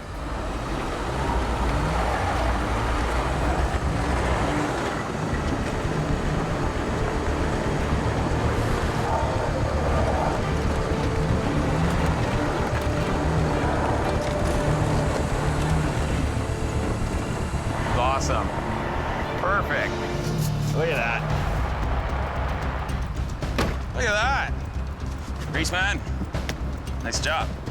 The car will soon be returned to its owner at no charge back in Mission. You know, it's a great feeling for us to pay it forward to them. For what they did, for saving a man's life, was a really good feeling for all of us. Didn't get stuck. Now I gotta get back down the hill.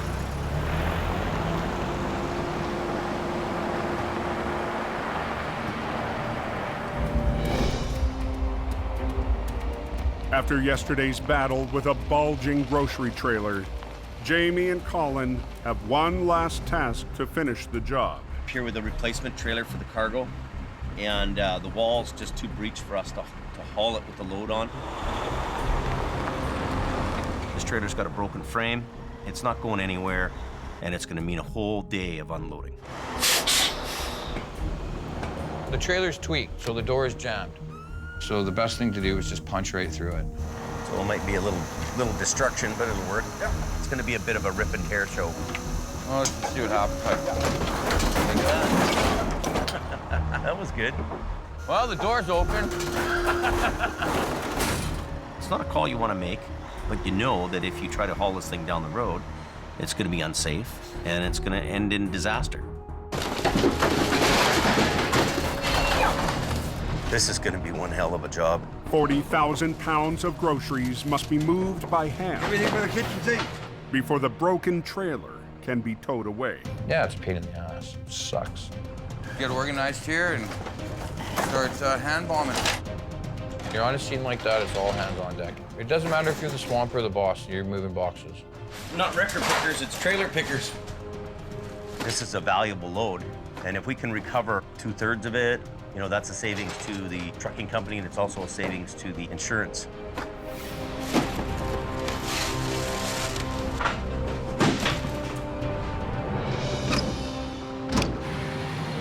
I guess we're all done then, eh? Good job, Jim. Good job. One of the best parts about this business is that really no two jobs are the same. You just overcome all these problems and you get the job done the best way you can. And, you know, you need a hot tub after 2 days of hard work.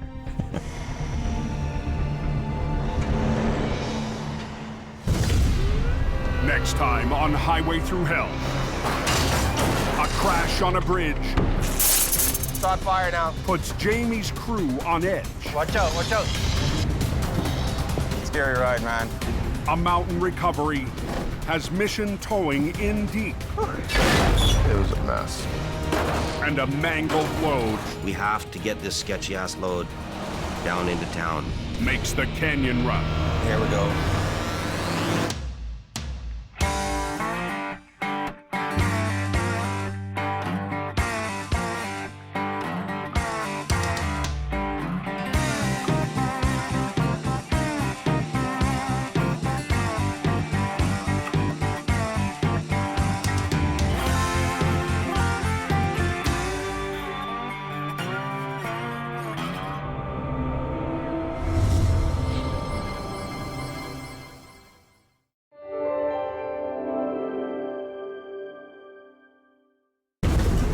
This time on Highway Through Hell, a jackknife on a bridge Uh-oh, start fire now. puts Jamie's crew on edge. Watch out, watch out. Scary ride, man. A mountain recovery has Mission towing in deep. It was a mess. And a mangled load We have to get this sketchy-ass load down into town. makes the canyon run. Here we go. On the Highway Through Hell, the last line of defense is a heavy rescue team ready to tackle any disaster.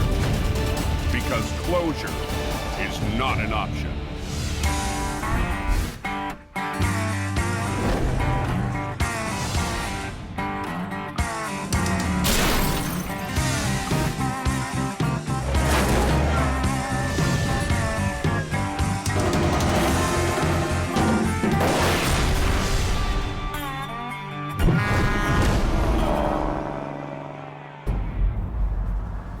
How is the canyon there, driver? Snowfall warning of Linton, Boston Bar. British Columbia's Fraser Canyon Highway. Before the Coquihalla came along, the canyon was the only route. It follows the same winding path laid down in the 1800s. Getting ready. Expect lots of snow. Officially part of the Trans-Canada Highway, Highway 1. Engineers carved the route into steep canyon walls, with tunnels and bridges just wide enough for 2 lanes of traffic. It's the low elevation option through BC's rugged coastal mountains. There it is, snowing heavy in the canyon. Today, a blast of heavy snow There's a good couple inches of snow there. has turned the canyon into a slippery mess. Pretty bad, isn't it? Chain up, lights are on, going west in Boston Bar. Even at its highest point, the canyon is 2,600 feet lower in elevation than the Coke summit. Imagine it's a little nasty up there. Snowfall heavy enough to trigger the tire chain-up lights is rare. Highway 1 should not be forgotten about. It is the original highway through hell. Hope Search and Rescue. Page out for MVA. Just after 12 p.m. The truck's tangled up on a bridge here and it's blocked off. It's hanging over the bridge almost. A wreck on Spuzzum Bridge shuts the canyon down. Nobody's going anywhere. Are you the driver? No, I saw it happen. Is he okay though? We can't see him. The driver is trapped in the cab, inches away from a 350-foot plunge. You got any cuts or anything?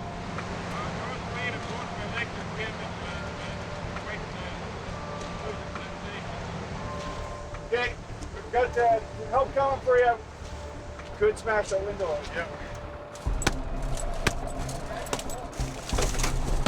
Just hang in there. Lights and sirens coming up behind you there. They are CMP. There's a couple of them up there. Hey, Mitchell, you seen better days? How's your leg doing? They're getting cold. Getting cold? Paramedics just showed up here. How'd you lose it? I came around the corner and then the back end of the trailer just started to swing. The semi-trailer fishtailed on a slick road, jackknifed,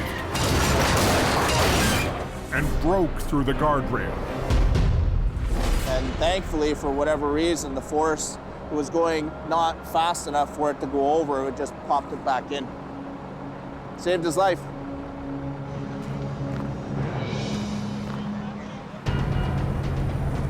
"25 miles away, Ken Monkhouse races to the scene from the valley. We're going up to Spuzzum Bridge. Buddy driving it is still entrapped. Last winter, Ken left Jamie to work for Mission Towing. Seen better days. But he missed life and hope, Thank you, sir. Have a good day. and the chance to run a heavy record. Really happy to have Ken back. I'm happy that he's there. This is one of my first opportunities to get in there and show him I got what it takes to be a member of the heavy rescue team. We're gonna get up there as quickly as we can, but we don't want to crash too, so. Jamie Davis is already en route. Everyone is on their way here, okay? At the crash site, The railing's still pretty intact? Yeah. first responders rush to get the trapped driver out. Yeah, the road's closed up here at Spuzzum Creek. The truck's jackknifed on a bridge. It's going to be a while to get him out of here. Ken arrives in Jamie's 16-ton army truck. That would be a nightmare. Surprised the cab stayed on. Rescue crews brave the damaged bridge to get the injured driver. They're in the part of the truck that's hanging over the railing on the side of the bridge. Your stress level does not get any higher. After a quick assessment, Ken calls Jamie Davis for backup. It's bad. This thing's at both ends, and the back end of the trailer's facing Boston Bar, so we only have access to the front of it. Okay, part of the cab is hanging over the edge of the bridge. Highway 1's closed.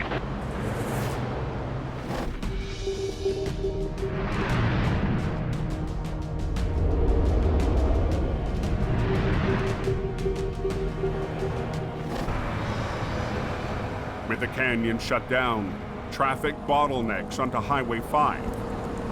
Snowing heavy all the way to the top. But the same storm system is hammering the cove. Are they making us chain up? Yeah, you need them on. This way. On the sand. Drive on the sand. It's a big headache. Really? For highway boss Richard N. Get over on the sand. When Highway 1 gets closed, that can create a huge backlog of traffic, which ultimately just floods us. Don't tell me. Acquiring 5-5 Fullerton. Hey, tow truck's backing down the hill again. Richard calls in Gord Boyd and his quiring wrecker to clear the stuck semis.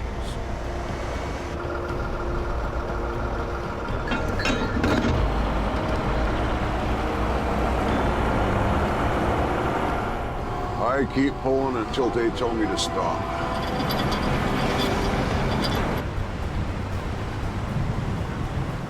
Yeah, you are coming back down, right? Yep, if you need me. Yeah, here we go. There's a dump truck pulling a quad trailer. He's definitely gonna need a tow. He's done, Richard. He's done. Yeah, hold your traffic.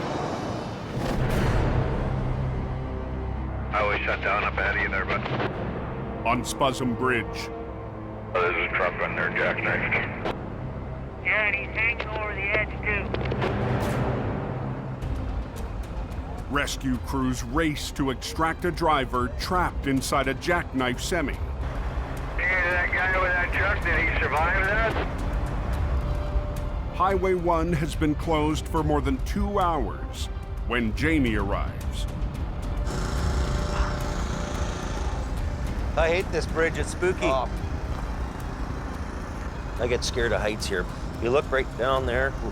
Don't. This isn't the first time Jamie's been called out to this bridge. This was the site of a really huge wreck 6 years ago. 2 guys went over in 2 separate semis, and they were down in the gully. One guy made it, one guy didn't.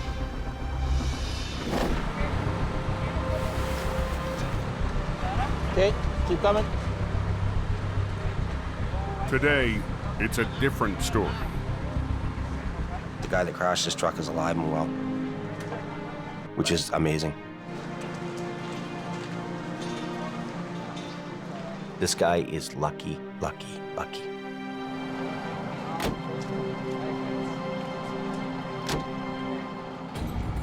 Now it's up to Jamie to remove the wreck. Pressure's on to open the road. You know, we've got to pull this off. But the jackknife is blocking access to the north side. We can't even get around with a wrecker on the bridge because it's so tight. It's a 5-hour drive to get another wrecker all the way around. But Jamie's in luck. Well, we got Bonesy here on the other side. That's good. Bones, a local tow operator who got the first call from police, will join forces with Jamie. Bonesy's truck is on the other side of the bridge, and he can help us on the back end of the trailer, pulling it back. Oh, yeah. So it's all coiled up, so we're gonna bring it out like this. Jamie's army truck will pull on the front of the unit, while Bones' 5-ton will winch on the back. But the semi is so wedged into the bridge, it's a tall order for 2 small wreckers on a slippery deck. gonna do on the bottom. It's jammed into the railing, it's jammed into the concrete. I'll come and stand right there and be in the middle. So you just go ahead, pull. Pull back.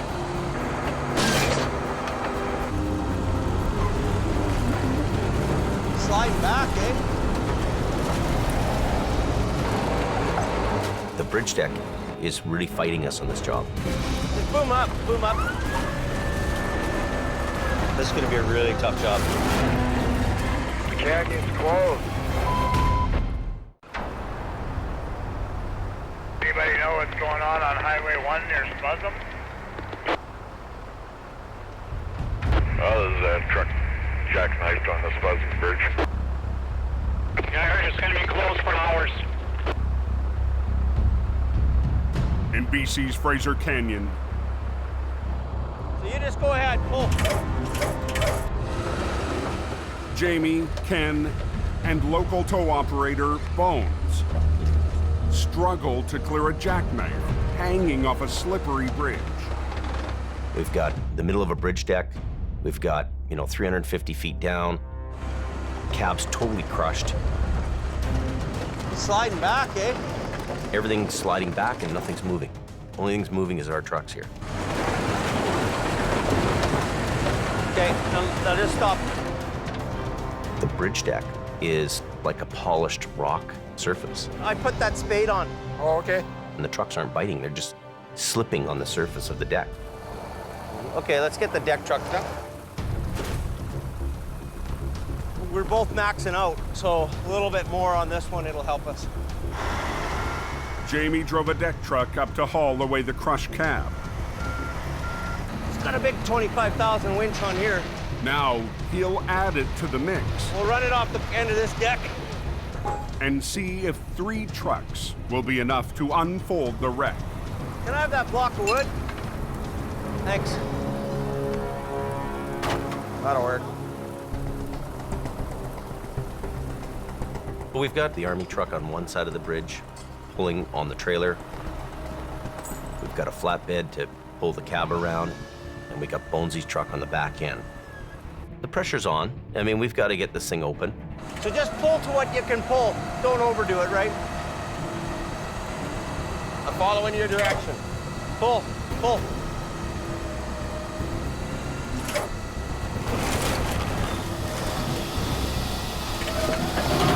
Keep pulling.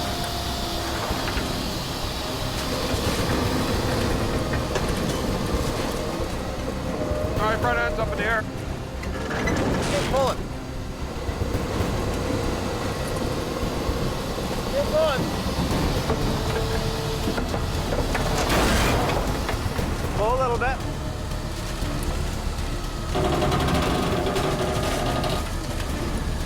Front wheels are coming off the truck. Good job. We're into the railing now. Okay. Okay. Now stop for a minute. The 3 trucks are maxed out. We're working in some really tight quarters here. And we're right on the edge of the railing. We're like in a tunnel, basically trying to unravel this thing. Just be careful in case. I wish I had a rotator right now. A rotator is equipped with a boom arm that can swing out to reach wrecks in tough spaces. Good luck with it. It's going to be a great truck for you. But over the summer, Jamie sold it to cut costs. It'd be really nice to have a rotator. We could reach out and pick that cab up and bring it around. We don't have one. Yes, sir. Hey, buddy, we have to have you up here. I need as many people as I can. The jackknife won't budge. So Ken calls in the last truck available today. Bye-bye. I got Scott coming up. We have to get this wreck off the bridge to get the road open again. So there's no way around that, right? Nope. Can you tell me how the coke holds up here? Back on the mountain. Not worth it, man. The 5's not worth it. Diverted traffic is clogging the coke. Idiot. What are you doing? I told you to stay here until the plow trucks go past. Richard is still fighting a battle to keep a lane open for his plows. If he would have thrown those chains on, he could have been on the way now. Once the semis are all stopped, they're done. Yeah, drive out in the snow where you're gonna spin out. If you would have stayed in the brown lane, you'd have been just fine.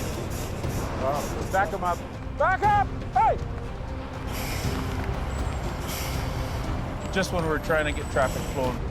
And I got a little excited because the coke was open and damn it. So it's going to be closed for a while is what you're saying. On Spuzzum Bridge, Fuel leaking all over the place. a jackknife semi has heavy rescue in a tight spot. No space to work. Fluids leaking all over the place. Oil, fuel, it's slipperier than heck. Gord's here now, he can help too. Swampert Gord Lundeen and Jamie's lead operator, Scott Bird, show up in another flat deck. We can tie Scotty's truck off to you. When I got there, we strapped the two trucks together. Scott's truck will anchor Jamie's flat deck on the slippery bridge. We're working in a really tight little area here. Hopefully we can do it with all 4 trucks. Okay, you guys pull. Stand back. Watch yourself. Everybody watch out.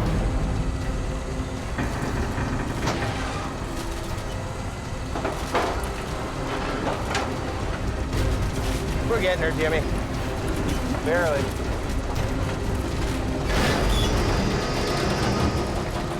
There we go, buddy.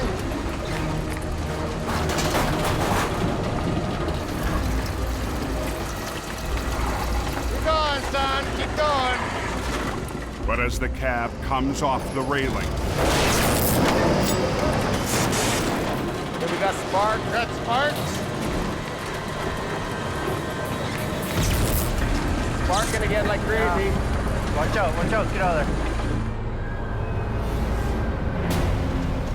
Anytime you have sparks, you have fire. That's on fire now. Uh-oh.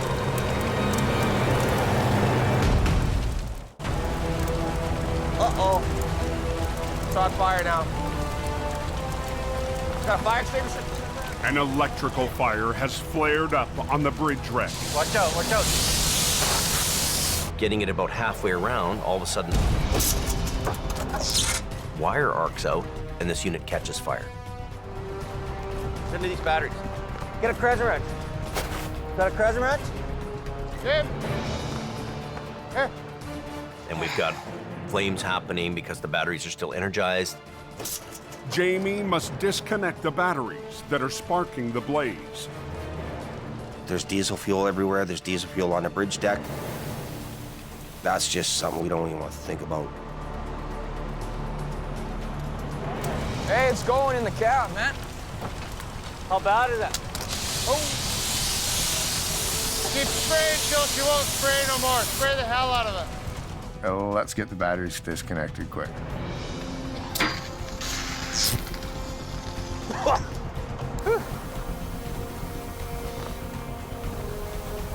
Is it out? Is it out? Get to the fire station!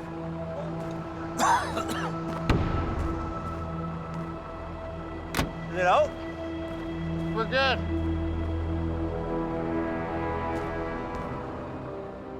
If that fire hadn't have been put out, the truck would have burnt, the bridge would have been condemned, we would have lost everything. Okay, good. Pull. Traffic's been diverted, but the jackknife on the bridge still has the highway shut down. You only have 2 lanes. You can't use the shoulder of the road because there's no shoulder of the road there. I'm gonna move my truck off the cans and I can't get the other way. Just about done.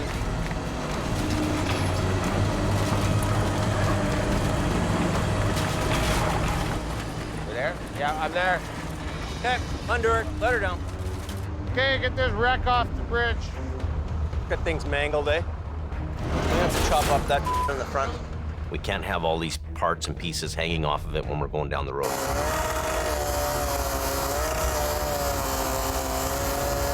After 3 hours of battling the wreck,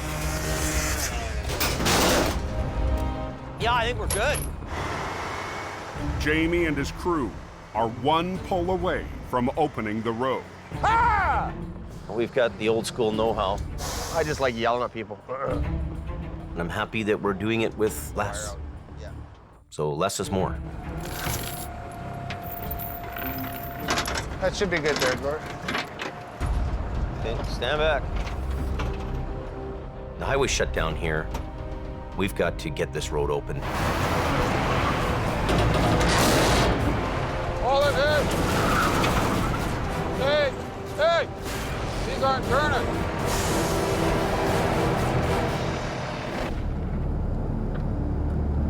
Any of you southbounders, I don't know if you can fit through or not, but there is a couple trucks all over the highway. As light fades up on the coke, There's 4 no posts sitting across the 2 lanes, the middle lane and the hammer lane. another crash threatens to bring traffic to a halt. This truck right behind me here, he's impacted the guardrail significantly.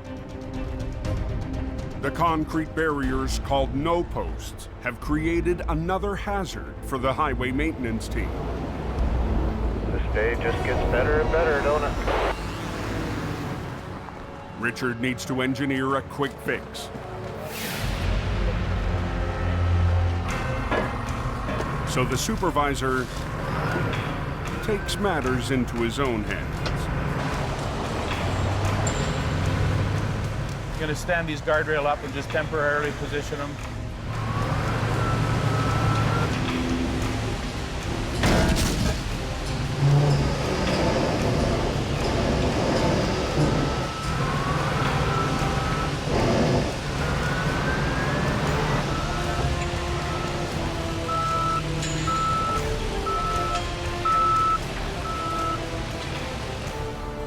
Just want to get all these chunks of concrete because they'll cut tires and everything else.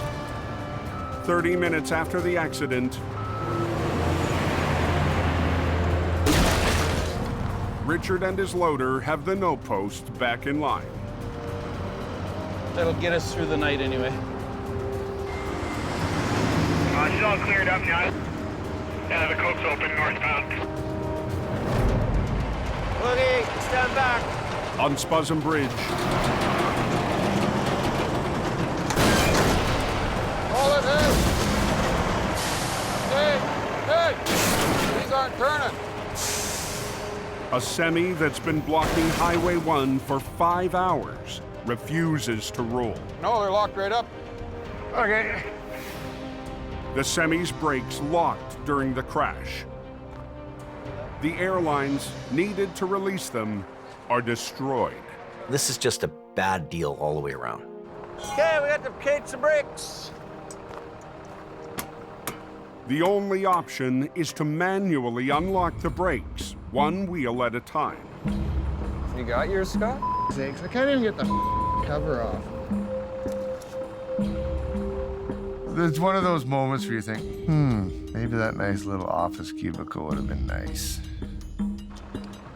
You want me to crank it from up top, Scott? I can't move it. Be warm and dry, not stinking like diesel, and I want out of here.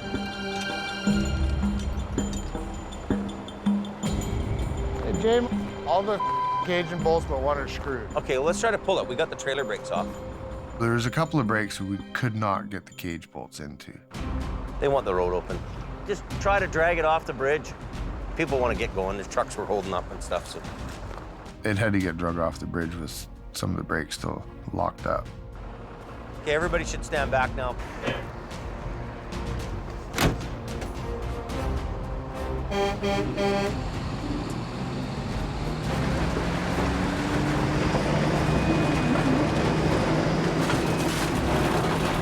There you go. One more truck off the road.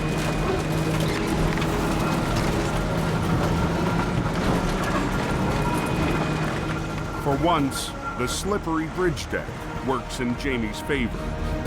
That trailer's getting worse and worse. Hey, Scott. You know what?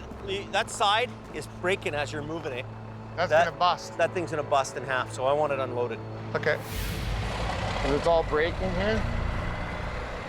And if this snaps anymore, the whole load's just gonna wind up on the highway, so. This whole truck is so mangled, it's a sketchy load, period. And it isn't going anywhere. We're gonna have to come back tomorrow to deal with this. That's just how it is. It's open.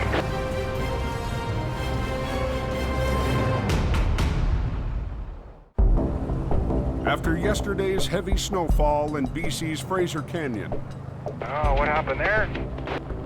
a 30-ton wrecker and support truck make the steady climb up a logging road. The road conditions are pretty bad. When you're dealing with ice and a steep hill, it can be a little bit difficult. Hell of a long way down. Mission Towing's been dispatched to recover a vehicle that tumbled down a steep slope yesterday. We have a pickup that's gone down approximately 70 to 100 feet. We're gonna have our work cut out for us. Nick DePerrin leads the off-road recovery.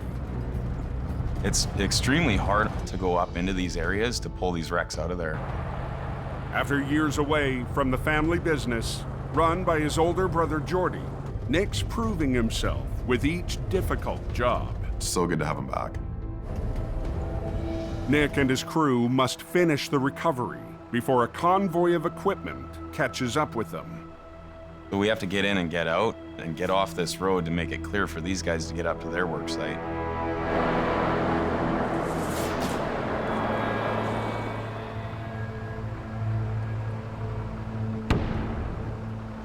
Wow, scary ride, man.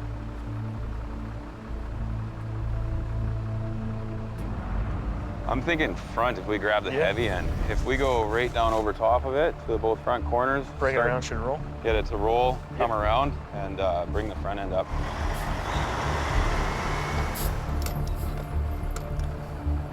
Driver Dylan Greenwood is also on scene to muscle the wreck up the bank.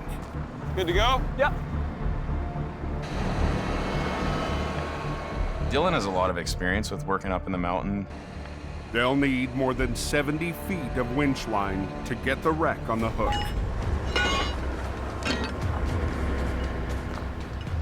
We gotta be pretty careful today because we don't want to break any ankles.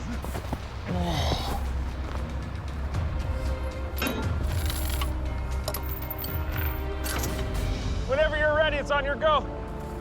Okay.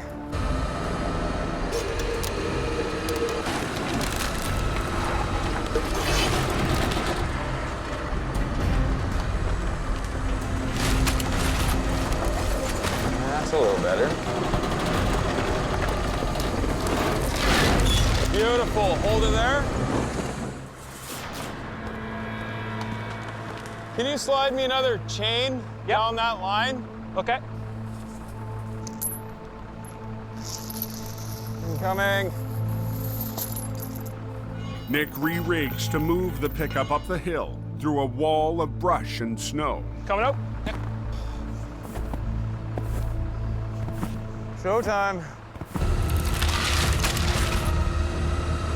Both lines in.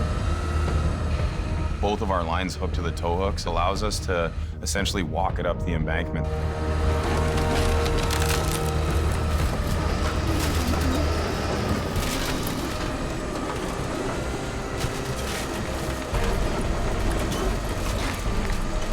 Couple of big stumps here. Lead with your far line just a little bit. If this thing gets hung up, it can dead stop this job right now. It's fighting us.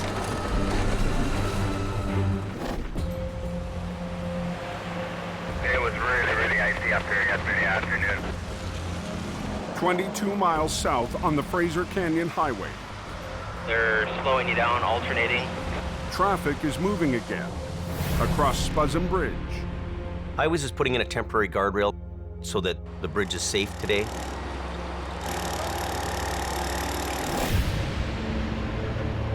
Yesterday, a semi jackknifed in the middle of the bridge.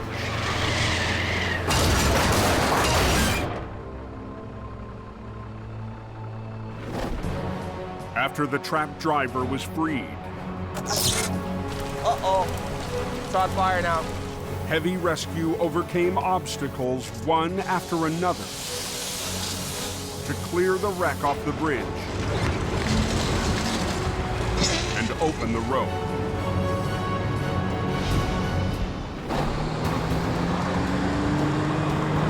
The trailer has been unloaded and is ready to be towed back to Jamie's yard. Okay, go for it, boy. But the crushed cab has to be dealt with first. Now we're kicking the bacon fat, son. Jamie's right-hand man, Scott, is in charge. He's a little rough around the edges, but the guy can do the job, and he's good at what he does. The truck is just tore up. It's tore to pieces. Real gentle, Ken, real gentle.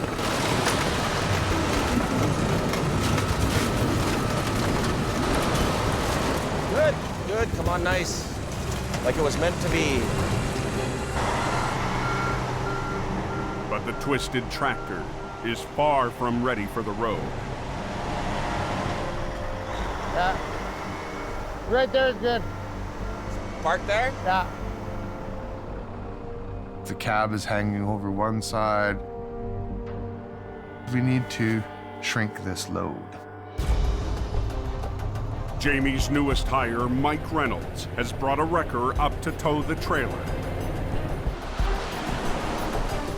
But first, Scott needs him to help with the tractor. Mike, I want you right in here. Boom to the back of the sleeper.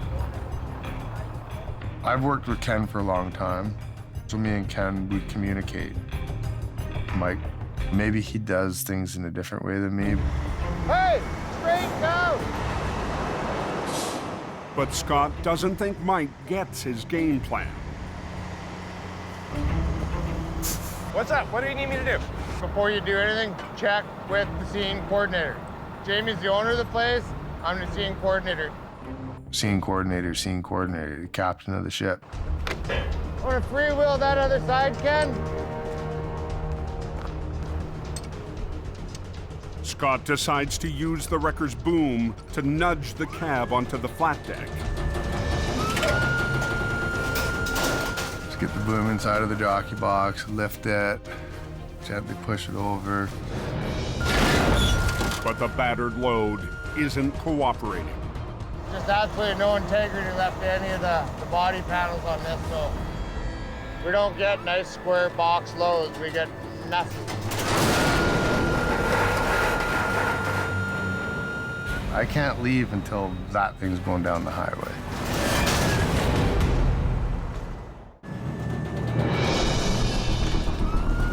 On Highway 1, this is our mess of the day. Jamie's crew struggles to get the twisted bridge wreck ready to haul. Just absolutely no integrity left in any of the body panels on this. 2 hours in, the boss rolls up to check on the job. It's not a neat load, it's not a tidy load, it doesn't look nice, it isn't nice, it's sketchy. I tried to do it the easy way. Didn't work. Jamie isn't impressed with Scott using the wrecker as a battering ram. Putting the boom into the end of something. It's not my first way of dealing with that. Metal on metal. Not trying to be the boss or anything. Scott and the crew will try to winch the cab onto the flat deck instead. Okay, Mike. But Mike has already moved on to another task. What's Mike doing? Mike! For some reason, Mike decided that we were done with him. And he's heading over to hook up a trailer to go home. Mike! Yeah? Mike, go hook up the trailer. Who told you that? Yo, we're talking amongst each other, right? It's not time to go home. It's not time to hook the trailer up. It's time to make this 14-foot wide thing narrow enough that we can go down the road. What are we doing? We gotta try and pull the cab, okay? Okay. Instead of pushing, this time Scott will try pulling the wreck in line. Got her? You ready? Yep. We'll pull the cab with the sleeper.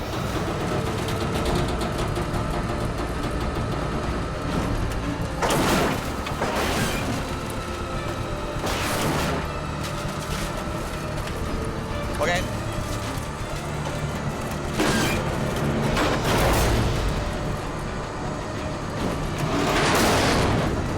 That's better.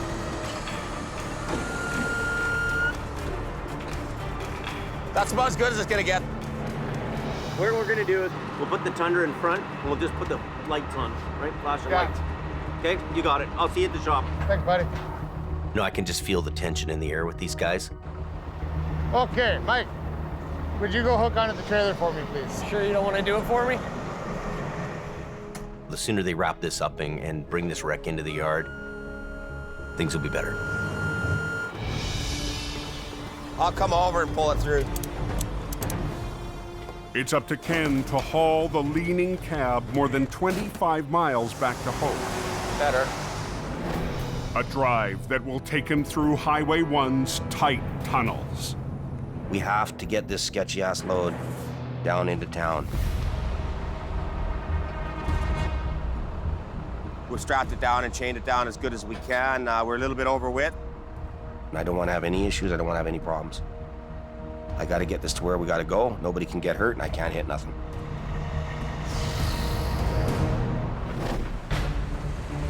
Swing it over about 2 feet. A little further. This side just a bit. 22 miles away above the Canyon Highway. And I'm gonna ease off on the brake and then we're gonna start going. When I say ready, let's go. Mission Towing's under pressure to finish a steep recovery and get off the logging road. It's fighting us a little bit.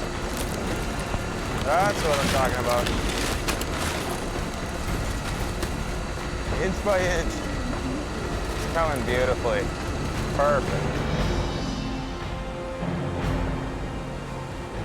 We steered right around those big stumps. Good. That's good. That is that. It feels good to have this thing up onto the road. Mission accomplished. Let's go. The convoy that's been closing in will be clear to pass. It looks like we're going to get out of here in time without stalling them at all.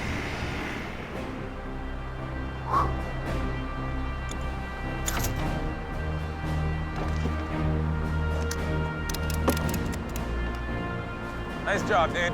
Yeah, perfect. We're out of here. All right, man. Get out of here.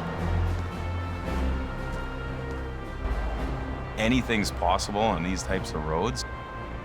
It's a huge relief for us to pull away with this thing.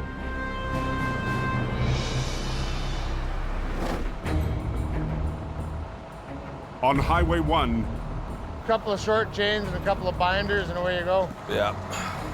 Ken gets ready to haul the bridge wreck back to town. But the precarious load Better. would make any driver nervous. This is a load that you don't want to do, but you got to do it. We're doing it as safely as we can. Okie dokie. Robert will drive ahead to warn oncoming truckers. We've got Tundra piloting vehicles, flaggers front and back. It's now or never. We gotta go. They need to clear 3 narrow tunnels to get the wreck to the yard. Yeah, I'm hoping we don't get smoked by semi-trailers coming into the tunnels that aren't on the radio. We've got a wide load coming down. Either stop or slow down or get the hell out of the way. My heart's pounding 1,000,000 miles an hour. Yeah, get that line coming there, Ken. And here we go.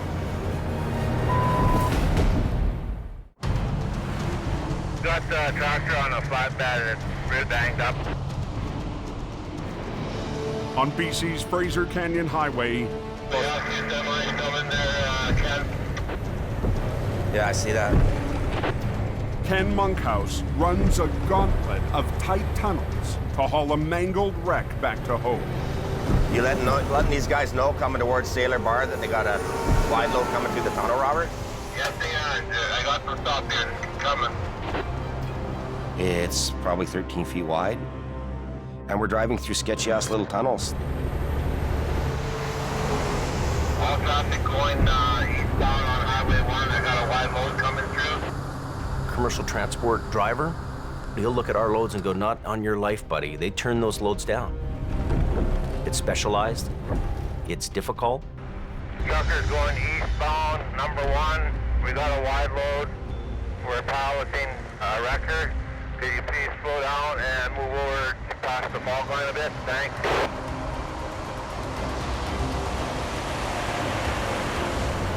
Ken has 2 more narrow tunnels to go. We can't relax yet. That's usually when things happen. When you relax, you gotta stay tense right till you park it in the yard.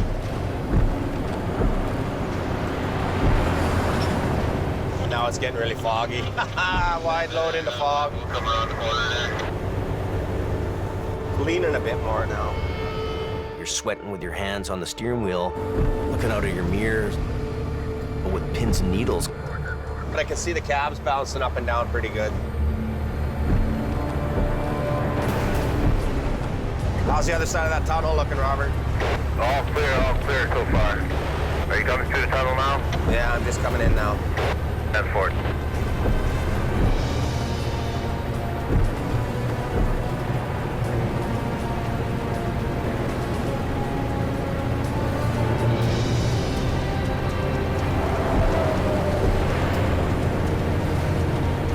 One more.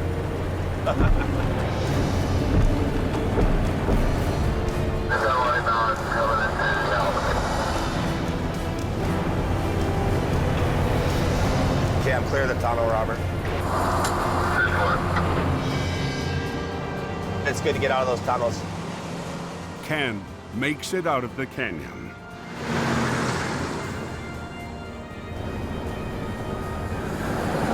We're about 2 kilometers from where our tow yard is. We're almost to the finish line. Guys like Ken pull off these hard jobs. They get the dirty work done. Here we are. One piece, nothing fell off, nobody got hurt. It's a good day. I'm done. After one of the toughest recoveries in years, Jamie's team can breathe easy. It was a really big job. Sigh of relief, I think, for me and everybody that it's all done. They did a great job, and they can relax a little bit. And then tomorrow we're on to the next one. But some of them are just unforgettable. Next time on Highway Through Hell, a freak storm Ordered the hurricane! sends a semi airborne. This is sketchy! Holy crap. A heavy wreck Less than a 10-minute closure. puts Scott and Merv to the test. And we're going fishing. Al and Gord, The big giant turtle. battle a monster truck. Gord!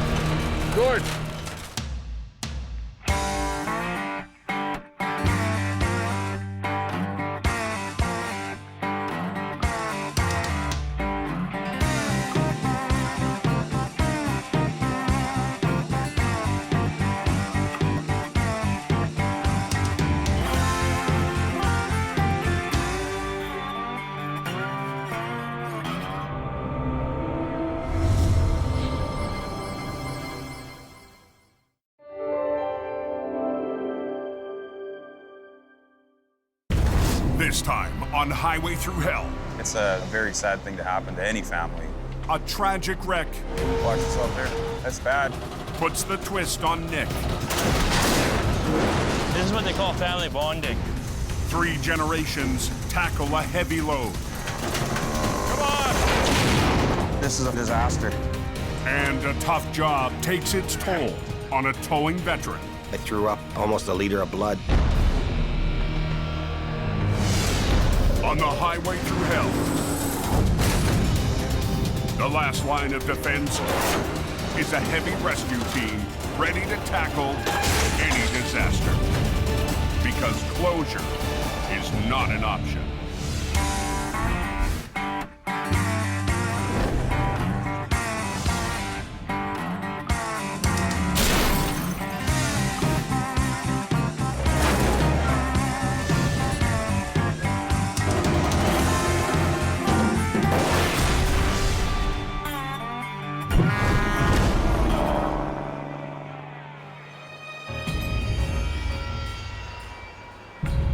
We're supposed to get a good snowstorm coming in tonight, I hear.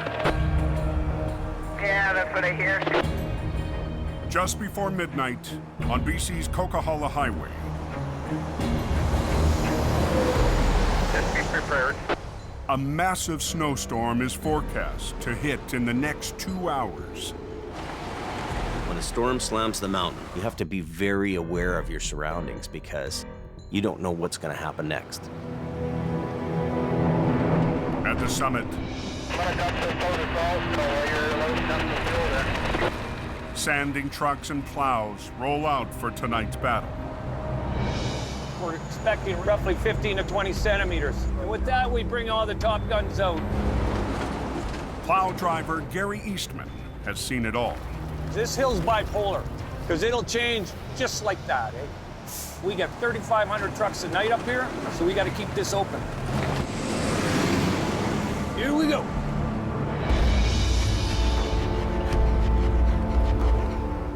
"60 miles away at his home base in the Fraser Valley. There's gonna be some aches and pains, I'm sure of it. Towing legend Al Quiring prepares for a long night on the Coke. Patsy, Yes. I've got to go do towing. Do ya? Yeah. He doesn't have a schedule. He works when the phone rings. Al couldn't do his job without the most important person in his life, his wife, Nancy. When I go up there prepared and Nancy's had time to make me sandwiches, I can hole up on that mountain for days and not have to worry. He'd prefer my food rather than going to a gas station for food, that's for sure. Of all the things that I haven't done so good, at least I've done one thing good.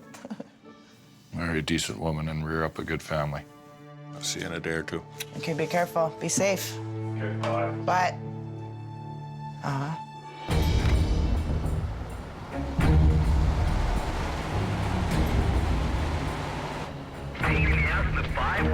I think you got chain up at Box Canyon if you can copy. As Al climbs Highway 5.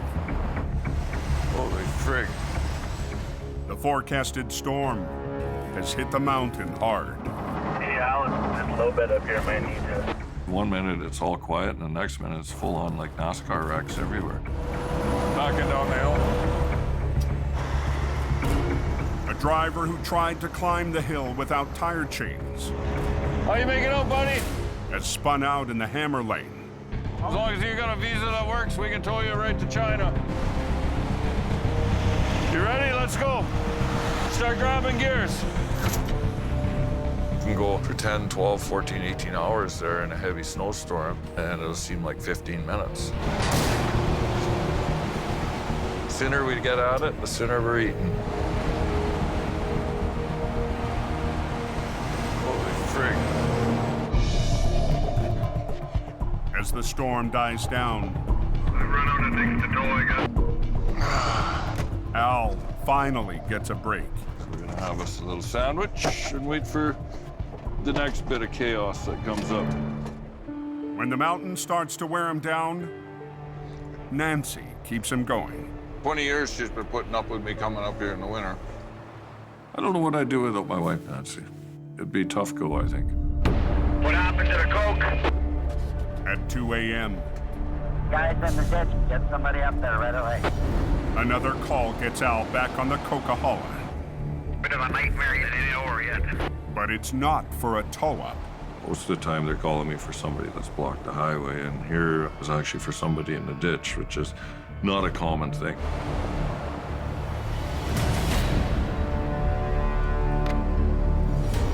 do you think a guy does this? Must have been a good ride, eh? The flatbed B train spun around 180 degrees, then landed backwards into the ditch. This guy's in a 120 kilometer an hour zone, facing totally the wrong way. The driver survived the wild ride. It was down in the ditch underneath this thick, heavy layer of snow. When the 60,000-pound rig went off-road, it flash froze into the deep snow. You hit the ditch, the snow's flying, the truck's hot, and it melts into a perfect little cocoon type thing, and it's stuck there. And when it stops, it flash freezes. It's hard to break that unit out of there. She ain't gonna be pretty.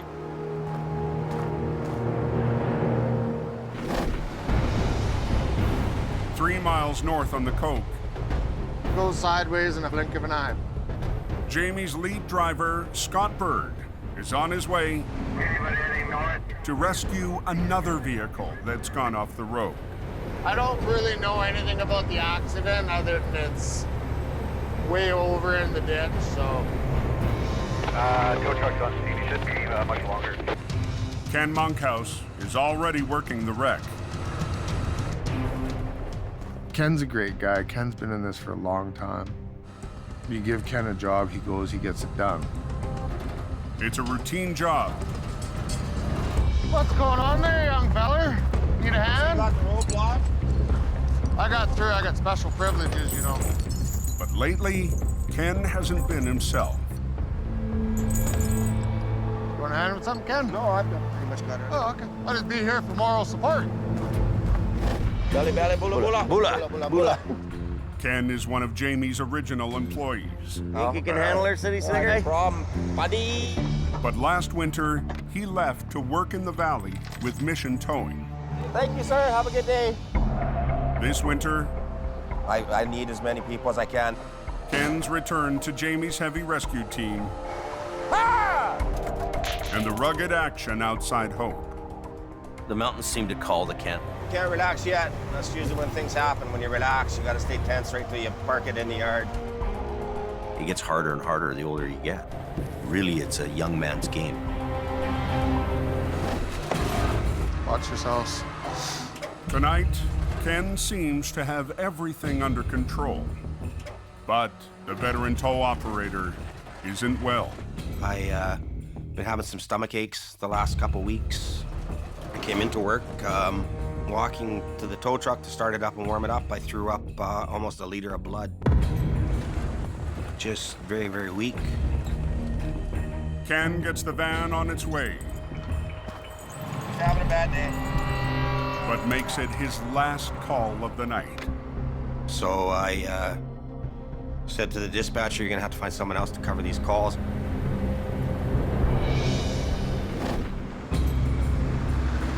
Extremely slippery. Just drove it right into the ditch. Wiring is on scene. 3 miles south, Al's dealing with a heavy wreck that spun off the highway. It's a tricky little spot. The amazing thing is that there was actually very little damage to the truck, which is kind of unheard of. The 60,000-pound B train is frozen into the ditch. If Al pulls too hard, he could twist its frame. Even though that unit might weigh 60,000 pounds, it's going to take maybe 100,000 pounds to pull to bust it loose. Al's only option is to attempt a series of sideways pulls to move the wreck up the bank. Everything is cold, everything is frozen, and the resistance in that ditch with the snow is at its maximum. Al starts by pulling on the least buried part of the rig, the back end. You're pulling on 3 separate pieces there, so pull on one end, work it up, pull in the middle, work it up. Come on, sweetheart. Oh, that sounds better.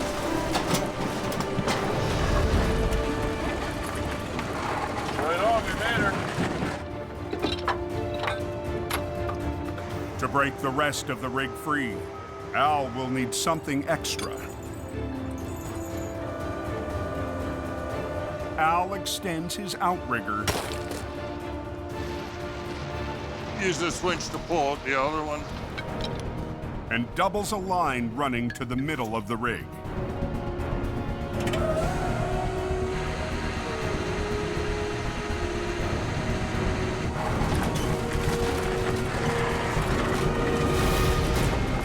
But the more Al pulls, the more his 60,000-pound record creeps closer to the ditch. It's frozen and in deep ground. The more I pull on it, the tougher it's gonna be.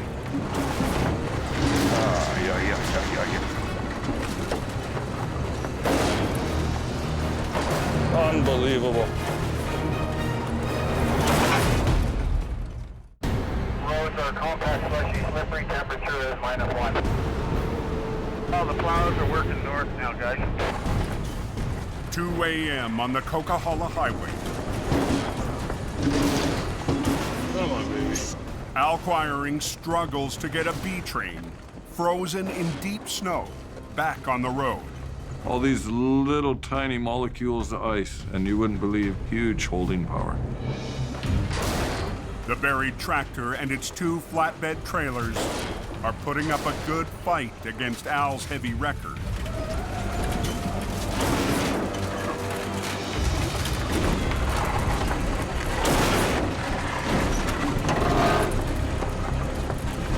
Come on, come on, come on, come on, come on.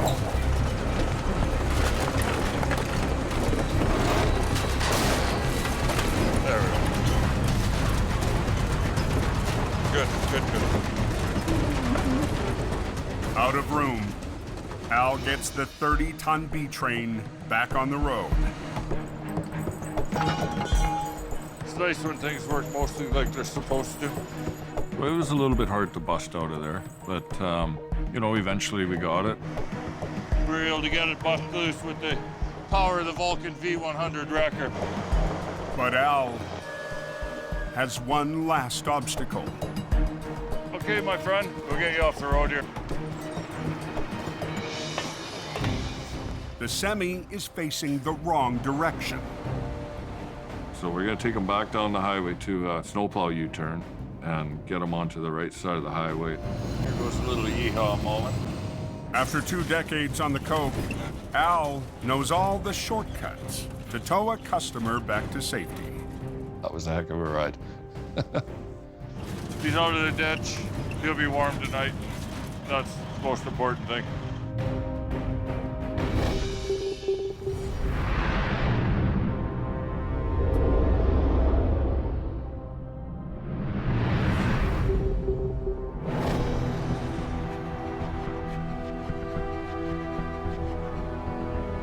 The next morning in the Fraser Valley. Yeah, that's Highway 7 looking. Closed, going east. What happened, do you know? There was the head-on. Mission Towing's Nick Perrin is on his way to the toughest kind of wreck. We're headed to a fatality accident involving a B train and a car. As far as I know, that's all the information that I have. We're definitely going to have our work cut out for us today.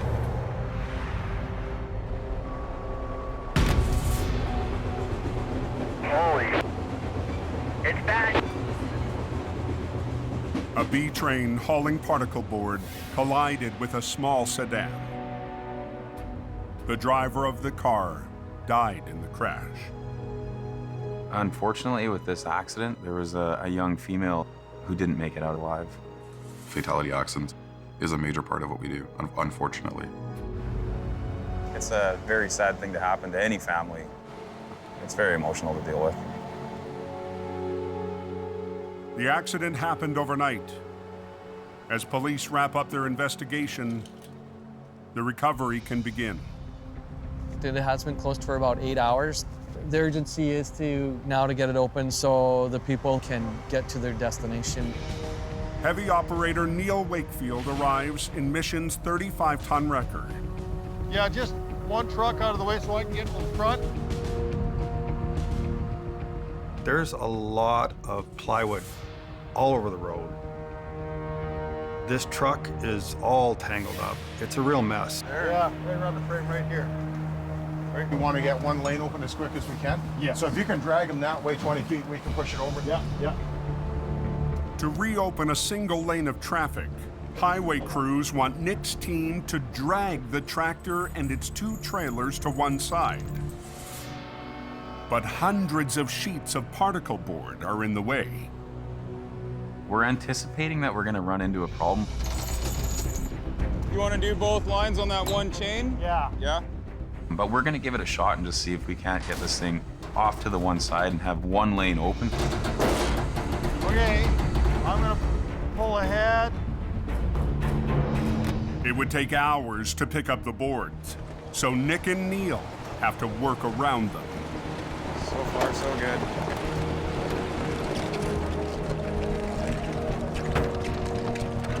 Looking good, looking good.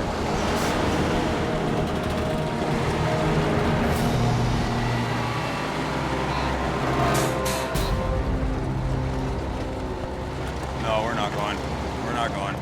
We've moved this thing about 5 feet. See if we can pull that back trailer around, because it's probably all that wood under the other side. It's jammed up in the particle boards, and it brought this whole thing to a halt.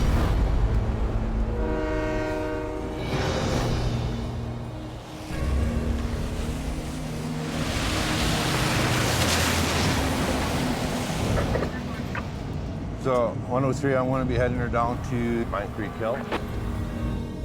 60 miles northeast on the Coquihalla Highway. Hey, 10-4, and we got flaggers and everything as you said, right? 10-4. Jamie has dispatched Robert and Ken to handle a complete mess. Gotta get all Buddy's possessions and everything out of the median. The driver was hauling a fully loaded home-built shed on top of a trailer.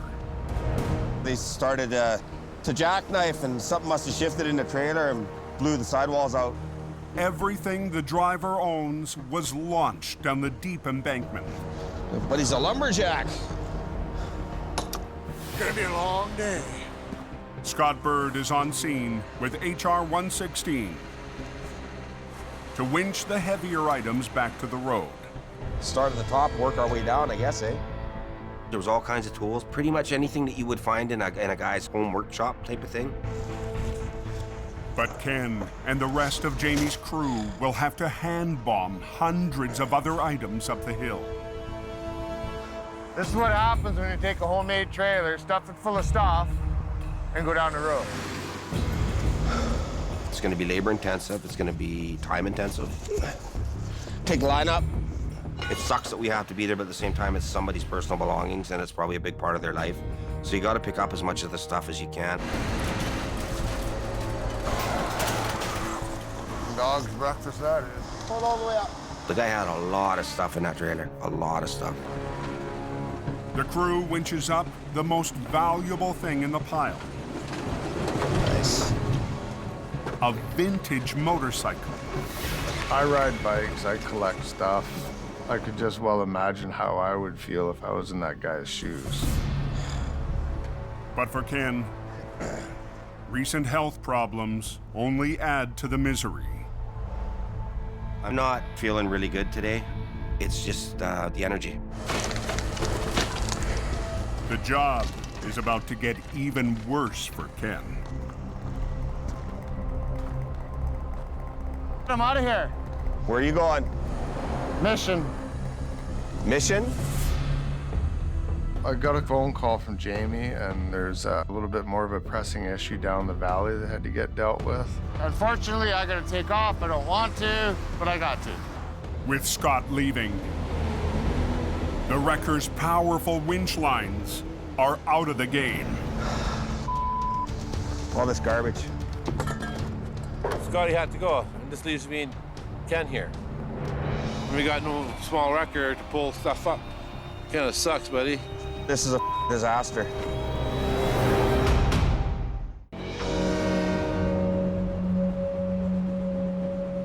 Highway 7 closed.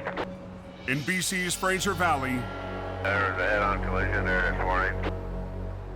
A major accident has claimed one life and closed a trucking route to the West Coast. We want to get one lane open as quick as we can. Yeah. Nick and Neil's first attempt to drag the wreck to one side to open a lane of traffic. You give it a try and hope you get lucky. Has hit a roadblock. No, we're not going. Yeah, it's getting hung up in all that wood there. Kind of sucks that it didn't work, but we're gonna have to do it some other way. Nick calls in a second heavy wrecker. We'll try unpinning that pup trailer and just drag that thing out of here. The extra wrecker will pull on the B train's back trailer, called the pup. The pup is pinning down the rest of the tractor trailer. The plan is to disconnect and drag the pup away from the wreck so the rest of the B train can be pulled in the opposite direction into one lane. Okay. Watch yourself here. Watch us, gonna. Beautiful. Okay, so he can pull that over there. The pup trailer is out of the way, but moving the rest of the tractor trailer won't be as easy. My truck isn't made to pull this kind of weight on its side. It's gonna fight the whole way.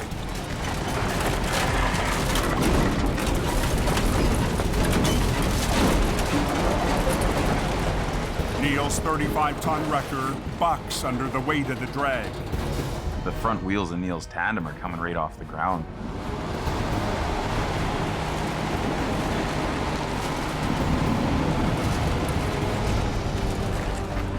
But gets the job done.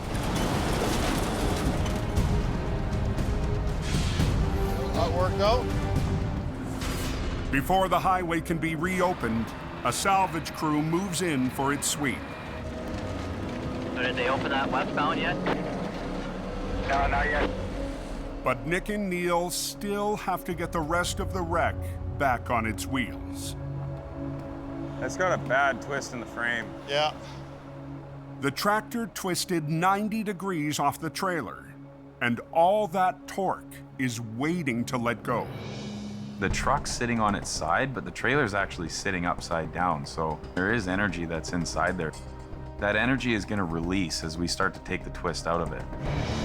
The crew will try and line the trailer up before the flip, so the cab's frame doesn't come down too hard. Good. We want to try and keep it together so when we do upright it, it won't be a big mess to clean up. We don't want to spend any more time here than we have to. We want to get this over and done with.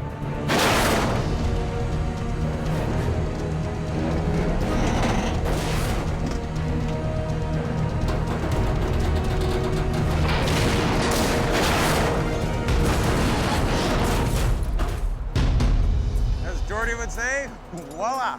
Voila. Less than 3 hours after Nick's team arrived, the last piece of the wreck is on its way. All in all, I think the job went well.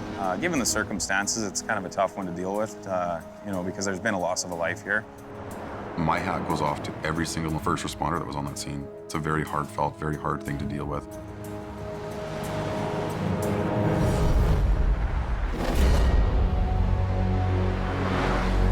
Back on the Coquihalla, Scotty had to go. This leaves me and Ken here. Kind of sucks, buddy. Ken and Robert have been up and down a bank for the last 5 hours, retrieving hundreds of items from a small trailer. You're at the bottom of the embankment. It's about a 20% grade and it's covered in snow. And you have no traction on your feet, and you're cold and you're wet. When you're doing a job and you're in the deep snow and it's cold, you'd rather be in any other place than in that ditch. You just gotta hunker down and get her done. There's just no other way around it. But life in the ditch is wearing Ken down. I've seen so many things in the 28 years I've been a tow truck driver. After 3 decades of towing,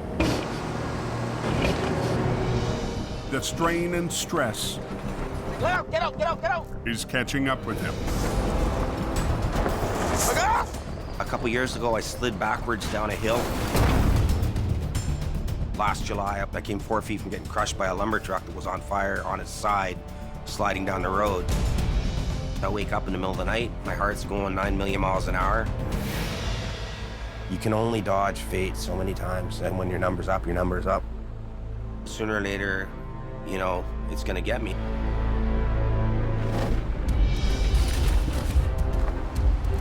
By late afternoon, Ken gets a break. Mike Reynolds shows up with a wrecker to help Jamie's crew wrap up the job. Oh, that's a lot of Mike just showed up. We need to try to get this stuff out of here. Sorry, buddy. Well, there's so many little bits and pieces. It's frustrating.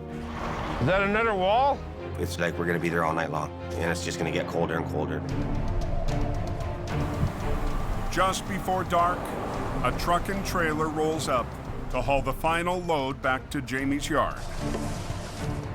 This is just all this good stuff.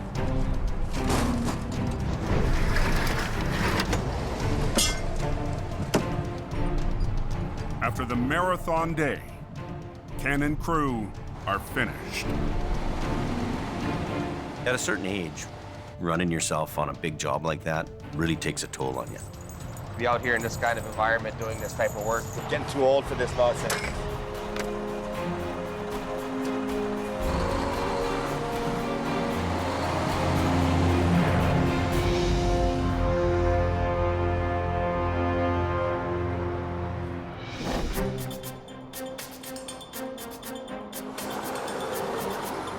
Early next morning in the Fraser Valley, Should be able to get it out. Al Quiring's on his way to a big job near his home base. I have very little information on what caused the accident. All I know is a flip semi with a load of paper in it. Today, Al's recruited his oldest son, Kerry. For the last few years, Kerry's tackled smaller towing jobs, hoping to work his way into heavy recovery. He's my guy. Prince of the Coquihalla, right here. Right there. He's the king. He's 21 years old, and probably from about age 3, he's been riding in a tow truck. He's been exposed to heavy towing just about all his life. Father-son bonding. That's what it is. For Kerry, it's a chance to move one step closer to taking the wheel from his legendary father. My long-term goal is to keep going. He can start slowly, turn that switch dial down, then I can start turning that dial up. I'm counting the days when he can take over my job. Did you see that truck in the ditch there? That's a bad one. Go up and turn around and then back in behind me here. The semi caught the edge of the narrow road and toppled into the ditch, Joys of being a truck driver. knocking its load of industrial-grade paper onto the trailer's side wall. There's probably about 70 or 80,000 pounds of paper in it. Big, heavy rolls. Very heavy, hard to deal with. Rain is forecast, so unloading the enormous paper rolls is not an option. Chances are, once the paper is wet, the product is lost. How are we going to get this out without damage? The answer is a special tool designed for this type of heavy recovery. Inflatable airbags are the best way to raise a loaded trailer without blowing out a wall.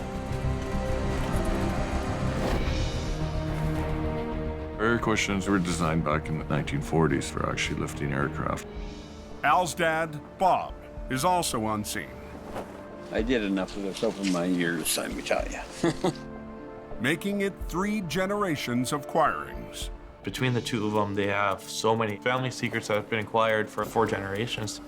The book is green. It says Quiring right on the front. Guide to Heavy Duty Recovery. It's there, it exists. A lot of branches underneath the load. The airbags can't be installed until Al and Carrie clear some room.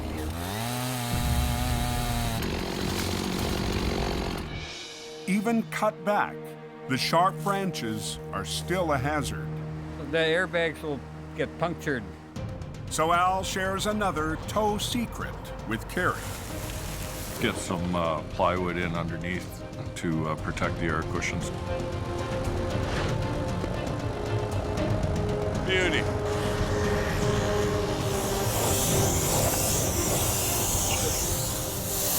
another bite. But Al needs more than air power to get the job done. So he's called in a local company with a rotating boom to help land the trailer back on its wheels. We'll let the air cushions get it up pretty high. Yeah. And then we'll get the straps on there. If Al isn't careful, tens of thousands of pounds of paper could punch through the trailer's wall. As that unit is going up, you've got to really watch that you don't fracture that trailer because it's a real possibility.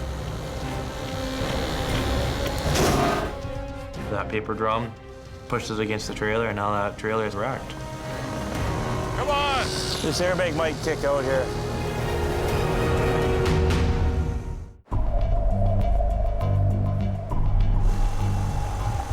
In the Fraser Valley, This airbag might kick out here. 3 generations of Choirings are working together. This is what they call family bonding. Al, his dad Bob, and son Carrie are counting on the family's airbag system to slowly push a trailer with industrial-sized rolls of paper back onto its wheels. You really got to use your ears to know what's going on. Listen to the trailer and be careful. You don't want to start ripping the trailer open. One step at a time, things can change. Come on! Yeah, it's starting to push. Starting to push. Easy, easy, easy. Listen to the trailer.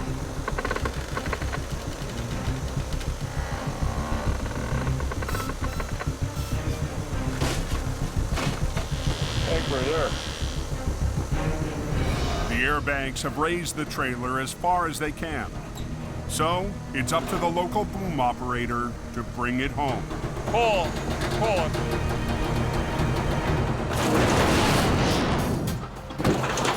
Oh! The tractor trailer and its 80,000 pounds of paper is back on the road. Yeah, basically.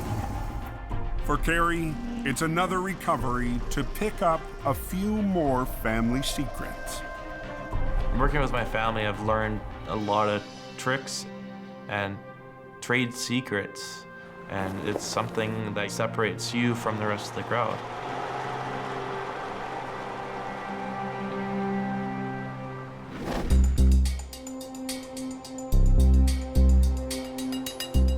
Back in Hope at Jamie's yard, Scott Bird is doing some maintenance. Filling up washer fluid and making sure I can go out on the job. When a curious customer shows up, the owner of the homemade trailer. We're gonna have to pack that trailer really well. There he is. He's come to get his stuff and the most important things that he was worried about. My most valued possession on there was my Harley and the parts, and I seem to have most of them back. It was all there. Going that extra mile, that's the kind of attitude that we need, and that's what Scotty did. He did the coolest thing. Brother, you have no idea how much this helps, even though it looks like it's really hurting me. I still own a motorcycle. I'm really grateful. Yeah, no problem, bud. No problem. I sharpened a pencil a couple of times, and we came up with a deal for him so he could carry on. Okay, guys, thank you. You always have to have a soft spot in your heart for the people that have been impacted. No matter how bad the job sucks.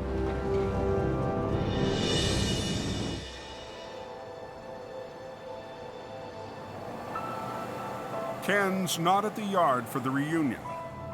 He's taken a much-needed day off. We're going to my hiding place when I gotta get away and turn my phone off and just chill out.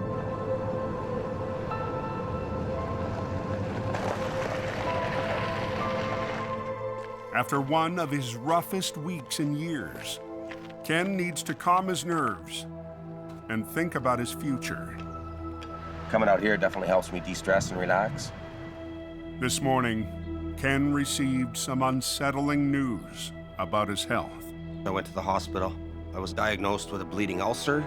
According to my doctors, I have to change pretty much everything about my life if I want to live to be a wise old man. It's all to do with I was involved in an incident on the highway just west of Hope last summer.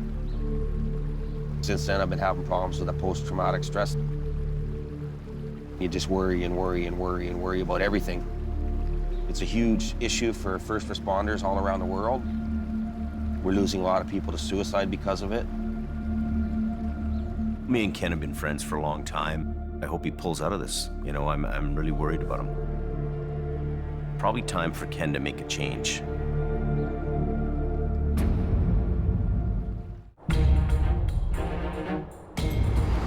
On a backcountry road.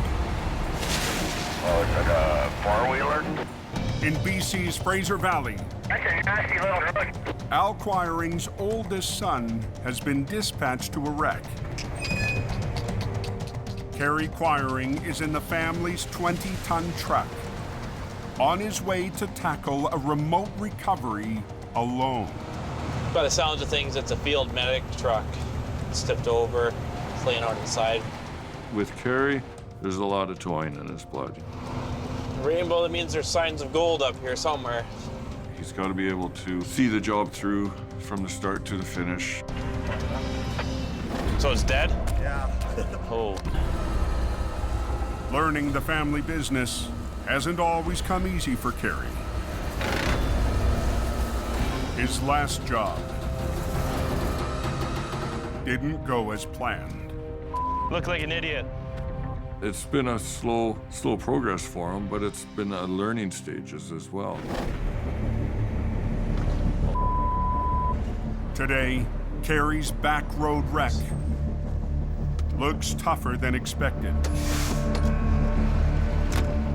Out of cell range and on his own. There's a little bit of pressure. Another learning step.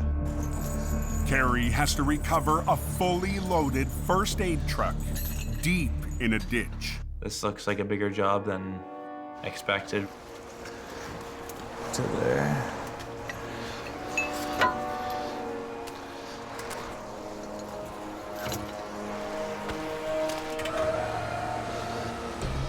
The truck is a specialized unit packed with medical equipment. Its heavy, modified box gives it a high center of gravity, making it easy for a junior operator to get into trouble. I realized how top-heavy, flippy it was. We're done with this one. I'm just gonna hook onto the back here. As Kerry re-rigs the 16,000-pound load, he discovers a new obstacle. A lot of heavy rain, creeks are swollen up, as well as the shoulders are soft. I hope it doesn't tip over.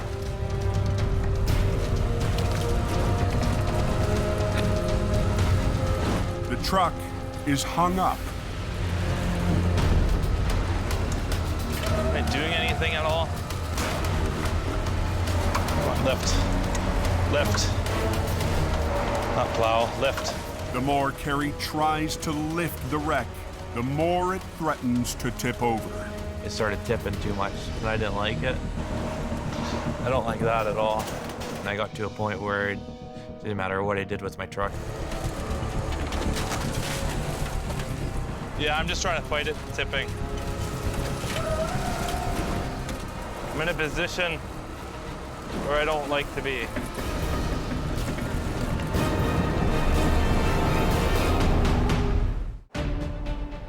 In the Fraser Valley, on a remote logging road.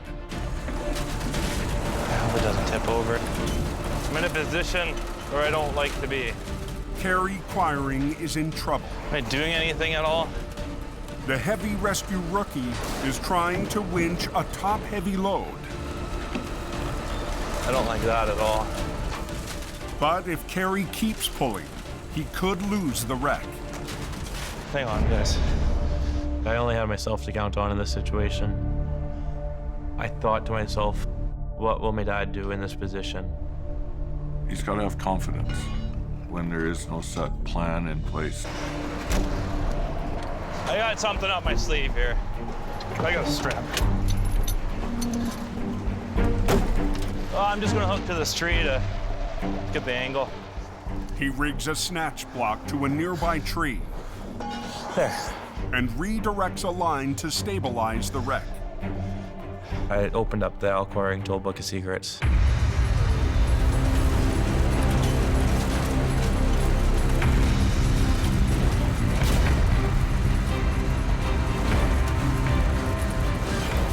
It's a good learning experience for him.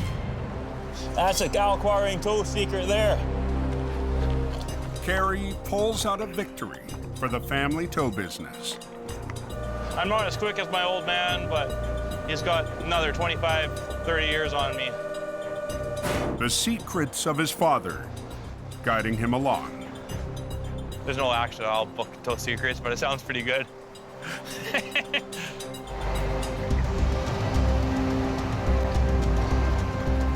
I had a plan that he was maybe going to go into school, become a doctor, a lawyer, anything like that. I'm not heartbroken that he's not. I'm happy that he is taking the reins up behind me.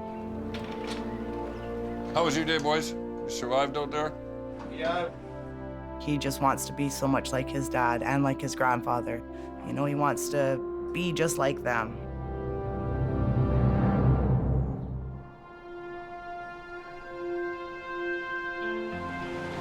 In hope, Look at this. Jamie has a surprise for one of his longest-running employees and friend. Ole. A new truck for Ken Monkhouse. Look, Monkey, I got your present. Wow. What have you done now, Jim? It was an opportunity to buy what we call a detachable towing unit. It's made just for towing trucks, not heavy recovery. Wow. It's your old truck that you used to drive. Yeah, I drove it in 2008, man. That's amazing, buddy. There you go. Turns out the truck was driven by Ken before I came across it. Got your name on the door, too. Ken. That's right. Oh, wow. It's a chance for Ken to stay in the business and shift his life into a lower gear. I'm actually looking forward to maybe slowing her down a bit. He can take this truck to the city and do local tows. A little easier job for him than doing the heavy recovery. Well, I can't believe this is like I kept it a secret. Surprise I've had in a long time, but kept it a secret. Don't cry. Every life has stress.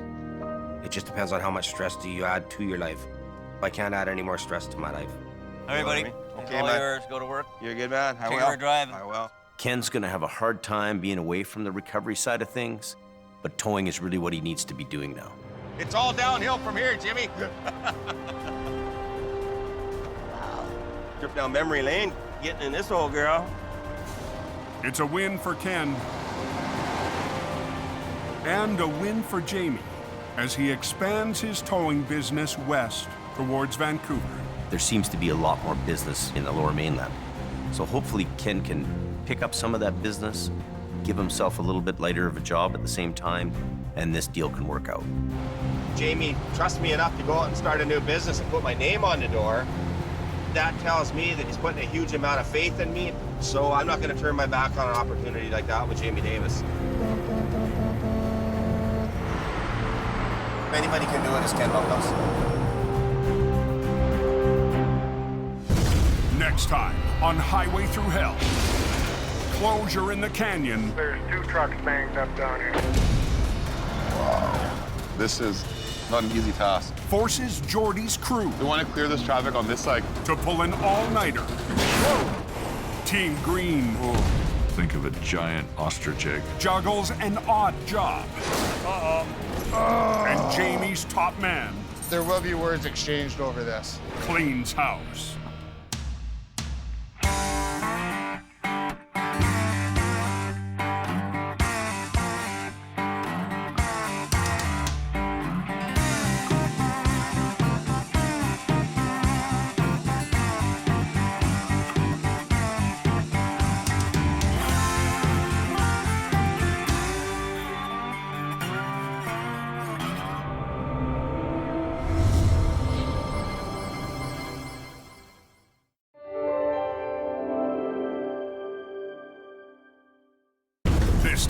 On highway through hell. Closure in the canyon. There's 2 trucks banged up down here. Wow. This is not an easy task. Forces Geordie's crew. We want to clear this traffic on this side. To pull an all-nighter. Team Green. Just think of a giant ostrich egg. Juggles an odd job. And Jamie's top man. There will be words exchanged over this. Cleans house. On the highway through hell. The last line of defense is a heavy rescue team ready to tackle any disaster. Because closure is not an option.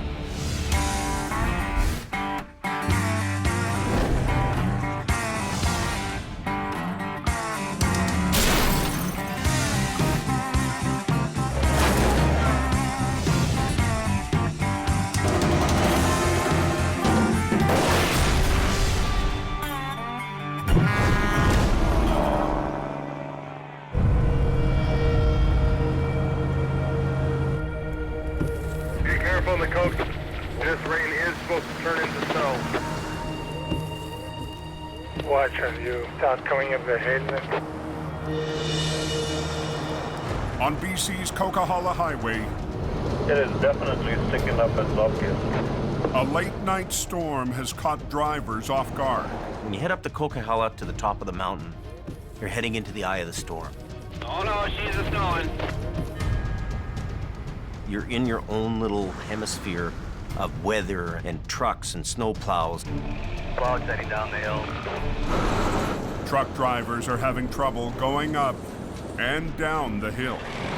Bad night in the Coquihalla? Seems to last forever. Yeah, we got a little storm going on. Al Quiring is on his way to tow a semi blocking the hammer lane. Did that guy burn himself to the top of the hill, Angie? Still trying to get up, and I think... Tonight it's mostly a case of idiots. I just got back down there to get this guy. Sometimes they're happy and recognize that they need help. Okay, just go easy. And then there's other people that seem to be content with being stuck in one spot. That guy's still trying to spin his chains up. Oh, he's got her full throttle there, so it's a little bit dangerous to be hooking on. I'll just wait till they blow something up.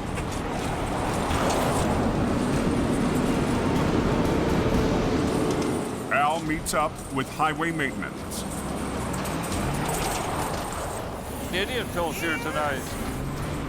But the driver just won't give up. Come on, buddy, come on, come on. Sometimes I wonder if they like to do it on purpose.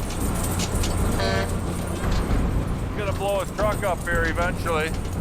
He's been at this for about half an hour already. These drivers think that they're gonna put on these cheap tire chains, thinking this is gonna save the day and they'll get them right through that Coquihalla.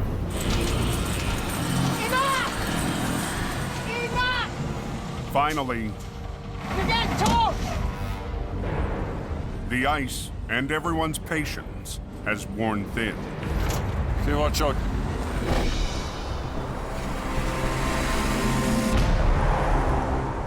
"40 miles away in the Fraser Canyon, Running into some reduced visibility. Pretty scary out there. dense fog is slowing down the overnight freight runs. Can't even see where the hell I'm going here. Just after 9 p.m., Okay, we're stopped up here. traffic in the canyon grinds to a halt. Two fully loaded tractor trailers have collided, shutting down Highway 1. There's a lumber truck rolled over there. Freight all over the road. There's 2 trucks banged up down here. An accident between a B train loaded with lumber and a courier truck full of mail has scattered debris across all lanes. Now we have a complete block of the Trans-Canada Highway. Oh, this could be hours.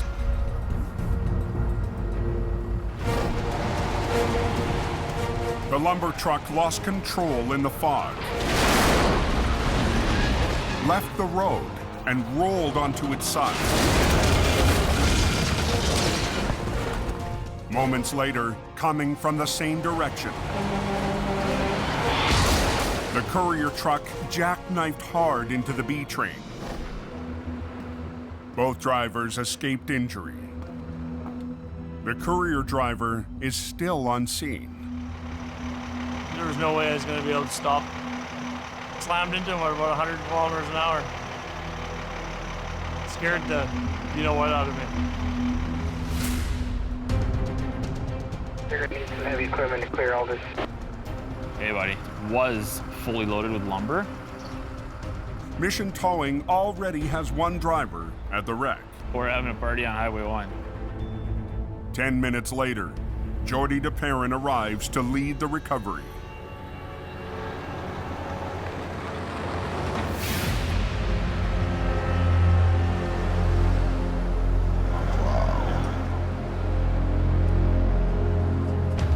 She's pretty twisted there. This is a big recovery. This lumber truck picks up the entire road. Wow. Yeah, the whole highway's blocked off, eh? There's nothing getting through until we move it. It looks like an all-nighter. This is not an easy task.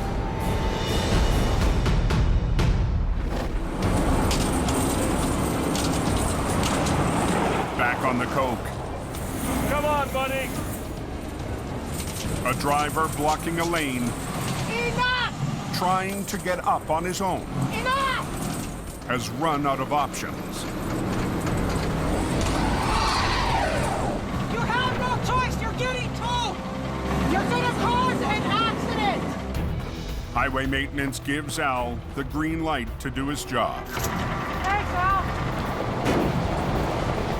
Some people just can't think beyond their own self. After a 30-minute holdup and 3-minute tow-up, How much is that there? the trucker An arm and a leg, buddy. learns a tough lesson. You probably put 300 miles on your truck.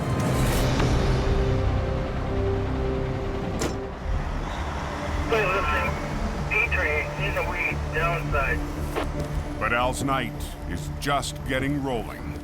There's something going on. Down the hill, another truck is blocking a lane. It's getting worse by the second. All because of one guy down here. What are you doing? It's spinning. It looked like he steered off and into the snowbank to stop the truck because he was panicking. Can you get going? Because you're in a bad spot here. You're going to cause an accident. Somebody else is going to smoke into the accident. They go. Put the phone down. We're trying to get the road opened up here. If you can pull that down, how much? Pull you down the hill.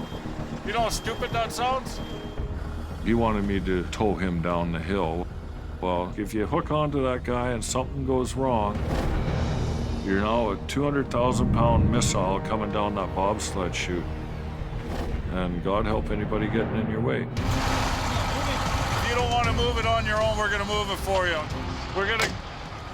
He's got the door locked now. Oh, let's go get the cops up here. They're coming for you. Woo, woo, woo, woo. A commercial vehicle safety enforcement officer arrives. You can't wait here. We got hundreds of vehicles up there waiting to go down. CVSE comes and they show him the badge and show him the riot act. Different breed tonight, eh? Must be the moon. And he finally agrees to put the chains on. A good word of advice, buddy. Don't come back here till you got winter tires, eh? Chained up. Are you ready? Lots of room, buddy. You got lots of room. The truck Nice and slow. heads down the smasher. You gotta go back up the hill then? Yeah. I don't know if it was Friday the 13th or full moon time, but it seemed everybody was wearing cranky pants. One of those nights on the Coquihalla. Down in the Fraser Canyon, Somewhere at the back here, nothing's moved up front, has it? No, not yet. a collision between a courier truck and a B train loaded with lumber Lumber everywhere. has choked off Highway 1. Did he ever do a number? Jordy and his team get to work. We want to clear this traffic on this side coming down. On the massive multi-stage recovery. Get that one out of the way. Operator Dylan Greenwood hustles to move the lumber truck's rear trailer far enough You're good there, Dylan. You're past it. to open a single lane of traffic. They're going to be opening up one lane. It's about time. Do single lane alternating traffic to relieve some of the traffic that's been stuck in the lineup. Opening up one lane. And Horton, thank you very much. Mission's heavy operator Neil Wakefield What's up, buddy? Welcome to the party. and Jordy's brother Nick It's a game plan, fellas. have all arrived to help tackle the mangled mess. There's carnage all over the place. We're gonna be here a little while. Unpin the rear trailer, do it on its own. Yeah. The crew begins by finishing the job Dylan started. Put it onto its wheels. Get it out of the way. Let's try it.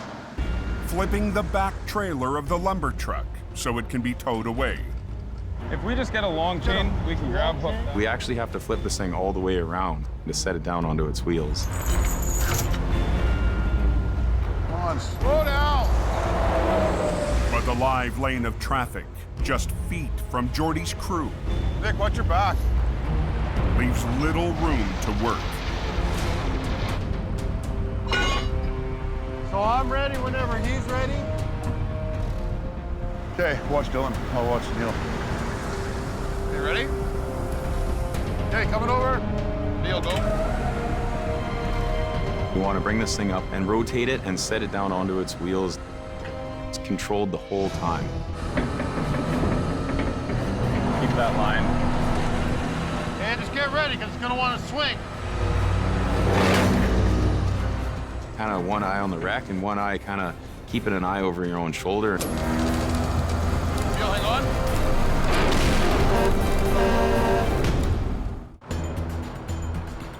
There's a lumber truck there, wiped out. Sure spread that lumber around, didn't he? In BC's Fraser Canyon, If we just get a long chain, we can grab hook that. Yep. Jordy, Nick, and the mission crew Unpin the rear trailer, do it on its own. Yeah. clean up a spectacular wreck on Highway 1. This is a major wreck. There's 2 trucks and trailers destroyed here.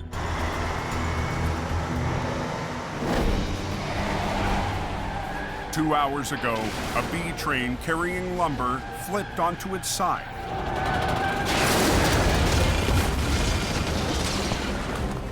Seconds later, a courier truck slammed into the wreck. So I'm ready whenever he's ready. Okay, coming over. Jordy's crew is trying to flip the back trailer of the lumber truck. Get ready, because it's going to want to swing. Hang on, Neil. Let Dylan catch up. To roll it onto its wheels next to a live lane of traffic. Now start taking this line in. Up with the boom a little more. There we go. It's going to swing a bit. It's going to swing in. There it goes. We want to bring this thing down onto its wheels, controlled the whole time. Gotta lead with this low line.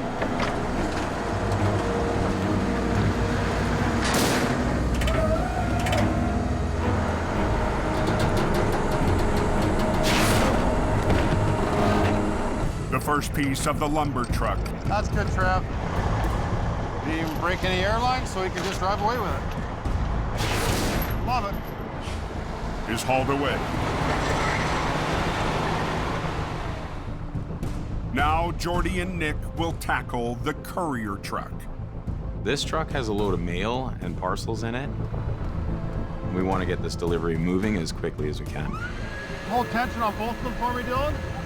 Keep it tight. I'm not so convinced of this one being easy.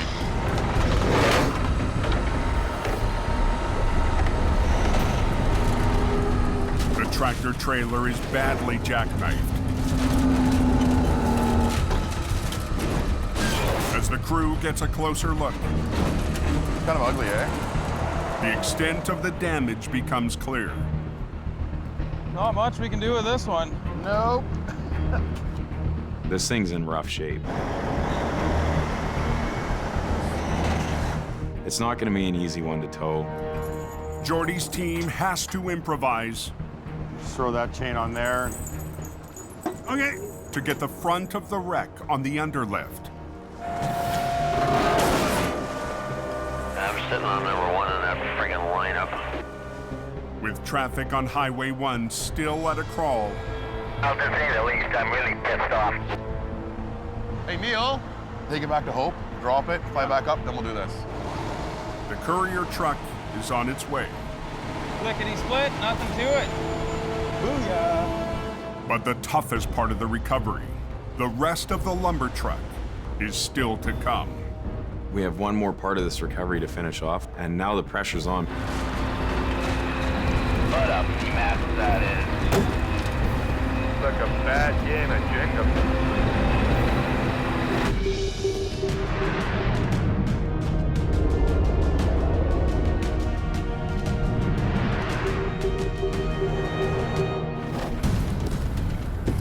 125 miles to the north. It's that type of snow that just turns to ice as soon as you drive on it. Breaking the Gas Creek, eh? Scott Bird drives through a storm. We are seeing snow tonight. She's slick. To a wreck 3 hours from Jamie's home base. We're on our way to Cache Creek to some sort of collision involving at least one big truck. I believe this is our accident. Southbound stopped at the bottom of the hill, just be advised. Pushed a little bit up, eh? Well, you hit me hard, man. The semi was clipped by an oncoming rig that's already been towed away. She's a fixer. The driver's side hood is gone. The front tire is pushed way back. The wreck is blocking one lane on a downhill stretch. We got single lane traffic here. Yeah, it would be wise to approach it real slow. It's obviously very icy. There's no time to stop for nothing. That's kind of a recipe for disaster. But the crumpled front end means it won't be a simple tow job. Because the axle's tore out of it. I don't want to trust the springs. I don't want to trust anything. This is a dangerous spot. You gotta think quickly, and you gotta figure a way through this problem. Hook it and buck it. Scott sets up for a chain lift, an old school technique for towing damaged cabs. That's the way we're gonna go about her tonight.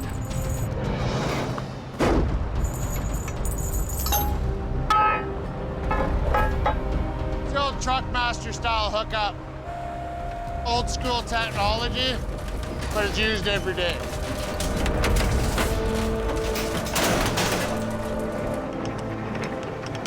Unhooking it. Scott disconnects the tractor from the trailer.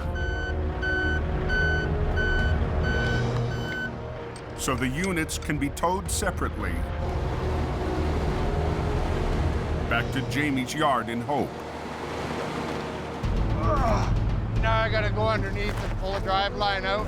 But before Scott can haul the tractor away, he needs to prep it for the road. I'm thinking, hey, this is gonna be easy. So we got the shaft out. We can open the road, make it a little safer for everybody. Air it up, hook it up, and go. Put an airline on this and we're out of here.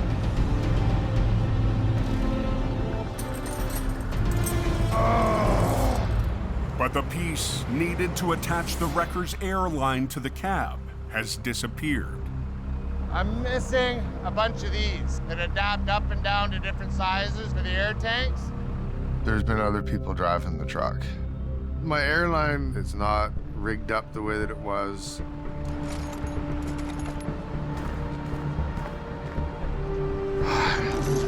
Marbles. Scott suspects the part is at the yard in Hope, a 3-hour drive south. That's the bucket that had everything in it that one man would ever need to tow. And now it ain't there. I don't have an end on my airline. I ain't got all. They're alternating traffic. On a highway near Cache Creek, 3 hours from Jamie's yard. Scott Bird is in trouble. I don't have an end on my airline. I ain't got all. Scott's missing a small part needed to air up and release the brakes on a damaged tractor.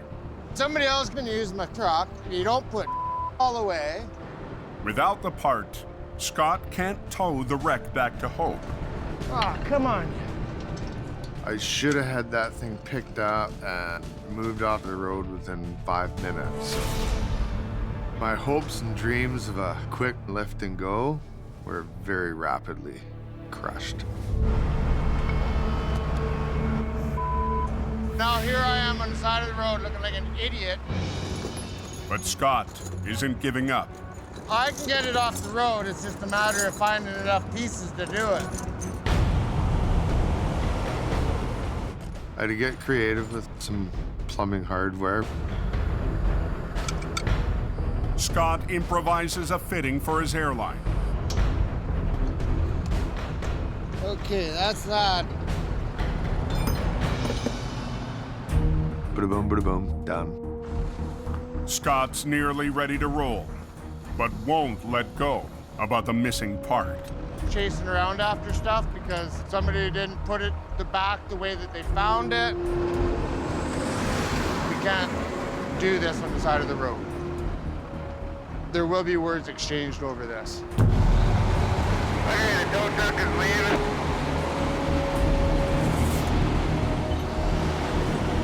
We're out of here. What lanes are blocked? On Highway 1, This thing is messed up. Mission Towing is in the final stage of a massive all-night recovery. That accident cleaned up? After 7 hours, Jordy and his crew must remove what's left of a lumber truck. It's about 6:30 in the morning and we don't have a lot of time. Rush hour is right around the corner. To get it done quickly, the crew will try to flip the tractor and front trailer at the same time. I'm just gonna chain the cab down so that when we pull this thing over, the cab comes with it. To pull it off, they'll need all lanes of the narrow canyon highway. Shut it right down? Shut it down. We try not to close the road, but the best way to do it is to do a road closure. One is closed. With 2 wreckers on opposite sides and opposite ends, one will try to lift and rotate the trailer, while the other peels the cab off the passenger side and onto its wheels. Backing up. And we're gonna basically belly wrap it so the chain comes out and comes around. We gotta go, traffic's backing up. The pressure's on for us to get this thing loaded on our equipment and get it out of here. Okay, we're ready. The 2 wreckers start to lift and pull. The back is so twisted out. Hopefully it springs back. Work that lower line. That lower. There we go. Be careful, you guys. We want to do this in one shot. Boom up a little more. There we go.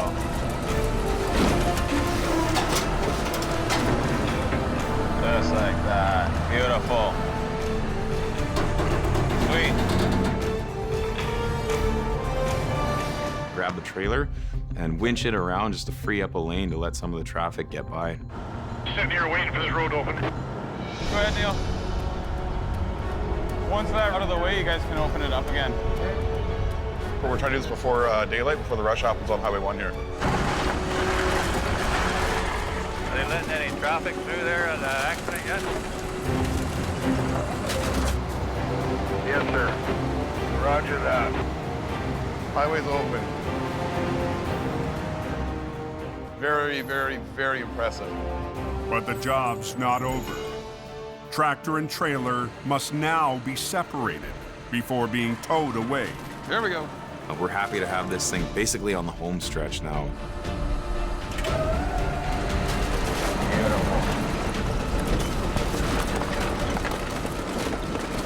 It's been a long night. Everybody's tired.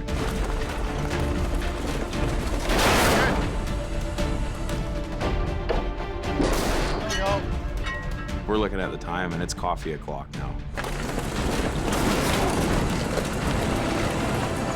Slick.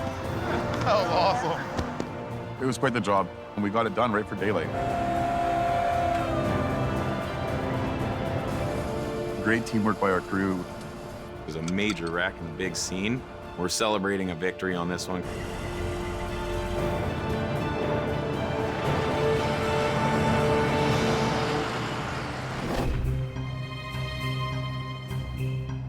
After a tough night, Scott Bird's back at Jamie's yard. All right, you dirty sons of bitches. On the hunt to find the missing part.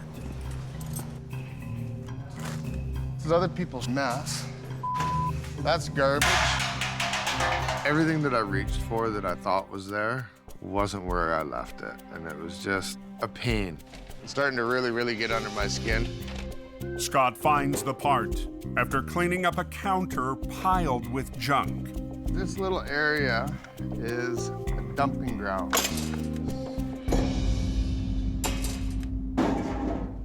There's just absolutely nothing where it belongs. I guess today is a cleanup day. This winter, Jamie hired Scott to set an example. He's doing his job, he's looking after business. So whatever way it gets done, I don't really care, just get it done. But I think this is the right tool for the job.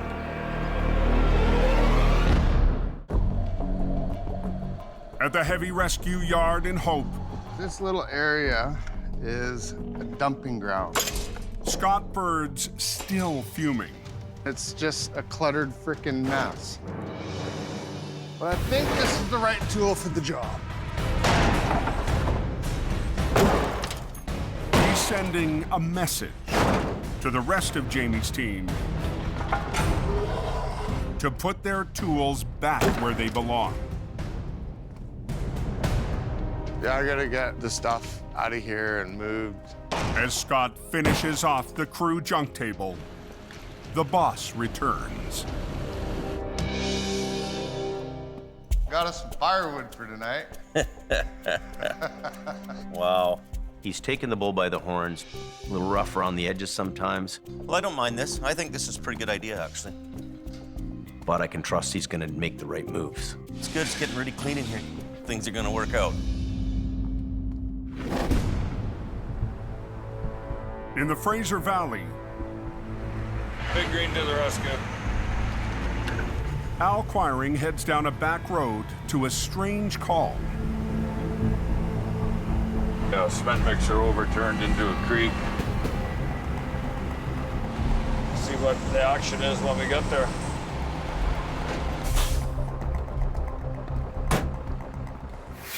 A 65,000-pound cement drum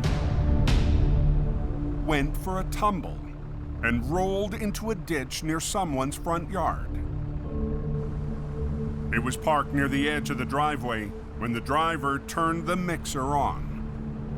Without thinking, fired the truck up, and when the drum started spinning,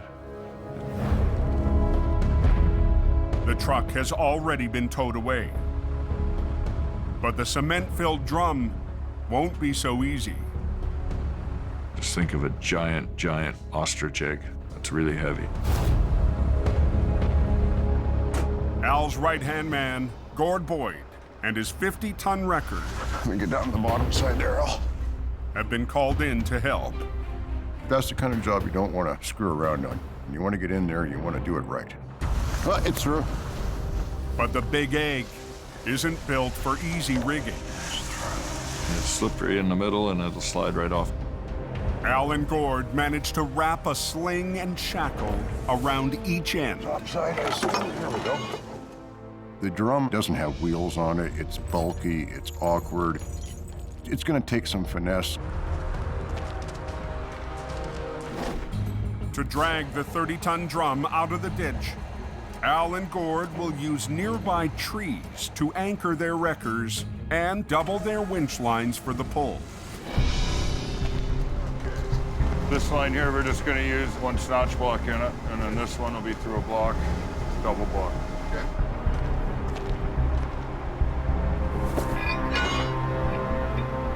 There you go.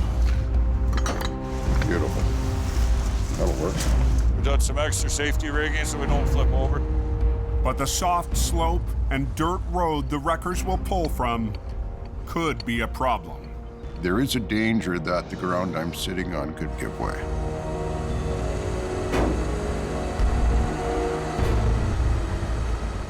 Gord and Al tighten their lines. Anytime you're around those kind of conditions, you've really got to be on your game. Use both lines there, Gordon. Just bring it all the way.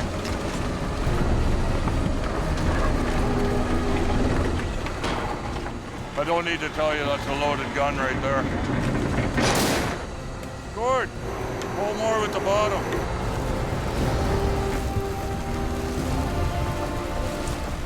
As the drum reaches the top of the bank, Hold it, Gord. the ground starts to give. Just wait. That's the last thing we want. In the valley, use both lines there, Gord. Al and Gord fight to pull a 65,000-pound cement mixer up a crumbling bank. Bring it all the way. Near the top of the road, Just hold it, Gord. Just wait. the fully loaded drum is digging in, carving up ground the heavy wreckers are parked on. There is a danger that the ground could give way. I don't want to see this. Where'd our shovels go? Here's Gordy and I tied to this 65,000-pound ostrich egg. After clearing the path, Okay, out of there. Al and Gord ease the drum out of the ditch. Boom, all with it, Gord.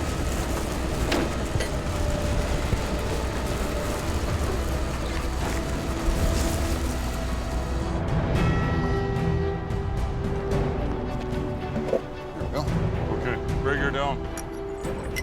Reagan did his job just like it was supposed to. We did it right. It worked. Okay, that's part of the battle.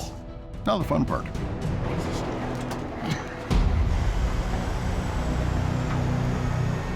Al and Gord need to maneuver the mixer another 30 feet to the road.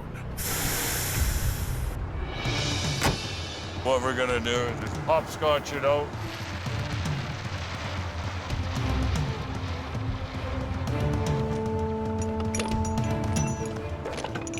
This is actually the tricky part because we're going to balance this thing with two trucks and we're going to try and move it. Just back up till you're touching and just start booming out with it. Don't worry about the tree, you'll go underneath it. Okay. It's going to be a bit of a dance to get this thing out on the road. Boom out, and I'll pull it as far as I can. Okay, that's boom all the way out, and I've got the weight. Keep bringing it.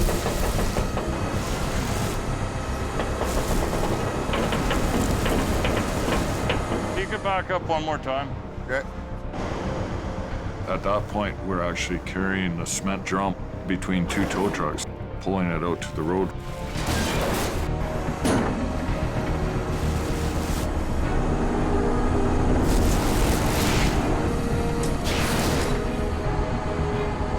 That's it, Gord.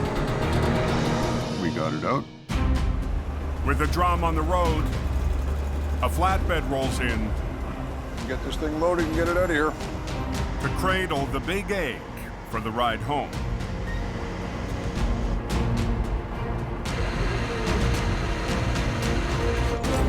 Al and Gord's oddball recovery is in the books. We came, we pulled that out, and there it goes. We did the job, and nothing got wrecked.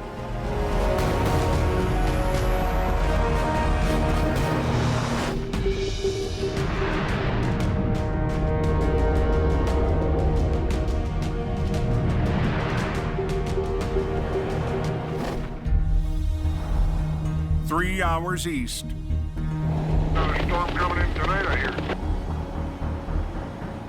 Jamie's newest driver rides into unfamiliar territory. We're up here doing teamwork for this police rotation. Mike the Wrench Reynolds was hired as a mechanic with a chance to become a heavy wrecker operator. Jamie's dispatched Mike to the town of Princeton. We're heading up here to have a towing yard. Mike will back up local tow operator Tyler Lee They're expecting a couple of bad storms. How you doing? Not bad. during one of the toughest weeks of winter. Jamie had asked me to help out the local tow company that doesn't have a heavy wrecker.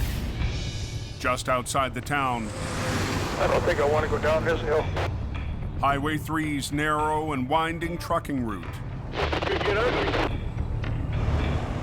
is tough for drivers and Jamie's new recruit. Highway 3 has all kinds of different dangers to it. It has steep hills, winding corners, and it has huge drop-offs. So we're gonna camp out here and take on whatever work we can get. Mike's visit doesn't go unnoticed by the locals. What are you guys doing? That's the closest I've ever been to them. Mechanic, tow truck driver, a deer whisperer.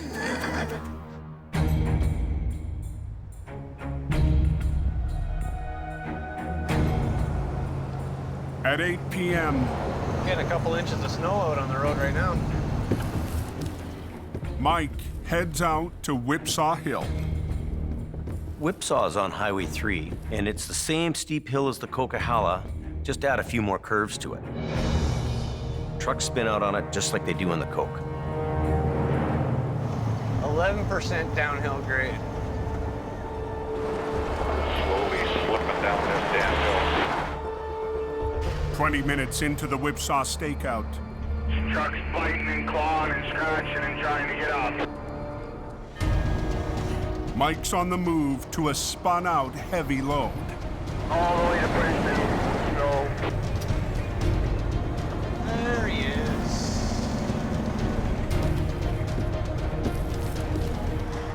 The loaded B train is blocking the road on a steep switchback. You gonna be able to pull me up? Icy conditions. Super big, huge, 120,000-pound double trailer truck. It's tough stuff.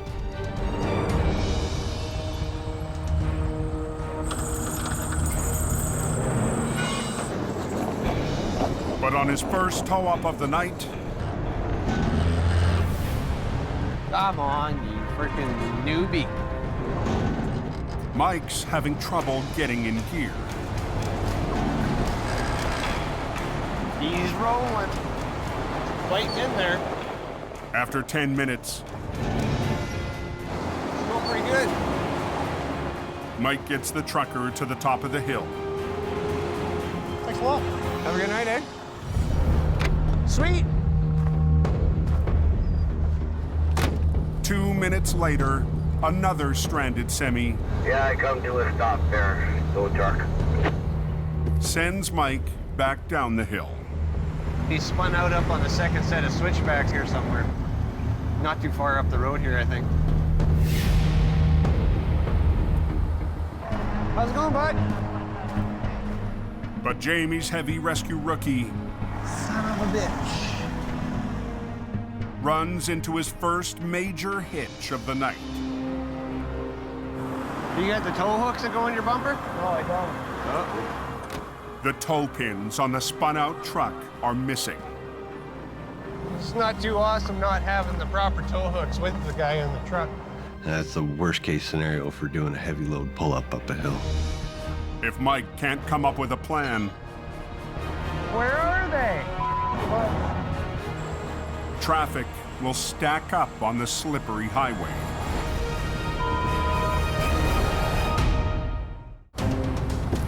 Yeah, I come to a stop there. Tow truck.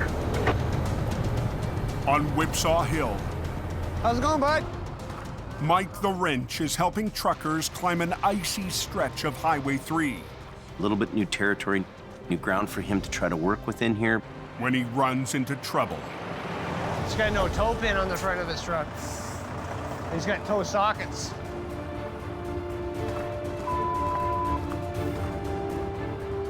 I'm not impressed with this situation. Mike's only option is to attempt a modified chain lift. We're gonna hook a chain around his front axle and go off a low point of my truck so we don't pull up into his bumper. A risky move for a rookie operator. So I gotta add a snatch block to the back HR66 so I can run my winch line down from the boom to the snatch block, which is a nice low spot, and that'll go straight back under his front bumper to his front axle. Mike will use his low line to avoid damaging the semi's front end. But losing his high line will decrease pulling power. Not having that downward angle on the cable will lose a lot of the weight from his truck to pull me down. You get extra tire spin. It's just a straight up tug of war now. We're just gonna go first gear low. Yeah, all the way up there. Okay, I'm ready. All right, take it on. All right. The fully loaded semi puts Mike's 25-ton wrecker to the test. Going slow, but I'm going up. That was pretty easy, eh? Yeah, 10-1. Mike troubleshoots his second tow-up of the night. Feels pretty awesome. Getting off this road. Then moves on to one more. Then we got another guy called in.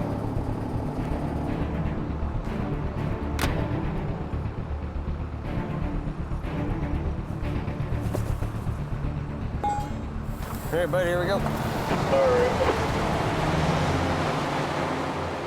Third pull-up tonight. That's pretty good, even for Coquihalla standards. Good old girl. Thank you very much. No trouble, bud. Safe travels. I think Jamie will be able to get a good night's sleep tonight. Decent first night. I haven't wrecked anything. I kept myself busy, got all the jobs done, and made some new contacts. We're just getting warmed up.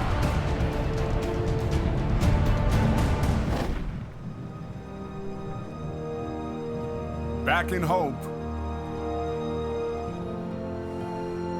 Done and done. Mike returns to Jamie's yard after a successful first tour in Princeton. Mike's taking care of business here, and he's starting to learn the recovery game. I think he shows great promise for the future. He's a ticketed mechanic. He can fix things. He can do recovery work. And I've got my select group of guys with me. Well, good job. You pulled it off. Really good job. He's a valuable part of the team. All right, we'll see you later. You betcha. I'm gonna deal with the office. It's a good feeling. I don't have to second guess sending him on a job. I know he's gonna handle things.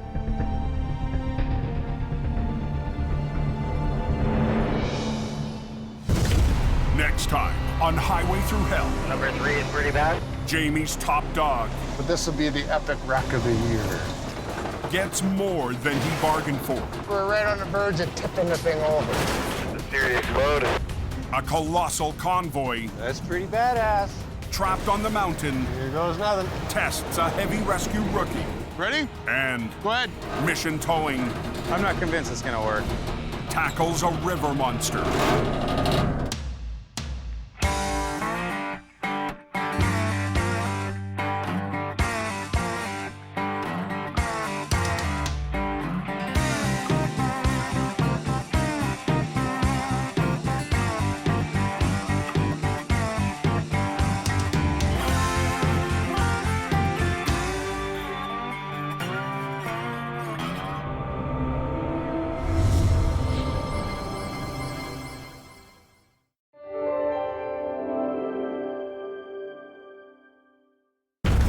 This time on Highway Through Hell.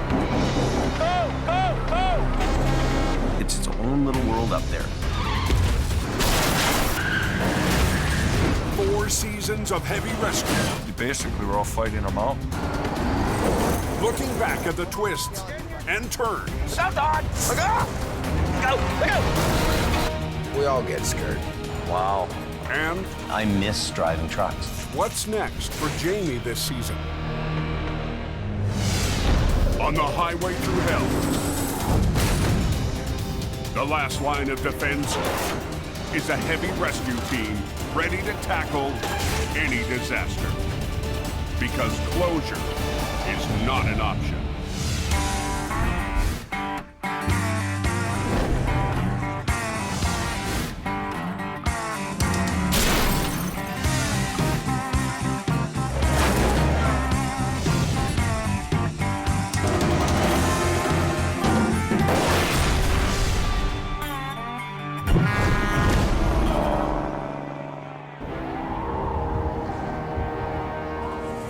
It's its own little world up there. Holy, you poor guys on that coke. It is a very brutal, hard place to work. Welcome to winter. On its worst day, the coke is absolutely horrible. Coquihalla is like being on another planet. Yeah, it gets pretty nasty up there. The title of the show was Highway Through Hell, and it's really 3 highways that go through 3 mountain passes. And they're the most important transportation hubs in North America. When everybody else is getting off the highway, you're going onto the highway. Highway 5, Coquihalla. When everybody else is getting out of the weather, you're going into the storm. And every time I see the snow coming down up here, I see that acquiring. 42 calls in 24 hours. Go forward! Come on! Basically, we're all fighting a mountain. These vehicles must be out of here right now. It goes from bad to worse in an instant. Wow. Crashes are just phenomenal. When you get a monster crash, it's big. I got a line up on the right lane, and I got disco lights at the front, so we're here.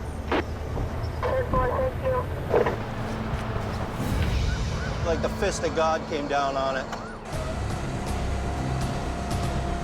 Hold it. Wow. You have to be here to make sure that those roads are going to be open for people. Grab it in the middle, grab it in the back of the tractor, and pull the thing over. It's go, go, go. It's adrenaline through the roof. Hey, what is going on here? You got 15 minutes to get the road open because the highway guy is bitching. Closure is not an option. And it's really more than just one location. Northern Alberta is definitely its own brand of hell. Okay, let's go. You get it. Let's go. Stop all traffic. Flat and windy, cold. It's cold out today. Minus 53. It's pretty white out up there. It's not for the faint of heart.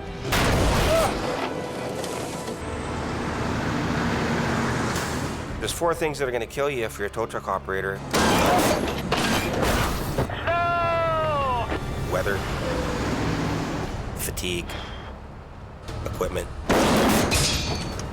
and other drivers.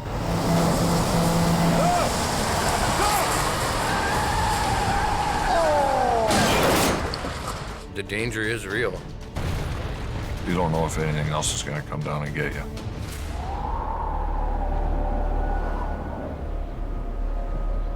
Highway Through Hell is one of the most successful documentary series ever made in Canada.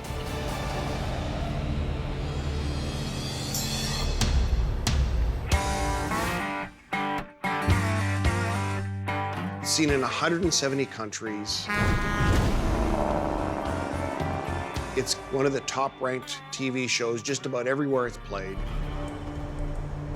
Oh, that thing's broken right in half. People are rubberneckers. Unbelievable, man. People drive by a car accident, they look, right? So there's this curiosity that people have when they go by a car accident. And they can't believe how a truck goes over 1,000 feet or 3 semis pile up. I don't think there's any flipping this thing over. And you never get to see the world of heavy wreckers and rotators. If we try to lift this trailer up right now, it's gonna be a mess. We come in the middle of the night, we clean up that highway. Let's go, they got the highway shut down. Yeah, rock and roll.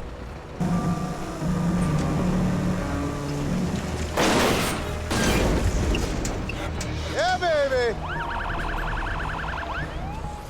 At the very beginning, we all agreed we were gonna make a show that really captured what it was like to try to keep a highway open. No holds barred, we were gonna tell the real story. Why doesn't he just pull down on that thing? And the public saw that. Don't yell at me, buddy. Get in your truck and go home. Yell at me. And I'll get into a truck stop and I'll see a trucker. And he'll say to me, keep it real, James, keep it real. Well, we are keeping it real. It was real all the time. Just another night on the highway through hell.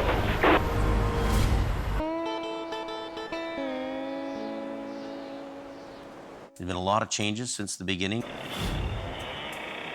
The one thing that's constant is change. So happy when this place is not a mud pit anymore. In season 1, we have 1 location, a couple of big wreckers. We have a small, tight little crew. Pull, come on. 5, 6 guys. You've got Sammy here. We've done 4. Kevin. Somebody's gonna tag somebody today. Bruce. Come on. Adam. There's neck and neck right now. I don't know. Ken. Nice. Yeah, I like keep doing that. Yep. Beautiful. We had a pretty good crew. That went pretty quick, eh? As a team, we were unstoppable. Highway 1 is now open, boys. At the end of season 2, let's get out of here, man. I've had it. This is stupid. Competition was in. They're like dogs chewing on a piece of meat. The wrecks are down. We really are faced with the reality of financial stress. Bills every day. Some of the guys at the barn that we deal with all the time. And you don't feel you can... Well, we can't survive. Survive. Really, we can't survive. They say to us, look, go to Fort Mac. There's lots of work up there. There's money in the oil fields. Go to the oil fields. Go to Alberta. The oil boom's on at that time. The work's everywhere. And we either get on the ride or stay back and die. We really don't have any options. So we go up there. Look at that. Just like money, money, money all up and down this road all morning, eh? Yep. Hey, go ahead, Colin. Get over! Decent, Jimmy. Decent.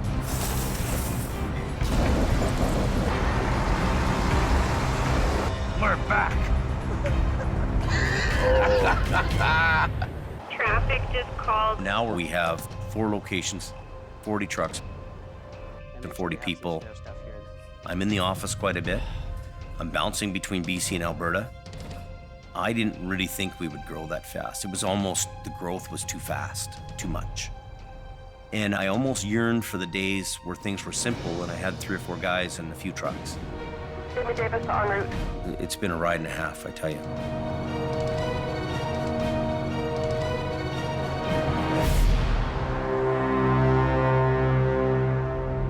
Going from season 4 into season 5, it's really obvious that we need to make some changes. I got to get back to basics. working the mountains like I was in the original days. Here she is. Figuring out what's going on and how to take care of the problem. A lot of the accidents that happen It looks like it was a hell of a ride. are out of this world. Oh, this don't look good. It's so complex, and it's so unlike any other job you can do. Oh, keep spraying till she won't spray no more. Spray the hell out of her. You two just keep full tilt. Keep going. Stand back. Now I've got time to do wrecks. Unhook it and get off the road. High five. I'm living to tow. Okay, tighten it up. We've got the guys in the gear, Whoa. Everybody watch out. and our job is to keep the highways open. Yeah, Jamie Davis is en route. You ready to give her a go? Yeah. We'll get him out of here. We never know where we're going next in this thing. Yeah, we win. We're not scripting anything. We're not making up what Jamie does today. Keep going. Well, it's just a day in the life, man. That's what it is. Snowfall, slush, ice. It's a tough battle. Uh-oh. Yeah, it's on fire now. Things beat you up once in a while. But if you love the job and you love doing what you do, you don't ever lose that. We have been given a responsibility to keep this highway open, and I intend on fulfilling that responsibility. Oh, it's getting worse by the second. It's you and your machine battling the elements. You still didn't get no chains on. Put your chains on and it will move. Hocus pocus. If you don't want to move it on your own, we're going to move it for you. He's got the door locked now. It's hard to be civil with these guys. Now, here it comes. If you can't find the path of least resistance, create it. Yeah, go easy, Al. Huge risk. That's what it is. Tighten those chains up.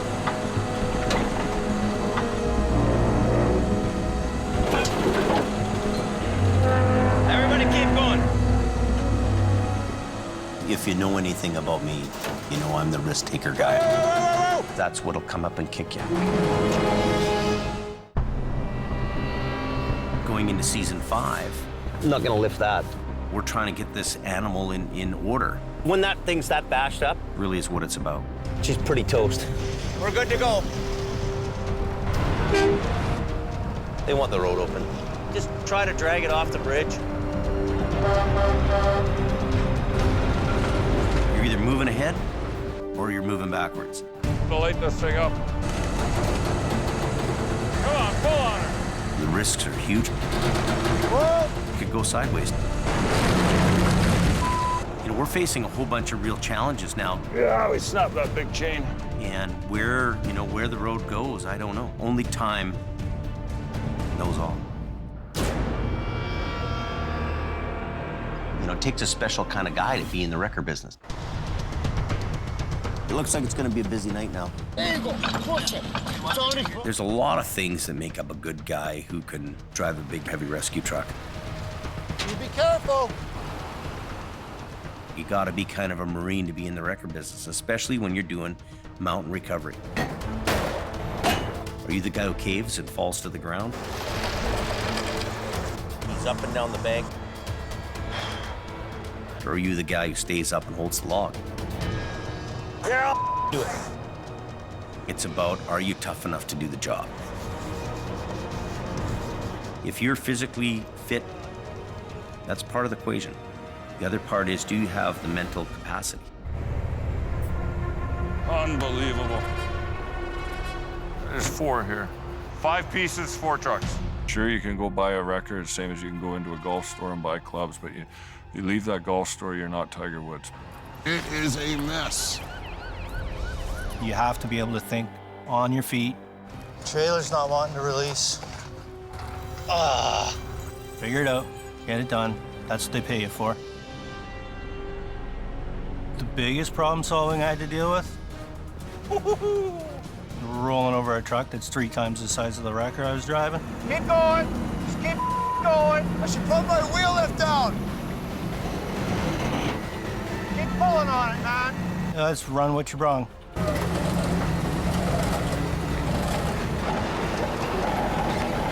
it comes. Slaughter Goliath.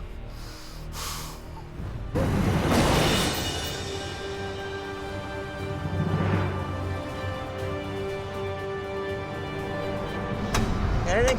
Nothing. In the world of heavy rescue, you have to expect the unexpected. Ah! The wall just cave in? Anything can happen. What do we got here? When we show up to an accident, we don't know what we're getting into until we actually get there. Wow. We have to come up with a plan on how we're gonna get that thing out of there with only the tools in our head and the tools in our truck. Everything is always different. It has to go in the bay. You've always got to be thinking outside the box.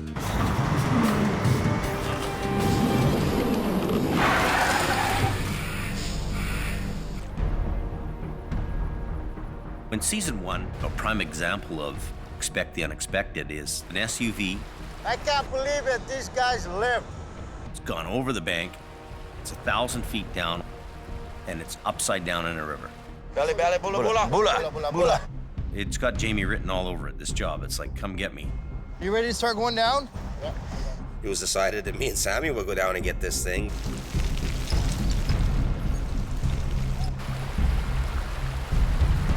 So we got a little bit of a bite on it with it. You threw a kind of a hook into it. The biggest challenge in this whole thing is the wire rope. If you put 1,000 feet of really heavy wire rope on a spool, how do you manhandle it? The rope we use originally is light wire rope. Go ahead, slow, bro.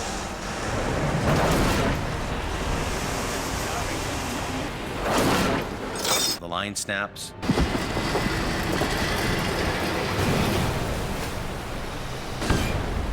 And away it goes down the bank again. Holy. You guys okay there? Eventually, we bring some really heavy 5/8 line down there. Coming okay? Looking good, buddy. Coming up nice. We got it out finally, and it was a good feeling when the job was done. We got her done.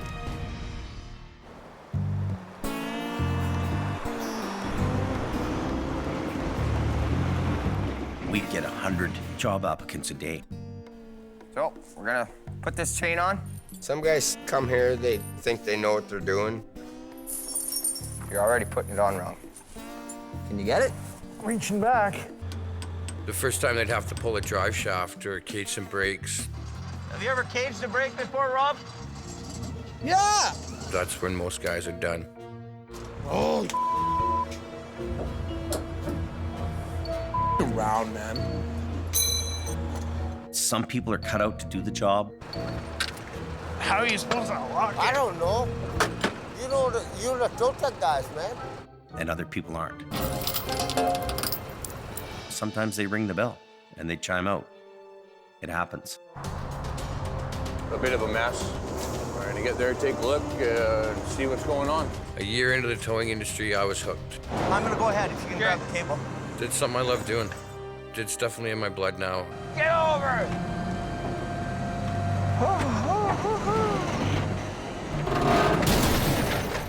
Nice. Okay, this line, but hang on, okay? Go. I enjoy helping to keep the roads open. Front end. Run. I was born to do this. Neil?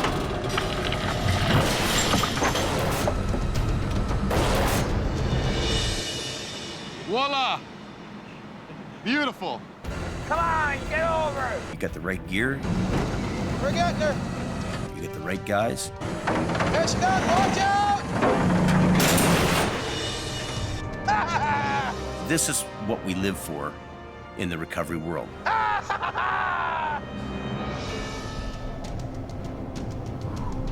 I think that part of the success of the show is that some of the characters are very interesting people. Central casting couldn't come up with this group of guys.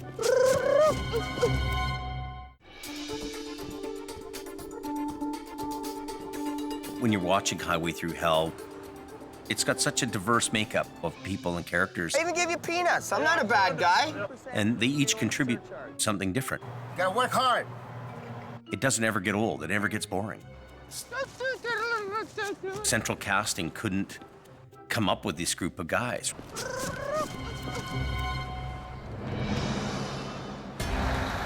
call a tow truck here or what? In season 1, we were a smaller, tight-knit group of guys.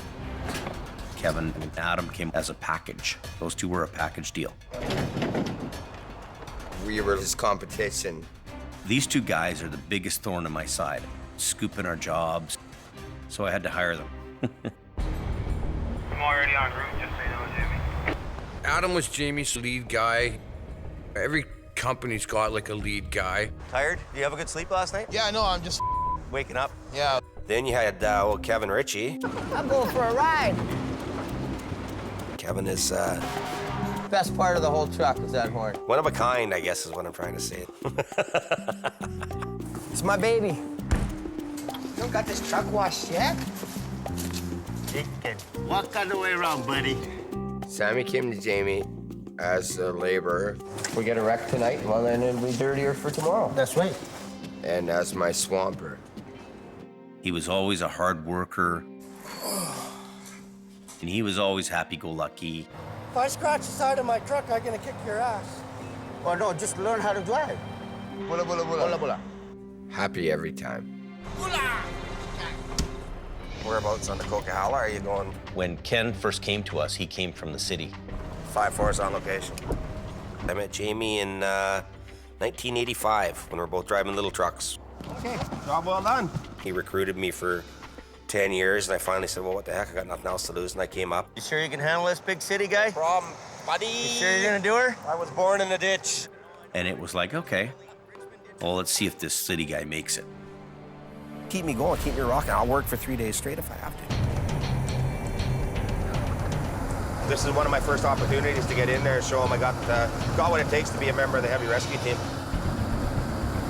The mountains are a tough way to carve a living out of. Better. We have to get this sketchy-ass load down into town. My heart's pounding 1,000,000 miles an hour.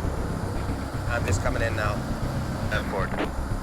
I don't want to have any issues. I don't want to have any problems. When I arrived in Hope, Bruce worked for me first. I can go 36, 52 hours without sleep. Doesn't bother me.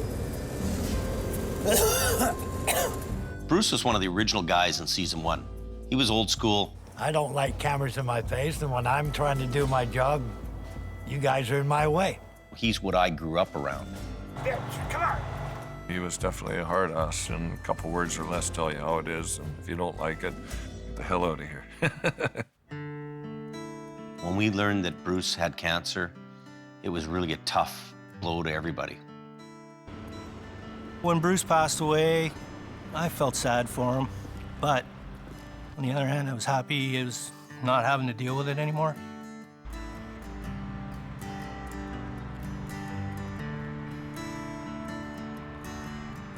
He was one of my best friends, and I'm still heartbroken that he's not around. Bruce's truck's parked in the yard, sitting there, and I just can't bear to get rid of it. We still think about Bruce and talk about Bruce all the time. Thanks.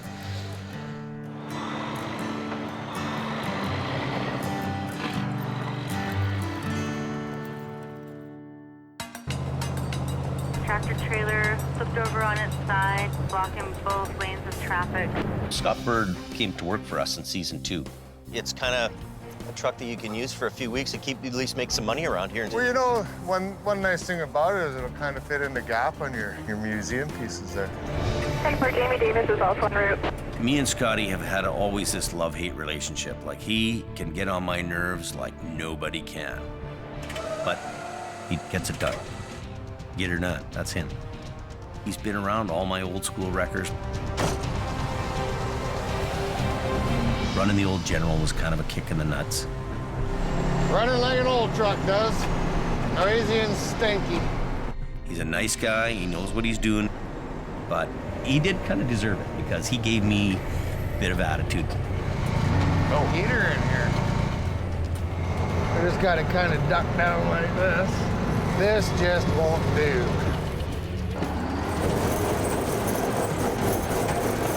We're hopping a big time wheelie. Maybe the General broke that wild bronc. And now he deserves to drive a nice horse.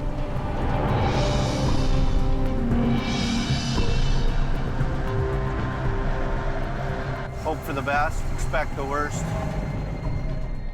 Howie came out to work for us during season 3. I call him like the MacGyver of towing. Any problem comes, he knows how to fix it. As long as it's got some work lights on it and 2 winches of work, I'll figure it out. He doesn't talk much. He doesn't make a big fuss about it. He just makes it happen. I don't worry about proving myself to anybody.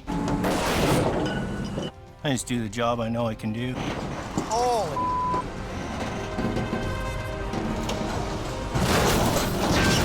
There you go.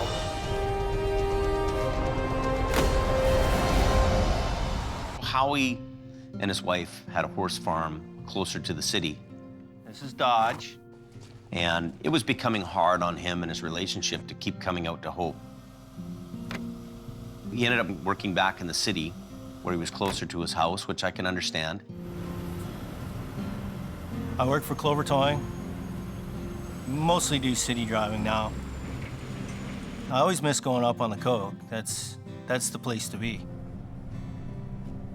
He did a great job while he was here. I wish he was back. Colin started out in season 3. We needed him in Alberta. Back up! Here you go, kid, have at her. Let's go! When I started with Adam, Take this side off, run it down there. now I was definitely the new kid coming into his sandbox. Let's go, come on! See you later. Adam isn't with us anymore. I think it got to a point where I surrender, I wave the white flag, man. Adam being in Alberta wasn't what he wanted to do. Let's go, Kayla. He loves his daughter to pieces, and you know, when he was away, it was taking its toll on the family. Got her? You betcha. You know, Adam and I were great friends before he left. Did you hear that about that story? No. There's a bunch of pileups on 63. I don't really have any hard feelings to Adam, simply that we were on different roads and it didn't work out.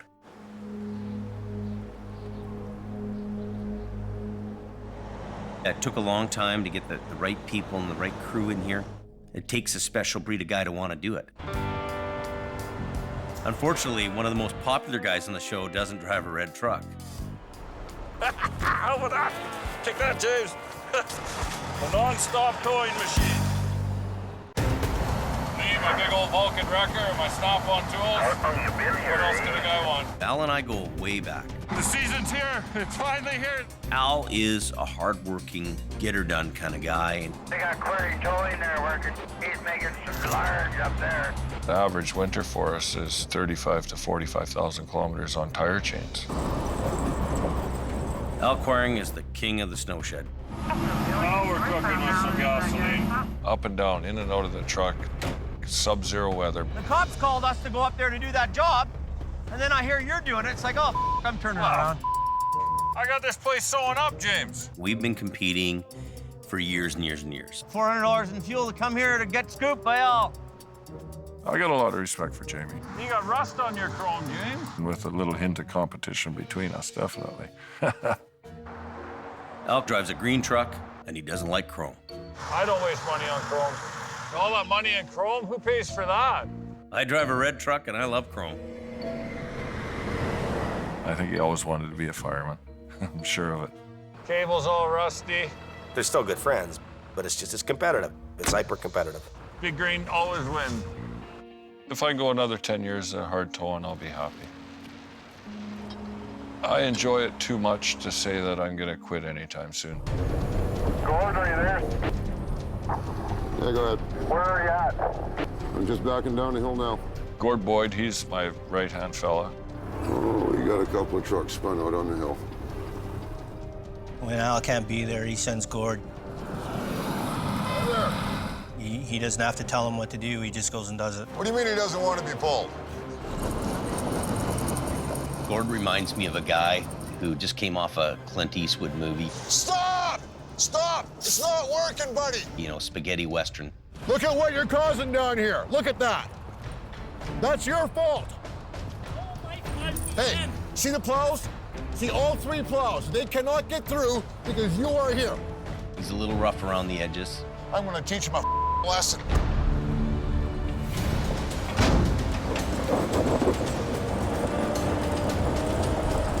But Al's lucky to have a good guy like that. Just like that. They're few and far between. Welcome to the party, Gord.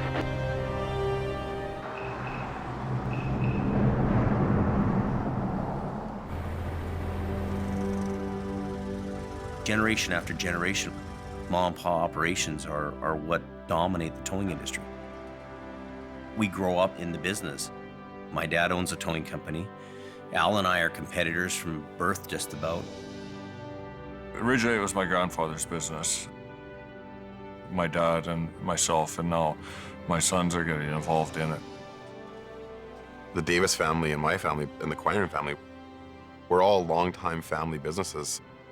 My grandfather and my great-grandfather started this business in 1954. I haven't got big shoes, and they're not that big to fill.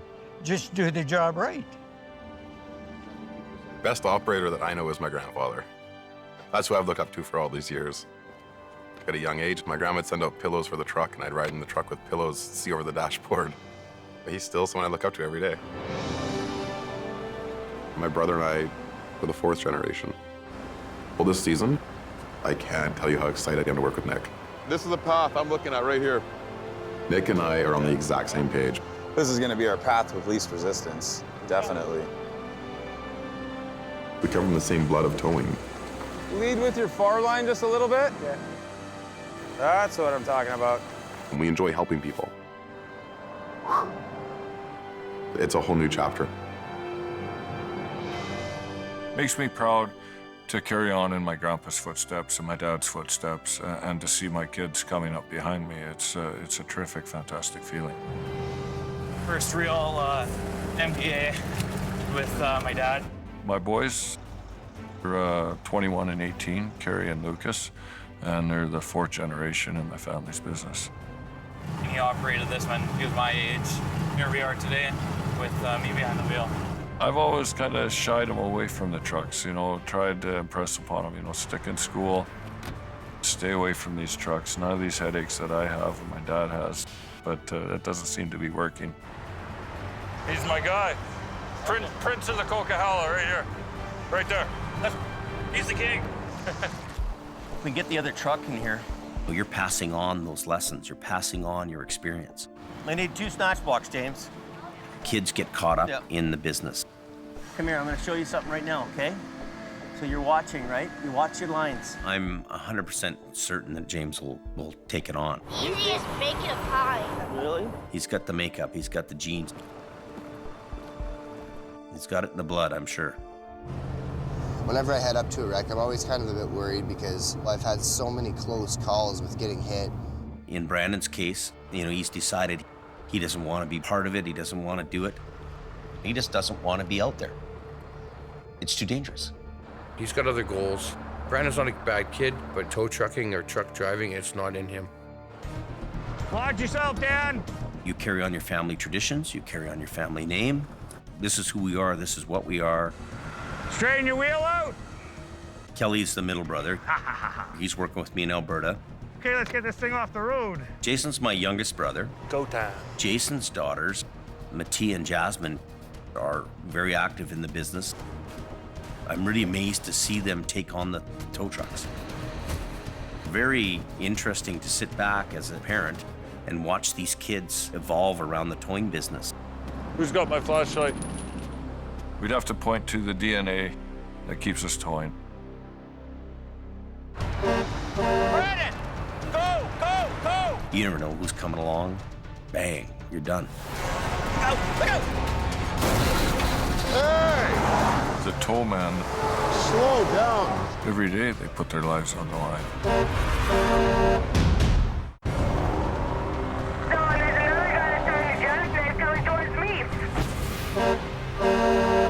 Sometimes there's stories that come along in the show This guy's jackknifing right now. There's gonna be a crash here. that show you Wow. how dangerous this business really is. Hey! Slow down. The tow man, every day they put their lives on the line. Brandon! Go, go, go! You never know who's coming along. Bang, you're done. Go, go!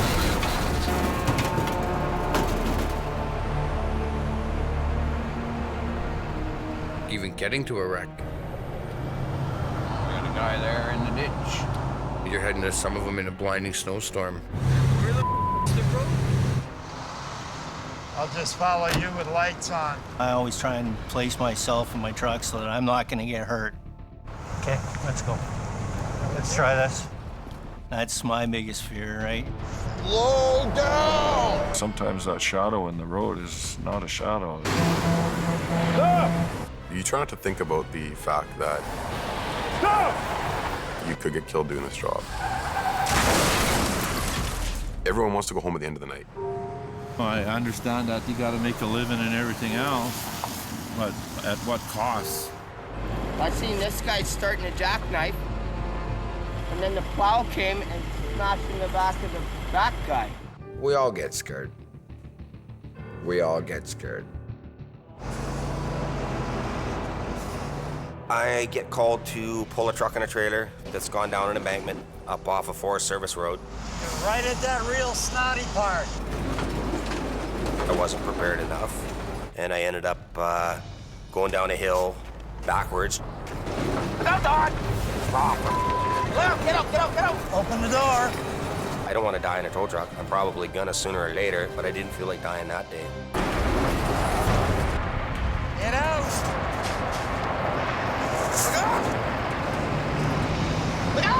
Get out of the...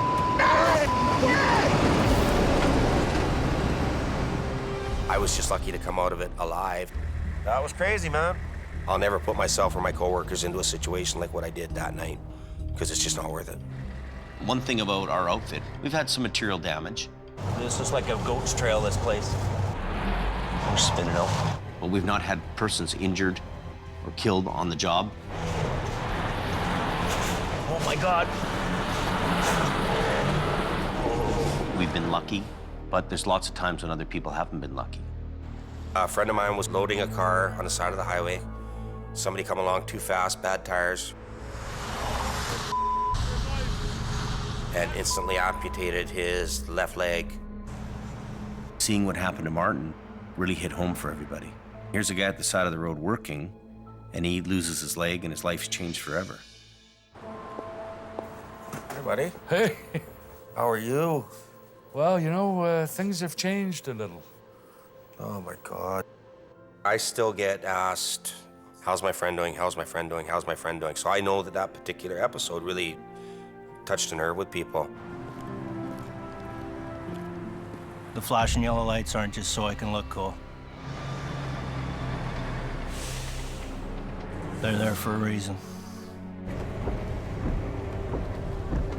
Sometimes when you see a serious accident, those events can change your life forever. Yeah, she was first aid nurse, so she came up to help. There was your big mistake right there. Heavy rescue operators are out there on the front line every day. Sometimes you come face to face with the ones that don't make it home. Another vehicle came down the hill, struck that vehicle again, and then struck the woman that got out to help and killed her. That's not a fun part of the job. That's not a rush. This is some of his personal stuff, so we'll keep care of that. I've seen a few bodies. Things run through your mind.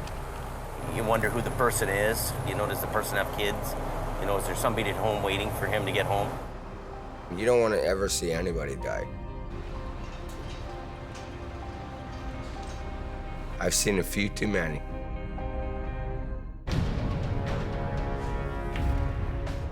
In season 1, Brandon comes along with me to a wreck. Hello? Anybody home? Oh my God. He's on the wheel. And he comes across the driver who's deceased. Guys underneath the wheel. Guys underneath the wheel. Is he really? Guys underneath the wheel. Oh my God. Hey, no, get that out of here. Don't even look at it. And Brandon's only 16 years old. I could see the hollowness in his eyes. This is a big shock for him. I don't want to see that ever again. That's... Oh.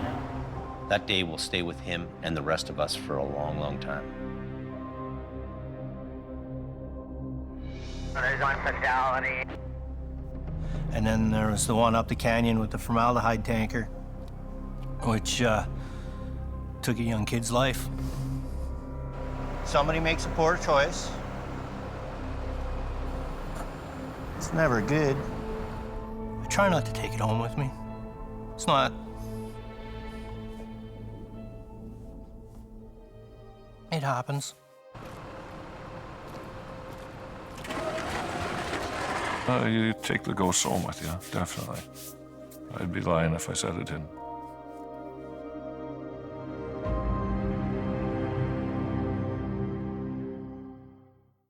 What's this about a wreck? Yeah, I got an accident here just on the other side of this corner, guys. Number one reason why I think the show does so well is its honesty. But you're back. I don't know what we're gonna do with that landing gear. When you see anything that happens on this show, it is 100% real. We're lucky. You can't stage somebody putting their truck in a ditch. Nobody's gonna do that for TV or for anything like that.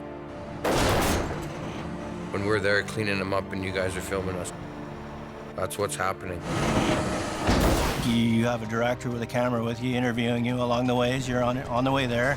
Highway is closed. Usually there's a sound guy and a camera guy meet me there. They film me showing up, getting out of the truck. I'd have lights go out. I'd be like, hey, come here, shine your light there. Get over here. Yep, my light. Yeah. Rig it up. Okay, out of the way. Here we go.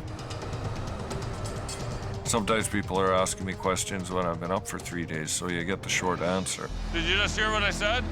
Okay, take 15 steps back, because there's no such thing as a little bit dead with this, right? And working in front of the cameras, that's always a concern of mine, because you know, you screw up on the camera, it's like peeing your pants on stage. You know, everybody sees, but only one guy feels. So.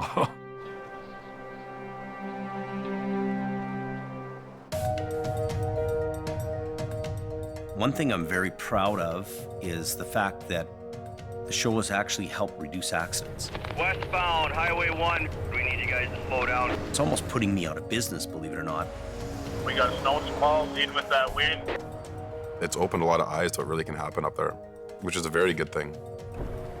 I hope the image of the towing industry has been brought up in people's eyes around the world. Easy in the westbound lane. There's a truck in the ditch. And it wasn't that long ago, we would be working on the side of the highway, and people would drive by and roll down their windows and yell dirty names at us, throw their garbage at us. Now when people see us working on the side of the road, they pull over, they come up, they shake our hands. They want to take their pictures with us. They want to buy us a drink if they see us at a bar. They want to buy us dinner if they see us in a restaurant. So that's been the most beautiful part of the show for me.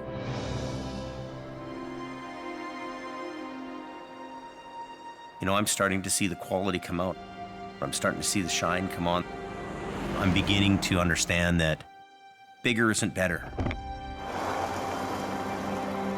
Life has its own road. Well, there's a curve in the road, and you deal with the curve in the road.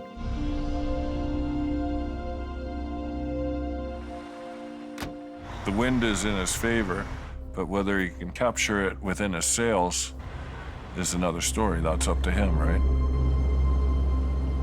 It could be make or break this season. We're gonna just have to go down that road and see what happens. You got the right gear, you got the right guys. We're not finished with this yet.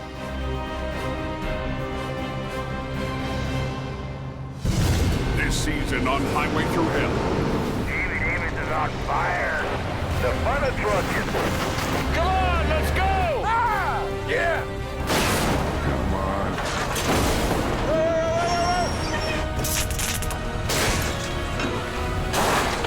Whoa, whoa, whoa, whoa, whoa! Nobody's going anywhere. Uh-oh. One chain? Are you serious? All ahead! Oh yeah, you pooched are good. That looks like it was a hell of a ride. Watch out, watch out. Definitely a Japan moment.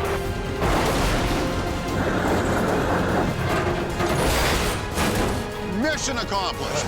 Bada boom, bada bang. Here we go, once more into the breach.